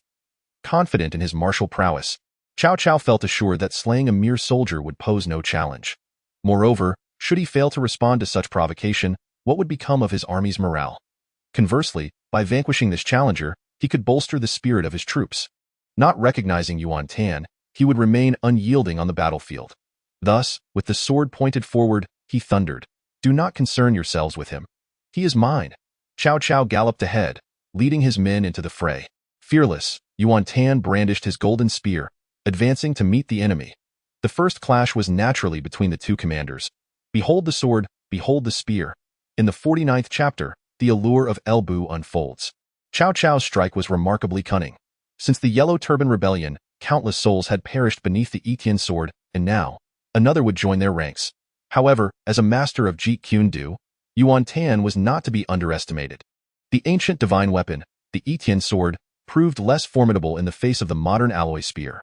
With a resounding clash, sparks flew as Yuan Tan effortlessly deflected the divine sword, following through with a downward strike aimed at Cao Cao's head. Amidst the chaos, Cao Cao found himself in a dire predicament as the helmet perched askew upon his left ear, its intricately carved tiger visage utterly obliterated, leaving a gaping dent upon its surface. Dazzling stars danced before his eyes, swiftly followed by an overwhelming and excruciating headache. In that moment, Cao Cao's heart sank, completely shattered. With a single strike, he had been bested. When had a mere foot soldier become so formidable? Could this be real? Mastery of marksmanship was notoriously arduous. Yet this unassuming soldier appeared to have achieved remarkable proficiency. Panic gripped Cao Cao's heart as the confidence he had moments ago evaporated entirely. It was hardly a surprise. He was a seasoned warrior, having once commanded cavalry during the Yellow Turban Rebellion. To be vanquished by a lowly soldier was a devastating blow to any general's self-esteem. A wise man avoids immediate loss. Cao Cao swiftly turned his horse to flee. "Cao Mengda, where do you think you're going?" Yuan Tan exclaimed in disbelief at the rapid retreat. Cao Cao, hearing the call, remained silent and urged his steed forward. "Damn it!" Yuan Tan lamented, his own steed lacking the grandeur of Cao Cao's, unable to keep pace. "Cao Mengda, is this how you escape? Is this what it means to be a hero?" Yuan Tan's voice rang out, eliciting a range of emotions among the soldiers nearby. Cao Cao's troops were taken aback, their spirits plummeting as they witnessed their lord being pursued by a mere footman. Conversely, Yuan Tan's forces felt invigorated. It was no wonder General Zhang Liao had entrusted his military command to such a figure. He too was a remarkable hero. Moments later, on another front, Xiahou Yuan was locked in a fierce battle with Zhang Liao, unaware that beneath Dong Zhuo's command, aside from Elbu and the fallen Hua Xiong, there existed such a valiant warrior. "General Xiahou, trouble is afoot. Our lord is being pursued by a foot soldier." A messenger arrived in a state of panic, unable to reach Xiahou Yuan directly, thus resorting to a loud outcry. Xiahou Yuan's heart sank. "Wait, what did you say? Brother Mengda is being pursued by a foot soldier? Are you jesting?" His mind was thrown into disarray. "Be cautious, General." A warning cry broke through the tumult, and Xiahou Yuan narrowly evaded Zhang Liao's blade, spurring his horse to flee at that moment. Zhang Liao's spirit soared. Realizing his young lord possessed such martial prowess, loyalty surged by 2 points, reaching a commendable 93. Meanwhile, on another front, "What? Our lord's center has been shattered by a foot soldier." Xiahou Dun's sentiments diverged from Xiahou Yuan's. He too found himself unable to contend with the pale-faced cavalryman before him. The realization dawned upon him that Zhang Liao's ranks were teeming with hidden talents. Fortune was not in his favor. He resolved to return swiftly to protect his lord, abandoning Dianwei and retreating. Thus, Cao Cao found himself encircled by Yuan Tan on 3 fronts, yet all 3 fled in disarray, the situation spiraling out of control. After a brief interval, a large contingent of cavalry arrived at the scene of the earlier clash. What lay before them was a grim tableau of death and anguished, wounded soldiers, flags and weapons. Severed limbs and shattered bodies littered the ground, a gruesome testament to the carnage, the stench of blood rising to the heavens. Report: Lord Wenhou, the enemy has been routed across the board. General Zhang Liao is currently pursuing them. Elbu, taken aback by the swiftness of the events, found himself arriving late, his countenance reflecting his discomposure. Behind him, the cavalry of Bingzhou stood with eyes wide open in astonishment. They had not anticipated that the forces of Zhang Liao, intended as bait for sacrifice, had not merely devoured the appetizer but had also consumed the main course, and it now appeared they were on the way to indulge in dessert. This was a feast that was rightfully theirs to partake in. Their judgment had faltered. They had underestimated their adversary, a grave miscalculation indeed. It was not entirely fair to blame their Lord Wenhou, for even they had believed Zhang Liao would surely fall as a sacrifice. Yet, how formidable he was! A mere 1,000 men had so severely wounded 10,000, leaving only the task of tidying up the battlefield. Zhang Liao Lubu, wielding the Fangtian Huaji, gazed into the distance. Such a record of achievement, executed from a position of ambush, was not unattainable but required extraordinary military prowess. He etched this individual deeply into his memory. How could you have been defeated so swiftly? At this moment, Wei Su dragged a lightly wounded soldier of Cao to Lu Bu's presence. The soldier, trembling with fear, stammered. There was a lowly soldier wielding a golden spear, and with a single strike, he nearly killed our lord. Hence, a lowly soldier with a golden spear. Lu Bu, everyone, on the following morning, Lu Bu returned victorious, bringing Zhang Liao to Dong Zhuo. Yuan Tan, serving as a personal guard, listened outside the tent. Inside, the raucous laughter of Dong Zhuo echoed. My son has effortlessly repelled Cao Cao, demonstrating the might of our army to the 18 rebel factions, earning the primary credit. Dong Zhuo's hand struck the table with a resounding clap, clearly filled with genuine excitement. With a foster son of such caliber, He could rest easy and enjoy a long life without regrets. Observing Zhang Liao beside him, Liu Bei noticed his lack of desire for accolades and thus stepped forward, saying, "Father, I dare not claim the primary credit for this victory. The true honor belongs to Zhang Liao." He was not one to seek military glory, especially when others were deferring. Upon hearing these words, Yuan Tan felt a surge of admiration. No wonder Lu Fengxian commanded such loyalty from his troops. Once more, Dong Zhuo's boisterous laughter resounded within the tent. The Grand Tutor had not anticipated that someone responsible for recruiting troops could possess such remarkable abilities. This man had likely been overlooked for far too long, and he himself was the first to recognize his worth. Others must not be allowed to lure him away, nor could anyone get ahead of him. After all, he had previously dismissed Zhang Liao, who would truly pay attention to an officer from a training camp. At that moment, Li Ru stepped forth, saying, "Congratulations, Grand Tutor. Though you lost Hua Xiong, you have gained General Zhang. It is a case of losing a wolf and gaining a tiger." Dong Zhuo stroked his beard, replying, "When Yuan, step forward to receive your title, I hereby appoint you as general, to serve under my command." Thus, Zhang Liao became a valued general in Dong Zhuo's ranks. "Thank you, Grand Tutor." Zhang Liao feigned excitement, though inwardly he was genuinely elated. The strategy of his lord had taken a significant step forward. Liu Bei said, "I have matters to attend to. I take my leave." "You may go." Dong Zhuo waved his hand, subsequently engaging in conversation with Zhang Liao. As Liu Bei exited the tent, his gaze fell upon Yuan Tan. It was this golden spear-wielding personal guard of Zhang Liao that had prompted his early departure. He approached and inquired, "Are you the one who vanquished Cao Cao's central army?" "I dare not claim such honor," Yuan Tan replied, clasping his fists in a gesture of respect. He had donned a disguise, rendering him unrecognizable. In truth, even without makeup, Liu Bei would not have known him. "Would you be willing to follow me and serve as a general in my army?" Liu Bei's demeanor grew solemn. The soldiers surrounding them cast envious glances, for to ascend from a mere guard to a general was an opportunity of a lifetime. "This soldier, you ought to agree without delay," they urged, each anxious for Yuan Tan's response. What is there left to hesitate about? What is there to ponder? Can a brighter future await? Chapter 50. The exemplary martial virtue. Liu Bei regarded Yuan Tan with an encouraging gaze, confident that this soldier would make the right choice. Yuan Tan remained remarkably composed, stating, "I have formed an unbreakable bond with General Zhang. We shall never part in this lifetime."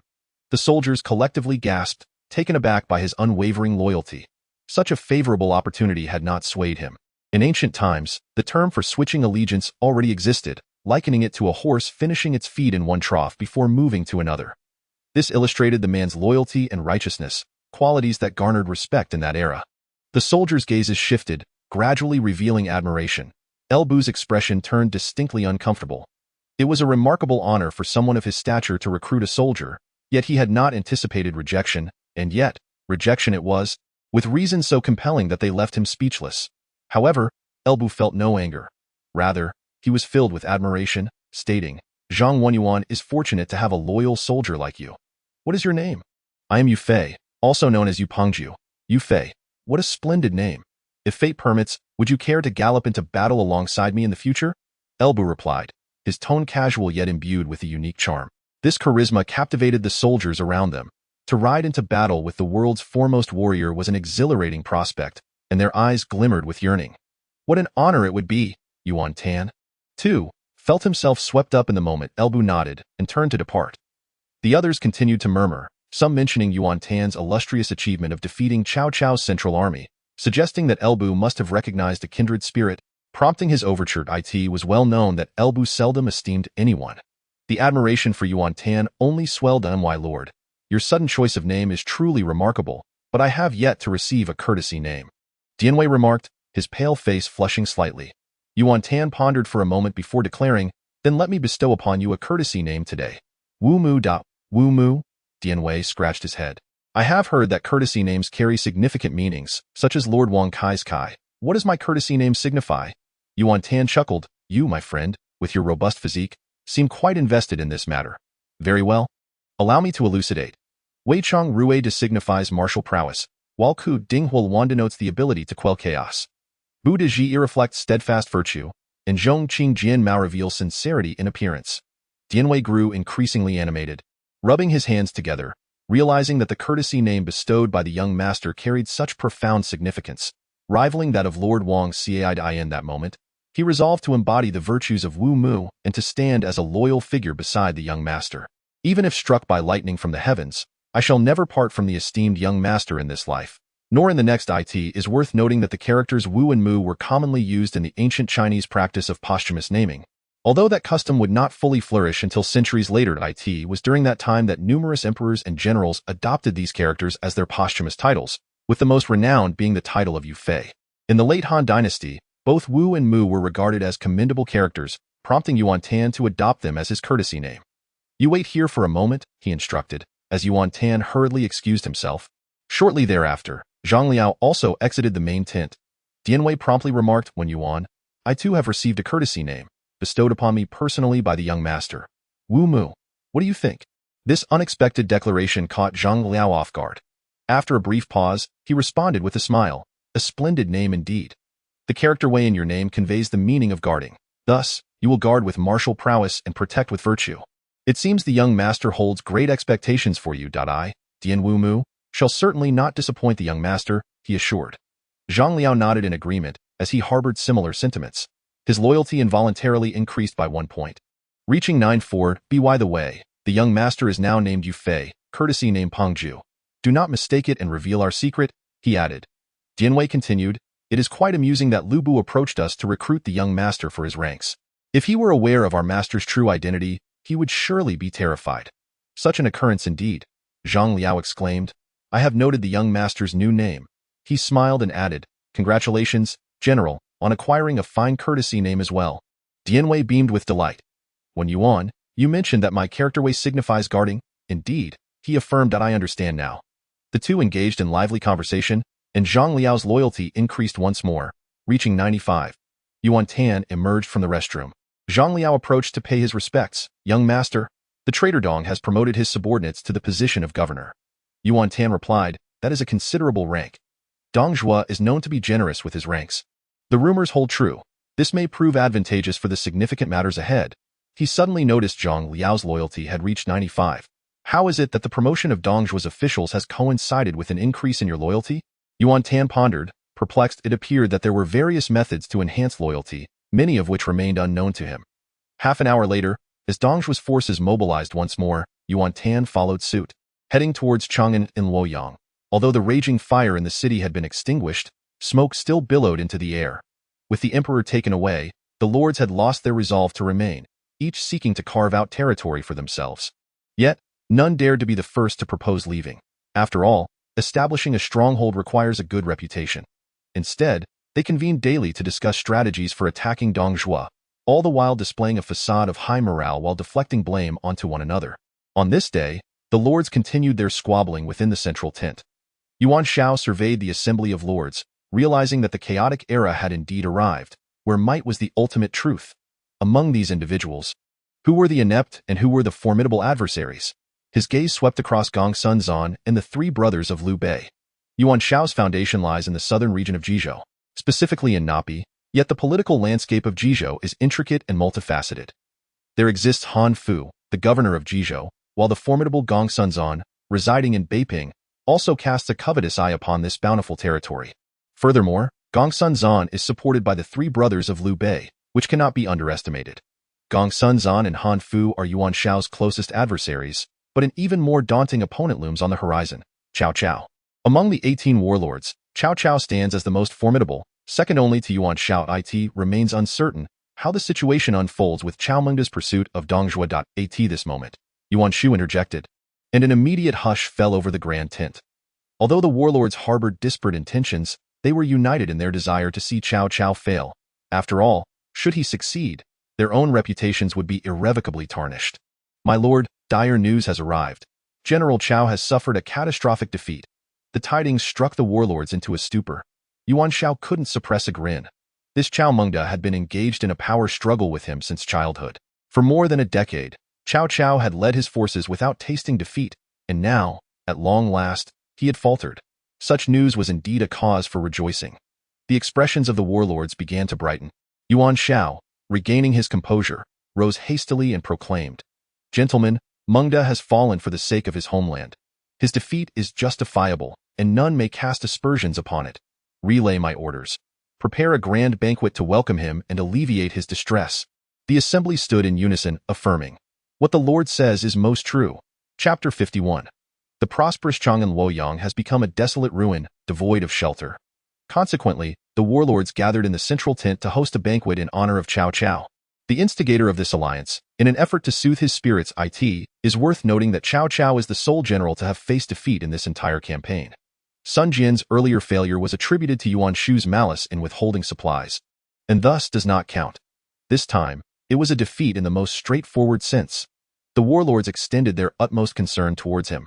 Within the tent, the aroma of food and wine filled the air, creating an atmosphere of exuberance. The guards both inside and outside stood agape. This was no mere banquet to ease distress, but rather a celebration of triumph. One could easily mistake it for a victory feast, despite the fact that nearly his entire army had been obliterated. Cao Cao drank heartily, welcoming every toast with open arms. He had come to see through these individuals, each a smiling tiger. If Yuan Shu dared to withhold supplies, what other schemes might the other warlords concoct? There was no genuine intent to vanquish Dong Zhuo. Their ambitions were solely for merit and power. Suddenly, Cao Cao laughed at his own folly. Was he not guilty of the same? It appeared that he had been blinded by the allure of accolades and authority, leading him to make the reckless decision to pursue alone. But what of Yuan Shao's missing eldest son? Why had there been no word from him? As this thought crossed his mind, Cao Cao inquired, "Brother Binshu, has my esteemed nephew recovered from his illness?" This question caught everyone off guard. The warlords were perplexed by his persistent inquiry into another man's child's health. Why ask before departing and again upon returning? It was not even his son. Was this not excessive? Yuan Shao could not conceal his displeasure, responding coldly, "I appreciate Mengda's concern. My son has gone elsewhere for recuperation, and we have yet to receive news." Cao Cao secretly furrowed his brow. Could it be that the illness was indeed severe? Had he misjudged the situation? It appeared so. His condition was genuine. Cao Cao speculated that perhaps he had gone off to claim credit, a self-inflicted worry, an unnecessary concern. He felt a mixture of shame and annoyance, and the peculiar glances from the other warlords only served to heighten his sense of ridicule. At this moment, a surge of anger welled within him, prompting him to pound the table in exasperation. As the seasoned lords gathered, the wine in their hands trembled.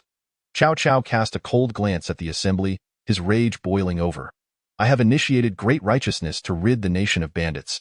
You lords have come together out of loyalty, sworn an oath in blood.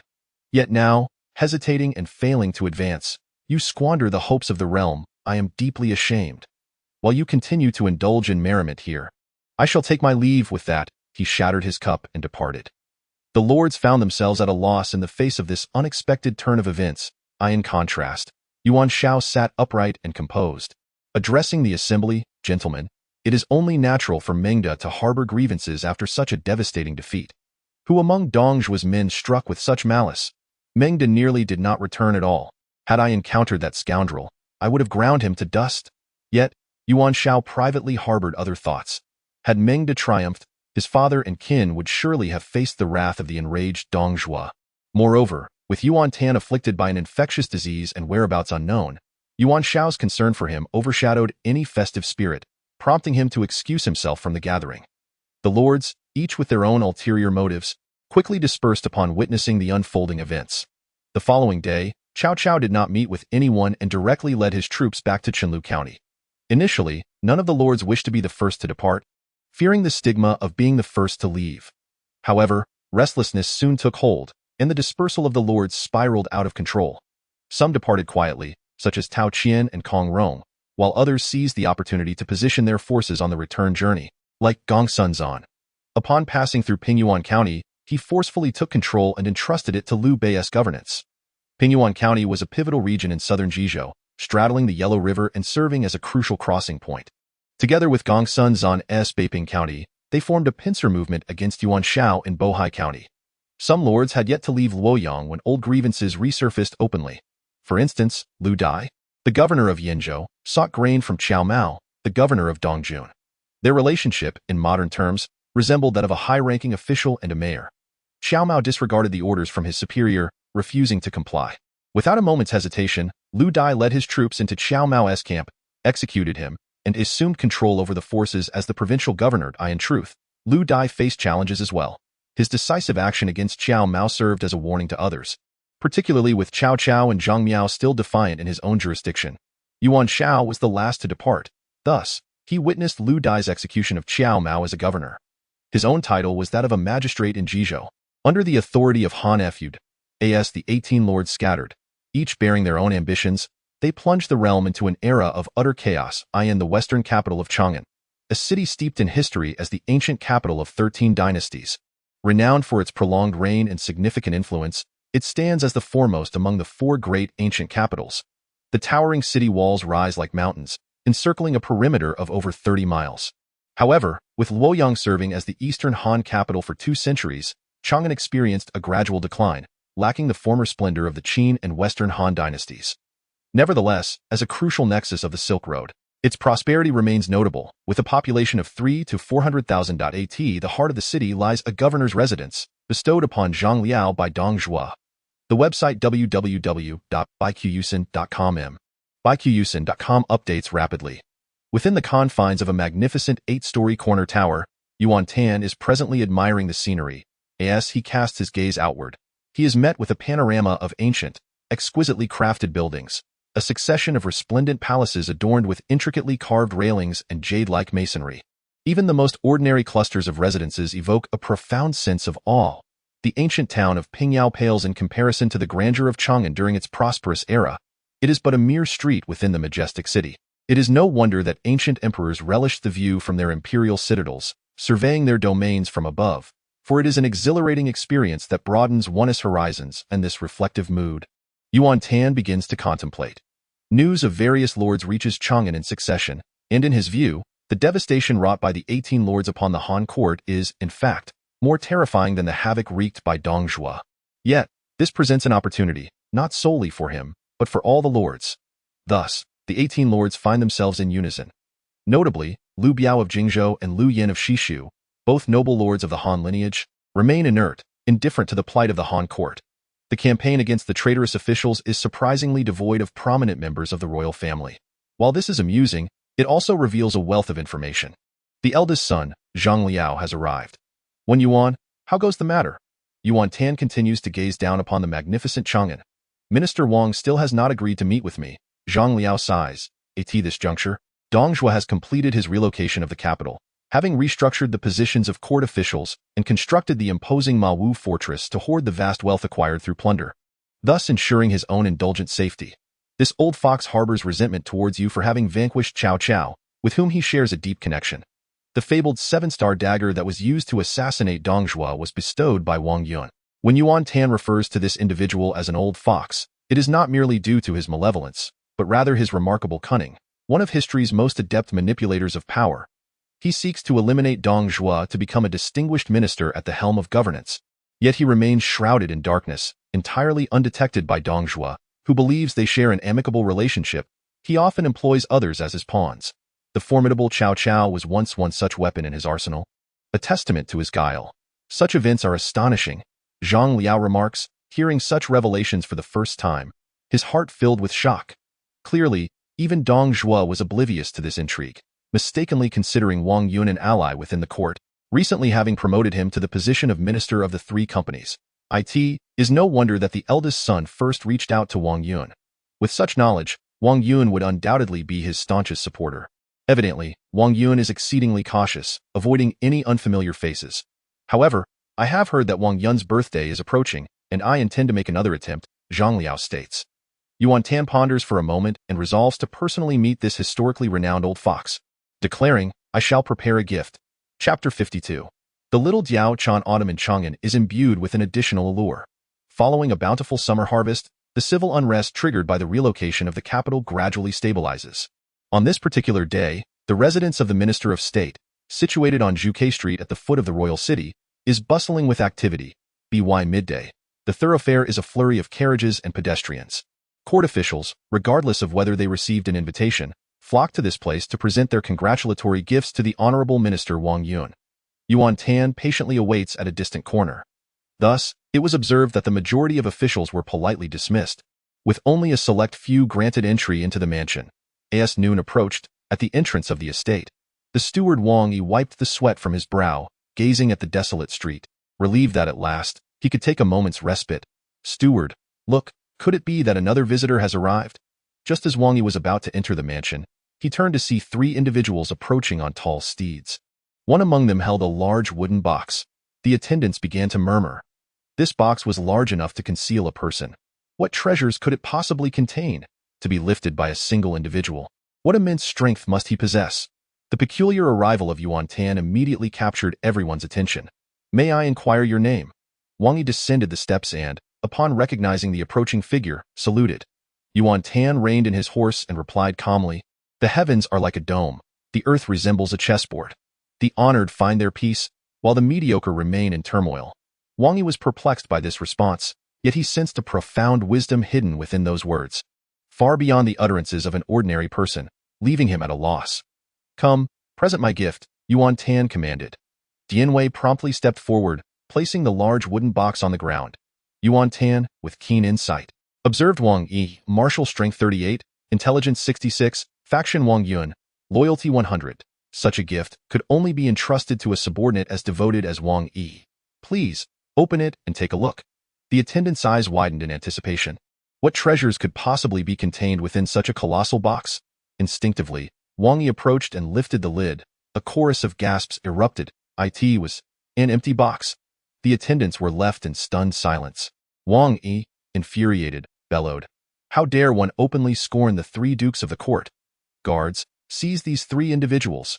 Suddenly, he noticed a bamboo slip at the bottom of the box, which he had overlooked in his excitement. Upon closer inspection, the four characters inscribed on the slip pierced his vision. Vow to slay Dong Zhuo. The chill ran through Wang Yi as he hastily closed the lid. Wait, he shouted, causing the guards who were about to act to freeze in their tracks. What do you intend to do? Wang Yi glared intensely. Yuan Tan, maintaining his composure, remarked, Surely, those permitted to attend the birthday of Wang Situ must have been meticulously selected. Wang Yi's expression shifted once more. With a smile, Yuan Tan continued, If you deliver my gift to Wang Situ and he does not grant me an audience, I shall take my leave immediately. Or perhaps, I shall raise my voice. No, no. Wang Yi was thoroughly alarmed, waving his hands frantically. If you were to do so, my lord's significant matters would be exposed.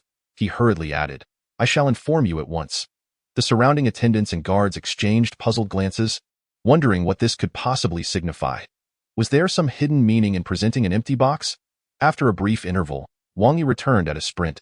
Please.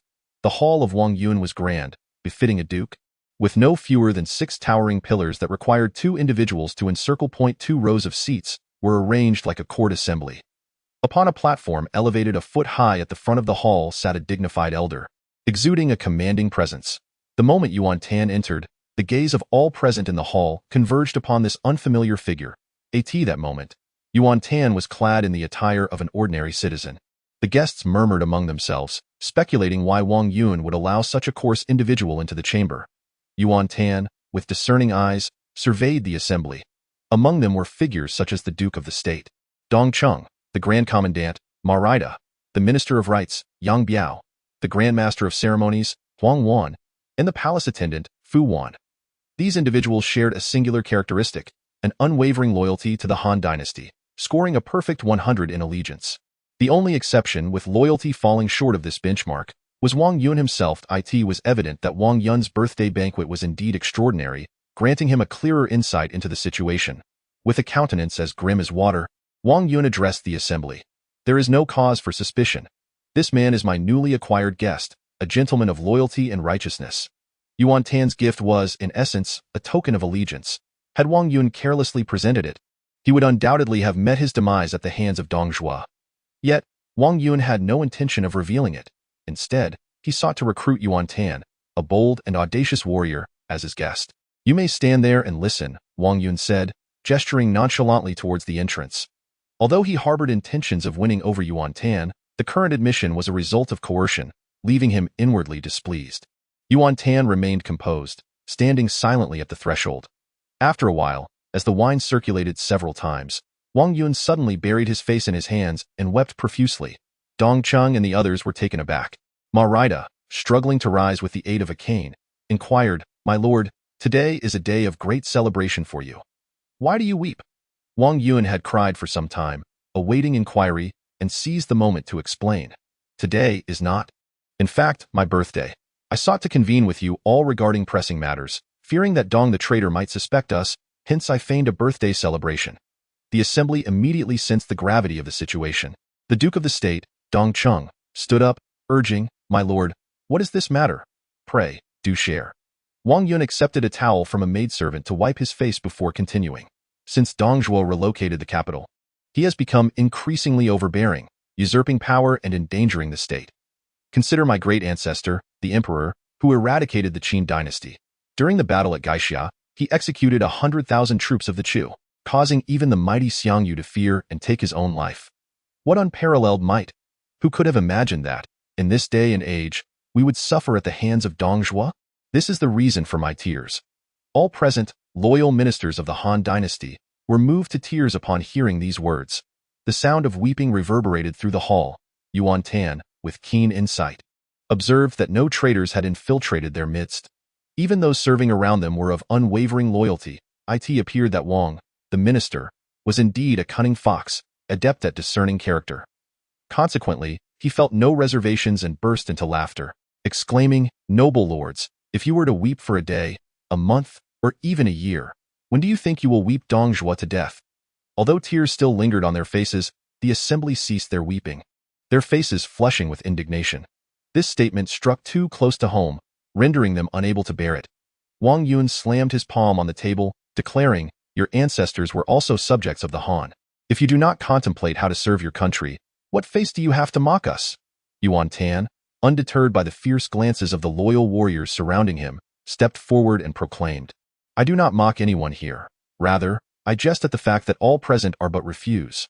With so many of you gathered, not a single strategy to eliminate Dong Zhuo can be proposed, and all you do is weep. Although I am but an unworthy individual, I possess the capability to sever the head of Dong Zhuo and display it upon the gates of the capital, as a means to solace the realm."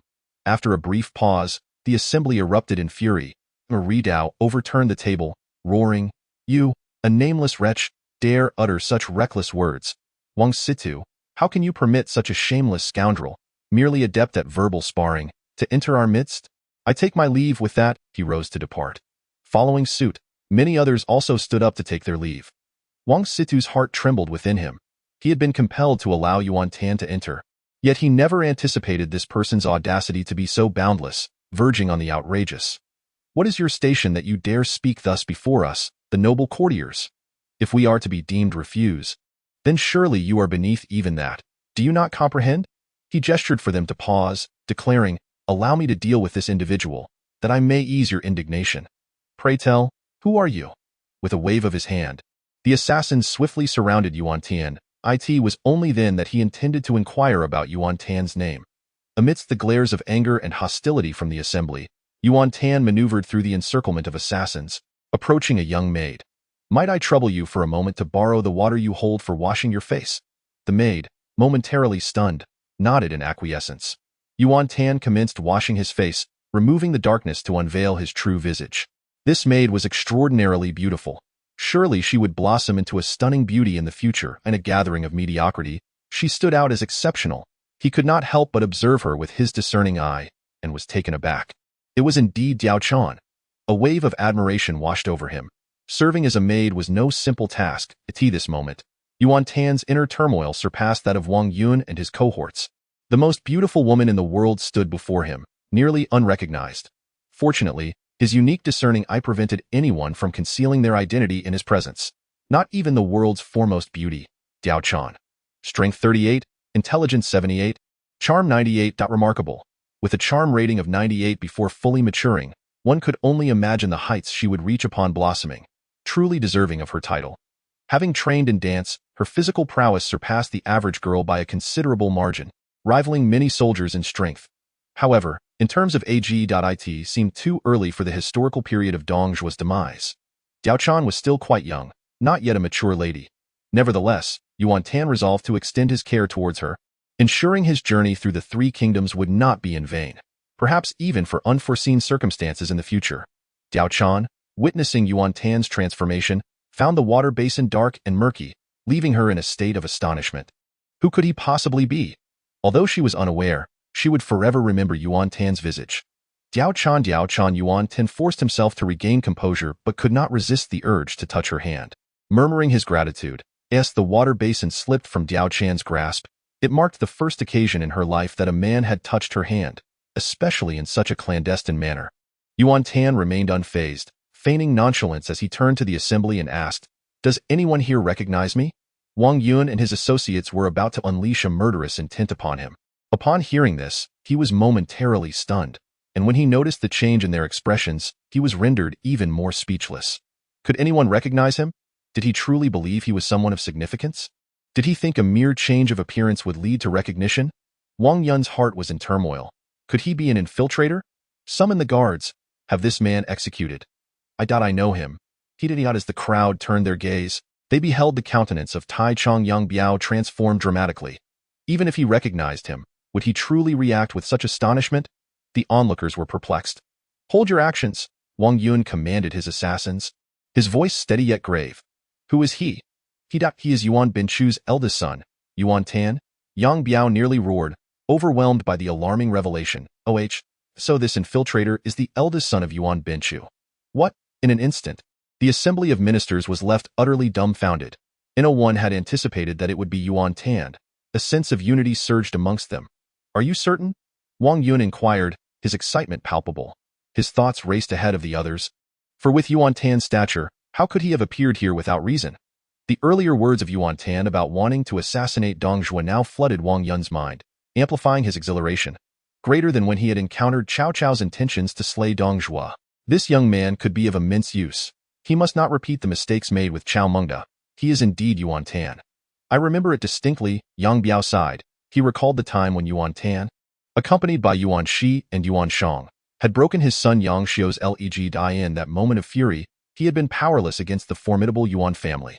Thus, he recognized Yuan Tan, even if only as a mischievous child engaged in a brawl. Years had passed, and the indignation of that time had long since faded. Yuan Tan breathed a sigh of relief, calculating that among so many prominent families, it was implausible that no one would recognize one of such high standing. Do not linger. Quickly, prepare a distinguished seat for the eldest son.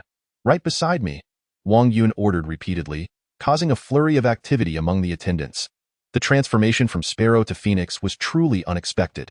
Eldest son, why did you not disclose your identity sooner? Marie Dao asked awkwardly, feeling ashamed for having overturned the table moments earlier. Yuan Tan replied earnestly, when outside, I feared exposure. However, I have been quite direct here. This Marie Dao, the Grand Minister, felt a burning shame wash over him, wishing desperately for a place to hide. Consequently, the atmosphere of despair dissipated, and the previous anger evaporated into thin air. The assembly resumed their seats and continued their feast. Wang Yun, unable to contain his eagerness, inquired, Eldest son, from your earlier remarks, have you devised a strategy to eliminate Dong Zhuo? Yuan Tan, now the center of attention, showed no signs of trepidation. He anticipated that upon achieving the great feat of slaying Dong Zhuo, many would be inclined to rally behind him. Historically, Elbu had redeemed himself from infamy by assassinating Dong Zhuo, regaining recognition from the world, which allowed Zhang Miao and Chen Gong to assist him in seizing Yanzhou and becoming a regional lord.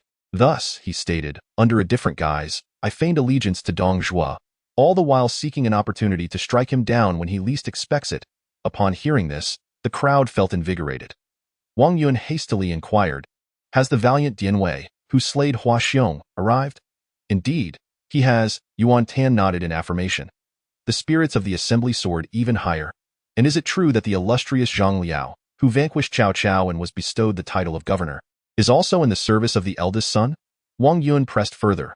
Noticing the puzzled expressions among the crowd, he promptly elucidated, recently, the only one to have defected to Dong Zhuo is this very Zhang Liao. He must surely be under the command of the eldest son, correct? Indeed, he is quite reliable, Yuan Tan mused, acknowledging the astuteness of the old fox, who had swiftly deduced everything. He continued, it appears that everyone is aware of the triumph over Cao Cao. This act was intended to gain the trust of the treacherous Dong. I trust that General Cao, upon learning of this, will not hold me accountable, will he? How could that possibly be? Absolutely not. General Cao will be exceedingly pleased. The assembly assured in succession, that moment. All the ministers could not help but marvel at the fact that the Yuan family, with its 4 generations of 3 dukes, had not merely been fortunate. The recent 2 generations had seen Yuan Shao boldly brandishing his sword in Dong Zhuo's court, followed by Yuan Tan stealthily infiltrating Chang'an for the sake of his country. Truly, heroes emerge from youth. And a tiger begets no dog. Meridi, filled with admiration, pondered how the eldest son would enact the demise of Dong Zhuo. Yuan Tan had already devised a rather mature plan. With the assistance of his ministers, the task would become considerably easier. Zhang Liao would undoubtedly be by Dong Zhuo's side, while I and Dianwei would infiltrate the palace. Zhang Liao and Dianwei shall confront Elbu, and I shall personally slay Dong Zhuo. The crowd immediately engaged in fervent discussion, increasingly convinced of the feasibility of this scheme. They had long been plotting the assassination of Dong Zhuo. However, he was always accompanied in public by Elbu, making it difficult to find someone to contend with him. Now, the circumstances had dramatically changed. Gentlemen, gentlemen, Wang Yun exclaimed with fervor, heaven has not forsaken our Han. Loyal and righteous individuals are emerging in abundance. Thus, upon your return, gather your troops and select brave warriors, awaiting further news from me and the eldest son. And so, they debated late into the night, formulating a more detailed preliminary plan. Essentially, once Dong Zhuo was slain, his severed head would serve as a banner, inevitably causing chaos among the enemy forces. Wang Yun would send word to Ma Teng, urging him to rally his troops for support. 3 days later, Yuan Tan had already assumed the guise of Wang Yun's distant nephew, allowing him frequent access to the minister's residence. On this day, Yuan Tan leaned against a pillar in the corridor, displaying an air of ennui and lethargy, until a beautiful maiden appeared, instantly revitalizing him. Lady Diao Chan, what a delightful coincidence, young master. Diao Chan curtsied respectfully. Yuan Tan gestured for her to rise and produced a delicate plastic hairpin from his bosom, which radiated a unique modern splendor under the sunlight. This is of little use to me. I bestow it upon you, my lady, young master. What is this? Diao Chan wondered to herself, noting that the lacquer on it was more exquisite than the treasured Yao vase favored by Minister C. Adorned with numerous serrated edges, she couldn't help but stick out her tongue, marveling at how even a simple mouse trap could be crafted with such elegance by the scion of a prominent family, inciting a desire to touch it. This is a hairpin, Yuan Tan replied with a smile. Diao Chan chapter 54, call me brother, and I shall call you sister. Diao Chan found herself somewhat bewildered. The reality was entirely different from what she had imagined. The clasp was not intended for capturing mice, but rather for securing hair. It was only then that Diao Chan observed more closely, and her gaze was immediately captivated by the exquisite patterns adorning the hairpin. What material could it possibly be? It possessed an exceptionally high luster that reflected sunlight, and its design was aesthetically pleasing. It must surely be crafted from a rare jade, far more precious than the esteemed white marble or jade discs, for it bore such naturally beautiful patterns. The seamless finish revealed no signs of craftsmanship, indicating it was the handiwork of a master artisan. Although Diao Chan worked in the C2 residence and had encountered many wonders, she had never seen nor heard of such a magnificent jade hairpin. It was undoubtedly a treasure of unparalleled rarity. Furthermore, this was her first encounter with such a beautiful hair accessory. Yuan Tan, perceptive and astute, felt a surge of delight. In truth, it was merely plastic, but the ancient goddesses were easily deceived. With a simple styling of her hair secured by this pin, she would look splendid. Yuan Tan reminisced about the hairstyles of modern young women and suddenly realized he was unable to replicate them as he had his hair tied back. He then reached out to gather a strand of Diao Chan's silky hair. Young master, you must not. Diao Chan recoiled, her expression flustered and fearful. Yuan Tan cleared his throat and reassured her. Diao Chan, do not be afraid. I harbor no ill intentions. With a sigh, he continued, I have long wished for a sister, yet I have only 2 younger brothers. Upon seeing you, it feels as if I am reunited with someone from 1,000 years of dreams. 1,000 years? The young master could not be more than 20 years old. Diao Chan's eyes widened in astonishment. If you do not mind my humble company, you may call me brother, and I shall call you sister. What do you say? Diao Chan clasped her hands around her abdomen, bowing her head, too timid to respond. Suddenly, she noticed the hairpin nearby. It opened its clasp and gently enveloped her delicate wrist, followed by the sound of footsteps retreating. After a brief moment, Yuan Tan, concealed in the shadows, observed as Diao Chan haphazardly styled her hair, and she looked so enchanting, happily departing 20 miles outside Chang'an, in Maiwu. This formidable fortress served as the sanctuary for Dong Zhuo's indulgence and safety. During this period, Grand Tutor Dong had received numerous memorials recommending officials from various regions, known as petitions. Military strategist, look at these individuals. They have forced this grand tutor to Chang'an, and yet they still have the audacity to submit petitions? Dong Zhuo was exceedingly incensed. Li Ru, however, chuckled and replied, Grand Tutor, this illustrates that the myriad heroes harbor treasonous intentions, aspiring to carve out territories for themselves. Yet, the Han court remains a common sovereign, and they do not wish to tarnish their reputations, hence their petitions.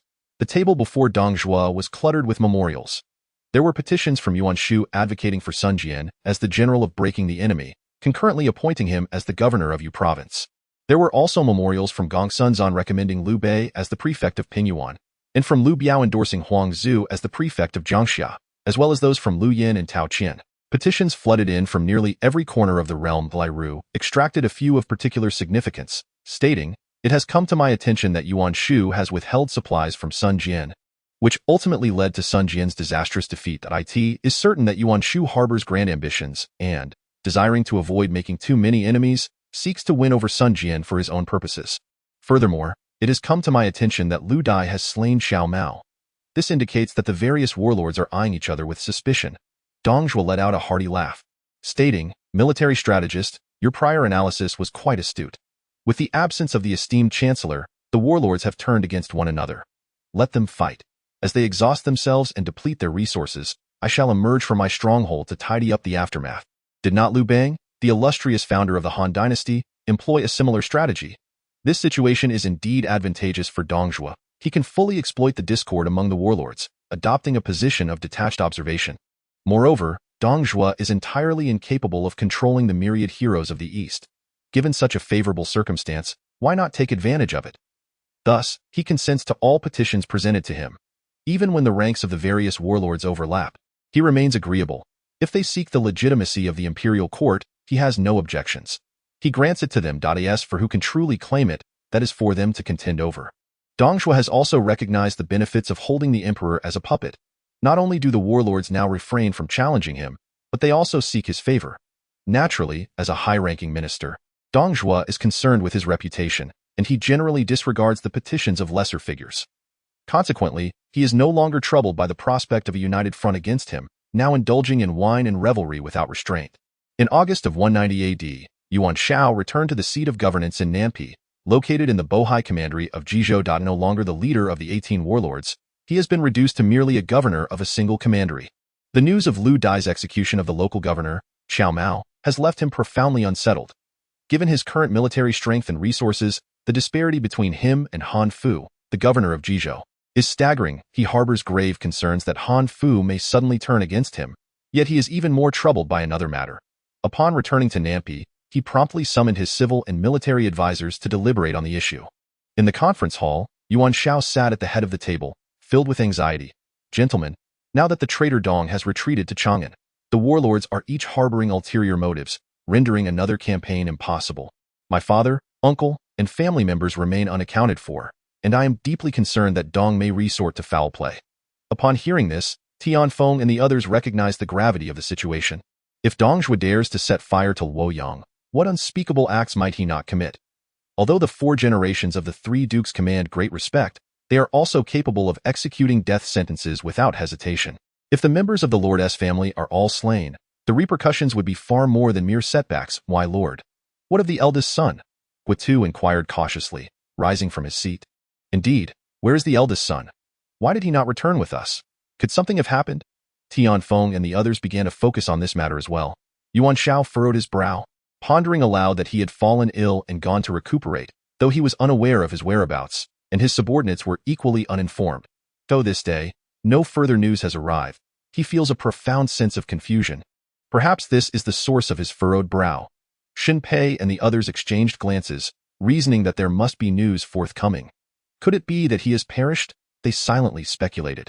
After all, it is only in death that one would fail to receive news. His attendants, fearing punishment from Yuan Shao, likely fled with their valuables. Upon such analysis, the likelihood of death seems exceedingly high. Guitu and Chen Lin's loyalty has diminished somewhat.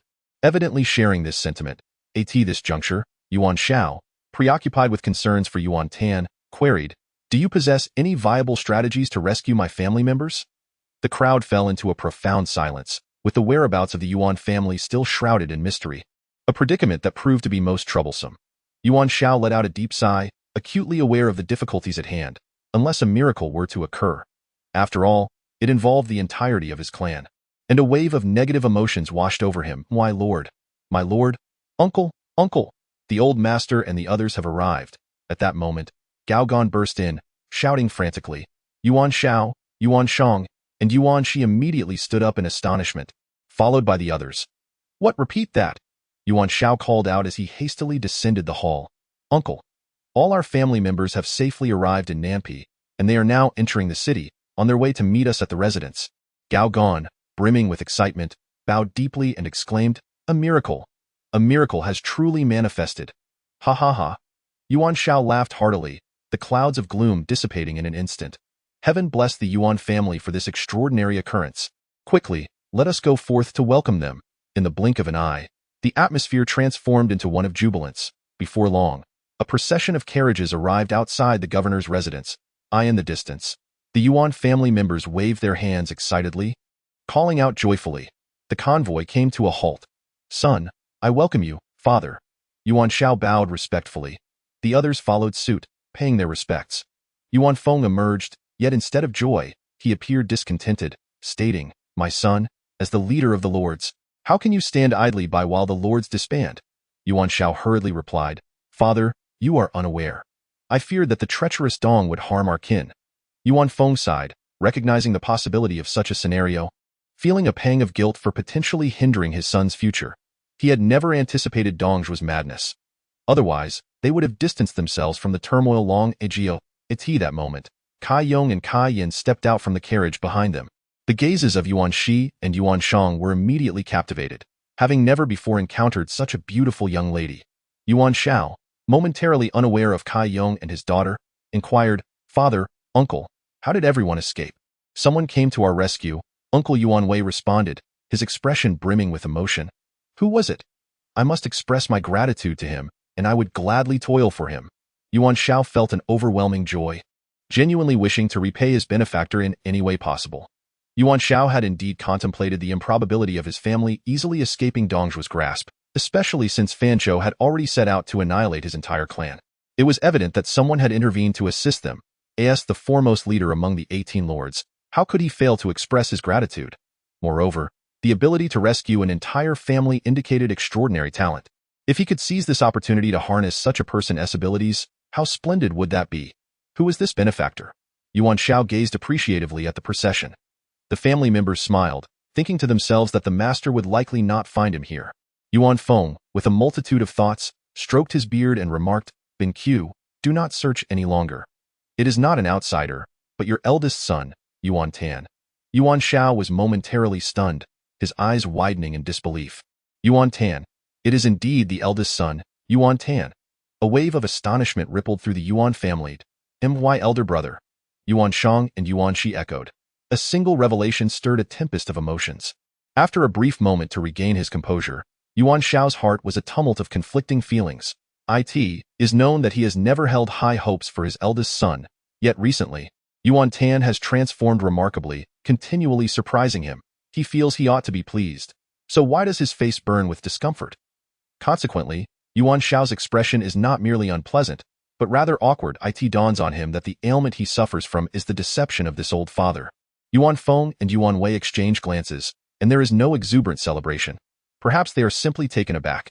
Meanwhile, Guotu's mind races faster than ever, and he remarks to Chen Lin. The young master has achieved an extraordinary victory. Had he spoken plainly, the Lord would undoubtedly have opposed such a risk. To his astonishment, it has indeed succeeded. Chen Lin nods repeatedly, his heart brimming with elation. Is this mere luck? Absolutely not. Without wisdom and courage, such a grand feat cannot be accomplished.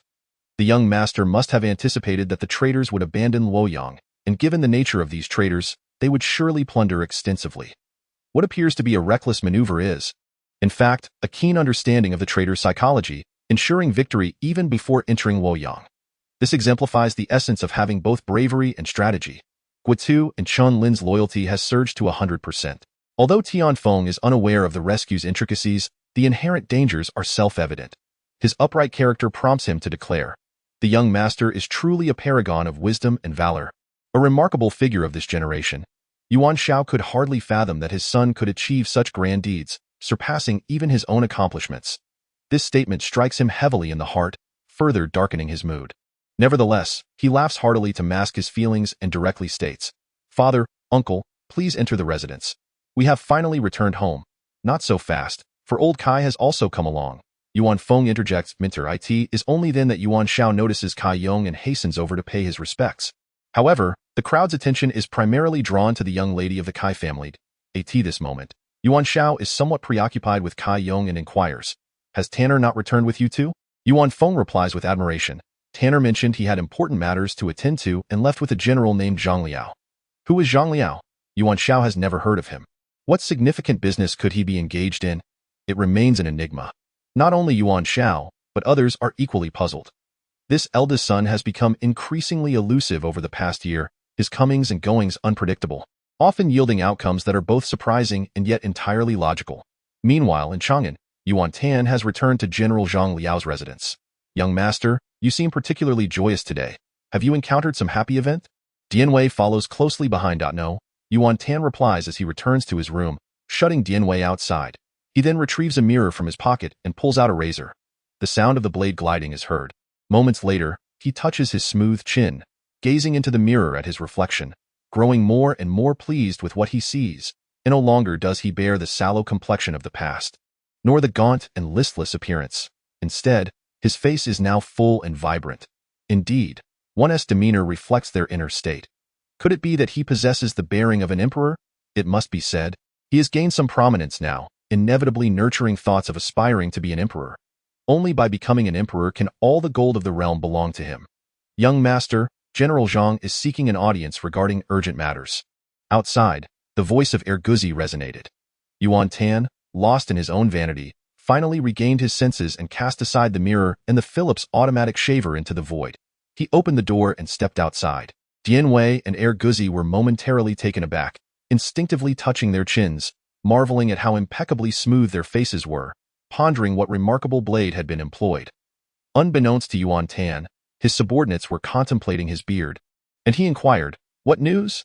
Erguzi hurriedly replied, "General Zhang has sent word that the traitor Dong has recently procured 3,000 warhorses from the western regions, among which there is a truly extraordinary steed that no one has yet managed to tame.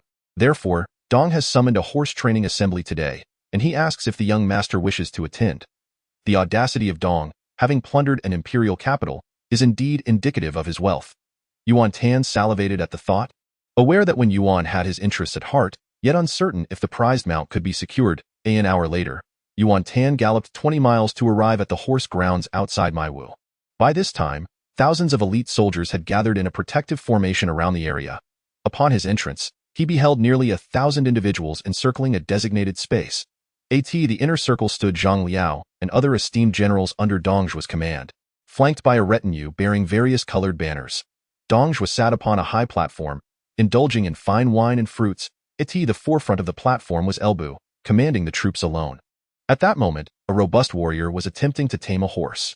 Yuan Tan observed keenly, "Guazi, martial power 73, intelligence 42, allegiance to Dong Zhuo, loyalty 100. Although Guazi was merely a third-rate warrior, the steed he was trying to tame was of exquisite quality. This horse was as pure white as snow, with a mane of the same pristine hue, devoid of any blemish, from head to tail. It measured 10 feet in length, and from hoof to withers, it stood 8 feet tall. At this moment, the horse, refusing to be subdued by the burden of Guazi, reared and galloped with a fierce roar, resembling a leap into the sea. Truly, it was, rushing 1,000 miles, stirring up dust, crossing waters and climbing mountains. The violet mist unfolds. Snapping the reins, shaking the jade bridle, the Milky Way descends from the heavens. Alas! Guazi exclaimed in surprise, and suddenly he was airborne as the steed bolted, sending him crashing to the ground in a cloud of dust. The soldiers around let out sounds of lament. Elbu scoffed with disdain. "Ha ha ha!" Dong Zhuo burst into hearty laughter. Guazi, feeling the heat of embarrassment on his face, limped back to the formation. Seizing the moment amidst the commotion, Yuan Tan approached Zhang Liao. "Young master," Zhang Liao spoke in hushed tones, "this horse is named Lonely, a true gem among the daily. Daily is one of the 8 steeds depicted in the 8 steeds of the Emperor. The records of the heavenly sun once noted. The steed of the son of heaven, the red horse, Daily. The daily horse is robust, unrivaled over 1,000 miles, with a tempestuous spirit. Yet the lonely is even more extraordinary, possessing the aura of a king, and is exceedingly difficult to tame. Many valiant generals have attempted to subdue it, yet none have succeeded. Zhang Liao sighed. When Yuan, have you given it a try? Yuan Tan inquired. Zhang Liao, feeling ashamed, replied, I have already attempted, but alas, I was unable to tame this horse. Originally, he had hoped to conquer it and present it to Yuan Tan, but that dream proved futile. Yuan Tan was astonished to learn that even Zhang Liao could not tame it. Who in this world could? Indeed, thereafter, no one else dared to step forward to attempt the taming. At that moment, Dong Zhuo's coarse voice boomed. What are you all afraid of? Afraid of losing face? How infuriating. Under my command, not a single soul is capable of taming this steed. Dong Zhuo, known for his straightforward disposition, candidly articulated the thoughts of the assembled generals. Wen ho! Suddenly, a voice rang out. Following that, the entire army joined in a chorus of shouts. Chapter 56. The great defeat in horse tamers. It is astonishing that the valiant warriors of the Xiliang army collectively cannot tame even a single horse. Dong Zhuo's face fell, and his displeasure was unmistakable. The Xiliang army felt utterly humiliated. At this juncture, only Liu Bei had yet to step forward to tame the horse. Clearly, after the collective failure of all, their hopes were now pinned upon Liu Bei. Amidst the clamorous shouts, Liu Bei had no choice but to mount his steed. The surroundings fell silent instantly. However, Liu Bei had no intention of taming the horse. The Xiliang army was replete with talent. Yet here they found themselves thwarted by a mere horse. Dong Zhuo was taken aback, pondering how his son could utter such words regarding their own forces. Nevertheless, he understood that Liu Bei had never been fully accepted by the Xiliang commanders. Thus, despite his discontent, he refrained from expressing it. It appeared that Dong Taisher possessed a commendable degree of tolerance. The Xiliang army stood in stunned silence. Recalling past events, they realized that they could not actively request Liu Bei to take action. Now, having been publicly embarrassed, they had no choice but to swallow their pride. I already possessed the steed Red Hair.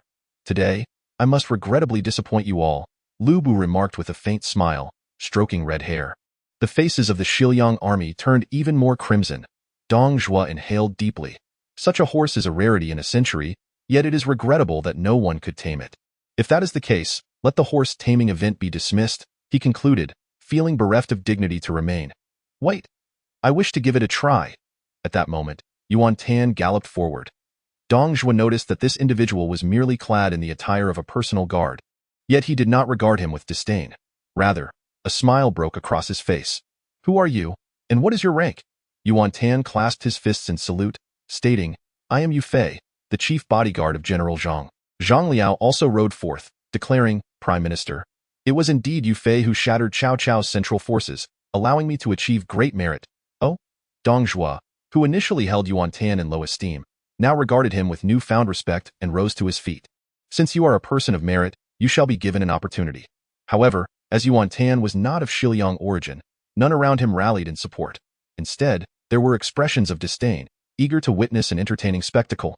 If our esteemed generals are retreating in the face of difficulty, what chance does a mere bodyguard have in taming this horse? Seeking to bask in glory, he is unaware that he is merely digging his own grave. Scoffed Guisi. This young man is overly confident. He will not end well, commented the seasoned Zhang Ji of the Xiliang army. Just another household servant, Li Ju bluntly remarked. His voice was not loud, yet it was sufficient for Liu Bei to hear. Liu Bei gritted his teeth, burning with a desire to tear apart Li Ju and Guisi, but he knew Dong Zhuo would not permit such actions, leaving him with no option but to endure. In truth, were it not for Dong Zhuo's backing, Liu Bei would never have been able to exist within the Xiliang army's ranks.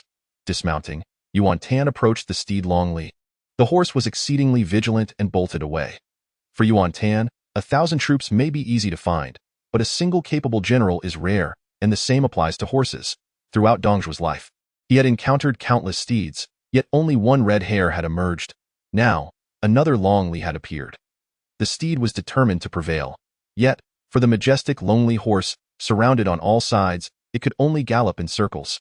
Yuan Tan seized an opportunity, galloping forward to mount the horse with remarkable agility, executing the maneuver flawlessly. The soldiers of the Xiliang army could not help but secretly cheer, though anxiety crept into their hearts, fearing that Yuan Tan might truly tame Long Li. Suddenly, the spirited lonely horse reared up, followed by vigorous leaps, attempting to dislodge its rider. This was not the first time it had done so. It was well versed in the art of resistance. Nevertheless, Yuan Tan brimmed with confidence, for taming a horse relied heavily on the unity of rider and steed, particularly the strength of the lower body. The martial art of Jeet Kune Do, pioneered by the legendary Bruce Lee, emphasized the mastery of this very principle. Regardless of how the lonely horse leaped, Yuan Tan remained steadfast, clinging to its back like a second-skinned eye. In truth, he too was struggling, every second stretching into an eternity. Taming a horse resembled the bull-riding contests of future Texas. Enduring for 30 seconds was already commendable, yet he had been jolted on the horse's back for over a minute. A true man must endure. Yuan Tan rallied himself. The expressions of the onlookers were varied. Zhang Liao's gaze reflected admiration. He recalled that he would have long been thrown off by now. Elbu was taken aback, witnessing the rider sway as though being torn apart by a fierce predator.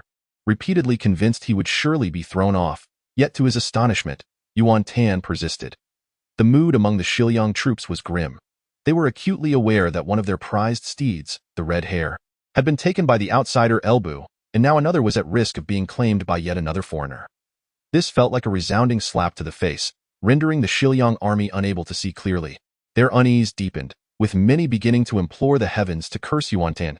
In stark contrast, Dong Zhuo was filled with fervor, as if he were reliving his youthful days of horse taming.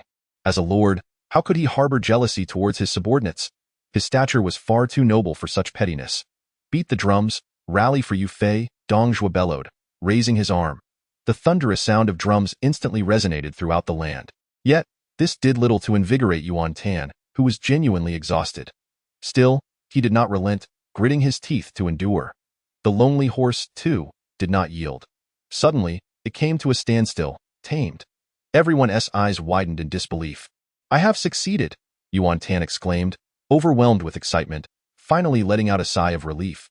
But no sooner had the thought crossed his mind than the lonely horse sprang into action with unprecedented speed, leaping to heights never before seen. Upon landing, it exerted all its strength to rear back, lowering its head. Caught off guard, Yuan Tan was flung forward in the direction of its head, crashing to the ground. The soldiers of the Shiliang army, who had already retreated to safety, erupted into laughter. Yuan Tan, expressionless, gazed blankly ahead, his face burning with humiliation. "Damn it! This horse has tricked me." Without a second thought, he dashed through the ranks of the Shiliang army, vanishing without a trace. "Ha ha ha!"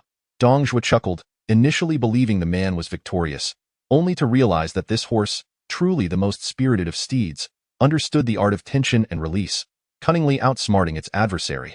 At that moment, the Shiliang army felt as though they had successfully raided a widow's home, satisfied beyond measure.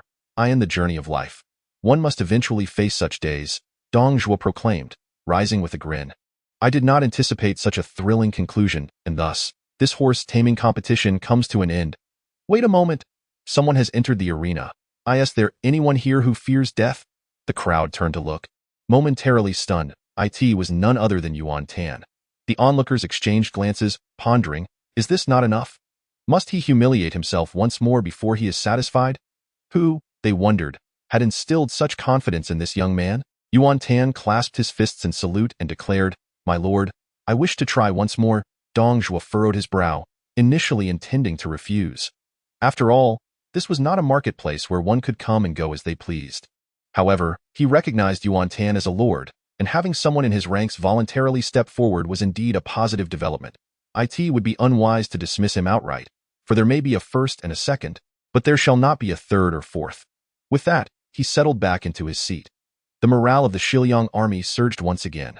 This individual had already been left bruised and battered, and it was certain that he would face inevitable defeat yet again. What face would he have left to remain here? At that moment, Lonely Horse was filled with fury and trepidation. This person had returned. Uncertain if it could evade capture this time, Lonely Horse refrained from wasting any energy and did not bolt away as it had previously. While it remained motionless, it kept a vigilant eye on the slowly approaching Yuan Tan. Amidst the collective gaze of the crowd, Yuan Tan did not mount his steed. Instead, he produced an object from his bosom. Chapter 57. A divine turn of events. A carrot appeared in Yuan Tan's hand. Dong Zhuo and his companions exchanged glances, unable to suppress their laughter. They thought to themselves, this man is quite presumptuous. This method has been employed numerous times before. Carrots had been offered before, but Lonely Horse, wild by nature, had never accepted such fodder. They remained outwardly composed, refraining from any verbal reminders, merely waiting to observe the spectacle. However, the carrot in Yuan Tan's hand was unlike any of its ancient counterparts. It exuded an aroma reminiscent of modernity. It is worth noting that while carrots had been introduced to the Han Dynasty from the western regions, they had undergone genetic degradation due to an unfavorable environment, resulting in a bitter and astringent taste. In contrast, modern carrots, having undergone genetic optimization, were large, crisp, and sweet. The one in Yuan Tan's grasp was a fruit-flavored carrot, painstakingly cultivated by contemporary agricultural scientists, boasting superior genetics. With sincerity, he extended the carrot toward Lonely Horse. The steed, taken aback, realized that this time, rather than attempting to tame it, the young man was offering it nourishment. Having been tormented by Dong Zhuo and his entourage for over an hour, Lonely Horse was indeed parched and famished. Should it eat? Its pride forbade it, but as the enticing aroma of the modern carrot wafted through the air, it could not resist leaning forward to take a whiff. Instantaneously, the expressions of Dong Zhuo and his companions shifted dramatically, and they held their breath.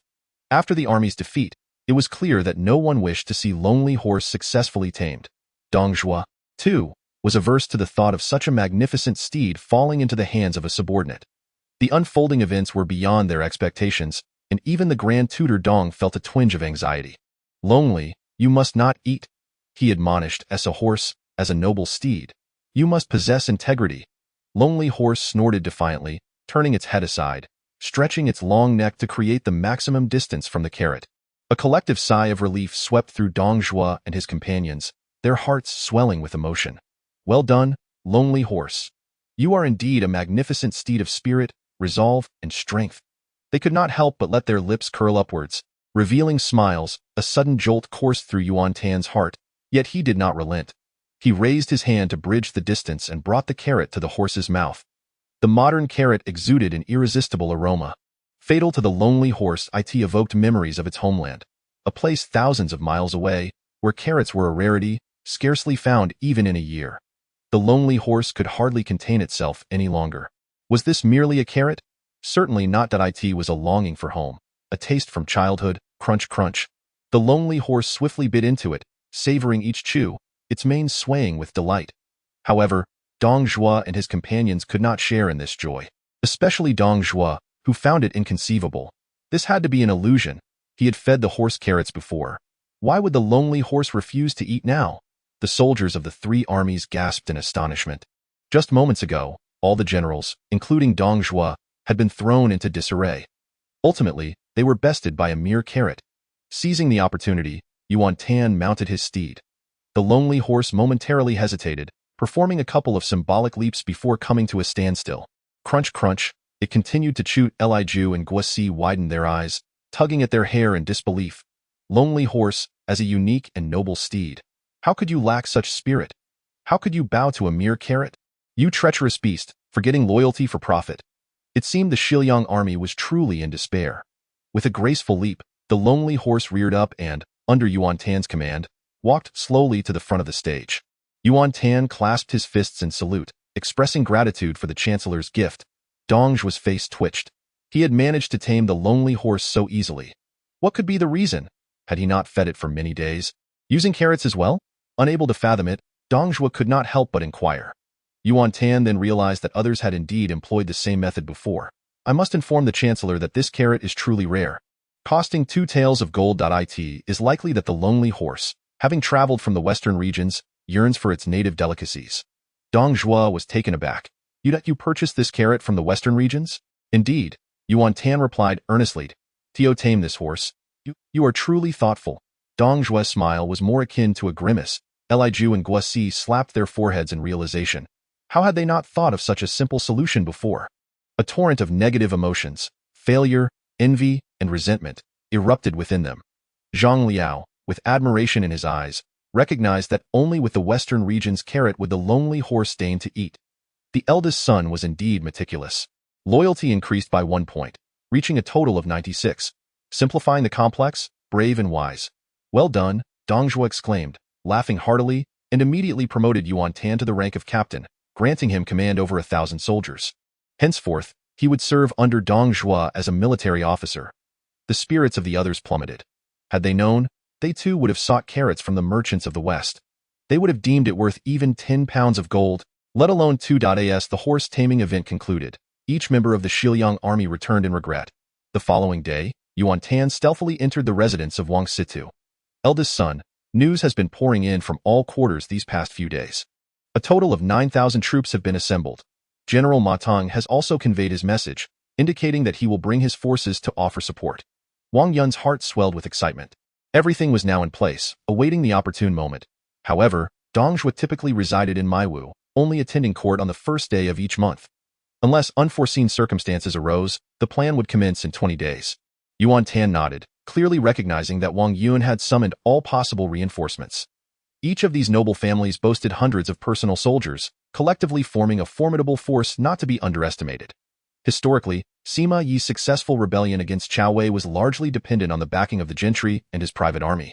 At this moment, Wang Yun performed a solemn bow and stated, "The success of our endeavor in eliminating Dong Zhuo will hinge entirely upon you, young master." Although he could mobilize a substantial military force, he lacked a fierce general.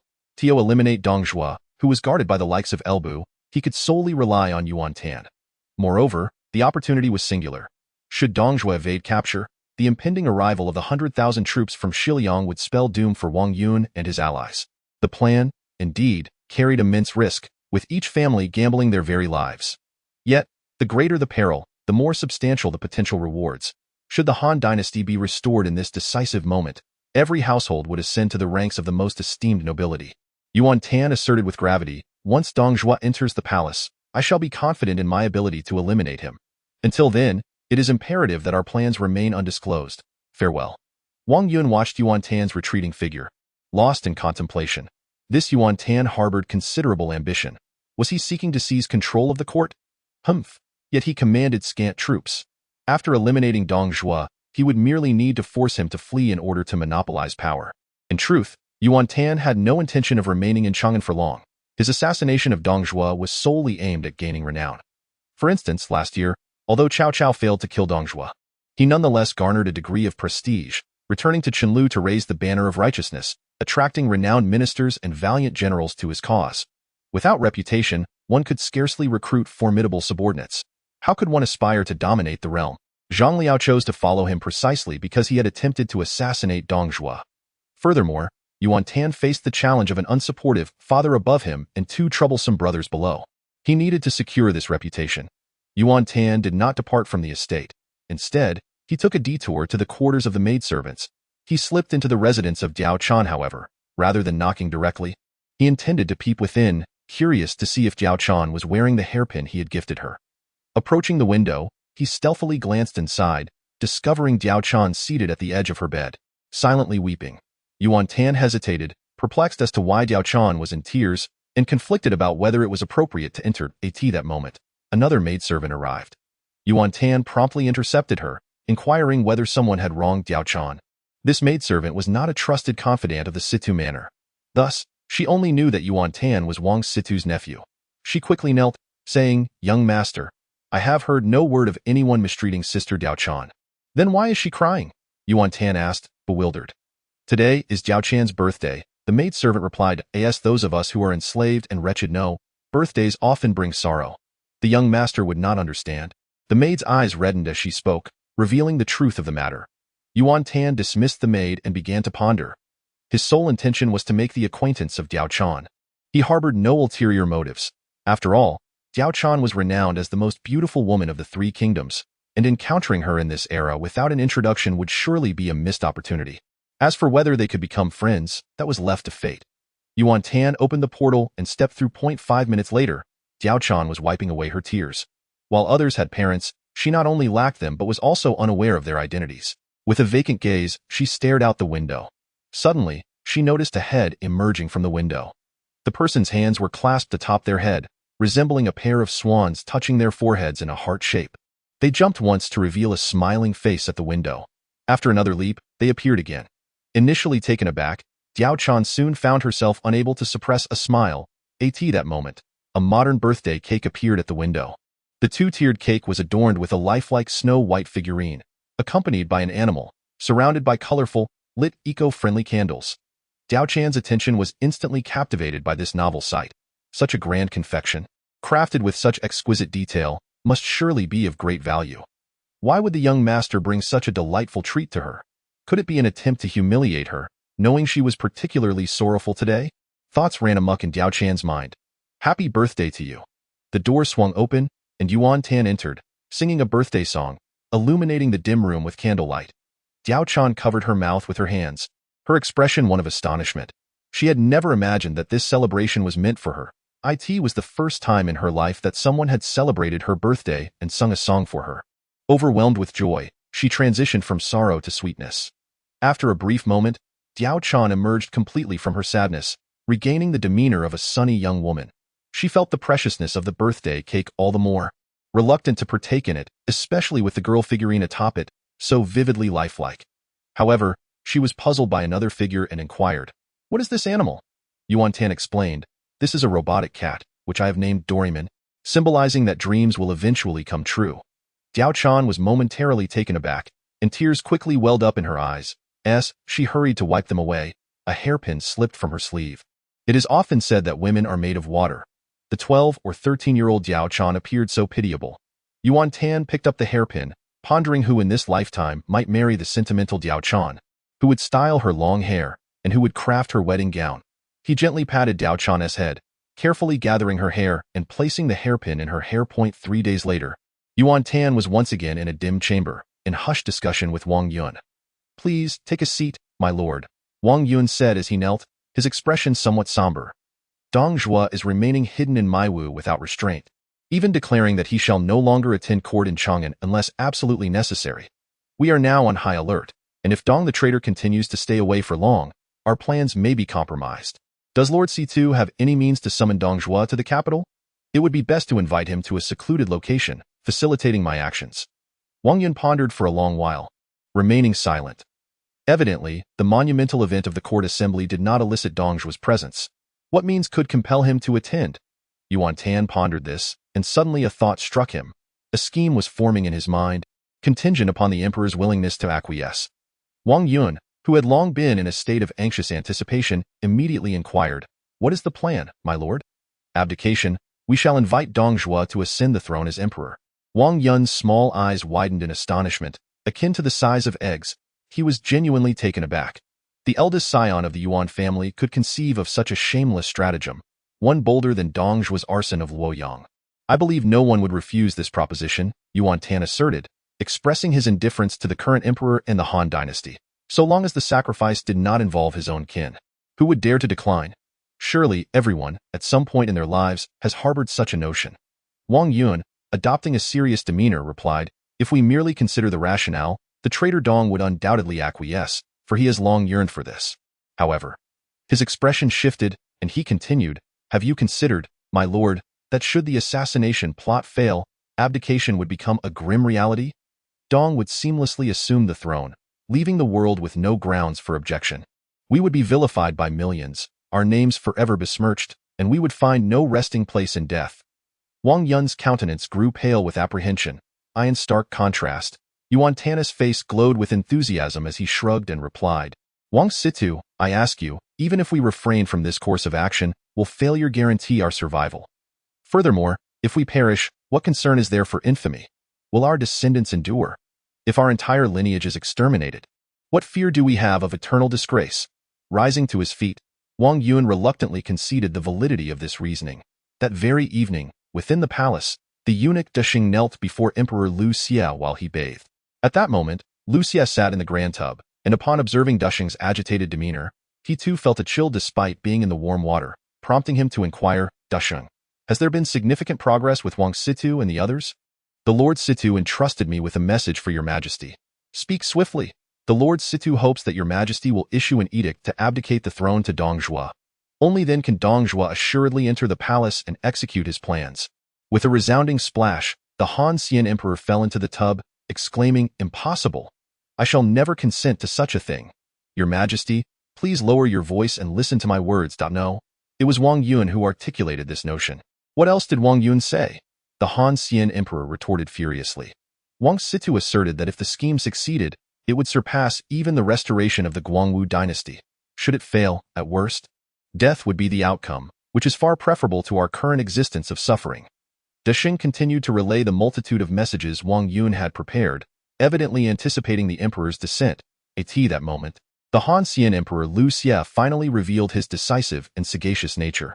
Historically, after falling under Cao Cao's influence, he had persistently instigated turmoil, never relenting. Even following the assassination of Empress Fu, his struggles had not ceased. The Han Xian Emperor resolved to stand united with his loyal ministers and fight for their cause. Thus, the news reached Maiwu the following day. What? His Majesty intends to abdicate the throne in my favor.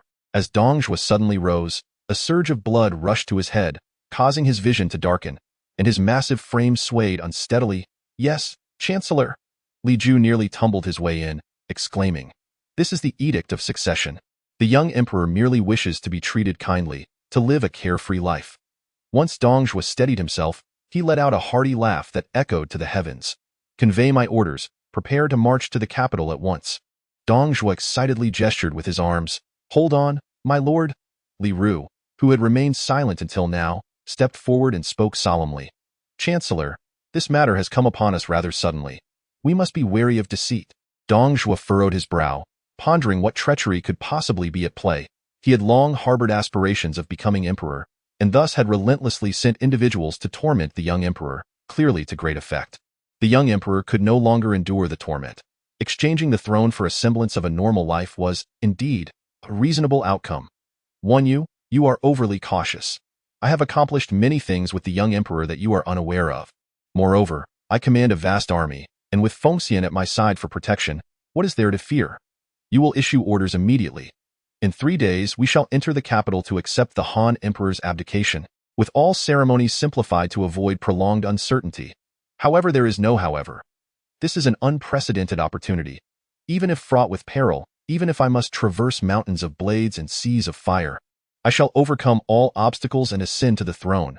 Dong Zhuo's murderous intent surged, and this was the truth of his heart. Under pressure, Li Ru had no choice but to prepare. Just as he exited the chancellor's residence, a carriage approached him. As the curtain was lifted, a kindly-faced elder appeared. The elder smiled and said, "Is this not the strategist? Why the hurried demeanor and such a pallid complexion?" "Jiasu." Li Ru was taken aback, and immediately rushed towards him, saying, "Wenhui, the emperor has unexpectedly decided to abdicate the throne to the chancellor. I fear this matter is not as simple as it seems. Fortunately, you have arrived. The chancellor will not heed my words, so please come in and persuade him. Abdication and ascension?" Upon hearing this, the old Jiasu's expression froze. Chapter 59. The scheme of the old fox Jiasu, styled Wenhui, hailing from Wu Wei, was a renowned strategist and military tactician during the late Eastern Han period, a key figure in the establishment of the Cao Wei state.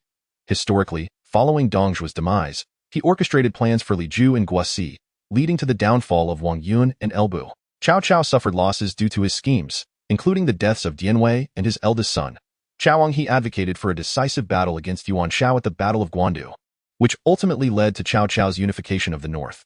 Before the Battle of Chibi, Cao Cao ignored his counsel and faced an unprecedented defeat.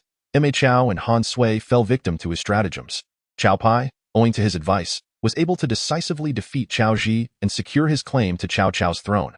Jiasu served numerous warlords throughout his life, never failing to devise intricate strategies. And he sought neither wealth nor fame, making him one of the few strategists in the 3 kingdoms to enjoy a peaceful end. "Ha ha ha, Wenhui has arrived. Please, take a seat, take a seat." At this moment, Dong Zhuo's joy was palpable, his entire being radiating happiness as he personally welcomed Jiaxu and the Shiliang army. Only the venerable Jiasu received such treatment. To comprehend the extent to which Dong Zhuo has grown formidable, one must acknowledge the considerable contributions of Jiasu. The venerable Jiasu, known for his modest demeanor, has never been one to covet high office or lavish rewards. Rather, he fulfills his duties with unwavering dedication, earning Dong Zhuo's profound respect in return. If there is anyone Dong Zhuo is inclined to heed, it is Jiasu. "Jiasu, are you not with my son-in-law, Niufu?" Dong Zhuo inquired after signaling for tea. Jiasu, disregarding the anxious demeanor of Li Ru seated across from him, rose calmly and stated, "I have returned from the borders to report on military affairs. There has been a sudden stir among the forces of Ma Tang from Xiliang.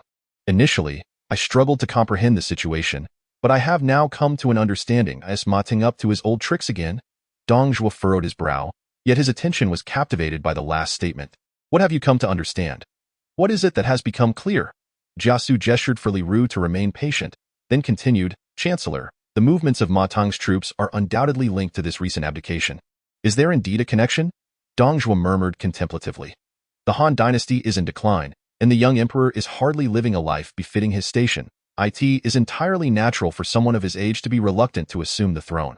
He often sends people to torment the young emperor, yet he has not disclosed this to anyone else.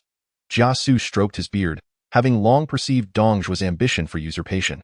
This course of events is inescapable. Moreover, this is not a mere usurpation, but a legitimate abdication, thus Dong Zhuo would be even less inclined to refuse. Chancellor, your reasoning is sound, he remarked. Dong Zhuo turned to Li Ru, asking, What do you think? Even Mr. Wenha agrees with my perspective. Where, then, are all these plots and schemes? Jiasu cleared his throat and added, However, exercising caution would certainly not be excessive, Dong Zhuo pondered, for he was aware of the concerns held by Li Ru and Jiasu, primarily regarding the young emperor's potential schemes and ambushes aimed at assassinating him. Mr. Wenha speaks wisely. Li Ru wiped the sweat from his brow, acknowledging that it is through such indirect approaches that one can achieve results. Dong Zhuo rose and asserted, I have indeed considered the possibility of a plot, but you must understand, this is not an act of usurpation, but an abdication. Thus, regardless of the young emperor's machinations, I shall not forfeit this opportunity. Yet, to guard against unforeseen circumstances, proper arrangements must be made in advance. I will immediately dispatch individuals to secure the entirety of Chang'an, apprehending all suspicious persons. This course of action should suffice, should it not? Mr. Wenha, that would not be advisable, Jiasu replied. Ah? Dong Zhuo appeared bewildered, confusion evident in his eyes. Why would that not be feasible? The elder Jiasu began pacing thoughtfully, while Dong Zhuo and the others refrained from interrupting their anxious gaze. Finally, Jiasu halted and stated, Chancellor, this is a rare opportunity. However, if we were to overtly seize control, and if the enemy indeed harbors a conspiracy, the young emperor would certainly rescind the abdication edict at the first opportunity. This cannot be. Dong Zhuo's heart sank at the thought. If that were to happen, he would be unable to ascend to the throne. Li Ru, now enlightened, interjected, Chancellor, Mr. Wenha is correct. To thwart any plots, we must catch the enemy off guard. At that moment, the emperor could no longer retract his abdication decision, and he could seize the opportunity to eliminate those with ulterior motives in one fell swoop. Dong Zhuo understood. This was the pursuit of wealth and power fraught with peril. To ascend to the throne was a venture that even an ordinary person would dare to undertake, let alone the ruthless Dong Taisher, who killed without a second thought. Thus, he solemnly declared, Gentlemen, regardless of the challenges we may face, I shall not relent. Now, how shall we arrange our plans? Seeing that a choice had been made, Jiasu spoke up. The Chancellor may submit a formal request for resignation, doing so thrice. This way, should he later ascend to the throne, no one can cast aspersions. That is indeed sound reasoning. What shall be the next steps? Dong Zhuo inquired eagerly. Jiasu replied, My proposal is to proceed into the palace as per usual. However, it would be prudent for the Chancellor to bring a contingent of soldiers for such a significant affair. The key lies in stationing a considerable number of elite and loyal troops outside the palace, while ensuring that Lord Wen remains at your side at all times, ready for action. Li Ru seized the opportunity to add, If any unusual occurrences arise, a single call from a vantage point will rally the masses, and our grand scheme can be realized. Yet, Jiasu waved his hand dismissively, stating, No, whether or not any anomalies occur. Once we enter the palace alongside the officials, we must act immediately and signal the troops to mobilize. We cannot wait for an incident to unfold. That would be tantamount to an outright coup. Despite his reservations, Li Ru had to concede that Jiasu's cunning was indeed formidable, as his considerations were meticulous. To prevent the emperor from retracting the edict, it was essential to act decisively upon entering the palace. At that juncture, with both internal and external forces aligned, news would not leak, and with the 3 prior refusals, it would be entirely justifiable for Dong Zhuo to claim the throne. Moreover, launching an immediate offensive would leave any adversaries with no time to execute their schemes, thus preempting any potential issues. Mr. Wenha's proactive strategy was truly brilliant, placing us in an invulnerable position. However, how could one possibly conceal a substantial force without arousing suspicion? Li Ru inquired. Jiasu smiled slightly. That is simple. We can have our trusted soldiers disguise themselves as commoners, dispersed around the palace grounds. Generals Li Ju and Guosi will control the palace gates to ensure a swift response. Such a cunning fox, Li Ru sighed, acutely aware of Jiasu's exceptional acumen. It was fortunate that this old fellow had no desire for officialdom. Otherwise, his own position would be jeopardized. Dong Zhuo, elated, slammed his palm on the table, exclaiming, "Indeed, that is the plan. Prepare at once, and I shall draft the refusal proclamation immediately." Before long, the first refusal proclamation set forth towards Chang'an. Under Jia Su's guidance, Li Ju entered the city with great fanfare, thus disseminating the news of the emperor's abdication and the chancellor's refusal throughout the entire city. The populace of Chang'an was left in a state of astonishment. Following closely, the emperor's second abdication edict was dispatched. Dong Zhuo promptly rejected it. The citizens were taken aback. Could it be that Dong Zhuo harbored no ambitions? Soon after, the third abdication was met with another refusal from Dong Zhuo, prompting the people to begin to admire him. Shortly thereafter, the fourth abdication arrived, with the young emperor declaring that should Dong Zhuo refuse, he would abdicate outright. Only then did Dong Zhuo acquiesce. The populace sighed in resignation, unable to muster any opposing sentiments. Upon learning of this, Dong Zhuo was overwhelmed with joy. This was precisely the public sentiment he desired. In that moment, his heart brimmed with confidence and aspirations for his impending ascension to the throne. On the eve of the abdication, within the halls of the C2 residence, the key conspirators plotting the assassination of Dong Zhuo had gathered, marking this as the final assembly before their fateful strike the following day. Dong Zhuo's shamelessness was appalling. How could he still have the audacity to feign reluctance with his repeated invitations and dismissals? The populace of the city was in unanimous despair, believing the court to be beyond redemption, and deeming Dong Zhuo as the embodiment of destiny, a sentiment which was spreading to other regions. Wang Yun, filled with indignation, was consoled by the Grand Commandant Marida. "My lord, there is no need for concern. This is merely a fleeting sentiment of the masses. Once we eliminate Dong Zhuo tomorrow, the people will comprehend the court's earnest intentions, and their hearts shall naturally return to us." "Were your arrangements executed flawlessly?" Wang Yun inquired. The assembly rose in unison, affirming that all matters were indeed in order. Everything was set. All that remained was the execution of Dong Zhuo. It was crucial to note that Dong Zhuo was not only a formidable warrior, but also under the protection of Bu. Should he manage to escape, none present, including their entire clans, would escape unscathed.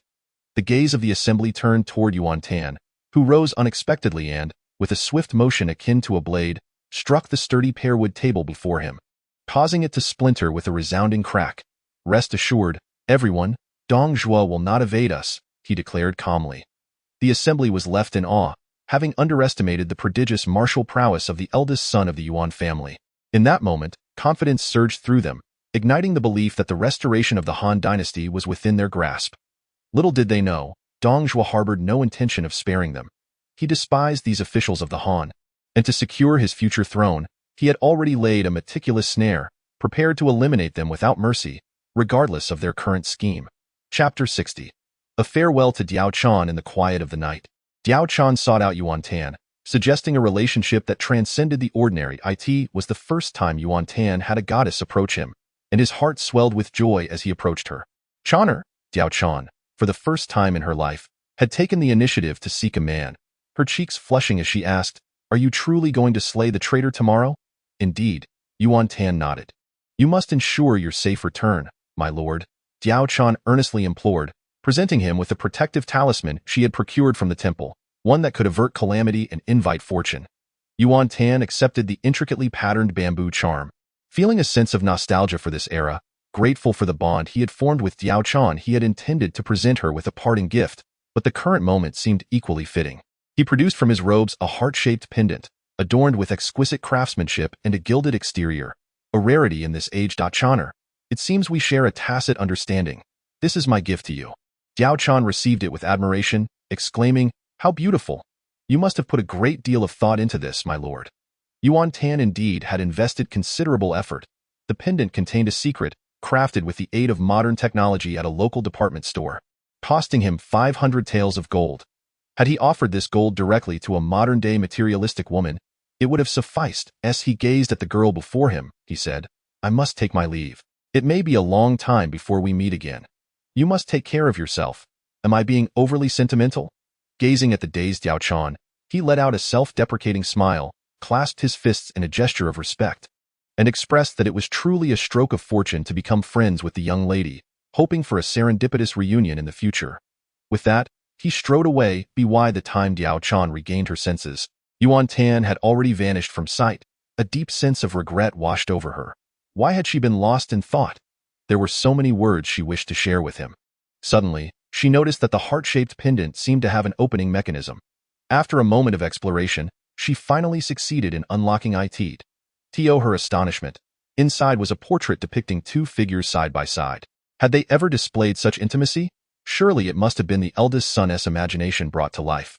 The artistry was truly exquisite. Diao Chan carefully tucked it into her collar, feeling the coolness of the pendant, yet warmth blossomed in her heart. However, that person was already gone, destined for greater endeavors. She touched the pendant resting against her heart, staring blankly in the direction where Yuan Tan had disappeared. Perhaps she would never have the chance to meet him again in this lifetime. Yet, this bond of friendship would forever be cherished within her soul. The following day, the road leading to Chang'an was cleared by the Zhuge Liang army, forcing all passers-by into the wilderness. Chancellor Dong's opulent procession, adorned with banners like clouds and servants in abundance, advanced toward the imperial capital with unmatched grandeur. A general galloped swiftly to Dong Zhuo's carriage, reporting, "Chancellor, all is prepared. These are all your most trusted subordinates." Dong Zhuo lifted the curtain of his carriage and addressed General Su Rong. "Your efforts are appreciated. This contingent requires your personal command." As one of Dong Zhuo's earliest followers, Su Rong enjoyed his unwavering trust and was recognized as the most capable commander under Dong Zhuo's banner. "I shall serve the Chancellor with all my heart," Su Rong declared as he rode off. Following Dong Zhuo's call, the fully armored Elbu rode forward. Dong Zhuo spoke with solemnity. "Feng Xian, since our fateful meeting, you have steadfastly protected me. I am well aware of your loyalty. Once I ascend to the throne, I shall appoint you as the general of the cavalry, entrusting you and your descendants with the vital duty of safeguarding the Dong clan." The title of General of the Cavalry was the pinnacle of military rank. Elbu felt an overwhelming surge of emotion. For over a decade, no one had truly valued him, save for Dong Zhuo, and he vowed to serve the Chancellor faithfully. An hour later, in Chang'an City, the atmosphere was electric. The citizens buzzed with excitement as Chancellor Dong was to accept the emperor's abdication. They spread the news with fervor, noting that Dong Zhuo was keeping the ceremony simple and austere, avoiding any unnecessary extravagance. Had Dong Zhuo changed his temperament? Would he become a wise ruler? This was indeed good news for the people. Wang Yun and the other officials had gathered early at the palace gates, awaiting Dong Zhuo's arrival. Was everything proceeding smoothly with the Zhuge Liang army? Wang Yun inquired of the recently arrived Marida. As the grand commander of the court, Marida had the authority to inspect the military and confirmed, "Everything is as it should be. It seems Dong Zhuo harbors no suspicions." Wang Yun nodded gravely, urging everyone to remain calm and not to let Dong Zhuo's men perceive any hint of their unease. Consequently, Marida and the others wore somber expressions, many already shedding tears, clearly pained by the Han dynasty's abdication. Meanwhile, on the other side of the palace entrance, Dong Zhuo's Zhuge Liang contingent gathered, including Li Ju, Guosi, Zhang Ji, and Li Su, with Yuan Tan accompanied by Dian Wei and Zhang Liao among them. They engaged in boisterous discussions, extolling the imminent prospects of promotion and wealth, their laughter resonating starkly against the mournful countenance of the officials nearby. Being of the same faction, they enjoyed unrestricted access and operated without reservations. However, only Li Ju and Guosi had received clandestine directives. They were tasked with the security of the imperial palace, yet they did not excessively disperse the gathered citizens. They were acutely aware that today would usher in a tempestuous bloodbath, with the prime minister's assassins concealed among the populace. General Li and Zhang Ji spoke up, questioning the proximity of the citizens, suggesting that their presence might provoke the prime minister's ire upon his arrival. Li Ju scoffed, reflecting on the ignorance of the elderly man, and retorted, "Is it too close? It is no different from our usual gatherings. The prime minister's acceptance of the abdication is intended to avoid disturbing the common folk. I believe he would be pleased to witness this scene." Zhang Ji, who had always been at odds with Li Ju and Guosi, sought to undermine Li Ju with this incident, only to find himself rendered speechless by the latter's eloquent defense. Beside him, a young officer remarked, "Uncle, once the prime minister ascends, Li Ju and the others will undoubtedly be favored. Remaining here may expose you to their machinations. In my humble opinion, it would be prudent to request leave from the capital and return to our homeland in Wu Wei during the prime minister's grand conferral of titles." In truth, the Zhuge Liang army was not a monolithic entity but rather a coalition of various factions united under Dong Zhuo. Upon hearing this, Zhang Ji nodded in agreement. Distancing oneself from this place was indeed the path to longevity. Yuan Tan, along with Zhang Liao and Dian Wei, stood together as newcomers within the Zhuge Liang army, facing even greater ostracism than Zhang Ji. Consequently, they were met with silence, which, paradoxically, served to facilitate their assassination plot.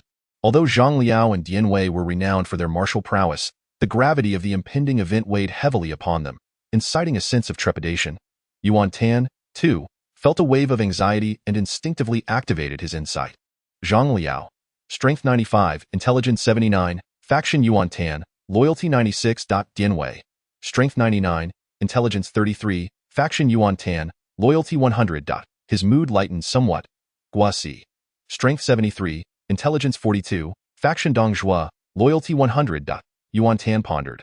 This individual previously had a loyalty rating of only 99, now elevated to 100, undoubtedly a consequence of Dong Zhuo's impending coronation. Liu, Strength 74, Intelligence 43, Faction Dong Zhuo, Loyalty 100, the same applied to him. Indeed, once Yuan Tan activated his insight, a myriad of data flooded his vision, overwhelming him amidst the throng of people. Suddenly, a significant concentration of loyalty ratings at 100 became apparent. Faced with this anomaly, he scrutinized the figures closely, discovering that they emerged from the nearby crowd of citizens. A plethora of names, alongside a variety of strengths and intelligences, appeared, yet the subsequent data was remarkably uniform. Faction, Dong Zhuo, Loyalty, 100. Yuan Tan found himself astonished. Chapter 61. What is a mobile phone? The ability of insight was of paramount importance to Yuan Tan. As long as his eyes remained open, no one could execute any assassination attempts against him, regardless of how adept one was at disguise. It only took a single glance to unveil the truth. How could Dong Zhuo's soldiers, so unwaveringly loyal, be concealed among the common folk in such considerable numbers? The situation is patently obvious. This must undoubtedly be Dong Zhuo's ambush targeting Yuan Tan and his associates.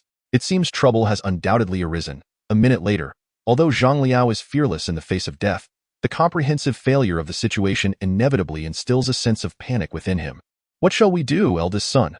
We must promptly inform Lord Wang Yun. Yuan Tan contemplated, but he dismissed the thought. Perhaps a traitor lurked within the ranks of the officials.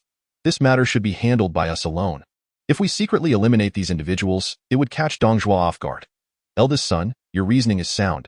It is highly likely that a spy exists among the officials. What should we do? Zhang Liao inquired. Indeed, what course of action should we take? Yuan Tan tapped his forehead. Although he had already conceived the need to discreetly deal with these individuals, the specifics of how to proceed eluded him. Suddenly, an excellent idea struck him, gradually taking shape. When Yuan, Dian Wei, Dong Zhuo has stationed such a large contingent here, undoubtedly intending to rally them at a critical moment, transforming them into an invincible force.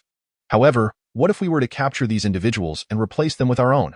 Zhang Liao and Dian Wei widened their eyes. Substituting with our own would be brilliant. At that moment, when Dong Zhuo raises his arm. Eldest son, is this feasible? We must acknowledge that we cannot possibly identify all those present, let alone orchestrate such a vast covert operation. Zhang Liao hesitantly questioned. In his view, while it might be manageable to secretly apprehend a couple of individuals, facing such a substantial and organized group poses a significant challenge. It may well be a mere fantasy, utterly impractical. Thanks to Yuan Tan's keen insight, a series of ideas began to unfold, while Zhang Liao and the others remained somewhat perplexed. His thoughts had now crystallized into a comprehensive plan, and he spoke calmly. Although I can only recognize a few, I can certainly identify more through them. As when Yuan suggested, such a grand clandestine operation must involve secret communication methods. Provided we can ascertain the signal for contact, there remains a possibility. Let us first seize those few I can identify and see if we can find a breakthrough through them. Yuan Tan's discerning vision allowed him to perceive all present. Yet Zhang Liao's point was indeed valid. It was impossible to brazenly apprehend individuals. Zhang Liao and Dian Wei nodded in agreement. This was the only course of action they could pursue for now. With time pressing, Yuan Tan sprang into action. Within an abandoned residence, Dian Wei and Zhang Liao stood guard outside while Yuan Tan interrogated the 3 captured assassins of Dong Zhuo within. As time progressed, Yuan Tan executed 2 of the assassins in quick succession. He removed the cloth from the mouth of the last assassin. Kill me if you must. I shall never betray Chancellor Dong. Despite witnessing the brutal murder of his companions, this assassin remained utterly unyielding. Yuan Tan, at this moment, felt profound admiration for the assassins of this era. Having personally eliminated 2, this individual displayed not a hint of wavering resolve. With a swift motion, he plunged a sharp dagger into the assassin's leg, twisting it mercilessly. The assassin emitted only a hissing sound, even managing to chuckle. Yuan Tan was taken aback. This person did not even tremble in the face of such agony. He glanced at his watch, acutely aware of each passing second. At that moment, a thunderous horn echoed from outside. The website im.com elicited a laugh from the Death Warrior, a sinister grin spreading across his face. With the first blare of the horn, the Chancellor had already appeared outside the city, poised to enter. None would escape alive. Not even the descent of deities could save you. Reveal any cruel means you possess. I shall endure, for it is my honor. The Death Warriors, trained from a young age to be fearless and undaunted, knew no fear. The more their enemies tormented them, the greater their fighting spirit. Their legends and glory would be passed down through generations of Death Warriors, immortalized for eternity. Yuan Tan, ding, system prompt. An outsider is present. The spatial gate cannot be opened. Yuan Tan had intended to intimidate the Death Warrior with the spatial gate, but regrettably, it could not be opened in the presence of others. Suddenly, he struck, knocking the individual unconscious. He then moved to another chamber, where he finally activated the spatial gate and entered the department store. After a short while, Yuan Tan wandered amidst the dazzling array of goods, pondering how to elicit a response from a Death Warrior. Despite previous failures, he understood that the sole method to shatter the warrior's will was to present an opportunity. Each item in the department store was wondrous to ancient eyes, verging on the divine, and could potentially ignite their spirit. However, as he traversed the aisles, he found only exquisite items, devoid of anything that could inflict harm. Thus, he raced through the shelves and shops, hoping to find inspiration among the myriad of products. Yuan Tan suddenly turned a corner and entered a Huawei mobile phone store. How much for this? Ding. System prompt, new Huawei 8-inch screen. Priced at 3,800 taels of gold. Cursing the neighboring store, Yuan Tan exclaimed, what an exorbitant price. Yet, considering the explosion of technology this represented in ancient times, such a cost was not entirely unreasonable. And this one? Ding. System prompt, discounted Huawei 6-inch screen. Priced at 699 taels of gold. After further exploration, he discovered that the most expensive model exceeded 10,000 taels of gold. He resolved that once he accumulated wealth, he would pursue the high-end option. For now, he would settle for the economically viable model at 699 taels. Inspired, Yuan Tan then rushed to a daily necessities store, purchasing a large flashlight. He proceeded to the supermarket, but found nothing of his desire in the frozen section, prompting him to check the cold storage. Finally, he made a discovery. System, how much for this bottle of liquid nitrogen? He inquired, lifting a small steel canister. Ding. 1 liter of premium liquid nitrogen, priced at 200 taels of gold. I'll take it. Money is no object. Yuan Tan completed the transaction, and the sealing energy on the goods was released. As he returned to the spatial gate, he noted that what was once a mountain of gold had dwindled to but a small pile, barely sufficient for daily sustenance. One cannot blame the government for misfortune, nor society for bad luck. He opened the spatial gate and returned to reality. The Death Warrior remained unconscious. Yuan Tan approached, activating the liquid nitrogen, which immediately released a dense cloud of frigid mist. The Death Warrior was soon awakened from his stupor, sneering disdainfully, his gaze exuding an air of nonchalance as he remarked, your method of knocking me out is utterly rudimentary. Do you have anything more formidable to showcase? Yuan Tan refrained from further tormenting him. Instead, he rose and paced a few steps, adopting a serious demeanor as he declared, in truth, I am a messenger of the divine. In ancient times, people held a profound belief in metaphysics, particularly during the Qin and Han dynasties. Throughout history, emperors spared no expense in their quest for immortality, seeking out immortals solely to obtain the elixir of life, which illustrates the depths of their conviction. The Death Warriors were no exception.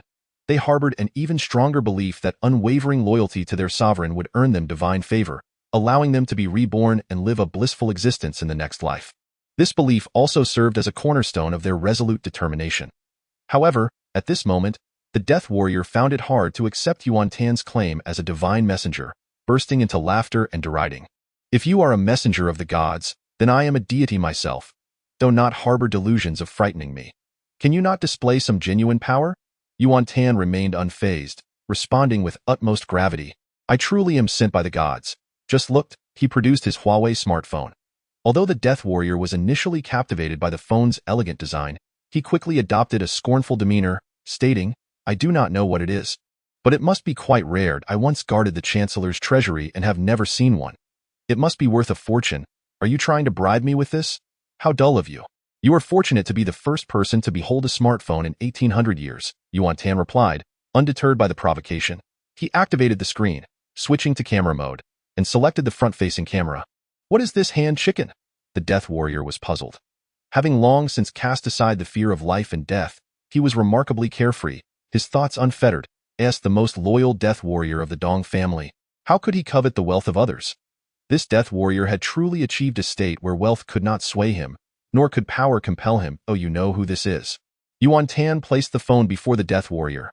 The screen displayed a lifelike video of the Death Warrior himself. The Death Warrior gazed at it with disdain, but soon, he was utterly astonished. His mouth opened in tandem with the video.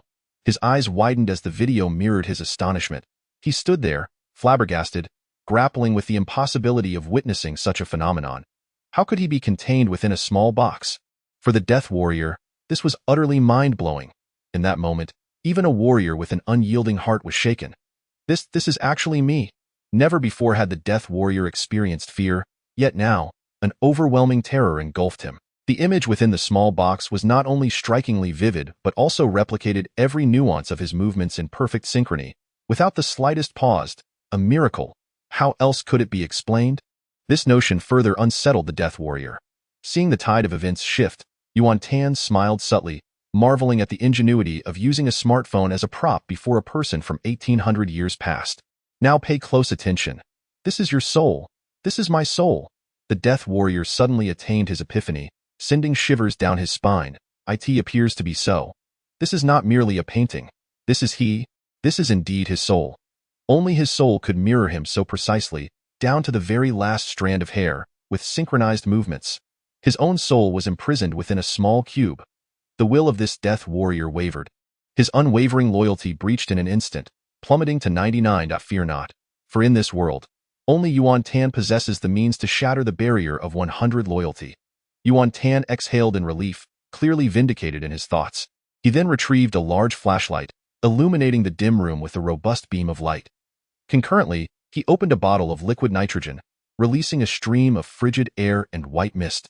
The chill, the mist, and the light coalesced into a breathtaking spectacle that struck terror into the heart. He executed this display entirely before the Death Warrior, without a hint of reservation. His expression then darkened as he asked, "Do you see? This beam of light is the passageway to hell, now opened for you under my command. Below, many malevolent spirits await to torment you. From this moment forth, you shall never experience reincarnation, doomed to suffer eternally, never to transcend. Oh, and your parents, your wife and children, your ancestors for generations, have already begun their torment." Despite Yuan Tan's grim and fearsome demeanor, a tinge of awkwardness lingered within him.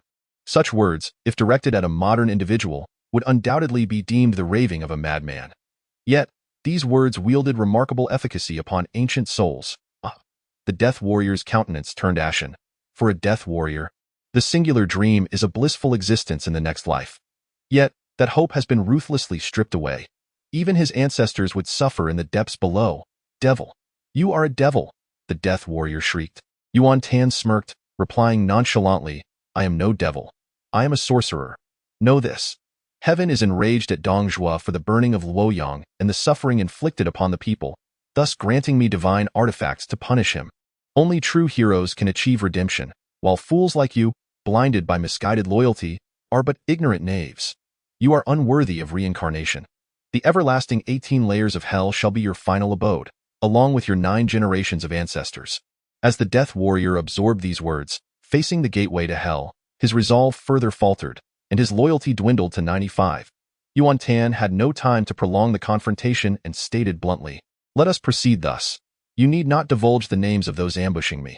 Simply share some trivial details, like a code word, and I shall let you go." The Death Warrior hesitated visibly. Seizing the moment, Yuan Tan pressed on, "Surely I must have something to report." "You want to go to report?" The Death Warrior's face turned ghostly pale. "Indeed, the King of Hell awaits my arrival, or shall I take you with me?" No, I shan't trouble you. I will tell you. Our code is lightning and thunder." Weighing the pros and cons, the Death Warrior resolved to divulge certain information to Yuan Tan. Ultimately, even if the secret code were divulged, the individual before him could not possibly know the identities of the full 1,000. Indeed, even the Death Warriors could not recognize all of them, thus rendering this person incapable of sabotaging their plans. This has become the limit for the Death Warriors, yet for Yuan Tan, it suffices. He had no intention of prolonging this game any further. Thank you. Yuan Tan put away his phone, along with the flashlight and liquid nitrogen. Dianwei? Dianwei entered, unable to suppress a shiver, exclaiming, "Why is it so cold in here?" "Kill him," Yuan Tan replied, instead stepping towards the exit. "You promised not to kill me," the death warrior shouted in terror. "Indeed, I pledged not to take your life, but I made no such promise regarding him. Devil! You fiend! I will not rest until I drag you to hell with me," Dianwei retorted angrily. "You've already descended into hell. Who else could you possibly seek? Embrace death?" Ah, the death warrior truly met his demise, succumbing to fear. Trained from a young age to be fearless and undaunted, he never imagined such an expression would one day grace his own visage. "Young master, did that death warrior confess?" Zhang Liao inquired urgently, approaching him. Yuan Tan regarded him with admiration, acknowledging the warrior's unyielding courage. Yet, he discerned a flaw. Their garments bore hidden markings, in truth, there were no secret symbols. He intended to utilize his discerning vision and communicate via the code. Speaking merely to placate Zhang Liao and the others, I plan to personally venture forth, utilizing those markings to establish contact and locate our targets. Yuan Tan continued, "You are to immediately mobilize our forces to this location and requisition the surrounding residences under military command. Meanwhile, I will feign an order from Dong Zhuo to lure the hidden enemies here. And you must be prepared to capture them one by one. Afterwards, we will don their attire and impersonate them." Zhang Liao fully grasped the plan, his mood shifting dramatically as he exclaimed, "This strategy is splendid. I shall prepare at once." Moments later, Yuan Tan appeared on the street, employing his discerning eye to ascertain friend from foe with clarity. Some death warriors disguised as laborers gathered, feigning a wait for employment. Others masqueraded as idle individuals, squatting against walls to chat and bask in the sun. Some wandered the streets aimlessly, while others pretended to sell meat, grass sandals, or pushed carts laden with mung beans. While these ruses might deceive others, they could not conceal their true nature from Yuan Tan. Numerous enemies congregated in disguise, making it all the more convenient for Yuan Tan to ensnare them in one fell swoop. Thunder cracked. Lightning flashed. "The Chancellor has issued new orders. You are to proceed immediately to that dilapidated residence along the street." The death warriors, unsuspecting, hastened to act. "Are you the Captain Yu Fei?" A few death warriors recognized Yuan Tan from the horse training event, yet their suspicions remained unfounded. Finally, they found themselves in a small tea house that, "Oh, is that not Captain Yu Fei? What brings you here?" Su Rong, who commanded these death warriors, feigned a casual tea-drinking demeanor with 3 guards in tow. Thunder cracked. Yuan Tan approached and whispered, Lei Ming." Su Rong's heart jolted. Could it be that circumstances had shifted? The Prime Minister had dispatched this individual to convey a message, thus he regarded this meeting with heightened seriousness. "Gentlemen, please accompany me to the private room upstairs for our discussion." A moment later, a faint sound was heard. Dianwei, concealed in the private room, swiftly eliminated Su Rong and his companions. Yuan Tan exited the small tea house and surveyed the street. Now filled with his soldiers, he nodded in satisfaction. "Guzi, you shall be in charge here. Remember, you are now the loyal assassins of Dong Zhuo. If we indeed enter the palace shortly, do not act recklessly. Maintain your guise and await my command." "Rest assured, young master, I comprehend fully," Guzi replied, his voice brimming with excitement, eager for the moment to arrive. "Quickly, tidy up this tea house. It's he once." Chapter 63. Who can hinder Dong Zhuo from becoming Emperor Chang'an? The ancient city walls brimming with hornblowers, wielding 2-meter-long colossal horns that required 2 men to lift. As the third sounding of the horn echoed, the royal gate at the center of the southern city opened. In the 2 centuries of the Eastern Han, this gate, a remnant of the Western Han, had been opened only a handful of times. Yet today, it was opened for the Prime Minister Dong Zhuo. Only the emperor could pass through this gate, but Dong Zhuo had already resolved to accept the abdication. He was now qualified. Rather than continuing in a carriage, Dong Zhuo mounted a magnificent black steed. Gazing at the majestic Chang'an, his heart surged with emotion. The exalted throne awaited him. The world was converging upon him. Simultaneously, Yuan Tan returned to the palace gate, seemingly unfazed. "Yu Fei, where have you been? Do you not know that the Prime Minister is about to arrive? Why are you wandering about?" Li Ju chastised imperiously. Yuan Tan, wishing to avoid drawing attention, ignored him and casually remarked, Gentlemen, the third sounding of the horn has sounded. Prepare to welcome the dawn of a new era." "Flatterer, seeking to ingratiate yourself with the Prime Minister for greater rewards. You are not yet worthy." The disdainful glances of Li Ju and his companions revealed their contempt for the Xiliang army. Finally, amidst the anticipation of the crowd, Dong Zhuo arrived, laughing heartily. "We pay our respects to the Prime Minister." Li Ju and his companions were overwhelmed with excitement, as Yuan Tan had foretold. They could already envision the emergence of a new era, an era belonging to the Xiliang army. "An era that was theirs, I grant you permission to rise," Dong Zhuo proclaimed, visibly exhilarated, already adopting the imperial eye. He slowly advanced on horseback towards the officials, casting a steely gaze at several eyesores, including Marie Dao, and clenched his fists in silent fury. Regardless of any conspiracies they may harbor, their fate was singular. Death as the new emperor, he felt an innate distrust towards the ministers of the old dynasty. In fact, he secretly longed for them to initiate a plot. This would provide him with a legitimate pretext to eliminate them all without hesitation. However, even in the absence of a conspiracy, Dong Zhuo had already devised his plan. His first act as emperor would be to replace the current officials entirely. He would fabricate any reason necessary. The lenient ones would be exiled to the borders, while the severe ones would face immediate execution. For the sake of consolidating his throne, not a single one would remain. "You too shall rise," Dong Zhuo stated nonchalantly. "Thank you, Prime Minister." The officials finally rose from their seats, some wearing expressions devoid of emotion, while others were consumed by profound sorrow. Events unfolded to this point. Everything lay well within the confines of their scheming, instilling in them a renewed sense of confidence, compelling them to perform their lamentations with even greater fervor. The more brazen Dong Zhuo became, the more he relished the prospect of future retribution. Thus, each official wore a facade, revealing their hidden fangs in the shadows, appreciating Dong Zhuo's every word and action at that moment. Wang Yun emerged and said, "Chancellor, His Majesty has been waiting for quite some time. I admire your desire to spare the people and minimize expenditures by adopting a more simplified approach." "Ha ha ha." Dong Zhuo laughed heartily. "Wang Situ, you are one of the few I hold in high regard. In the future, there shall be a place for you in my court." "Thank you, Chancellor." "Please, lead the way," Wang Yun replied with utmost reverence. What a sycophant, a shameless wretch. How had I not seen this before? Among the officials, there were those who had not participated in the assassination plot against Dong Zhuo. Though their loyalty to the Han dynasty was lackluster, they could not bear to witness Wang Yun's loathsome demeanor, and each felt a surge of indignation and silent cursing. The performance of the Lord Situ was truly remarkable. Emerita and his companions secretly admired him. The old fox. Yuan Tan observed all of this from within the ranks of warriors behind Dong Zhuo. In the annals of the Three Kingdoms, only Wang Yun and Sima Yi could manipulate such formidable characters with ease. Although Sima Yi ultimately succeeded, he faced a later generation of Cao Wei scoundrels, which, in comparison, rendered him less formidable than this old fox before him. Dong Zhuo did not immediately enter the palace. Rather, he commanded, "Wang Situ, you shall lead the officials ahead to pave the way for me." This order was prompted by Jia Su's caution, fearing that the officials might indeed harbor conspiracies, rendering it unsafe to remain behind. Wang Yun, trusting his intentions, proceeded to lead the group into the palace. At that moment, Li Ju and Guosi emerged. According to Jia Su's strategy, Dong Zhuo had tasked them with securing the palace gates. Li Ju announced, "Open the imperial gates and allow our lord to enter." There were 3 gates to the palace, with the central imperial gate reserved solely for the emperor. Even a powerful minister like Dong Zhuo had never passed through it. After a brief interval, Dong Zhuo finally entered the palace, striding at the forefront, flanked by Bu and his personal guards, followed closely by his trusted generals, including Yuan Tan.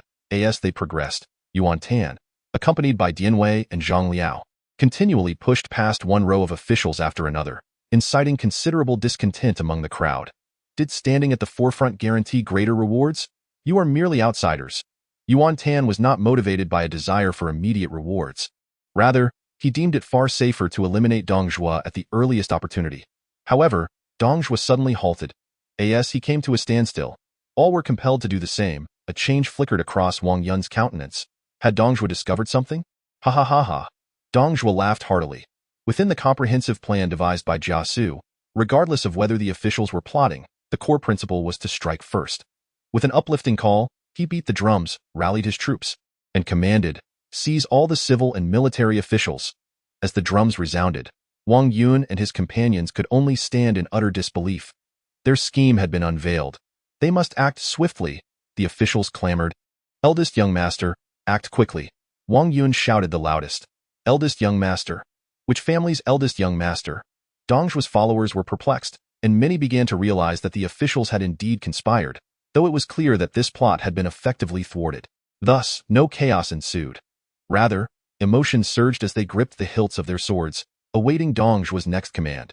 Protect the Chancellor. With Liu Bei's order, his loyal guards encircled Dong Zhuo. He cast a cold gaze upon the officials.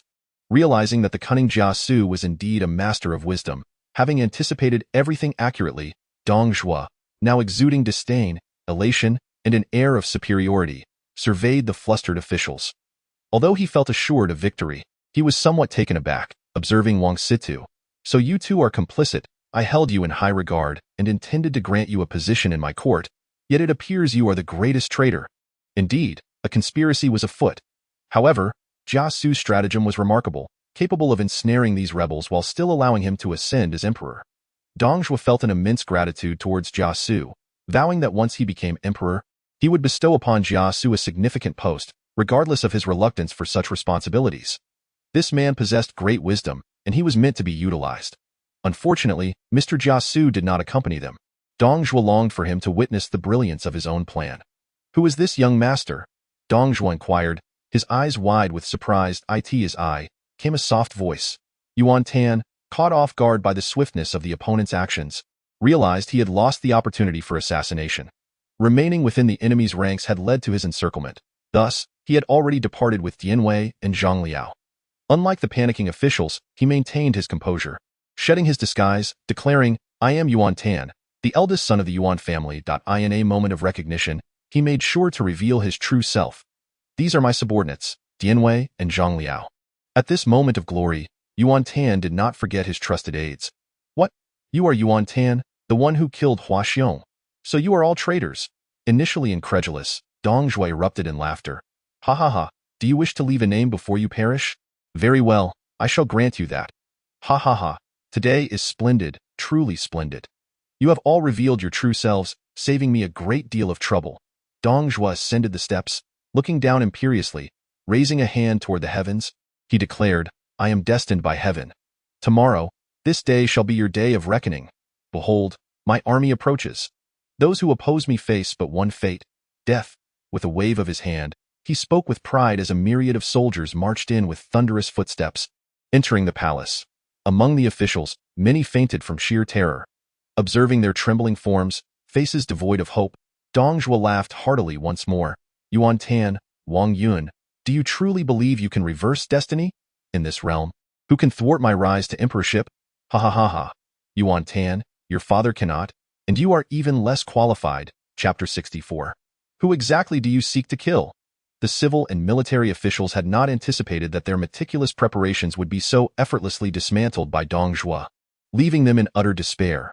Amidst the deafening sound of approaching footsteps, a multitude of soldiers surged forth in the shadows. A solitary figure contemplated his masterpiece. It was Jia Su. Although he was a man of great humility, how could he resist the allure of such an unparalleled creation that would not grace the world again for a millennium? Observing that his faction had seized control of everything, he could not help but stroke his beard, a look of satisfaction illuminating his countenance. With the terror of the officials mounting and the demise of the Han dynasty imminent, he had indelibly inscribed his mark upon the annals of history, a mark that would resonate through the ages. Upon reaching this juncture, Jia Su turned and swept away, leaving the affairs behind, cloaked in anonymity and honor. His life embodied a lofty realm of existence. In stark contrast, Dong Zhuo reveled in an entirely different echelon of life, exuding an imperial grandeur befitting a monarch of antiquity. He possessed the audacity to do so. After all, he commanded over 1,000 elite assassins, ready to extinguish any life at a mere command. Indeed, as the drums resounded, the disguised figures of Guzi and his companions surged into the palace from all directions. Liju and Guosi stood at separate city gates, distributing pre-prepared weapons and armor. They awaited the chancellor's orders, urging not to show mercy, to slay whomever was named. Liju offered further instructions, and Guzi and his comrades, brandishing their hooked sabers, pounded their chests in assurance. As loyal assassins, how could we possibly disobey orders?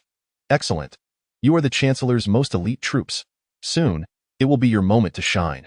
Fear not, you shall undoubtedly astonish all, Guzi declared earnestly. Very well, Liju nodded repeatedly, already overwhelmed with excitement. The officials indeed harbored treachery, yet what could be done? Old Jia Su was truly a mastermind. Today, the chancellor would undoubtedly ascend to emperorship. Even the mightiest of deities could not thwart him. He began to envision the rewards that awaited him, motivating him to exert even greater effort. Yarguzi led his faction into the palace, while the hundreds of imperial guards commanded by Li Ju and Guosi remained behind, fully aware that the imperial troops paled in comparison to these assassins. In such pivotal moments, it was only fitting that the most valiant and loyal forces encircle the chancellor. Yarguzi and his men formed a circle, encasing both the civil and military officials as well as Dong Zhuo. Instantly, a palpable aura of bloodlust pervaded the palace, where 1,000 fearless and ruthless elite soldiers stood, their might incomparable to that of the frail officials.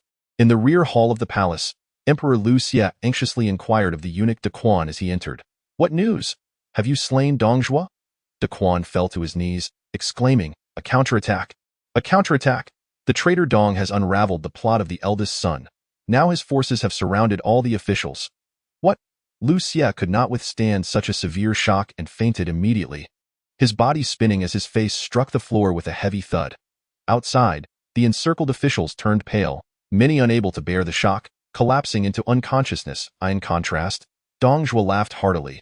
The officials trembled in fear. Yet Yuan Tan remained remarkably composed.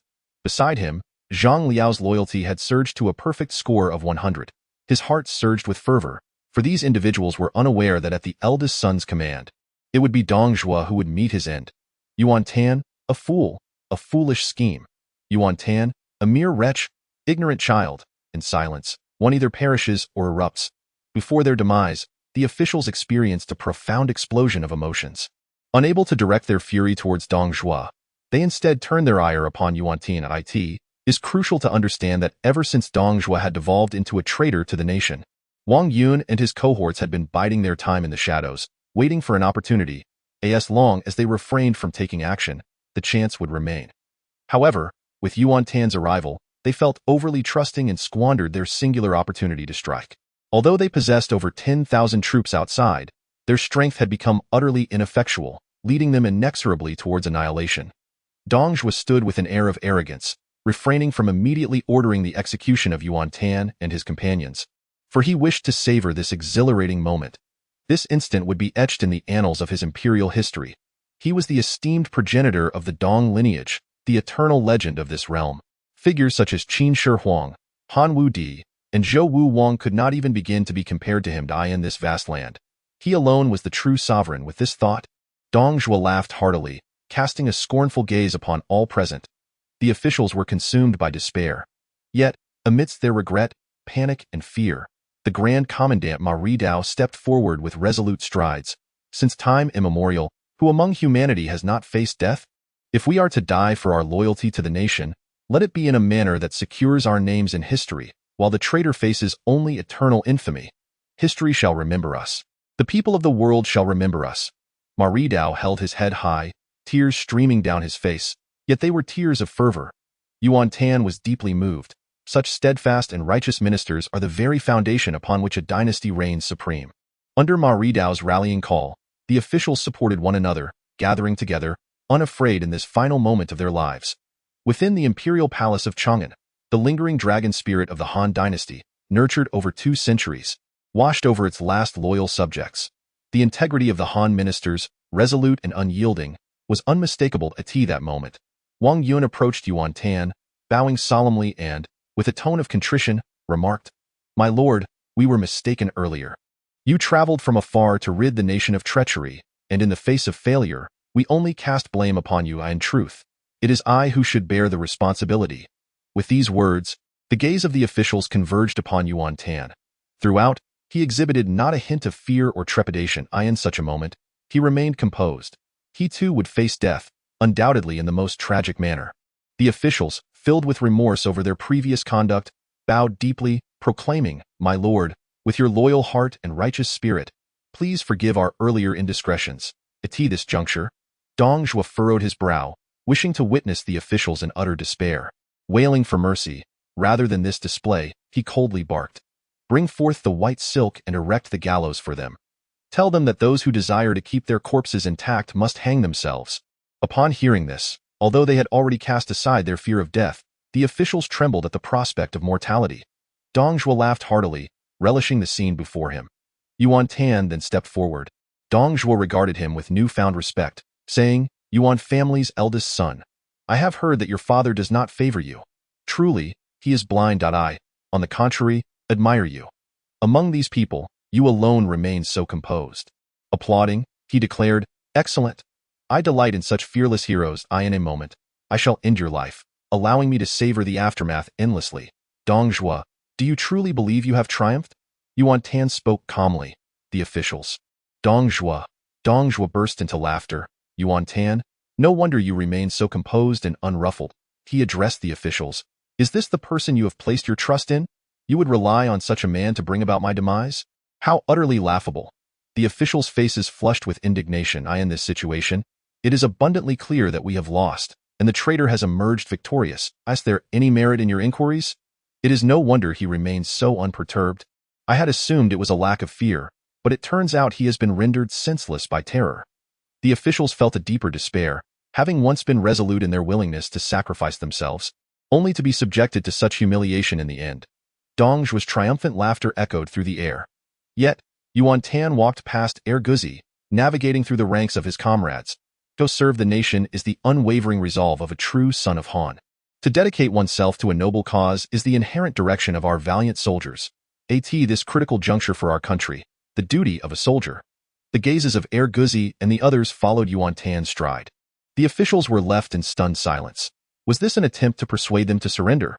Such persuasion is not laughable, yet it must be acknowledged that the soldiers present are undoubtedly the most trusted of Dong Zhuo's inner circle, his death warriors. Those who would yield will not do so. Moreover, given their overwhelming advantage, who would be foolish enough to consider capitulation? Such attempts at persuasion can only lead to self-inflicted humiliation. This approach is indeed absurd. It seems that this esteemed scion of the Yuan family is not merely frightened. He has been driven to madness. The officials, filled with indescribable sorrow, mused that throughout history, who has not faced death? Although today may herald their end, at least they could leave their mark in the annals of history. Yet, this man, now driven to madness, threatens not only their legacy but risks rendering them the greatest jest in the chronicles of time. Should the heavens grant the officials a second chance, they would never choose to ally with Yuan Tan. Even if granted 1,000 opportunities, they would not once consider collaboration with him. To partner with such a person, let alone vanquish a traitor and restore peace to the realm, would be as futile as attempting to slay a mere chicken in a village. Dong Zhuo was momentarily taken aback, then erupted into hearty laughter. He knew his men well. While anyone might consider surrender, these individuals would never yield. The enemy is thrashing in desperation. They have been driven to madness. The reactions of the officials and Yuan Tan are precisely what he relished. Truly laughable. Go ahead. Attempt your persuasion. I shall observe how you do it. Would you like me to grant you another hour? Yuan Tan smiled, drawing his sharp sword, raising it high as he declared, "Who among you wishes to join me in slaying Dong Zhuo?" Dong Zhuo paused in surprise. Was he truly continuing with this farce? Anger swelled within him. Madness must have its limits, and this display was becoming intolerable. He promptly drew his precious sword. "My sons, who among you wishes to join me in exterminating these traitors?" With a resounding clash, 1,000 blades gleamed in the air, rising like a forest, an overwhelming aura emanating from them. The civil and military officials turned pale. These death warriors had been incited to fury. "And we are facing our demise. We shall follow the esteemed young master and slay Dong Zhuo." The cacophony of 1,000 voices soared into the heavens. "Ha ha ha." Dong Zhuo laughed heartily and declared, "Well, did you hear their cries? Execute Dong Zhuo." "What? Execute me?" Bu and the others were taken aback, their faces paling in disbelief. "What on earth is happening?" "Do not panic. These are my loyal assassins, trained over 20 years. They must have misheard." Dong Zhuo gestured for Bu and the others to remain calm and urgently called out, "Repeat what you just said. Who are you truly seeking to slay?" "You, the target of 1,000 accusations." Dong Zhuo's eyes widened in shock, nearly fainting. Such absurdity occurring at such a critical moment was unfathomable. These were his most trusted assassins, honed over years, his ultimate trump card. What in the world was happening? Were they unwell? Chapter 65. Yuan Tan versus Dong Zhuo. Furious, Dong Zhuo brandished his gleaming sword toward the ranks of assassins. "Have you lost your minds? I am your lord. You wish to slay me? Indeed, it is you." The warriors' blades all pointed in unison towards him. Dong Zhuo was left dumbfounded. Liu, equally bewildered, exclaimed, "Prime Minister, are you truly a fool? These are the loyal soldiers you selected?" Bu, dazed, thought, "How could you be so blind? Old man, one could overlook a single error, but how is it possible to be blind to 1,000? What kind of sensation is this?" It felt akin to enduring great hardships only to give birth to a child, only for it to be snatched away by another. Who could withstand such a blow? Ordinary folk would struggle to accept it, let alone the formidable Dong Taisher. Dong Zhuo grasped his hair in despair. "This cannot be. It is utterly impossible. Su Rong, come forth at once and explain this." Yet no one emerged. It was easy to envision that they had all surrendered. Who would dare show their face now? "No, these cannot be my assassins. How could I not recognize a single one? What transpired?" Dong Zhuo was engulfed in chaos, shouting in confusion. Yuan Tan chuckled. "Of course, they are not your assassins, Dong Zhuo. They are warriors of the Yuan family, ready to die for the young master." The fervent cries of Guzi and the others filled the air. What could be more exhilarating than this day? It was simply thrilling. So, these were Yuan Tan's troops. The officials finally grasped the situation, their hearts racing with excitement, exhilaration, and fervor, which soon erupted into a cacophony of thunderous shouts. "The young master is mighty. The young master is unparalleled." The officials recalled their earlier accusations. All they had displayed was their own incompetence. After venting their emotions, they felt a burning shame wash over them. They had misjudged. These were not ignorant children but rather strategists with foresight. They were not mad. Their wisdom was beyond our comprehension. Yet soon, the officials burst into cheers. They cast aside their shame and embraced the joy. But what of the others? Bu, engulfed in shock and fury, had anticipated that today he would achieve great merit and become the esteemed general of the cavalry. Yet he had fallen into a trap, utterly defeated. The ambushed soldiers have all been replaced by foes. How could such a feat be accomplished? There exists but one explanation. A horde of swine. Li Ru is a swine, Jia Su is a swine, and Dong Zhuo is undoubtedly the greatest fool in all the land. With such a disposition, do you even dare to aspire to be his majesty? At this moment, Bu conceived a bold idea. He would no longer serve anyone but himself in the quest for dominion over the realm. Yuan Tan relished this moment, particularly enjoying the expressions on the faces of those around him, finding them increasingly delightful. His long-standing efforts had not been in vain. It was only he who would harm others, never allowing anyone to harm him. With a snap of his fingers, he commanded, "Kill." Guzi and his companions could hardly contain their eagerness.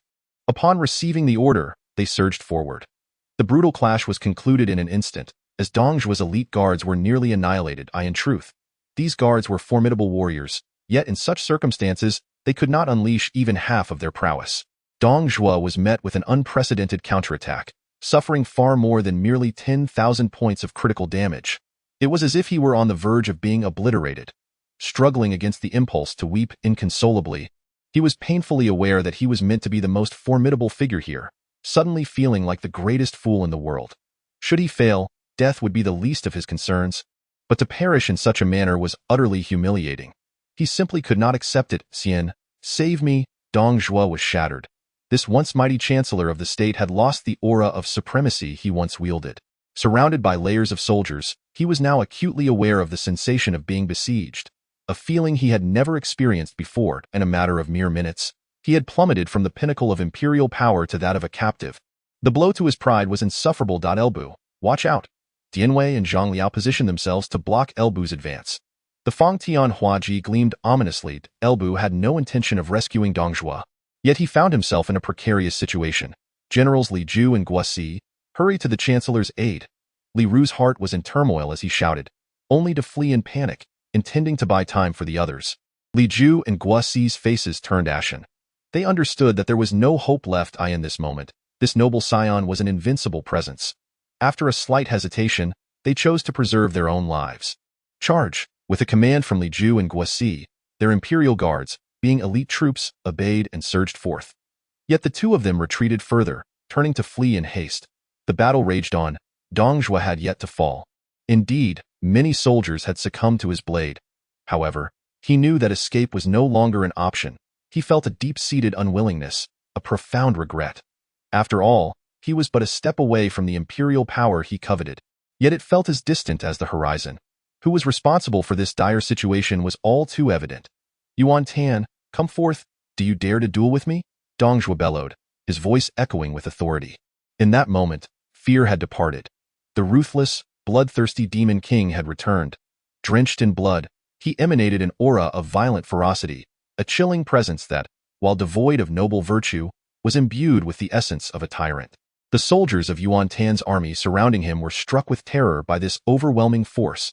In the imperial palace of the Han dynasty, steeped in 2 centuries of history, before these bloodied warriors. Do you dare? Do you dare? You coward who only knows how to hide in the shadows. As the formation of soldiers surged like waves, Yuan Tan made his entrance. Despite the imminent execution of traitors and the frenzied shouts of civil and military officials, he remained remarkably composed in that moment. In this chaotic world, no one could guarantee they would not be the next victim. At this juncture, Yuan Tan donned a suit of resplendent golden armor, wielding the illustrious Dao Sheng Feng Yun spear. This armor had been meticulously crafted by the finest blacksmiths he could find upon his arrival. Now that the time for garnering prestige had come, he was determined to present himself in the best light. Ha ha ha. Yuan Tan, you possess true grit. You surpass your father, who only knew how to unsheath his sword without daring to engage. Dong Zhuo's cold gaze met him. Recounting the events of his initial arrival in the capital, Yuan Tan chuckled softly and replied, that is only because you were hiding in the shadows back then. What? Dong Zhuo, in a fit of rage, lunged forward with his sword. Clang! Yuan Tan deftly deflected the blade with a flick of his spear, nearly sending Dong Zhuo's weapon flying from his grasp, causing his expression to shift in alarm. An inch longer, an inch stronger. I will not take advantage of you. Yuan Tan tossed the golden Dao Sheng Feng Yun spear to Air Guzi and casually drew a pair of nunchaku from his waist. This was not the first time Dong Zhuo had encountered such a weapon. Yuan Tan, stepping lightly like a butterfly, swung the nunchaku, striking Dong Zhuo squarely on the nose with a resounding crack, causing blood to spurt and him to stagger backward. Dong Zhuo was shaken. Despite a lifetime of rigorous martial training and countless battles, he found it unfathomable that, in this final struggle, he could not best a mere young lad. This was impossible. With a ferocious snarl, he swung his sword once more. Yuan Tan met the attack with his nunchaku, ensnaring the sword's blade with the chain and, with a swift motion, disarmed Dong Zhuo. The Yuan family, unmatched in the land. The soldiers of the Yuan clan, forming a battle circle, raised their bloodied weapons and roared in unison. Eldest son, slay him. The civil and military officials bellowed in madness, as though they had awaited this moment for millennia. Dong Zhuo stood there, his expression somewhat dazed. Those hands, once capable of tearing apart tigers and leopards in the remote western frontier, now felt utterly powerless before this young man, as fear began to creep into his heart, which had known only brutality. The end of the nunchaku struck Dong Zhuo's forehead, as fragments of his skull scattered, a white substance oozed forth.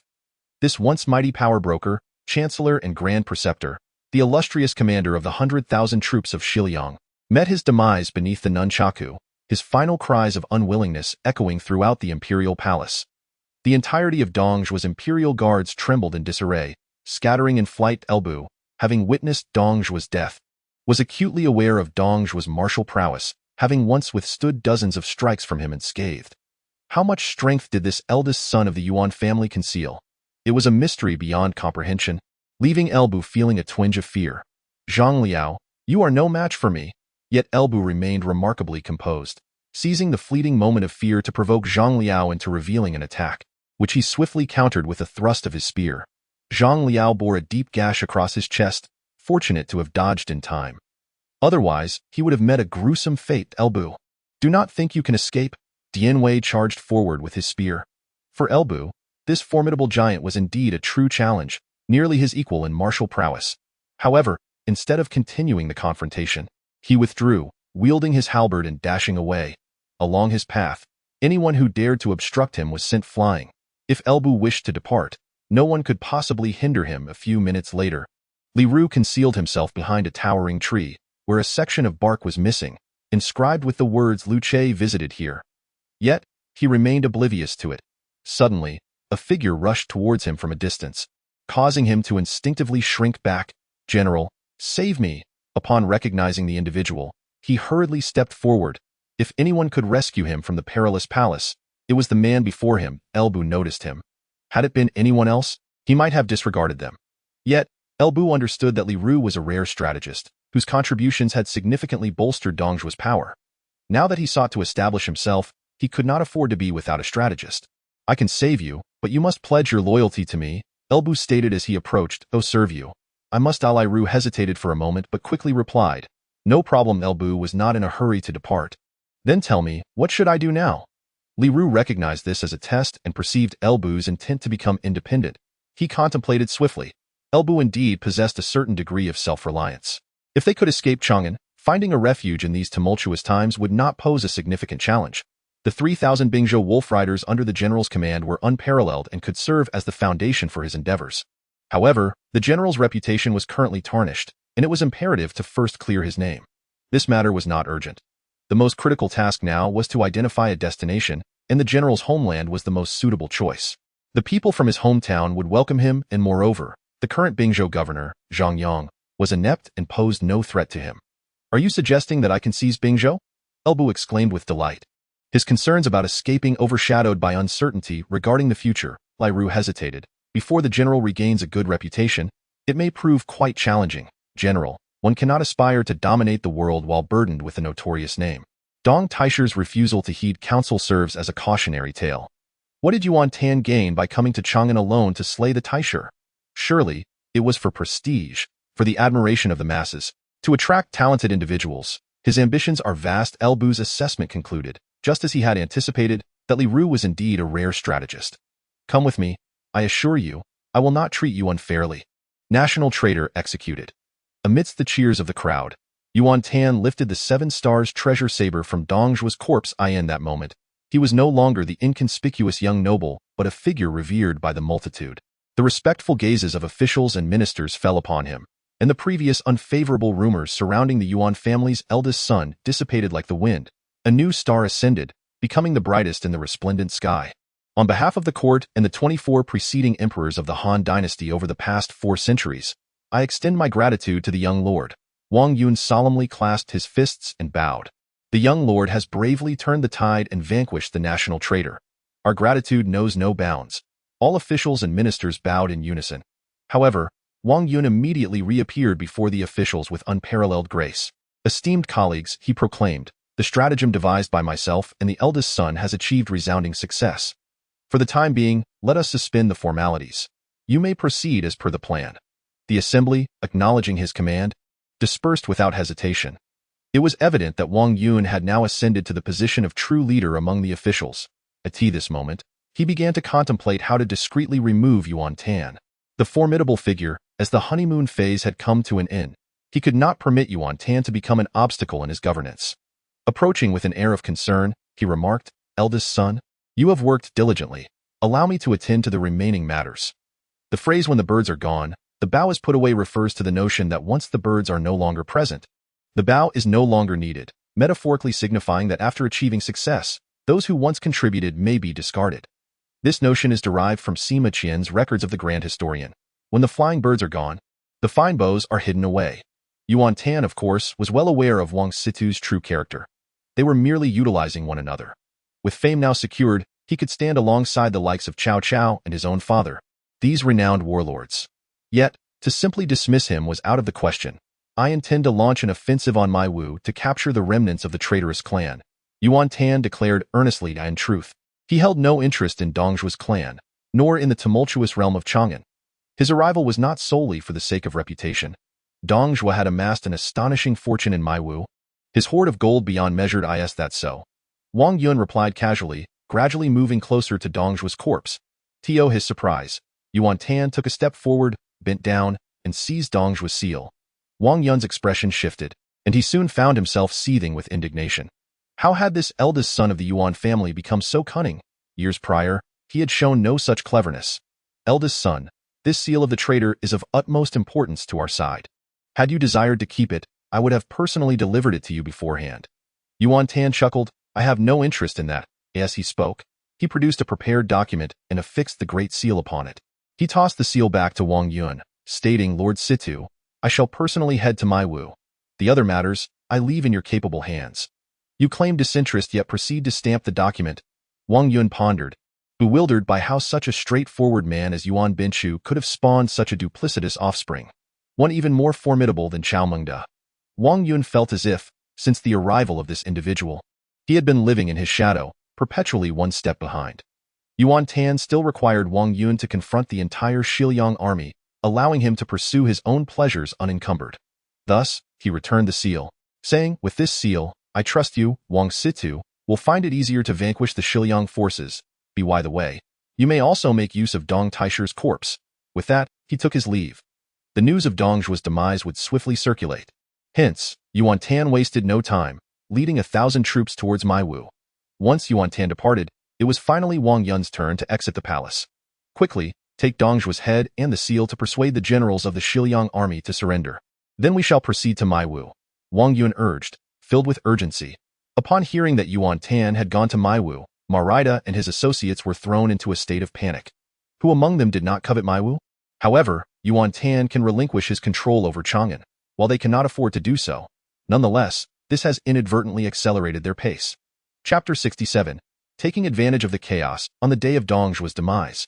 The entire Chang'an region descended into turmoil. Wang Yun successfully persuaded several prominent generals of the Xiliang army, who had long been eyeing the situation, to defect. With these generals' defection, a significant number of Xiliang soldiers followed suit, enabling the court to amass a force exceeding 20,000. Meanwhile, the Xiliang general Zhang Ji and his nephew Zhang Xiu promptly led their troops to retreat, taking with them a contingent of other Xiliang forces. The entire Xiliang military structure became increasingly chaotic due to relentless assaults. Consequently, by that afternoon, the officials led by Wang Yun had completely seized control of Chang'an City, venturing outside to vanquish the scattered Xiliang forces and seize their weapons, provisions, and supplies in a secluded grove on the western outskirts of Chang'an. Li Ju concealed himself. For this venerable general of the Xiliang army, today was indeed a day etched in memory. Throughout the entire ordeal of Dong Zhuo's assassination, the 100,000-strong Xiliang army proved utterly ineffectual, only contributing to the chaos. That scoundrel Yuan Tan. Had it not been for him, the chancellor would have ascended to the throne by now. At this moment, Li Ju could only vent his frustrations. A report arrived. The informant he had dispatched returned, stating that chaos reigned everywhere, yet one encampment previously occupied by the chancellor remained undisturbed. Good, we shall proceed there, Li Ju declared, aimlessly determined to go wherever order prevailed. Shortly thereafter, Li Ju arrived at the military camp. Jia Su was present there. His intention in coming was to avoid being easily located by Dong Zhuo, who aspired to the throne. Once he discovered that Jia Su was in the camp, he could bolster his reputation. Having witnessed Dong Zhuo surrounding the officials, he assumed the current chaos in Chang'an was merely Dong Zhuo eliminating dissenters. He ordered the camp's gates to be secured, forbidding anyone from venturing outside to prevent any incidents. Jia Su, old when he, come out at once. Upon learning of Jia Su's presence, Li Ju stormed towards the main tent. Cursing. Hearing the outcry, Jia Su stepped out in advance, and upon seeing Li Ju, he stroked his beard and inquired with a smile. So, has the chancellor ascended to the throne, emperor? What a farce! Li Ju, stung, erupted into another tirade. General Li, why do you behave in such a manner? How can you speak so disrespectfully and even implicate his majesty? Had it been anyone else, they would have retorted long ago. But the composed Jia Su remained unperturbed, even in the face of calamity. Yet, his dissatisfaction was evident. After all, he had been the foremost contributor to Dong Zhuo's rise to power. You commoners ought to show me respect. Without me, would you enjoy your current standing? Generally, have you already received your rewards? One must never be arrogant. Always prepare for the future, Jia Su imparted sagely. Tomorrow? Is there even a tomorrow? We may not survive today. Rewards? Your schemes have been unraveled by Yuan Tan. He secretly apprehended the chancellor's loyalists and replaced them with his own. Now, the chancellor is dead. The chancellor is dead, and his majesty? We shall all be executed. Li Ju howled in fury. He was a rough man, and in such circumstances, his speech was undeniably uncouth. What? Jia Su was utterly bewildered, as this news struck him like a thunderbolt, leaving his mind a blank slate, a sensation he had never experienced before in his life. The notion of remaining unperturbed in the face of calamity had become a relic of the past. The fact that he had not fainted was already a remarkable feat. Run. If we delay any longer, it will be too late. With a command from Li Ju, the entire military camp descended into chaos. Take him along, he commanded, casting a disdainful glance at the bewildered Jia Su, who resembled a dazed goose. Had it not been for Jia Su's past acts of kindness towards him, he would have already met his demise. In truth, Jia Su had earned the respect of the entire Xiliang army, who admired this old sage for his disinterest in wealth and power, as well as for his strategic counsel. Li Ju recognized Jia Su's continued usefulness. One could not be without a strategist. After all, who among us has not tasted defeat at some point in life? Yet this defeat felt utterly devastating. Fortunately, Li Ju still vividly recalled Jia Su's past achievements, believing that as long as this strategist learned from his mistakes, he could still be of service. How could it be possible? How could all 1,000 death warriors be replaced? It defied reason. Jia Su was still grappling with the enormity of this revelation. Was this not a bit too outrageous? Indeed, it was beyond outrageous. It was akin to a small cow sitting atop a vat of wine. He had thought himself infallible, only to find that he had inadvertently plotted against his own lord. Grasping his hair in frustration, the old strategist engaged in self-flagellation, leaving him in a state of utter confusion. As dusk approached, atop the fortress of Maiwu, Dong Zhuo's brother, Dong Min, stood gazing eagerly towards the direction of Chang'an. At that moment, 100 tiny claws seemed to scratch at his heart. Had my brother ascended to the throne? At the very least, he ought to grant me the title of a county lord. My lord, you are indeed the brother of the chancellor. Surely you will be granted the titles of duke or king. Upon hearing these words from his subordinate, Dong Min became even more excited. Yes, you are absolutely right. If I become a noble, your rewards will be substantial as well. The garrison at Maiwu, comprised entirely of Dong Zhuo's trusted men, brimmed with anticipation for the future, eager for the moment they could see Dong Zhuo, now an emperor. Just then, a faint sound of battle cries reached their ears. Dong Min, ever vigilant, immediately ordered heightened defenses. With the fortifications of Maiwu fully upgraded, Yuan Tan also arrived at the scene. The vast Maiwu resembled a miniature city, boasting all necessary facilities and radiating a treasure-like gleam in the waning sunlight. Yuan Tan felt a twinge of eagerness but chose not to reveal himself, instead sending Zhang Liao to take action. Heighten vigilance, prepare the bows and arrows, heat the fire oil. Upon seeing a troop of soldiers approach, Dong Min grew even more cautious. Noticing one individual advance alone, he let out a breath of relief. Who are you? Zhang Liao, unfazed and composed, clasped his fists in greeting and replied, Lord Dong, I am General Zhang Liao, a commander under His Majesty. It is General Zhang. Dong Min recognized Zhang Liao. What did you just say? His Majesty. My brother has become emperor? Indeed, as Zhang Liao affirmed this with unwavering certainty, a wave of astonished gasps echoed along the walls of Maiwu. Although I had mentally prepared myself, the shocking news still left me reeling. Zhang Liao seized the opportunity to say, the Chancellor has declared himself emperor and has dispatched a considerable amount of wealth to reward the army, specifically sending me to escort it. Here is the official document. Dong Min, being a cautious individual, first ordered that the document be brought up in a basket. Upon seeing Dong Zhuo's personal seal on the document, he nodded in satisfaction but did not immediately open the city gates. Instead, he inquired, General Zhang, not long ago, I began to hear the incessant sounds of battle from outside. Zhang Liao was taken aback by Dong Min's prudence. Fortunately, the preparations made by the eldest son were thorough. Otherwise, it would have been difficult to deceive him. He feigned urgency, stating, His Majesty is currently pursuing the rebels. Master Dong 1, please do not delay any longer. Hasten to open the gates. His Majesty is counting on this batch of supplies to bolster the troops' morale. Should there be a delay, you shall bear the responsibility. Dong Min pondered for a moment, aware that many within the court would oppose this, realizing that his elder brother sought wealth to motivate the troops to engage in battle. This was a significant matter. Despite being Dong Zhuo's brother, he could not afford to hesitate. Thus he commanded the opening of the castle gates. At this moment, Yuan Tan led his men forward, awaiting the moment the gates would open. Although Maiwu was several hundred times smaller than Chang'an, its walls and gates were quite imposing. Particularly, the gates rivaled those of Chang'an, requiring the concerted effort of numerous soldiers to fully open. Amidst the thunderous roar, the gates revealed a narrow gap. Do not open the gates. The Chancellor is dead. They are all rebels. A shout echoed from behind.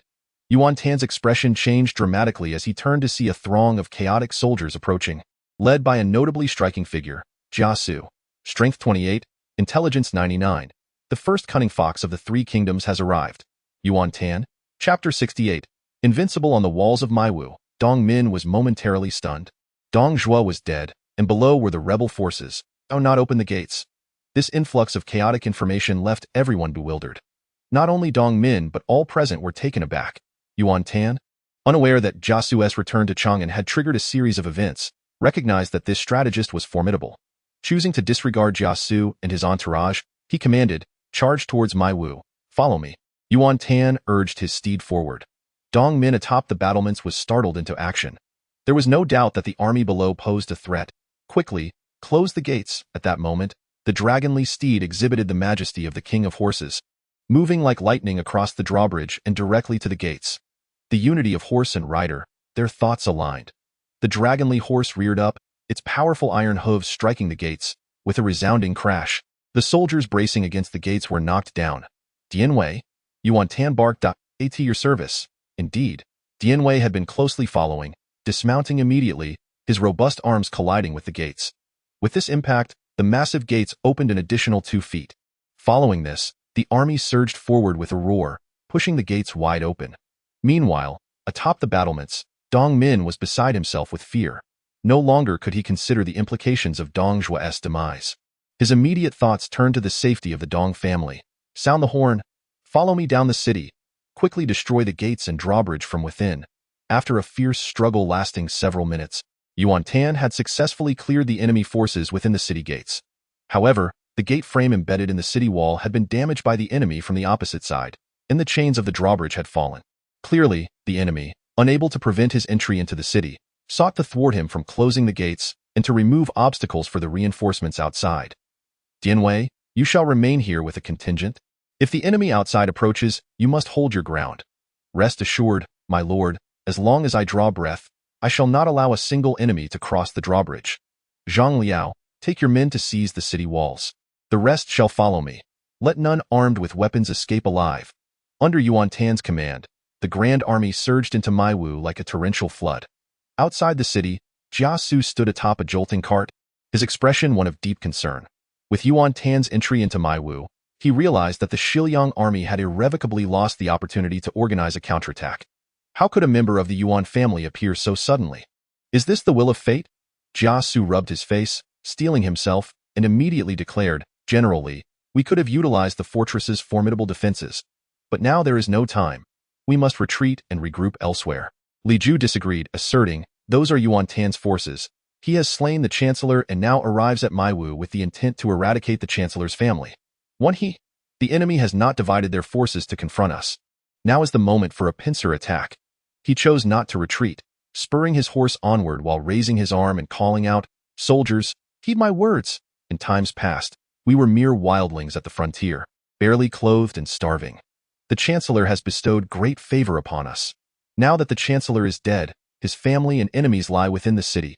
We, the sons of Shiliang, are not cowards afraid of death. Follow me, and with one mighty surge, we shall break through the enemy lines and join General Dong Min in Maiwu." Suddenly, a thunderous roar of battle cries erupted from the 1,000 men under his command, each one rushing forward with reckless abandon towards Maiwu. Jiasu sighed, holding deep admiration for the loyalty and valor of the Shiliang army. With such momentum, perhaps there truly lay a glimmer of hope. "Quick, beat the drums to bolster our army's spirit. Dianwei, you must be cautious. I shall seize the other city gates." Zhang Liao had already taken control of the city walls, alleviating Dianwei's concerns. Yet, enemy forces were already surging from both sides. He needed to eliminate the foes atop the walls while also securing the various city gates, a daunting task indeed. Thus, Dianwei had to rely upon himself. Dianwei cast a cold gaze upon the approaching enemy throngs and dismounted. In this narrow confrontation, the enemy's numbers were overwhelming, and mounted combat proved less versatile than infantry tactics. Li Ju was the first to arrive at the drawbridge. Assessing the situation with newfound confidence, he raised his whip and shouted, "Yuan Tan clearly lacks sufficient forces. There are only a mere 100 enemies here. Charge!" The vanguard surged forward, entering the drawbridge. In that moment, faced with the cacophony of battle cries from within and without, and the countless enemies charging forth, Dianwei's heart surged with fervor.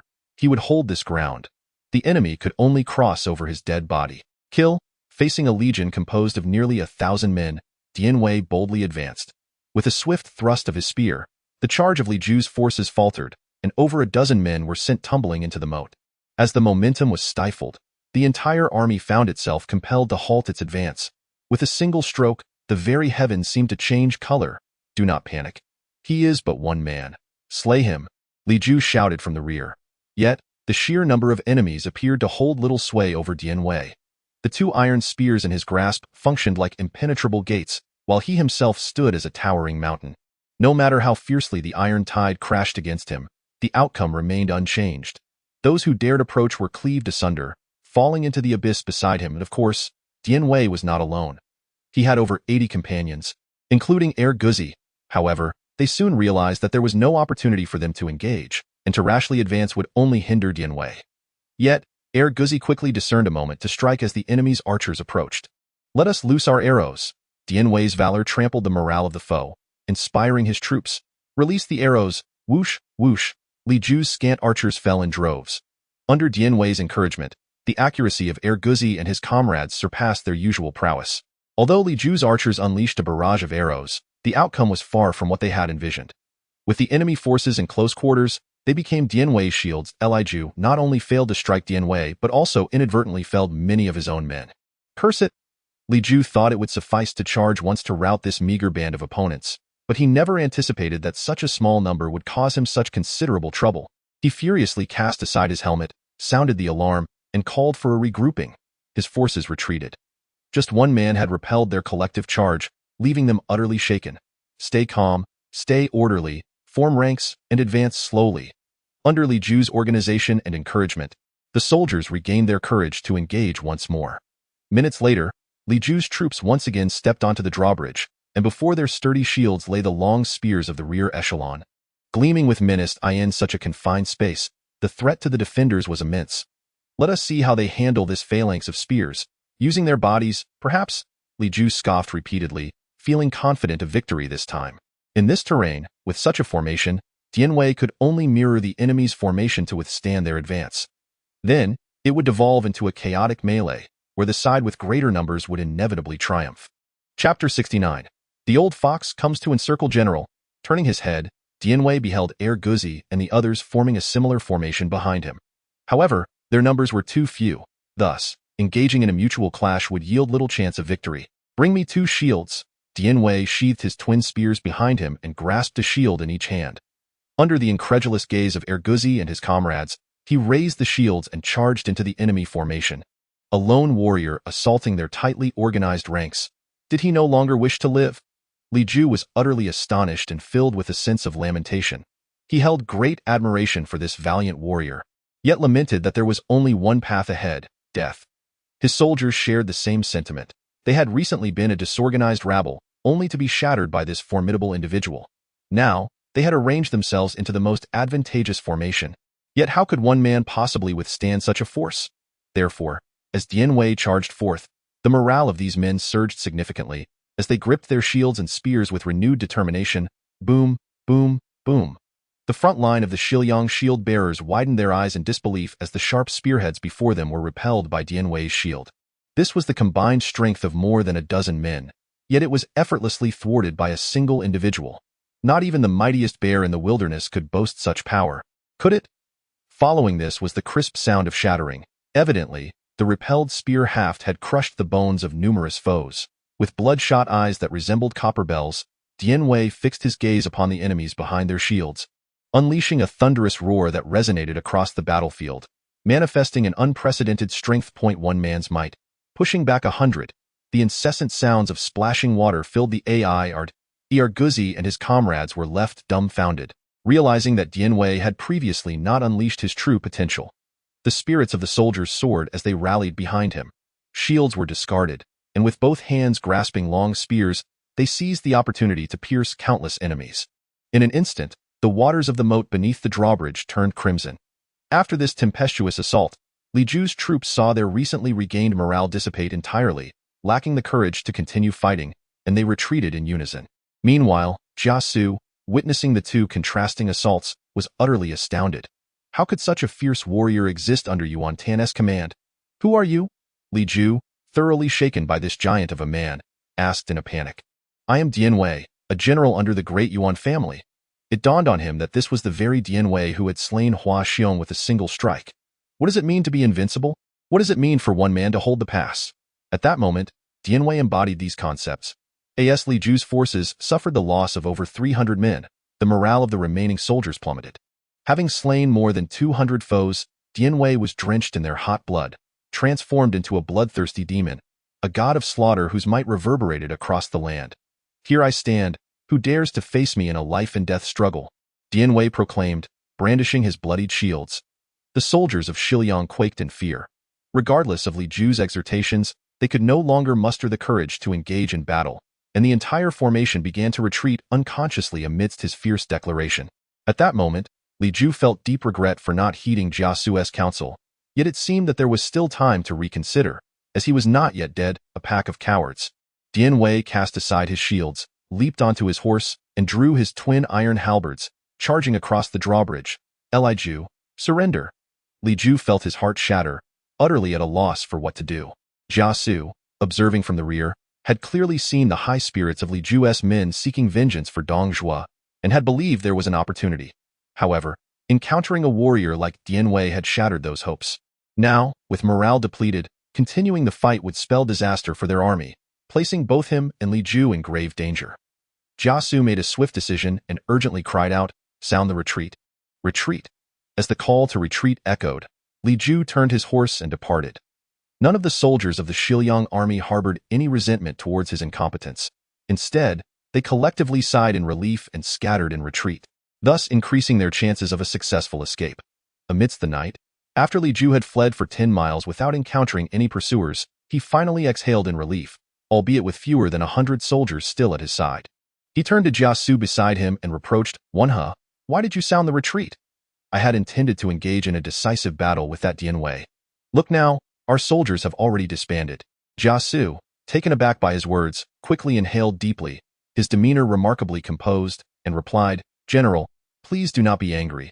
It was my oversight. What shall we do now?"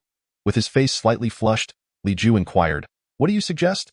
Jia Su proposed, "We should first establish contact with General Guosi and the others before formulating our next steps." In truth, Jia Su had already conceived a plan for a counteroffensive, but he believed that success was unattainable with Li Ju alone.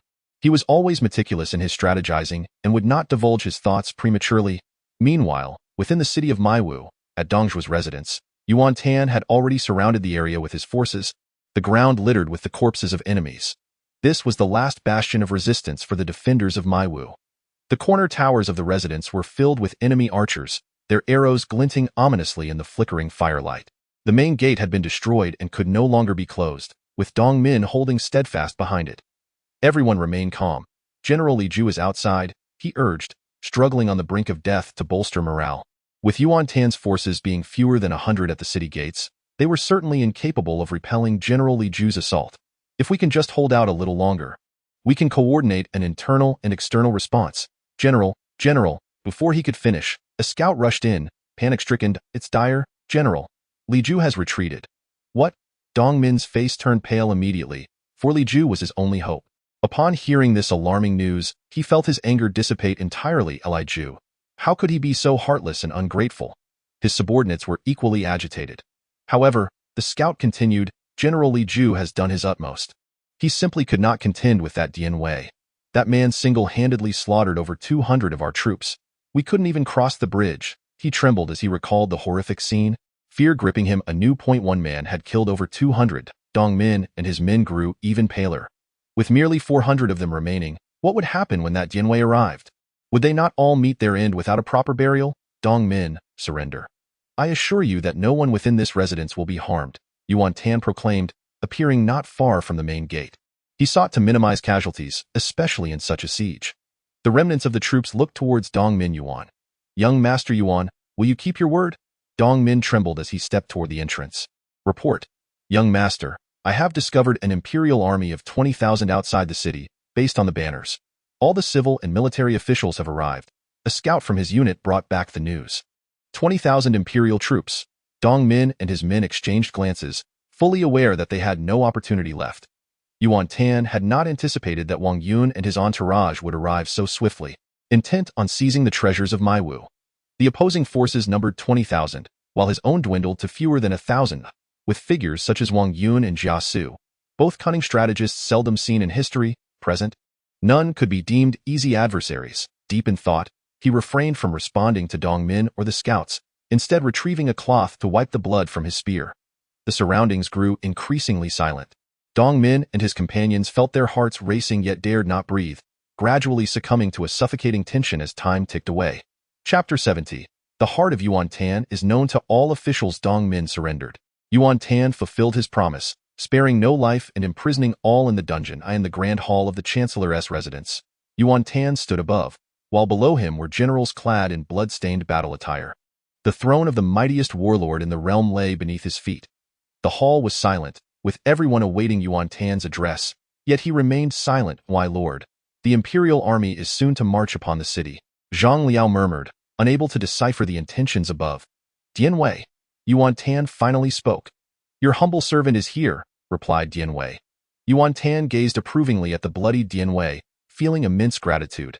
"Indeed, you are my valiant Dian Wu Mu. Were it not for you, the outcome would have been uncertain."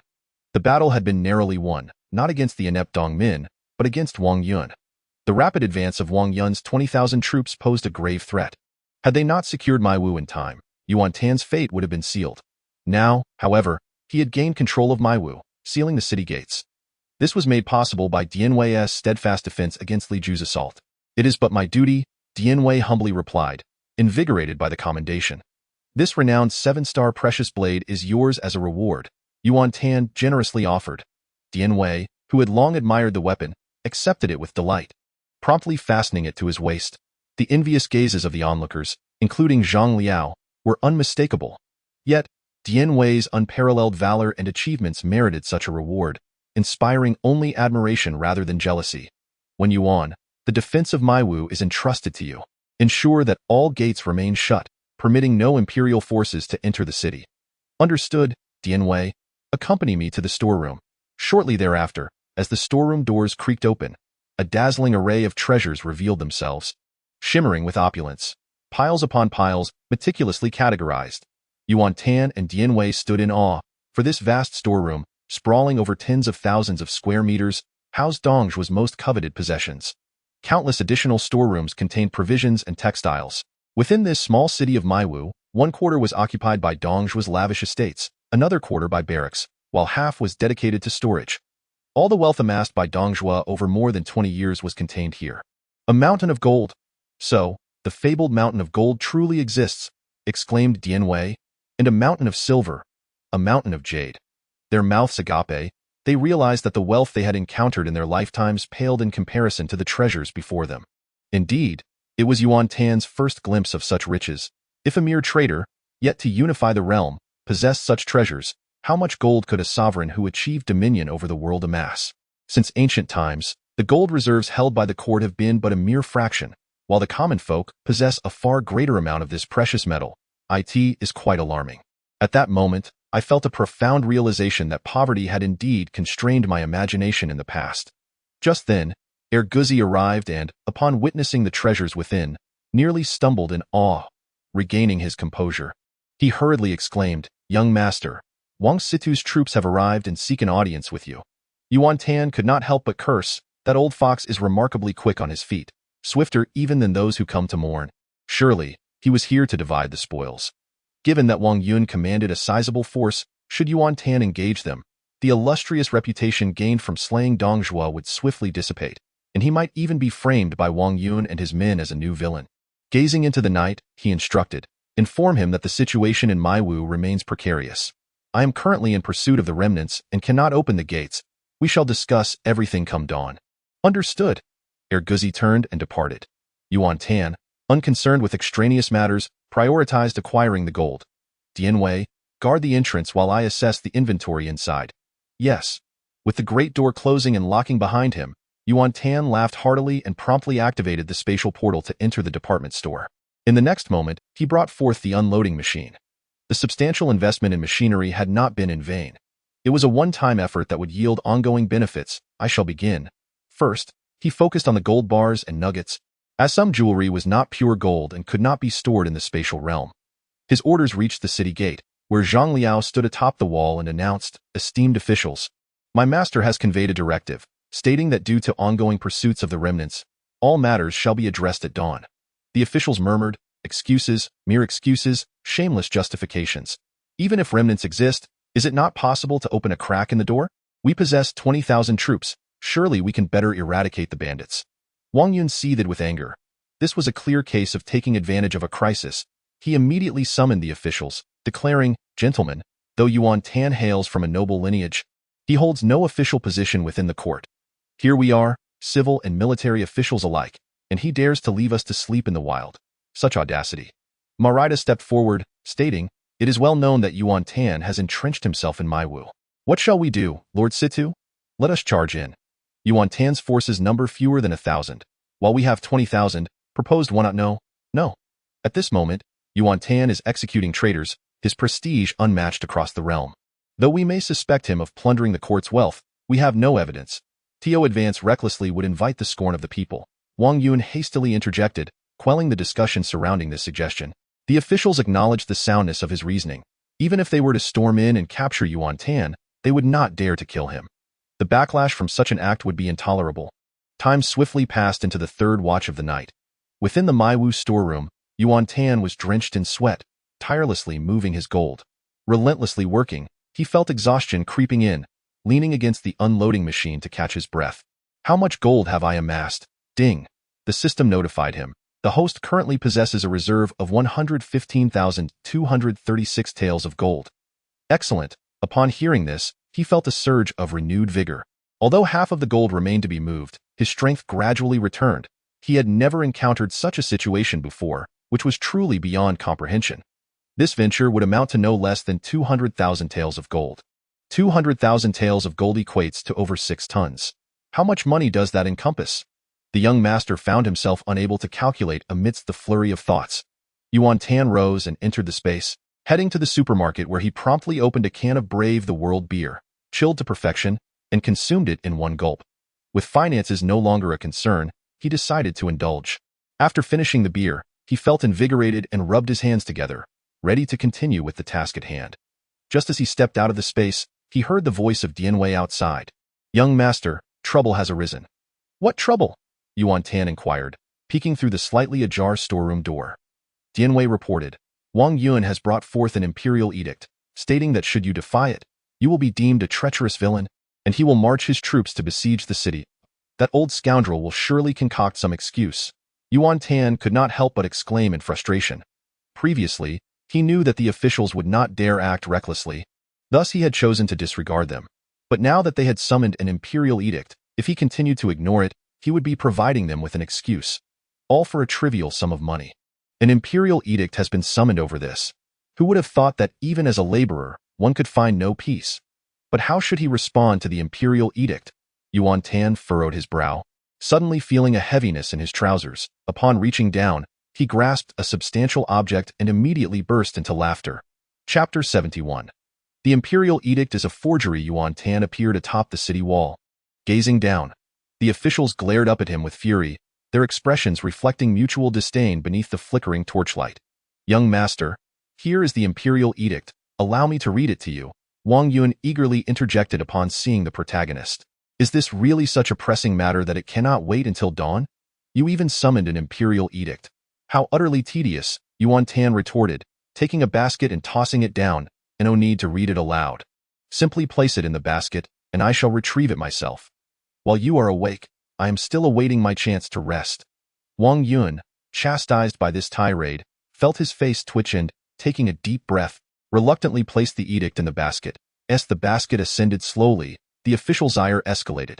"Tio treat us officials in such a manner. His father would never dare. Yet he does." Wang Yun remained composed, addressing the crowd. "Do not be anxious. With the imperial edict in hand, if Yuan Tan fails to open the city gates, we shall have a justification to besiege the city." Upon hearing this, the officials stroked their beards. Appearing more at ease, "It's a forgery." Yuan Tan's voice rang out into the night, causing even the birds in the distant woods to scatter. "Fake. IDS fake." In the gentle breeze, various beards, black, white, straight, and curly, fluttered away. "Yuan Tan, how could you behave in such a manner? Utterly shameless. Relay my orders. The entire army shall besiege the city." The officials were utterly incensed. "Wait. What you possess is a forgery. Should you dare to attack, you would be committing an act of treason, a collective of national traitors. I shall report to His Majesty and summon the lords of the 18 regions to eradicate you all." leaving not a single one behind. Yuan Tan, filled with righteous fury, raised his arm and proclaimed, "Convey my orders. Prepare to defend the city against the onslaught of the treacherous villains. Where are the archers? All of you, take aim at the scoundrels. Whoever dares to flee shall be shot down without mercy." Upon his command, a contingent of archers swiftly assembled and readied their bows, aiming at the adversaries below. The officials, witnessing this, were struck with dread. They had anticipated that the one to falter in courage would be Yuan Tan, yet he exhibited an even more audacious demeanor, threatening to slay them all. "Yuan Tan, do you intend to rebel?" Maid, wielding his cane, exclaimed in anger. "Barely has Dong Zhuo met his demise, and you are already eager to usurp power as a national traitor. Such wolfish ambition. I, this young master, am merely ridding the nation of treachery," came the scathing retort from the city walls. "What? A national traitor?" The officials were nearly overwhelmed by disbelief. They had initially believed themselves to be acting with great righteousness. How had they suddenly become labeled as traitors? They felt the weight of Yuan Tan's words, which struck like a thunderbolt. Wang Yun hastily interjected, Gentlemen, please remain calm. Let us not act in haste." Through his soothing words, the officials gradually regained their composure. After all, the truth must be clarified. Otherwise, if Yuan Tan remained unscathed, they might indeed find themselves branded as traitors. Is there such a loyal traitor among us? Their hearts were filled with a sense of profound frustration. Wang Yun, in a fit of anger, declared, "Eldest young master, this edict is indeed authentic. Please do not engage in such groundless accusations. Your actions will invite scorn from the world. That is but a fabrication." Yuan Tan replied sternly, "It is genuine. Our edict is absolutely real. What falsehood is this? It is pinned in the emperor's own hand. How could it possibly be false? If you assert its authenticity, where is the imperial seal?" Yuan Tan demanded. "Dio, take a look for yourself." He then hurled the edict downwards. With a thud, it struck Wang Situ on the head, causing him to stagger. Clutching the swelling on his forehead with one hand, he picked up the edict with the other, rendered speechless. The Grand Commandant, Maid, seized it from him, exclaiming, "No imperial seal." A throng of officials gathered, torches raised, peering closely, and indeed, there was no seal to be found. "Wang Situ, what is the meaning of this? Speak up. Why is there no seal?" The officials pressed Wang Yun relentlessly. He was at a loss, nearly in tears, for he had repeatedly questioned the young Emperor Liu Xie regarding the missing seal. It was only after much inquiry that the young emperor had confessed to misplacing it, leaving Wang Yun nearly faint with shock. How could the imperial seal be lost? How could one rule as emperor under such circumstances? Yet, the chaos during the capital's relocation was such that one could not solely blame the young emperor. This matter must remain concealed from the public eye. "Wang Situ, will you not speak?" Yuan Tan inquired coolly. This mayhaps it was simply forgotten. This was the best excuse Wang Yun could muster. But the officials erupted in outrage. "You are the Grand Situ, the head of the officials, and you could forget such a thing? Why did you not forget yourself within the palace?" Each official was incensed, for now, Yuan Tan had seized upon their vulnerability. If word spread that the court had issued an edict without the imperial seal, the world would surely mock them mercilessly. Yuan Tan chuckled. "Forgotten, you say? It is indeed audacious of this esteemed Situ to admit such a thing." For he knew all too well that the imperial seal was currently tucked within his own trousers. While the emperor was in a state of disarray, he stated firmly, "Words alone hold no weight. What if you have fabricated a false edict? However, I shall grant you a favor and refrain from imposing any penalties upon you for the time being. Here is my proposition. Return and affix the seal once more before coming back." Wang Yun, standing below, felt an overwhelming urge to withdraw. Indeed, returning even once seemed an insurmountable task, let alone 100 times. He inhaled the frigid air of the deep night and decided it best to wait until dawn. "Very well, this is your word, and I shall grant you this courtesy. However, I demand that your army retreats 10 miles immediately.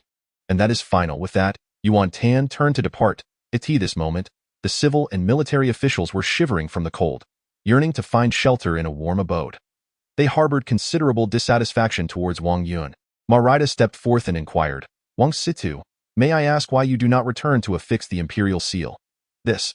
Wang Yun stroked his beard before responding, "By the time I return, dawn will have arrived. My toil is of little consequence, yet to awaken His Majesty is not the duty of a mere subject." The civil and military officials could not help but acknowledge the validity of Wang Situ's reasoning. Nonetheless, Maid retorted with indignation, If you will not return, then I shall. The intentions of this nobleman from the Yuan family are rather opaque. We cannot allow him to linger in the court like this. The officials immediately expressed their support for Marida's plea to procure an imperial edict to dispatch Yuan Tan. Upon witnessing someone speak up, Wang Yun surprisingly offered a few words in Yuan Tan's favor, prompting the officials to rebuke him for his excessive benevolence. He, however, felt a sense of delight in their agreement, as if a realization had dawned upon him. You are all quite right. This is a time of exceptional circumstances, and we cannot permit any outsiders to remain within the court. Wang Yun, feeling a surge of inspiration, discreetly pulled Marida aside and said, My dear Ma, I must share a grave matter with you. His Majesty has misplaced the imperial seal. What shall we do now? Marida, taken aback by this shocking revelation, found himself at a loss. The imperial seal is of immense significance, cherished by countless emperors and warlords, kept in the most secure of places. How could it possibly be lost? Wang Yun reassured him, this issue must be resolved, yet we cannot act hastily. We must deliberate carefully. Yuan Tan seeks to render us speechless with this, and our foremost priority is to deal with him. I propose to petition His Majesty to confer upon you the title of General of the Cavalry, with authority to command. Marida's expression turned troubled. Although he held the title of Grand Commandant, he was utterly unversed in the art of warfare. He replied, Wang Situ has rendered great service to the state by vanquishing traitors. It is Wang De who truly deserves such accolades, in order to confront Yuan Tan effectively. Chapter 72. The rushing current does not allow the brave to retreat. The following day, the imperial army began to assemble outside Maiwu. At each city gate stood 5,000 troops, while within Maiwu, Yuan Tan's forces numbered fewer than 1,000. Yuan Tan, trembling, emerged from the storeroom. After a night spent transporting gold, despite the aid of machinery, he was utterly exhausted. Nevertheless, having secured over 250,000 taels of gold, he felt invigorated despite his fatigue. My lord, General of the Cavalry Wang Yun has sent a command for you to leave the city and convene at his military camp. Zhang Liao, with a furrowed brow, delivered an edict that stirred a sense of foreboding within him. He believed it to be a direct consequence of the recent execution of the treacherous minister, leading to a power struggle among the court officials who sought to marginalize Yuan Tan. Yuan Tan, having splashed water on his face and stifled a yawn, glanced at the document, clearly aware that a formidable challenge awaited him. Half an hour later, outside the city, the chill of early autumn was palpable, with winter fast approaching, the morning air biting and brisk. Yet, within the grand tent of the Imperial Army's command, several braziers cast a warm glow, creating an atmosphere akin to spring. The officials, clad in opulent cotton robes, engaged in fervent discussions. The singular topic at hand was the urgent need to dispatch Yuan Tan back to the family Yuan's Bohai Commandery. Wang Yun and his associates were apprehensive that Yuan Tan's presence might attract Yuan Shao. Furthermore, Yuan Tan had personally dealt with the traitor, earning him considerable merit. Thus the entire Yuan family was poised to receive substantial rewards. Should these accolades be withheld, the other officials, whose accomplishments paled in comparison, would find their own chances at recognition diminished, which was contrary to their interests. Conversely, should the rewards be granted, the imperial authority would undoubtedly shift to Yuan Shao, ushering in another era of powerful ministers, an eventuality equally unappealing to the officials. The only resolution aligning with their ambitions was to exclude the Yuan family from the court entirely, ensuring no member could gain entry. As Yuan Tan entered, a chorus of respectful greetings filled the air. Eldest son, they exclaimed in unison, rising to their feet. Upon his entrance, they all paid their respects, to which Yuan Tan reciprocated with grace. Wang Yun gestured for him to take a seat, stating, Eldest son, please be seated. Yuan Tan occupied the chief position beneath the tent, prompting the officials to take their places accordingly. Dianwei and Zhang Liao stood steadfastly behind him. Wang Yun, perched in the high seat, observed that all were settled before addressing the assembly. Eldest son, your execution of the traitor has greatly benefited the realm, marking you as our foremost hero. A sweetly veiled compliment was proffered.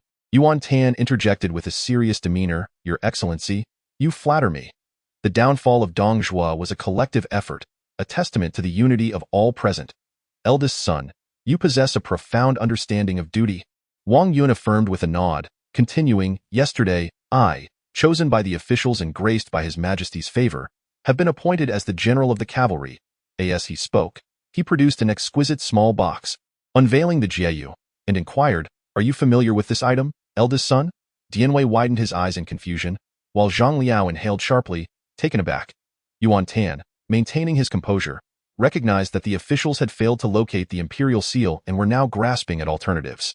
How could the family of Yuan, with 3 generations of high officials, not recognize this item?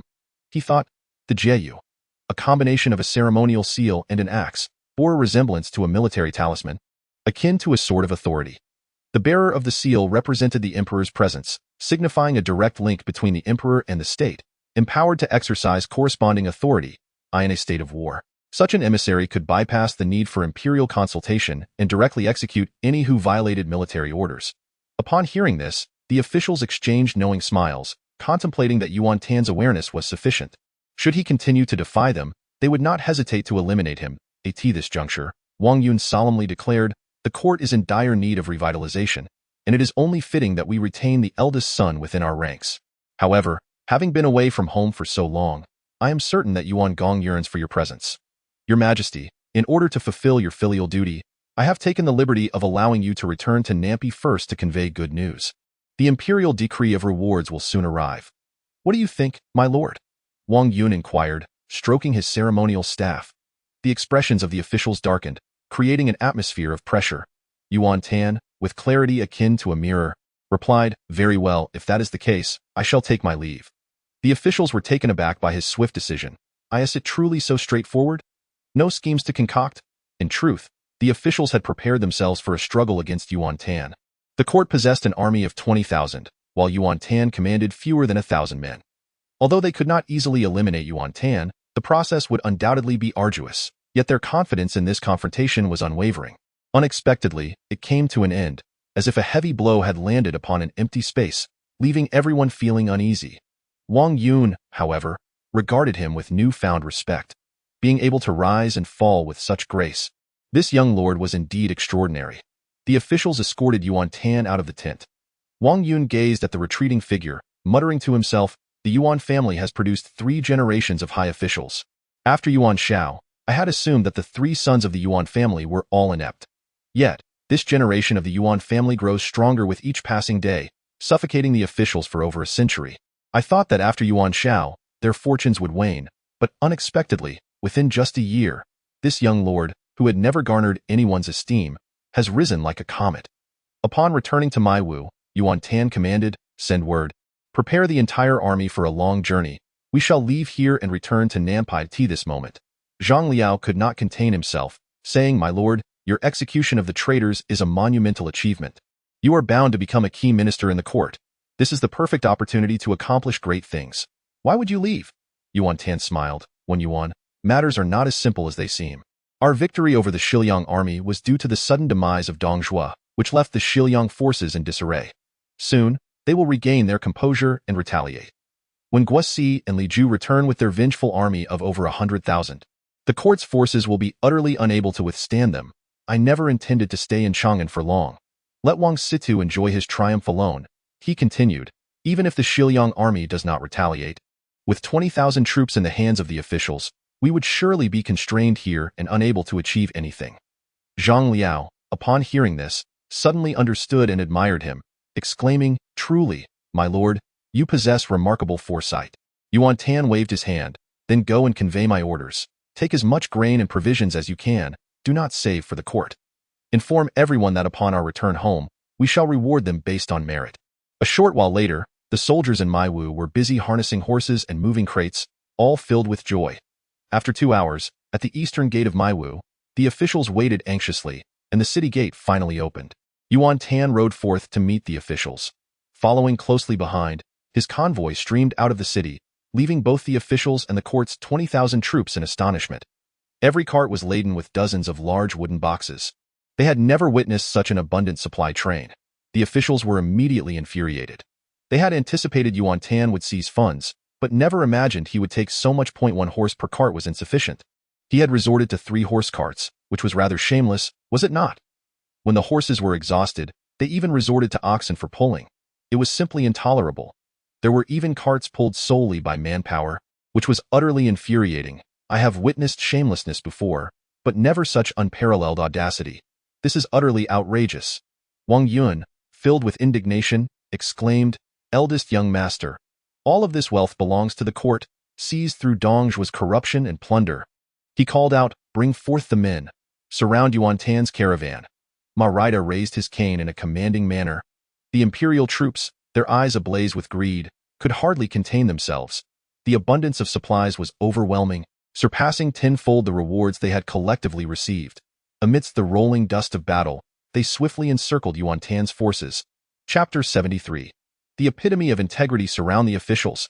Anyone who dares to act recklessly shall face dire consequences. Yuan Tan gestured, and Dian Wei alongside Zhang Liao, commanding 100 elite guards, swiftly encircled the officials. Thus, the imperial army found itself surrounding Yuan Tan's caravan. While the officials were, paradoxically, ensnared by him, it was evident that the officials lacked military acumen. Instead of leading, they stood at the forefront, falling prey to Yuan Tan's stratagem. Wang Yun, in a fit of exasperation, implored, "Eldest young master, you cannot do this. It is utterly unreasonable. The people of the world will scorn you." Yuan Tan replied coldly, "I fear the scorn of the world may be directed at another. Lord Minister," he continued, "my soldiers have fought valiantly, shedding blood to eradicate Dong Zhuo, which has brought you the peace you enjoy today. It is disheartening to see the court display such ingratitude." For Wang Yun, it was undeniable that Yuan Tan and his forces had rendered significant service, and it was indeed unjust for them to receive no reward. However, he contemplated the implications of such a message being disseminated. He reconsidered, acknowledging that it was only fair for the eldest young master to take a share of the spoils, but surely there ought to be a limit? With so many large crates, they must surely contain gold. He mused. Maid, unperturbed by personal safety, mockingly remarked, "Who would have thought the eldest young master possessed a side of greed?" The officials, incensed, did not need to inquire further. It was evident that the crates brimmed with gold. Their greed was not merely a vice. It surpassed even that of Dong Zhuo. Taking a portion was acceptable, but seizing so much was beyond their tolerance. "I cannot bear the weight of your words, Lord Tai. There is no gold here, merely some jade ornaments, jewels, fabrics, and a significant quantity of provisions for our journey," Yuan Tan asserted, wielding his golden spear with utmost seriousness. "Is there truly anyone among you who does not desire gold? This is impossible, is it not? Such righteousness?" The morale of the imperial troops waned considerably. If this were the case, then the supplies were rightfully theirs. Having slain Dong Zhuo and captured Maiwu, they had fought hard for their gains. It would be inhumane to deny them their due rewards. Yuan Tan's resolute declarations caught the officials off guard, leaving them at a loss for how to respond. With grand ambitions, Wang Yun acted decisively, saying, "Very well, with the eldest young master's words, we can negotiate. Let us open the crates to inspect their contents. If indeed there is not a single piece of gold, I shall, on behalf of His Majesty, bestow all of these provisions upon you." He then produced his ceremonial axe, a symbol of authority, for Yuan Tan to behold. "There shall be no issues," Yuan Tan affirmed. The officials regarded him with an unusual calmness, their minds plagued with doubt. Could it be that everyone had truly erred, and he had not taken anything at all? They hastily sprang into action, forming small groups to encircle a carriage and commence their inspection. Wang Yun personally commanded the opening of the first chest on the carriage. After each was opened, not a speck of gold was discovered. A sense of trepidation began to gnaw at Wang Yun. As one wooden chest after another was opened, it became evident that not even the slightest glimmer of gold was to be found. "Gentlemen, what say you?" inquired Yuan Tan. The officials observed his demeanor, marked by a serene indifference. He, a true gentleman, was untroubled, while they, the petty men, were consumed by anxiety. The majority of the cargo consisted of cloth and provisions, alongside numerous jade ornaments and jewelry. Having journeyed a great distance to Chang'an, it was only reasonable that the soldiers, clad in tattered rags, would require new garments, and that their families might carry a piece of jewelry. Once lofty in ambition, they now stood before Yuan Tan, devoid of any magnanimity, their faces burning with shame, as if they had been soundly chastised 1,000 times. The court soldiers exchanged furtive glances, clearly recognizing the truth of the adage. What is a villain's heart but a gentleman's belly? Indeed, this was it. The soldiers felt a profound sense of humiliation and had begun to spontaneously reload the carriage. Yuan Tan's soldiers offered to assist, only to be met with a stern refusal. "Young master, we were mistaken." The officials, led by Wang Yun, were compelled to acknowledge their error. "May I take my leave now?" Yuan Tan replied coldly, offering them no expression of goodwill. "We bid farewell to the young master." The officials lined up to see him off. Wang Yun, watching the departing figure with a heavy heart, turned to Maid and the others, saying, "If we aspire to restore the Han dynasty, we must not act with the narrow-mindedness of small men. Those who achieve merit deserve rewards. Although Yuan Xinzi may have taken a bit too much, it is rightfully his, and we should not dwell on such trivialities. With the riches of Mai Wu and gold, we can recruit soldiers and revive the Han dynasty. Emerita and the others wholeheartedly agreed. In times of turmoil, particularly during the initial chaos, there were numerous feudal lords and factions vying for power. These lords minted their own copper coins, leading to inflation. The common folk had no choice but to use copper for transactions, while those of slightly higher status conducted their dealings in gold and cloth. The phrase gold and chaos, antiques and prosperity thus emerged. It was said that Dong Zhuo possessed gold in quantities exceeding 10,000 caddies. Yang Biao, however, interjected, Yuan Xinzi's abstention from gold indicates he is indeed a man of prudence. Let us not stoop to his level. Had he truly taken gold, he would undoubtedly face dire consequences. The officials clearly resonated with the words of the prince, recognizing this as the dignity and confidence that the court should uphold. Then let us proceed to take a look. After such considerable efforts to dispatch Yuan Tan, the objective of securing the gold was now at hand. With the task accomplished, it was only fitting to observe the fruits of their labor. The officials hurriedly made their way to Mai Wu, heading straight for the storeroom where the gold was kept. They were met with the imposing entrance of the vast treasury, sealed with a warning. Those who dare to open this seal shall be executed without mercy, signed by Yuan Tan. Upon witnessing this, the officials felt a profound respect swell within them. Wang Yun could not help but nod, stroking his beard, and said with solemnity, "The eldest son is truly a rare gentleman of integrity in this world, undoubtedly taking precautions to prevent his subordinates from pilfering. It appears we have indeed misjudged him." This moment, Yang Biao felt a pang of regret for his earlier remarks. With this new influx of gold into the court, their livelihoods were certain to flourish, and the prospect of rejuvenation was within reach. Each of them was destined to be immortalized in history. The last to achieve such a feat was Emperor Guangwu, Lu Xiu. Now, it was finally their turn. The turn of the ministers. Emerita felt an overwhelming sense of shame. Were it not for the eldest son of the Yuan family, the court would not have reaped such fruitful results. He, however, did not covet precious treasures and showed no desire for the court's rewards. The 18 warlords of the East could not hold a candle to him. In an effort to amend his previous words, Yang Biao hastily interjected, Indeed. I have heard that Yuan Shu, Liu Dai, and Cao Cao all clamored for official titles. Compared to the eldest son, they are utterly incomparable." At this moment, the ministers wore expressions of guilt, their hearts increasingly burdened with remorse. They felt they ought to give him something, realizing the enormity of their prior misjudgment. The eldest son was truly selfless, exceptionally talented, a paragon of righteousness, and possessed of untainted integrity. It must be proposed to His Majesty that he be greatly rewarded. The officials earnestly expressed their opinions in unison. "Everyone is correct. I share your sentiments," remarked Wang Situ, the first to suggest that material wealth should not be taken. He now felt deeply ashamed. He had initially assumed that Yuan Tan would surely take advantage of the situation, and they had pursued him in a fervor, only to find themselves confronting a gentleman of integrity, a true paragon of virtue. His face burned once more with embarrassment. Wang Situ touched his heated cheeks and said, "Let us first open the storeroom and take inventory." The officials quickly agreed, believing this would alleviate the atmosphere of shame. Chapter 74. Guojia. The ministers continued to converse. Their discussions centered around the future of the court and the gold within the treasury. Amidst their lively discourse, Wang Yun personally approached the storeroom door, carefully removing Yuan Tan's seal from it intact. This would become a significant keepsake in his life's journey, serving as evidence of his eradication of traitors and a testament to the eldest son's selflessness. To him, it was as invaluable as a treasure, and likewise for the realm as a whole. Thus, it must not fall into the hands of others. He cherished it dearly, folding it and tucking it into his bosom. "Let us open the storeroom," Wang Yun declared with renewed vigor. The officials ceased their discussions, all eyes converging upon the grand door of the treasury. The soldiers tasked with opening the door were filled with emotions that words could scarcely convey. Perhaps this was the most significant task they would ever undertake. Someone could not help but whisper, "Perhaps?" To which another quickly retorted, "It certainly is," with a creaking sound, amid the eager anticipation of the crowd. The treasury doors finally swung open. The gold hoarded by the traitor throughout his lifetime was about to be revealed to the world.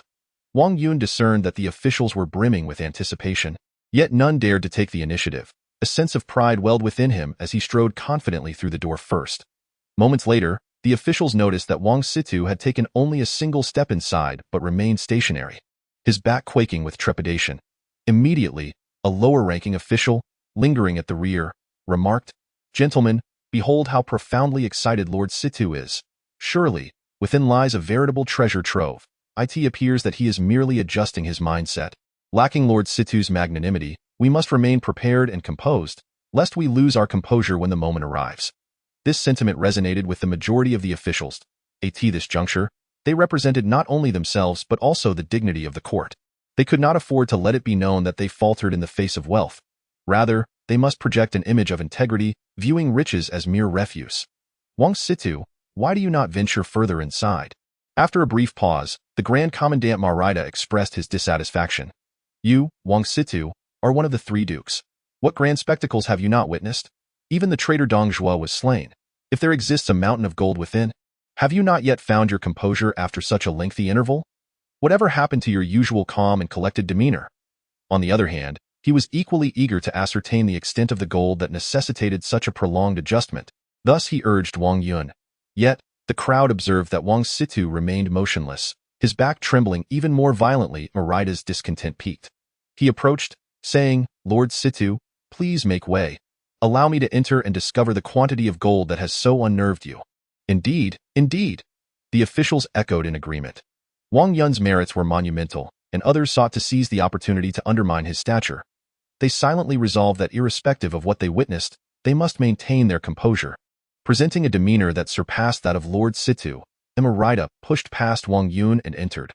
Soon after, the crowd noticed that even the Grand Commandant had halted, a lapse in composure.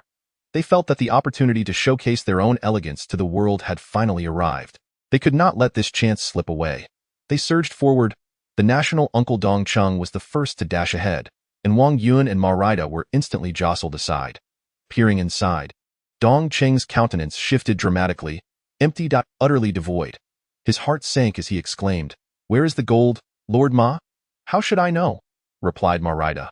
The officials followed suit, flooding into the storeroom, only to discover it was barren, not entirely empty, but strewn with haphazardly discarded wooden crates. They comprehended the entirety of the situation, and their composure completely shattered. The fact that they did not immediately descend into madness was a remarkable feat in itself. A misunderstanding, a grave misunderstanding with Yuan Tan. How could it be merely a misunderstanding? It was a colossal blunder. Beasts, traitors, shameless scoundrels, bastards. The crowd teetered on the brink of collapse, some already crumpled to the ground, yet their shouts of indignation rang louder than ever. Suddenly, a note dangling from an empty wooden crate caught the official's attention. Its message was clear. "I have long anticipated your treachery, so I have dismantled the very bridge you sought to cross. Are you surprised? Are you astonished? The faces of the officials were burning with shame, as the fluttering slips of paper seemed to lash at them repeatedly, inflicting more than 10,000 points of critical damage. Initially, there was hope to restore the Han dynasty with the gold of the traitor, but now it appears that even the gold to reward the army is no longer in sight. The officials were caught in a tempest of despair and hope. I had said that no one could resist the allure of wealth. Yuan Tan, this scoundrel, did not merely open his eyes in greed. He extended his hands, greedily seizing far more than he should. It was akin to a beloved daughter, raised with great care, being snatched away. An unbearable loss. We must reclaim what is ours. Marida rose from the ground. At that moment, Wang Yun, the ever-vigilant matriarch, began to regain her composure and obstructed their path, declaring it unwise to proceed. Clearly, Yuan Tan had anticipated their actions, and their endeavor would surely result in ridicule from the world. Ridicule? Wang Situ, have you lost your senses? We have not stolen anything. Should we not mock the true thieves? Marida exclaimed in outrage, his eyes wide with indignation. Well, Wang Yun took a deep breath and replied, "Logically, you are correct, but Yuan Tan will undoubtedly twist the narrative, accusing us of theft and claiming we have wronged him. Our failure to catch him red-handed leaves us without a defense." The officials felt that Wang Situ's considerations were indeed prudent. This rogue had pilfered over 10,000 pounds of gold, yet he feigned selflessness, allowing them to inspect his belongings. Such shamelessness was unfathomable. He would most certainly fabricate accusations against them. Selfless and virtuous, young and accomplished, men of integrity, with clean hands. Who among them had uttered such words? The officials suddenly glared at Yang Biao. Yang Biao felt his heart racing, realizing that Yuan Tan had not only failed to learn from his past but had grown ever bolder. In his youth, He had dared to break Yang Xiu's legs. Now, he seemed intent on crippling the very court itself. It would be best to assist him up before breaking his legs. After all, the assassination of Dong Zhuo could be seen as a form of support. Never had they encountered such a brazenly shameless individual, the most despicable, unprincipled, and vile embezzler of all time. After much effort and convoluted maneuvers, they had finally driven him away, all for the sake of gold, yet ironically, the gold had vanished. The crux of the matter was that they had no means to expose him. The slander against him lacked evidence. The officials grasped their hair in despair, pounding their chests and weeping bitterly, filled with regret. What do you intend to do, Master Ma? Yang Biao grabbed Marida, who was racing toward the south wall in desperation. Don't hold me back. I wish to end my own life. For Ma Taiwei, whose loyalty to the Han dynasty was unwavering, this situation was akin to the fall of the court, leaving no glimmer of hope. Stop crying. Will tears bring Yuan Tan to his knees? Wang Yun's fury erupted. Her roar silenced the officials. It is of no consequence. Wang Yun struggled to maintain her composure, striving to console the officials. We have finally liberated ourselves from the control of others. Now we have an army and the vast region of Yongzhou at our disposal. As long as we unite, work diligently, endure hardships, and strive for development, we can rise against those like Yuan Tan, who seek to usurp power. We can restore the Han dynasty.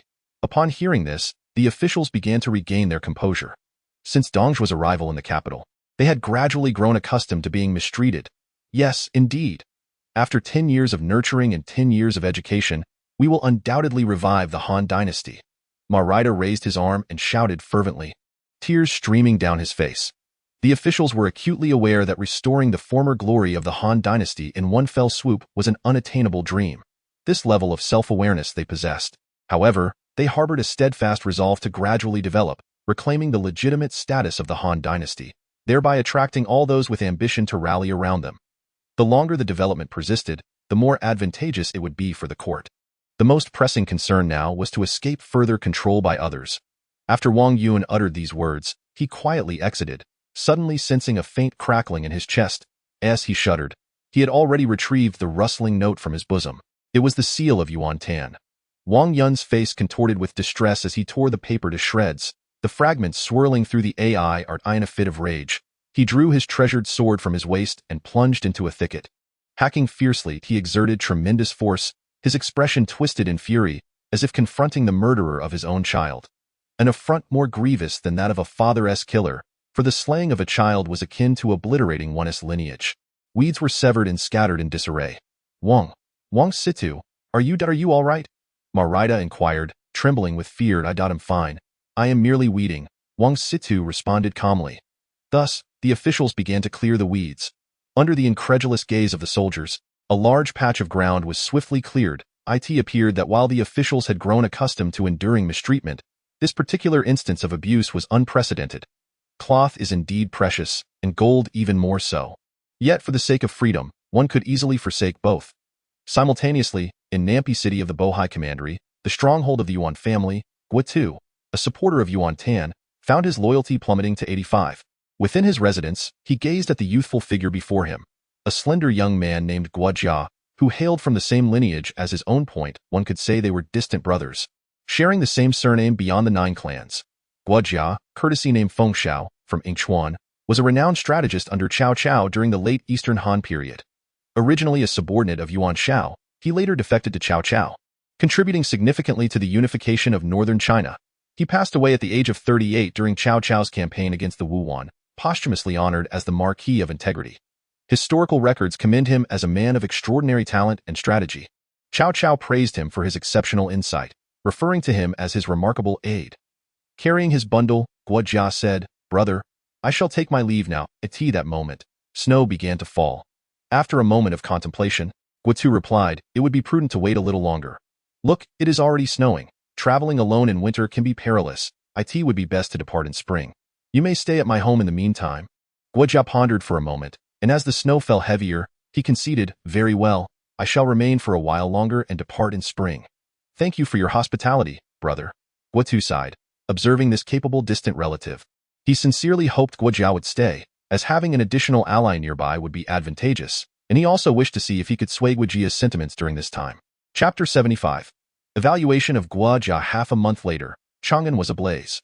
The tragic events that befell Luoyang, the eastern capital, 2 centuries prior, were now unfolding in this western capital of the Han Dynasty, which had stood for 400 years.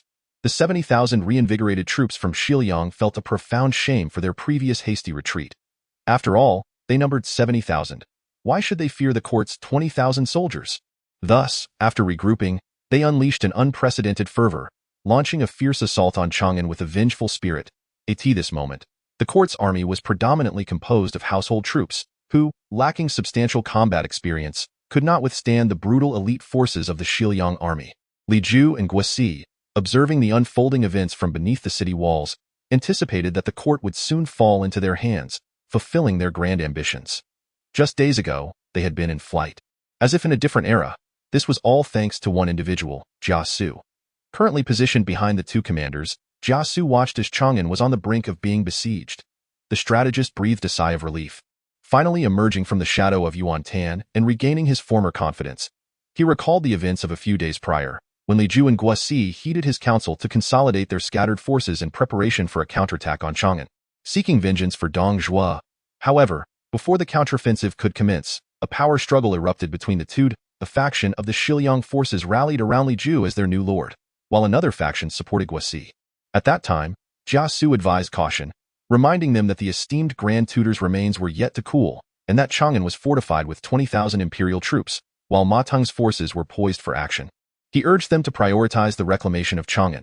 Should they fall into disarray, they would undoubtedly be annihilated by the court, and Ma Teng. It was upon this council that Li Ju and Guosi ceased their quarrel and agreed to jointly command the Xiliang army.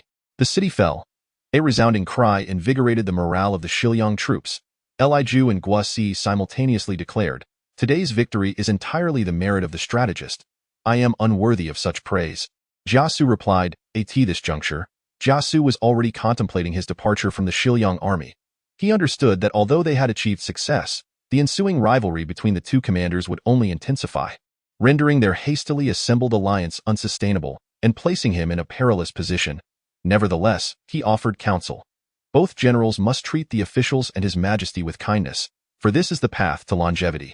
Moments later, within the palace of Chang'an, all officials had gathered. Where the hope of survival appeared most promising, Li Ju and Guosi had arrived in the grand hall of the western capital, which had stood for 4 centuries. The presence of violent soldiers and bloodied weapons marked a first. Yet, the officials' eyes reflected a surprising lack of tension. Instead, they appeared vacant, including that of Emperor Liu Xia. Perhaps they had grown accustomed to such turmoil. Had they acquired that batch of gold, the outcome might have been drastically different. Ironically, the officials harbored greater animosity towards another individual, more so than towards Li Ju and Guosi. Thus, with Jia Su's assistance, Li Ju and Guosi re-established control over the court. Wang Yun did not meet the same fate as in history, likely a consequence of Yuan Tan's butterfly effect.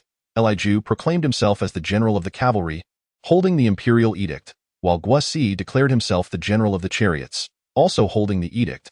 With the authority of the court divided equally between the 2, Li Ju enjoyed a slightly elevated status. Yet Guosi remained obstinately defiant. As time swiftly passed, spring of the year 191 arrived, bringing warmth and blooming flowers. Yuan Tan, leading his 1,000 troops, returned to the territory of Nampian, where the sprawling city loomed into view. However, the journey home was fraught with challenges. Upon his return to Luoyang, he was met only with desolation and countless starving refugees. In this tumultuous world, while many warlords existed, none possessed the capability to shoulder the burden of Luoyang, leaving the vast region devoid of any dominant power. Unable to bear the suffering of the common people, Yuan Tan distributed some provisions before continuing his journey towards Guandu. Though Chun Lu's prefect Cao Cao was engaged in battle against the provincial governor Liu Bei. Upon receiving the startling news of Yuan Tan's execution of the treacherous Dong Zhuo, he was taken aback and promptly dispatched Sun Yu with provisions and gifts to welcome Yuan Tan. Sun Yu held great admiration for this young man, who had bravely vanquished a national traitor at such a tender age, his reputation rapidly spreading far and wide in ancient times.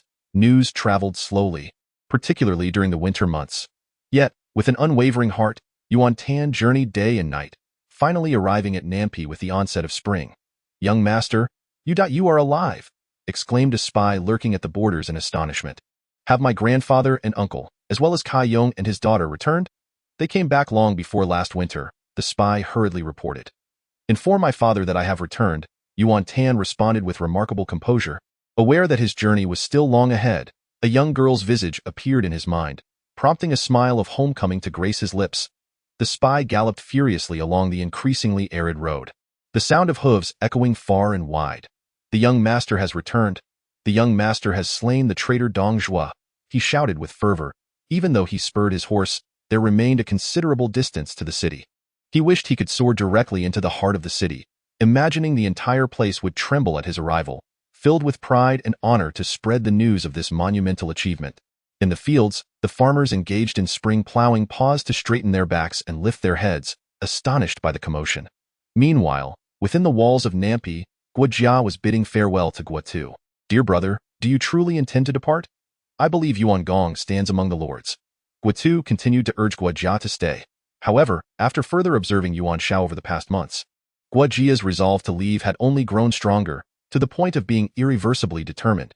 He clasped his hands in a gesture of respect, acknowledging the care he had received from Guotu during these months, and thus felt compelled to express his thoughts. He articulated. In these tumultuous times, one must assess the situation astutely, especially for individuals like us. Our strength lies in strategizing. While profound knowledge of tactics is undeniably vital, it is equally essential to have a sagacious ruler who possesses clarity of mind, a discerning eye for talent, and an openness to counsel. The might of a wise ruler is not necessarily paramount. For instance, when Zhuge Liang followed Liu Bei, the latter was merely an inconspicuous rebel leader against the Qin. Yet, Liu Bei excelled in utilizing talent, and Zhuge Liang earned his trust and respect, allowing his abilities to flourish, thereby contributing to the establishment of a great enterprise and securing his place in history. Although Yuan Gong displays the virtues of venerating the wise and the capable like Duke Zhou, he is not adept at employing talent. His contemplations are numerous, yet often miss the mark. Whenever faced with challenges, Yuan Gong invariably requests us strategists to devise various plans, yet he seldom reacts swiftly, clearly lacking the decisive courage required. Such a temperament might yield remarkable results during times of peace, but in chaotic eras, opportunities are fleeting and do not allow for prolonged deliberation. In the face of opportunity, one must possess the audacity to risk it all and exhibit exceptional bravery. Thus, for Yuan Gong to quell the chaos of the realm and achieve greatness in such tumultuous times is indeed a formidable challenge. As Guojia concluded his remarks, he adjusted his pudding-adorned long robe, shouldered a modest satchel containing merely a few garments and some flatbreads, and turned to depart. Had Yuan Tan been present, he would undoubtedly have applauded Guojia's astute analysis. Indeed, Yuan Shao had historically squandered several opportunities to eliminate Cao Cao due to his character flaws. However, Guotu believed that Guojia underestimated Yuan Shao, considering his perspective to be one-sided. Nevertheless, he acknowledged Guojia's capabilities.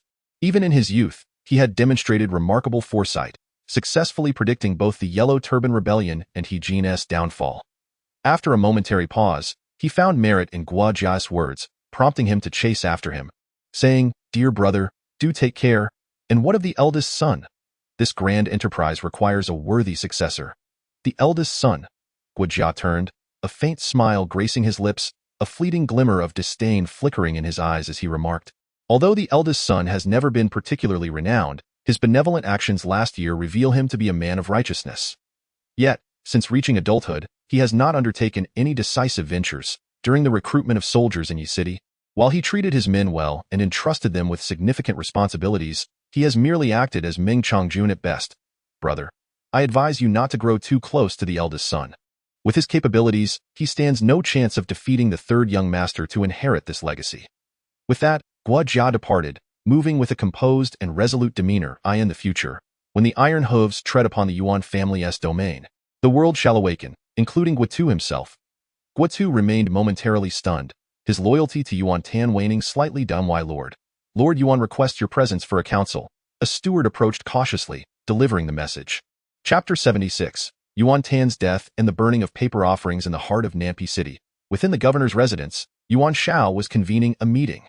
The expansive council chamber was filled with numerous civil and military officials, indicating the significance of the gathering. Since returning from the campaign against Dong Zhuo, Yuan Shao had begun to formulate plans to attack Han Fu and seize Jizhou. Although his strategist had provided a plethora of plans, he felt the need to devise even more in order to select the best course of action. Guotu sat in his designated seat, seemingly lost in thought.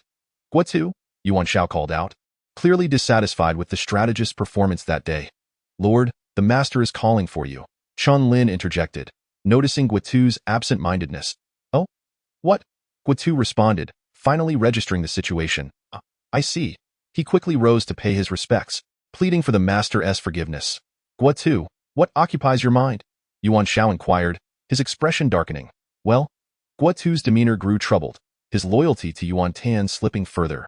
Master, I was pondering the eldest son and whether there have been any updates regarding him. This time, it was Yuan Shao who appeared troubled. Ever since Yuan Feng and the others returned, he had inquired about Yuan Tan's whereabouts, but they could only mention that he had gone off to attend to a significant matter. A significant matter? Yuan Shao and his subordinates contemplated the nature of the task at hand. After much deliberation, they ultimately concluded that it likely pertained to Dong Zhuo, with a strong possibility that he had gone to assassinate him. To think that Yuan Tan's meager forces could pose a threat to Dong Zhuo was nothing short of absurd. This was a classic case of ambition exceeding capability. Yuan Shao felt a deep sense of shame regarding the existence of such a foolish son. Nevertheless, being his offspring, concern lingered in his heart. It turned out that Guotu was apprehensive about Yuan Tan, prompting Yuan Shao to forgive him for his earlier indiscretion. Thus, his expression, though devoid of cheer, was not entirely grim as he remarked. I dispatched someone to Chang'an last year, and the latest news remains frustratingly elusive. Moreover, the warrior Zhang Liao, who once followed him, has now become a favored confidant of the treacherous Dong Zhuo. Tian Feng and the others wore expressions of sorrow, for it seemed highly plausible that Zhang Liao had betrayed the eldest son, Yuan Tan, who was likely dead. Yuan Shao, too, felt a weight of melancholy. Although he had never favored Yuan Tan, the loss of a son brought inevitable grief. After a moment, he took a deep breath and solemnly declared, My eldest son has saved our entire family. He is indeed a worthy son of the Yuan clan. This statement revealed his relinquished hope for Yuan Tan's survival. Tian Feng, Yin Liang, and others rose in unison, expressing their respect for the eldest son. Yuan Shi and Yuan Shang, the second and third sons, also stood, their faces marked with sorrow and mourning. Only Guotu and Chen Lin remained unwilling to accept the grim reality, insisting that Yuan Tan was still alive. As long as the corpse remained unfound, they would persist in their search. Yuan Shang chose to believe this, while Yuan Shao was resigned to the notion of death. Perhaps the next news regarding Yuan Tan would herald the time to prepare for his burial. His son had perished, likely without a trace of his remains. The aged burying the young brought Yuan Shao to a profound sadness.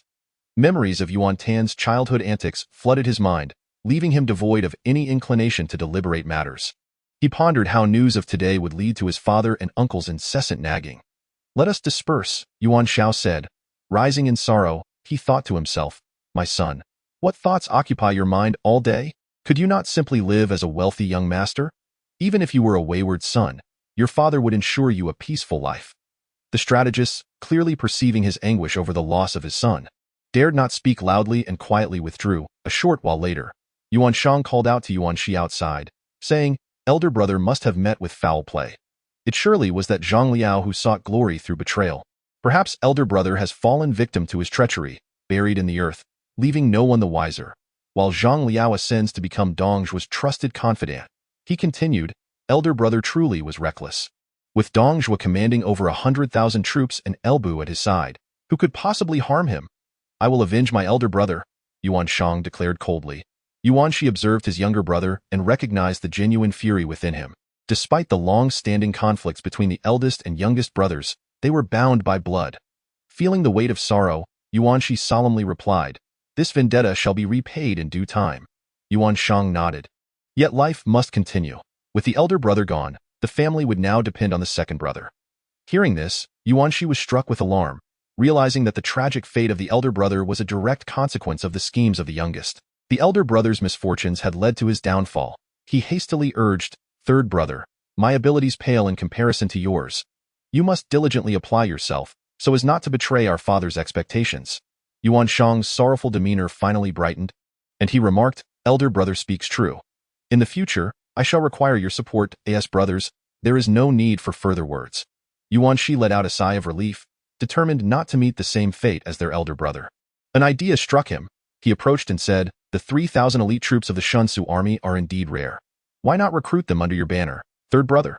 The mention of the Shunsu army made Yuan Shang's eyes sparkle with excitement. Despite their modest number of 3,000, their capabilities could rival that of 30,000.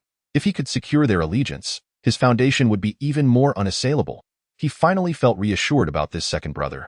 You are absolutely right. I shall set off at once. Remember to bring ample treasure, employing both kindness and authority. Yuan Shi continued to offer his counsel. Indeed, you speak wisely, second brother. Meanwhile, Guojia trudged along the southern road. His steps uneven, as a man of humble origins, he lacked the means to procure a horse or hire a carriage, relying instead on his silver tongue to hitch a ride with passing merchant caravans. Most of the time, he was left to traverse the distance on foot. He had not anticipated that Yuan Shao would be such a man, and his 3 sons seemed to pale in comparison. The century-long legacy of the Yuan family appeared to be nearing its end. Guojia muttered to himself as he walked, contemplating his next move to seek refuge with Cao Cao. He was certain that Cao Cao would soon drive out Liu Dai and establish dominance over Yan province. The neighboring Yu province lacked formidable warlords, while Su province was exceedingly prosperous. The aging governor Tao Qian posed little threat, and seizing control would provide a bountiful supply of resources. The once thriving city of Luoyang, now in ruins, also held strategic significance. These were all viable paths for a future ruler's development. Gradually, he began to hear jubilant cheers from a distance. As he drew closer, he witnessed throngs of people lining the road, with even more flocking in from behind, joining the commotion. What was happening? Were they welcoming someone? Such scenes were rare for Guojia, who had traveled far and wide to enrich his knowledge. He could not let this opportunity pass without inquiry. An elderly villager, filled with excitement, exclaimed, "The eldest son of the Yuan family has slain the traitor Dong Zhuo. Peace may finally return to the realm." What? The eldest son has killed Dong Zhuo? How do you know this? Guojia asked, astonished and pressing for more information. As the earth-shattering cheers grew louder, a middle-aged man holding a child had to raise his voice even higher to clarify, a messenger from General Chao of Chenlu. Chengyu, just passed by. We heard that the eldest son has returned, and thus we came to welcome him. It turned out that the Yuan family had always been generous, with Yuan Tan being particularly so. Upon receiving the news, the common folk had gathered to pay their respects to the returning Yuan Tan, expressing their gratitude for his act of slaying the traitor and feeling a sense of pride in this monumental achievement. Certainly, the world would not find peace merely because Dong Zhuo had fallen. However, for Guojia, this news was enough to leave him utterly dumbfounded. Just moments earlier, his conversation with Guotu was still fresh in his mind, and he felt a flush of embarrassment. Was this truly the same eldest son he had previously analyzed? He seemed like a different person altogether. Chapter 77.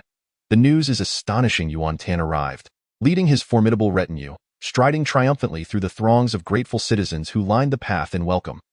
This formidable troop has triumphed over the assassination of Dong Zhuo, besieged Meiwu, and endured arduous months of rapid military marches, evolving into an elite force. Such a battalion is what Yuan Tan would permit to bear the banner of the Shin's army. The eldest son is the most formidable individual I have ever encountered. Indeed, our existence within the Yuan family during these tumultuous times is a stroke of fortune.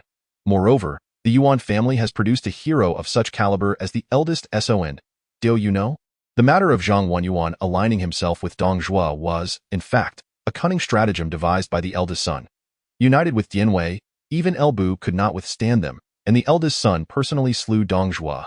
Behold, to the left of the eldest son stands Zhang Liao, also known as Zhang Wenyuan, while the imposing figure on the right is Dian Wei.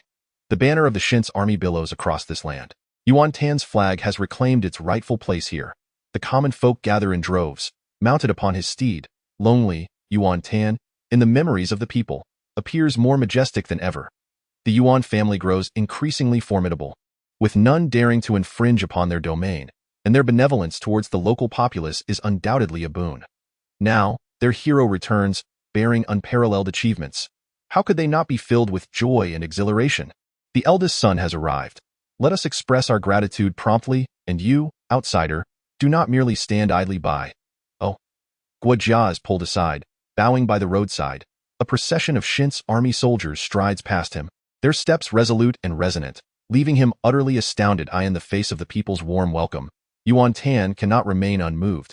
He hastily dismounts and, emulating future leaders, approaches the populace with warmth. Their reverent gazes upon him bring them closer to a hero for the very first time. He approaches a local citizen holding a child, producing a piece of candy from his pocket and offering it to the little girl. The child accepts it, gazing curiously at the shimmering wrapper. Unsure of its nature, Yuan Tan eagerly gestures that it is permissible to eat. It is candy. Candy? The little girl's eyes widen, and she promptly pops the wrapped treat into her mouth. Observing this, her father swiftly retrieves it from her mouth, unwraps it, and then returns it, awkwardly explaining, "Young master, this is her first experience with candy. So sweet." Candy is truly delightful. The innocent exclamation of the little girl reverberates within Yuan Tan's heart. He gently pats her head, then climbs onto a carriage, opening a large wooden chest brimming with candies procured through his golden sacrifices. He scatters them about. The silver-wrapped confections glisten in the air, radiating a pure luminescence. Though these treasures were bought with his blood, he spares no expense. The cheers of the populace grow ever louder as they catch the sweets, and the sweet aroma lingers throughout the land. Guo Jia stands in astonishment once more. "Esteemed outsider, do partake in a piece of our young master's candy." "Oh?" Guo Jia clutches the confection, gazing at the eldest son, who continues to engage warmly with the citizens as he recedes into the distance. He single-handedly journeyed to Chang'an to slay Dong Zhuo, accomplishing what the 18 warlords could not. Such a scheme necessitated both wisdom and courage. Commanding a myriad of troops required audacity and valor, while liaising with officials without error exemplified his discernment in personnel, each element crucially interdependent. At this moment, Guo Jia realized that not only was he mistaken, but his errors were utterly absurd. No, it wasn't merely a case of his misjudgment. Rather, this young nobleman was undergoing a monumental transformation. This transformation would introduce new variables to the world. Guo Jia suddenly discerned that he was facing a situation akin to that which his predecessor, Zhuge Liang, had encountered. Zhuge Liang had devoted himself day and night to the study of military texts, contemplating the grand affairs of the world, ultimately becoming a strategist of profound insight, well-versed in both civil and martial affairs, and endowed with remarkable wisdom. Initially, he intended to seek refuge with Jingzhu, but a fortuitous encounter led him to Liu Bei, the founder of the Han dynasty, which would flourish for 4 centuries. As countless citizens gravitated towards Yuan Tan, he found himself isolated and alone. Should he turn back to reconsider his choices or continue his journey southward? With the rise of the Yuan family's eldest son and their vast resources, how would the landscape of the realm shift? Such questions necessitated a thorough re-evaluation. Guo Jia discovered that this conundrum was exceedingly challenging. He felt utterly at a loss in Nampian city. Within the governor's mansion, Yuan Shao was facing an unprecedented siege. The only individuals with the standing to besiege him were his father, Yuan Feng, and his uncle, Yuan Wei, both venerable founders of a lineage that had produced 3 generations of high-ranking officials. "Ah, Yuan Binshu, only now do I realize how little you have cared for my nephew," Yuan Wei remarked, seemingly indifferent to Yuan Feng's presence, having scolded him for the better part of half an hour. Yuan Feng, undeterred by his brother's criticisms of his son, interjected, "My son, tell me, where is my grandson at this moment?" Yuan Shao was on the brink of madness, nearly unable to restrain himself from storming out on numerous occasions. As a regional overlord, he had never endured such psychological torment, and he was beginning to feel anxious, exclaiming that Zhang Liao has become a favored confidant of Dong Zhuo. The likelihood of calamity is exceedingly high. Yuan Feng and Yuan Wei, exhausted and bereft of words, shed tears. "My Tan has been lost, all for the sake of the Yuan family. My dear grandson, gone just like that." Yuan Feng lamented, teetering on the edge of despair. "Father, you still have Shi and Shang." Yuan Shao, grappling with the loss of one son, felt an overwhelming sense of sorrow and depression, his voice heavy as he stated, "As for Tan, I have no idea what thoughts occupy his mind." At that moment, a servant arrived, sensing the somber atmosphere, nervously announced, "My lord, General Cao Cao's strategist, Cheng Yu, requests an audience." "What business does he have?" Yuan Shao felt a twinge of dislike for his lifelong rival. "Cao Cao," his tone noticeably unfriendly. The servant replied, "He claims to have come to congratulate you on the noble deeds of the eldest son." Yuan Shao and the others exchanged glances. Since it seemed to pertain to Yuan Tan, Yuan Feng and Yuan Wei did not shy away but instead accompanied Yuan Shao to the main hall. Yuan Feng and Yuan Wei sat side by side, leaving Yuan Shao to stand. Moments later, Cheng Yu strode in with an air of urgency. At this juncture, Yuan Shao's demeanor was quite the opposite. After being chastised for an hour, even the most astute individual would feel a sense of lethargy. "I have met with Lord Yuan and honored the 2 elders," Cheng Yu said respectfully, and the grand hall of those with a lineage of high officials. Even a strategist renowned for his composure and cunning could not help but feel a twinge of trepidation, especially given the illustrious achievements associated with such noble status. "Do you know of my son's situation?" Yuan Shao inquired. Cheng Yu exhibited a profound respect. His knowledge surpassed mere awareness. It was almost instinctive. Cao Cao was the first among the Guangdong to receive the news. With such a monumental event transpiring, failing to present himself with deference at the Yuan residence would undoubtedly tarnish his reputation. Aware of the gravity of the situation, Cao Cao felt compelled to be the first to express his stance at Yuan's home. To prevent the news from spreading prematurely, he promptly dispatched Cheng Yu to Yuan Shao. Dong Zhuo is dead, Cheng Yu declared, his voice trembling with excitement. What? Dong Zhuo has perished? Yuan Feng and Yuan Wei abruptly stood, their shock palpable. Who was Dong Zhuo? The sole national traitor of the Eastern Han dynasty over the past 2 centuries, commanding an army of over 100,000 from Xiliang, with power that was nothing short of tyrannical, and he simply died. How did he die? Yuan Shao inquired, his astonishment evident. He was assassinated, Cheng Yu replied, his agitation unmistakable. This astonishing revelation momentarily distracted Yuan Shao and his companions from the fact that Cheng Yu had come regarding Yuan Tan. Who was the assassin? Yuan Shao's anxiety surged. Who possessed the prowess to slay Dong Zhuo? Could it possibly have been Cao Cao? In this chaotic era, who could possibly stand against such might? It was the eldest son, Cheng Yu remarked, bowing deeply. At that moment, Yuan Shao was not only shaken but also somewhat disoriented. It was crucial to recognize that Dong Zhuo was no ordinary individual. His demise would have profound ramifications across the realm, triggering a cascade of consequences. The relationships among various factions and the ongoing and impending conflicts would necessitate a complete re-evaluation. So it was the eldest son who had slain Dong Zhuo. Yuan Shao inhaled sharply, suddenly recalling how familiar the phrase eldest son sounded, as if it had been mentioned frequently in recent conversations. A realization dawned upon him, evoking a mixture of embarrassment and anger. Cheng Yu, even as a strategist appointed by Cao Mengde, how can you be so vague? Just saying eldest son leaves us in the dark. Whose eldest son? You ought to specify the name. Cheng Yu, momentarily taken aback, soon understood.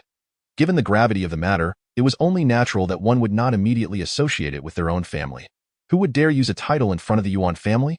Cheng Yu hesitated to name names and quickly added, Yuan Gong, congratulations. It is your eldest son who has executed the national traitor Dong Zhuo.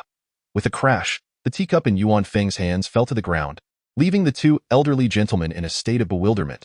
Yuan Shao trembled violently, as if struck by lightning, and leaped from his seat, grasping Cheng Yu tightly, his eyes wide with disbelief. What did you say? Repeat that. You claim it was my son who killed Dong Zhuo? My eldest son? Why yes. Cheng Yu nodded vigorously, his headpiece swaying precariously.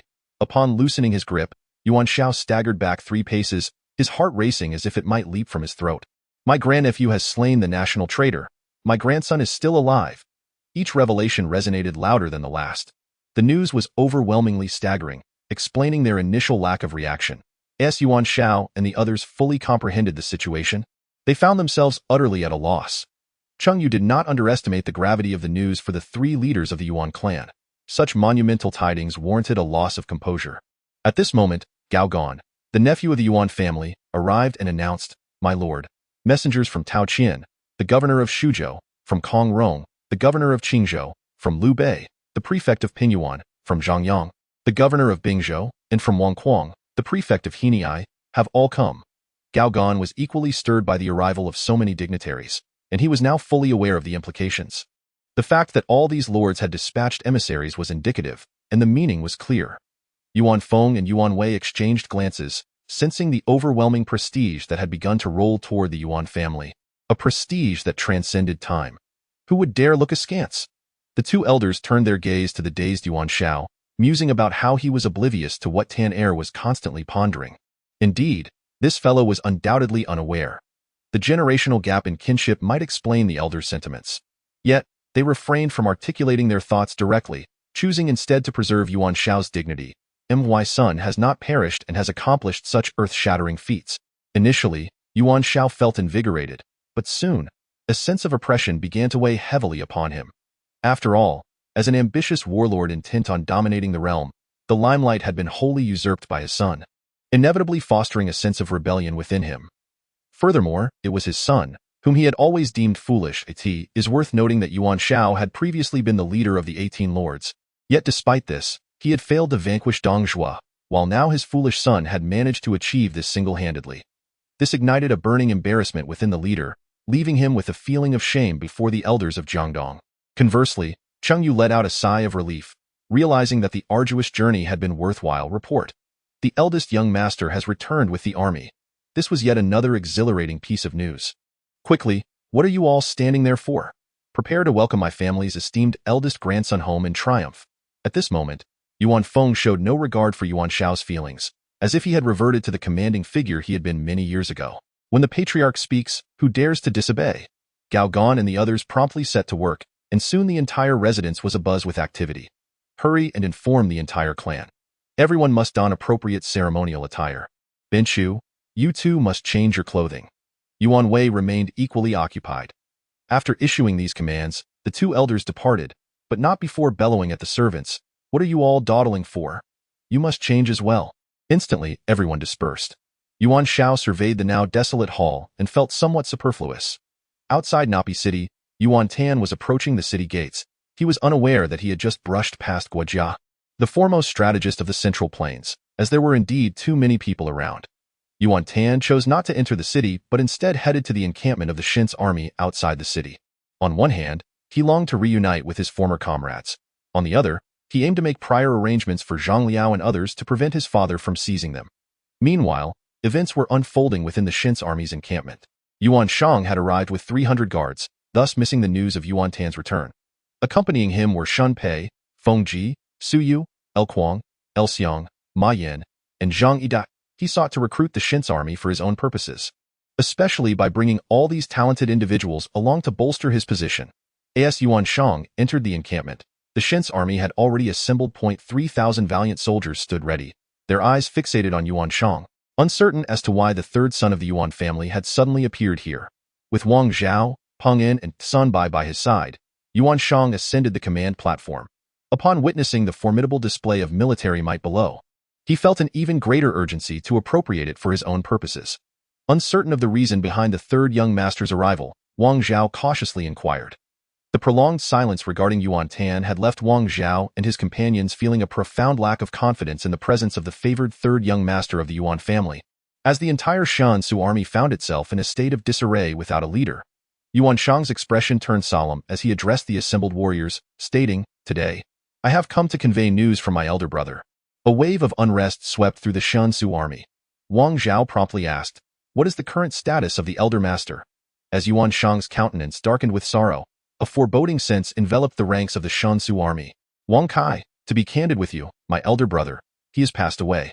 Yuan Shang appeared to struggle before uttering this devastating news. "What? The elder master is dead?" Chaos erupted within the Shansu army, as discipline disintegrated. Wang Kai and the others were visibly shaken, grappling with the shock of losing their longtime leader. In the midst of this turmoil, what were they to do? Yuan Shang surveyed the now chaotic Shansu army, feeling a sense of satisfaction within. In truth, he had no news of Yuan Tan. Declaring him dead was entirely the scheme of Shun Pei. Shun Pei had suggested that by proclaiming Yuan Tan's demise, they could seize control of the Shansu army amidst the ensuing chaos. Even if Yuan Tan were to return unharmed, he would not reclaim his position. For Yuan Shang, this strategy was flawless, yielding advantages both internally and externally. Seizing the moment of unrest, he hastily continued with his plan. "Warriors, heed my words. Do not fear for your futures. You must understand that my elder brother and I are bound by blood. Wang Kai, from this moment forth, you shall follow me." He endeavored to make his words as compelling as possible, thumping his chest as he declared, "My elder brother's affairs are my own, and his people shall be mine. Henceforth, all matters he left behind will be attended to by me, and I shall treat you well at this juncture." Shin Pei took the stage, assertively proclaiming, "I am Shin Pei, strategist for Lord Yuan. Lord Yuan has decreed that from this moment, you shall be the followers of the third young master.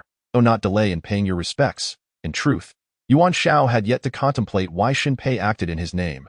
As Yuan Shang and his companions delivered their astonishing declarations, the turmoil within the Shansu army subsided, replaced by astonished gazes directed at Wang Zhao and his two companions. With Yuan Tan absent, Wang Zhao and his allies stood as the highest-ranking leaders of the Shansu army. "Wang Kai, I shall not treat you poorly," Yuan Shang opportunely offered, attempting to win their allegiance. The three exchanged glances, as the individual who had followed Yuan Tan the longest and currently held the highest rank. Wang Zhao stepped forward and respectfully stated, "Third young master, I fear this may not align with the established protocols." Yuan Shang replied earnestly, "Wang Kai, my elder brother has no descendants. Thus, it is my duty as his brother to manage his affairs." How could this possibly contravene protocol? With this, Wang Zhao retreated, unsure of how to respond. Yuan Shang sought to elicit a declaration from Wang Kai, yet he remained silent and expressionless.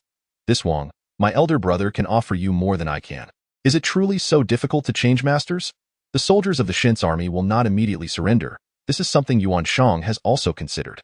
Now that the news of Yuan Tan's death has begun to spread, as the saying goes, when a person departs, the warmth of tea cools and the world changes. Let alone the fact that a life has been lost.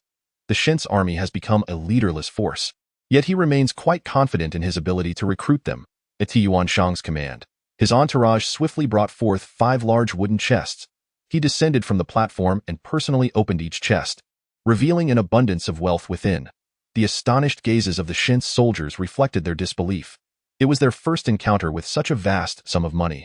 Yuan Shang observed all this with keen eyes, his confidence swelling. Shen Pei noted the unfolding scene. Yuan Tan's demise, the orders of Yuan Gong, and the identity of Yuan Shang as his own brother, coupled with these generous rewards, all intertwined seamlessly. This contingent of troops was now firmly secured. Even if Yuan Tan were to return, he would be powerless to act, left only to suffer in silence. Take what you can. Take as much as you can carry. If it's insufficient, I have more, Yuan Shang proclaimed with extraordinary bravado. However, as seconds ticked by, no one from the Shin's army made a move. Standing beside the immense wealth, Yuan Shang's commanding presence grew increasingly awkward. Shen Pei and the others were equally taken aback. They had anticipated that, having laid the groundwork meticulously, the soldiers would flock to them, seizing the money and solidifying their allegiance. Yet, to their astonishment, not a single person stepped forward. Your eldest prince is dead. Does this not matter to you? Will you still cling to your past loyalties in the face of such circumstances? Though the situation was unforeseen by Yuan Shang, it only deepened his admiration for such a resolute army, kindling his desire to bring them under his banner. Taking a deep breath, he personally approached a soldier, extending the money towards him. He believed that a balance of grace and authority would compel these soldiers to make a decision. The soldier gazed at the money in his hand, while his comrades looked on from behind. After a prolonged moment, he turned his gaze towards Yuan Shang. At that instant, Yuan Shang wore an unusually amiable expression. Speaking earnestly, "Soldier, I understand your sorrow. I share in it. Yet, we must look forward. I will care for you as my elder brother would." To his surprise, the soldier threw the money aside, responding with calm dignity. "I refuse to serve any longer. I demand to return to my homeland." Yuan Shang felt a sudden constriction in his chest. He quickly attempted to rein in his rising frustration. "Soldier, please do not act in despair. Instead, you must, do not waste your breath." The soldier interrupted. "I am fully aware of what has transpired with your elder prince. I am not despondent. I tell you, I am a soldier of the prince, and I shall remain so for life. I will never follow another, least of all you. I demand to return to my homeland." Yuan Shang's expression darkened abruptly. He could not permit such a disruptive element to emerge. "Seize this soldier, who disregards military discipline," he commanded. His subordinate, Ma Yin, promptly led a group to take action. "Who dares?" came the furious cries from within the ranks. Yuan Shang felt an intense flush on his face. After all, he was the third son of the Yuan family, the most favored child of Yuan Shao. Such a blatant slap to his pride was utterly infuriating. "Who shouted that? Seize them all," he bellowed. "It was I who shouted it, and I shall no longer tolerate this." Stepping forth was a sergeant from the ranks, who hurled his helmet to the ground. Immediately, his small contingent of soldiers rallied behind him. "You despicable traitors! What are you waiting for? Shen Pei, mobilize the troops and apprehend them at once. Execute them on the spot." As Yuan Shang's voice thundered, Shen Pei's countenance changed drastically, evidently realizing that his third son, after enduring a succession of humiliations, had truly reached his breaking point. Outside the military camp, Yuan Tan arrived with a throng of followers. Upon catching sight of the encampment, he pointed and declared, "When Yuan, Wu Mu, that is the barracks of my divine strategy army." It was a modest outpost, lacking in grandiose timber, yet remarkably orderly. Military flags fluttered in the air, embodying simplicity that belied its significance. Yuan Tan felt a twinge of shame, attributing it to their financial constraints, which had hindered the construction of a more splendid encampment. It was common knowledge that Yuan Shao's main camp outside the city boasted abundant century-old timber, and the central command tent was nothing short of magnificent. While the camps of his second and third brothers were somewhat inferior in scale, they still far surpassed his own as the legitimate eldest son. He felt utterly humiliated. However, Zhang Liao and his comrades paid little heed to such matters. Rather, they were eager to settle in, for this was their home. They would follow Yuan Tan and strive to make their residence even better. We, the sons of the divine strategy, shall follow the eldest son to the death and will never follow anyone else. The resounding cry erupted from within the camp, echoing across the expanse. Zhang Liao and his companions were momentarily taken aback, but upon hearing the fierce, powerful voices filled with a sense of impending battle, their spirits soared. Though they had not yet met these comrades, their hearts were united in this moment. Yet, the last declaration left them somewhat perplexed. Yuan Tan wondered, had someone taken advantage of his absence to sow discord? Within the camp, we shall no longer serve, shouted Wang Zhao from the roll call platform, unable to endure the audacity of the third son attempting to exploit the situation. Facing the 3,000 soldiers of the divine strategy army, he raised his arms and proclaimed, "We, the sons of the divine strategy, shall follow the eldest son to the death and will never follow anyone else." He leaped down from the platform and positioned himself before the contingent of soldiers. As he turned, his sword was unsheathed with a resounding clang. Should Yuan Shang dare to forcibly conscript them, Peng and Sun Bai quietly took their places beside him, drawing their swords with a chorus of clanging steel. Every soldier of the divine strategy brandished their weapons without exception, the reflected glint of their blades sweeping across the ground. United in battle cries, they declared, "We, the sons of the divine strategy, shall follow the eldest son to the death." Even if this were to be their final shout, there would be no regrets. From that moment, this declaration became indelibly etched into the soul of the divine strategy army. Yuan Shang was utterly daunted, terror etching itself across his otherwise handsome face, causing him to stumble back 3 paces. Shun Pei, his heart torn asunder, had never witnessed such an unwaveringly loyal and formidable force. In a panic, he shouted, "What are you standing there for? Protect the third son." Ma Yin and his companions could only muster the courage to stand in front of Yuan Shang, feeling that their numbers were woefully inadequate against such a formidable army. At the very least, they should have brought 10,000 men. Yuan Shang was utterly unable to comprehend the response of the Shin's army. Were they truly rejecting his offers? Were they even contemplating rebellion? At that moment, feeling utterly humiliated behind his guards, he bellowed, "My elder brother has already perished, and yet you refuse to accept reorganization while plotting insurrection. Have you all lost your minds? Have you, third brother? You do seem quite imposing." A seemingly mundane remark echoed from a distance, yet it resonated with clarity. "Third brother?" Yuan Shang's fury ignited. Who dared to address him in such a manner? Chapter 80. The Return of Yuan Tan. Furious, Yuan Shang turned around, demanding, "Who dares to be so disrespectful? Bring that person here." Yet he was unable to suppress the shivers coursing through him. Not far away, atop a magnificent warhorse, sat a familiar figure he loathed even more than before. Now more robust and imposing than ever, he stood there, momentarily stunned, instinctively uttering, "Brother. Elder brother. You have returned. What mischief are you up to in my camp, Yuan Shang?" Yuan Tan inquired indifferently. "Yuan Shang," he pointed his spear at Yuan Shang. "Have you lost your wits? Do you require some fixing?" At this moment, Yuan Shang felt an overwhelming sense of embarrassment and shame, as if every pore of his being were filled with it. He wished for nothing more than to vanish into the earth. He realized he was finished. His plans had utterly failed, and it was a miracle he hadn't become infamous with no desire to linger. He quickly pointed to the large wooden chest filled with money, saying, "Brother, your return is most welcome. This is my reward for the troops on your behalf. They thought you were dead and were about to disband. I was merely soothing their spirits, and no need to thank me. I shall take my leave." In a flurry of panic, he disregarded the presence of Shen Pei and the others, hastily mounting his steed and galloping away. Shen Pei and the others were left in a state of bewilderment, especially after Yuan Shang's abrupt departure. Shen Pei immediately bowed, saying, "Greetings, young master," before he too rode off. Ma Yin and the others finally understood what they needed to do. After bowing, they swiftly fled as well. In the blink of an eye, not a single person remained, forgetting even to take the money with them.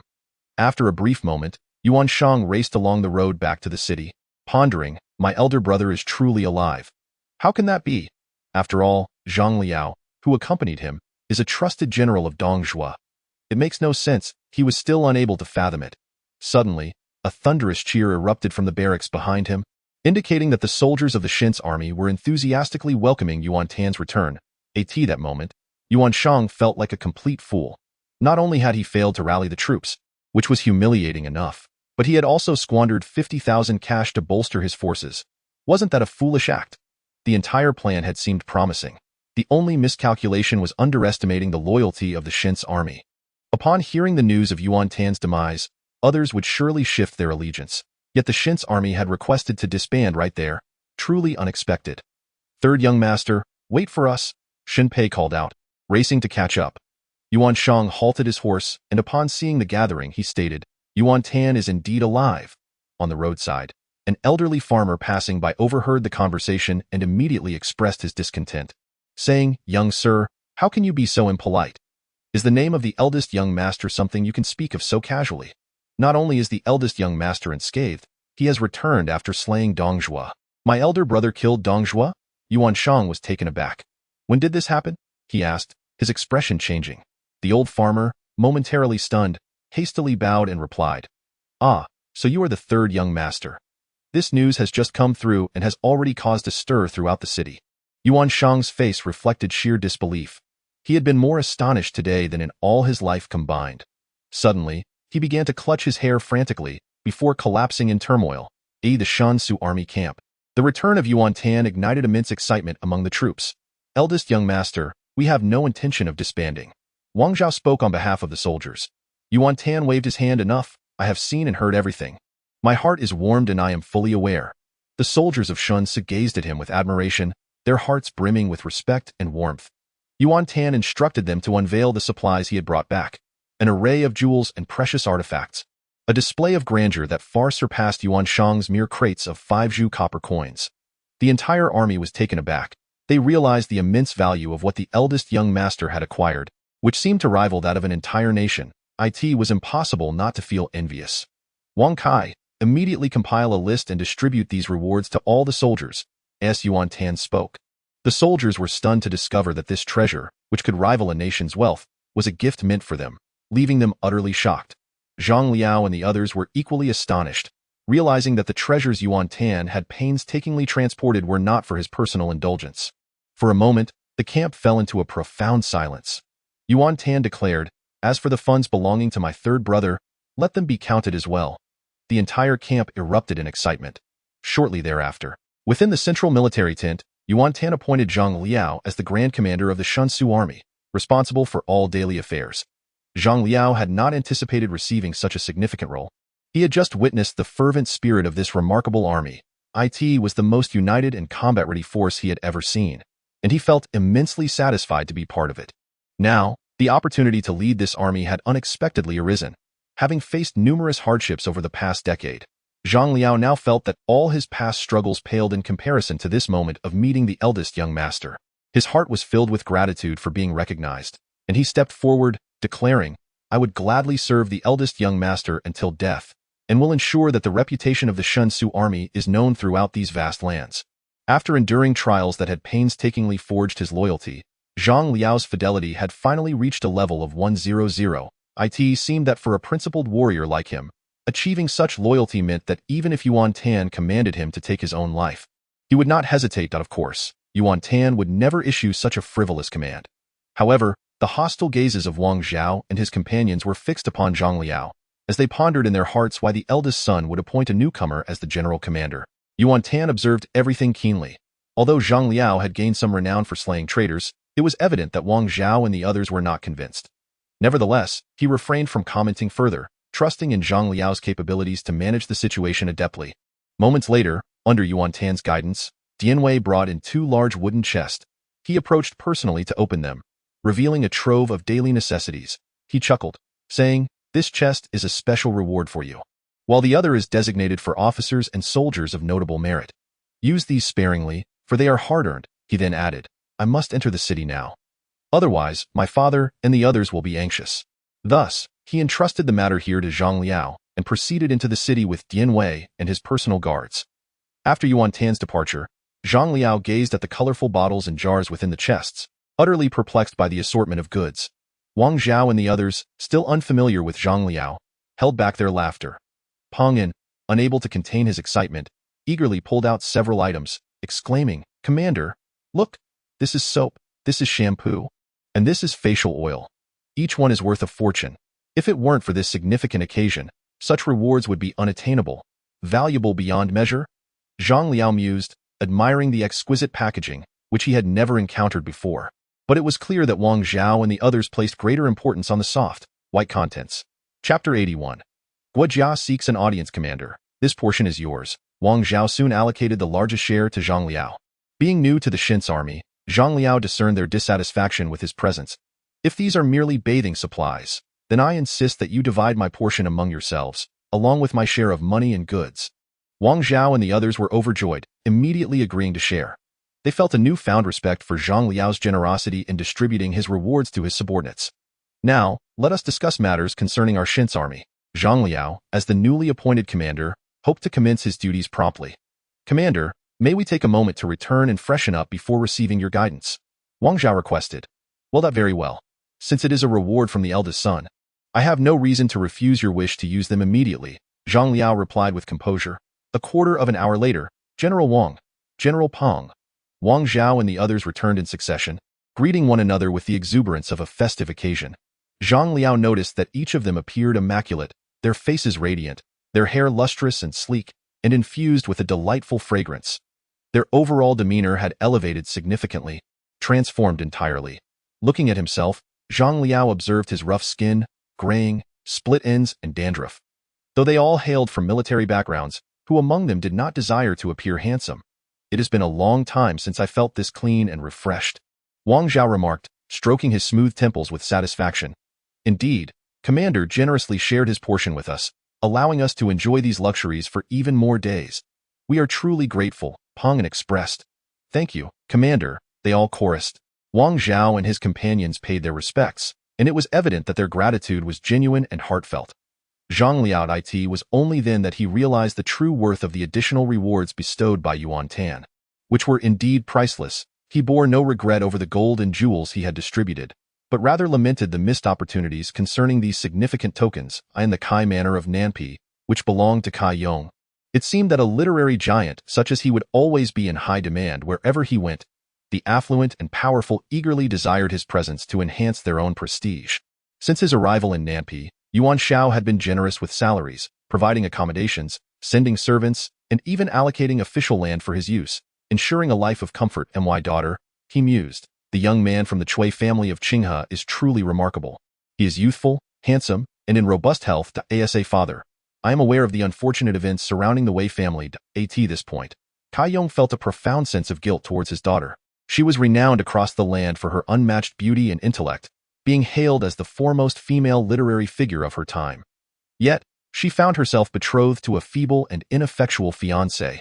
And fortunately, the Wei family had taken the initiative to dissolve the engagement. It was quite curious that the Wei family, known for their righteousness, would not accept such a promising daughter-in-law. Indeed, as expected from the family of Empress Wei Zifu and General Wei Qing, they exhibited great responsibility and discernment. Asa father, Cai Yan felt compelled to seek a more suitable match for his daughter. Cui Yin from the esteemed Cui family of Qinghe was indeed an excellent candidate, possessing striking good looks and a distinguished appearance, surpassing even the three sons of the Yuan family, earning him the title of the most handsome man in the realm. Moreover, the Cui family was of equal standing, ensuring a fitting match. However, Cai Yan had grown weary of such discussions and interjected, Father, I shall take charge of my own marriage. I have no intentions of marrying at this time. Should you attempt to coerce me as you did last time? Prepare to face a life of solitude. With that, she retreated into her chamber. Solitude. Solitude. Cai Yan exclaimed, flabbergasted. Was this truly how a daughter ought to address her father? Have you learned nothing from the classics you studied? Though he was filled with anger, it was overshadowed by a sense of helplessness. And why, dear daughter, must you be so obstinate? Peers your age are already parents. Yet, Cai Yan did not reappear. After the previous incident, Cai Yan had lost his former vigor and left the embroidery building dejectedly. As he arrived at the main residence, the steward Cai Yan rushed in, breathless with excitement. Master, a significant event has occurred. What is it? Has Dong Zhuo perished? Cai Yan replied, somewhat irritable. Cai Yan paused. Master, your intuition is remarkable. However, Dong Zhuo did not die of illness. He was murdered. Cai Yan was taken aback, quickly becoming animated. He is truly dead. Who was responsible for this? Moments later, Cai Yan was ecstatic to learn that the eldest son had slain Dong Zhuo. Excellent. So that was his grand undertaking. This young master was indeed worthy of newfound respect. Quickly, prepare for my departure. I shall go out to welcome the return of the eldest Son. It was well known that Cai Yan was a figure of great renown, and few could claim the honor of receiving him. Soon, news began to circulate throughout the manor. The sound of the qin playing Mei Hua Sanong resonated from the embroidery building. Once this musical score was disseminated by Yuan Tan, it has since captivated the world. Countless young maidens and married women are diligently learning it, while numerous musicians are deeply engrossed in its study. Miss, a grave matter has arisen. The maid Xiao Yu rushed into the room, breathless and agitated. What grave matter? It concerns the eldest son. What, at last, there is news of my brother. How is he faring? Cai Yan was fraught with anxiety. Xiao Yu gasped repeatedly, hoping to articulate the gravity of the situation with a more pronounced tone. Is he dead? Cai Yan's complexion turned suddenly pale, and she collapsed onto the mat, tears cascading down her cheeks. Yuan Tan had been silent for far too long, and rumors had been circulating in the city, claiming that he had fallen victim to Dong Zhuo's treachery. Xiao Yu, taken aback, realized that her concern had led to confusion and hurriedly exclaimed, "He is not dead, not at all. Not only is the eldest son alive, but he has also successfully slain Dong Zhuo and is now returning in triumph, about to enter the city." "Ah? My brother is back." Cai Yan rose in anger, exclaiming, "You mischievous girl, just wait." Xiao Yu stuck out her tongue and fled. Cai Yan chased her out of the door but halted, suddenly remembering that Yuan Tan had returned after vanquishing Dong Zhuo. Gazing at the azure sky, she murmured to herself, "My brother is a hero of unparalleled stature. He has achieved great deeds that resonate throughout the world." At the western gate of Nampian, throngs of people gathered, a sea of humanity. Yuan Shao's supporters were present, along with envoys from various regional governors. Ji Province's governor Han Fu sent his deputy Zhu Shou, while Pingyuan's governor Liu Bei dispatched Jian Yong. At this moment, Yuan Tan had achieved renown across the realm. How is the preparation of Tan's new residence coming along? The elderly Yuan Feng, who typically appeared listless, seemed particularly invigorated today, as if he could live an additional decade. "It is ready," replied the robust Yuan Shao, though his words betrayed a hint of fatigue. Yuan Feng nodded, stroking his white beard, and remarked, "Indeed, the previous residence no longer befits Tan's current status." As for Yuan Shao, he had never anticipated that his foolish son would one day accomplish such illustrious feats that would bring honor to their family. The prodigy had always been in a wild state. How would people perceive him? Short-sighted and lacking in vision. Yet how would they regard Yuan Tan? Rising against adversity without any familial resources, often facing persecution, yet still managing to ascend. This left Yuan Shao feeling the weight of the admiring gazes around him, which seemed laced with mockery, causing his face to burn with discomfort. That night, a grand banquet was held at the governor's residence to celebrate Yuan.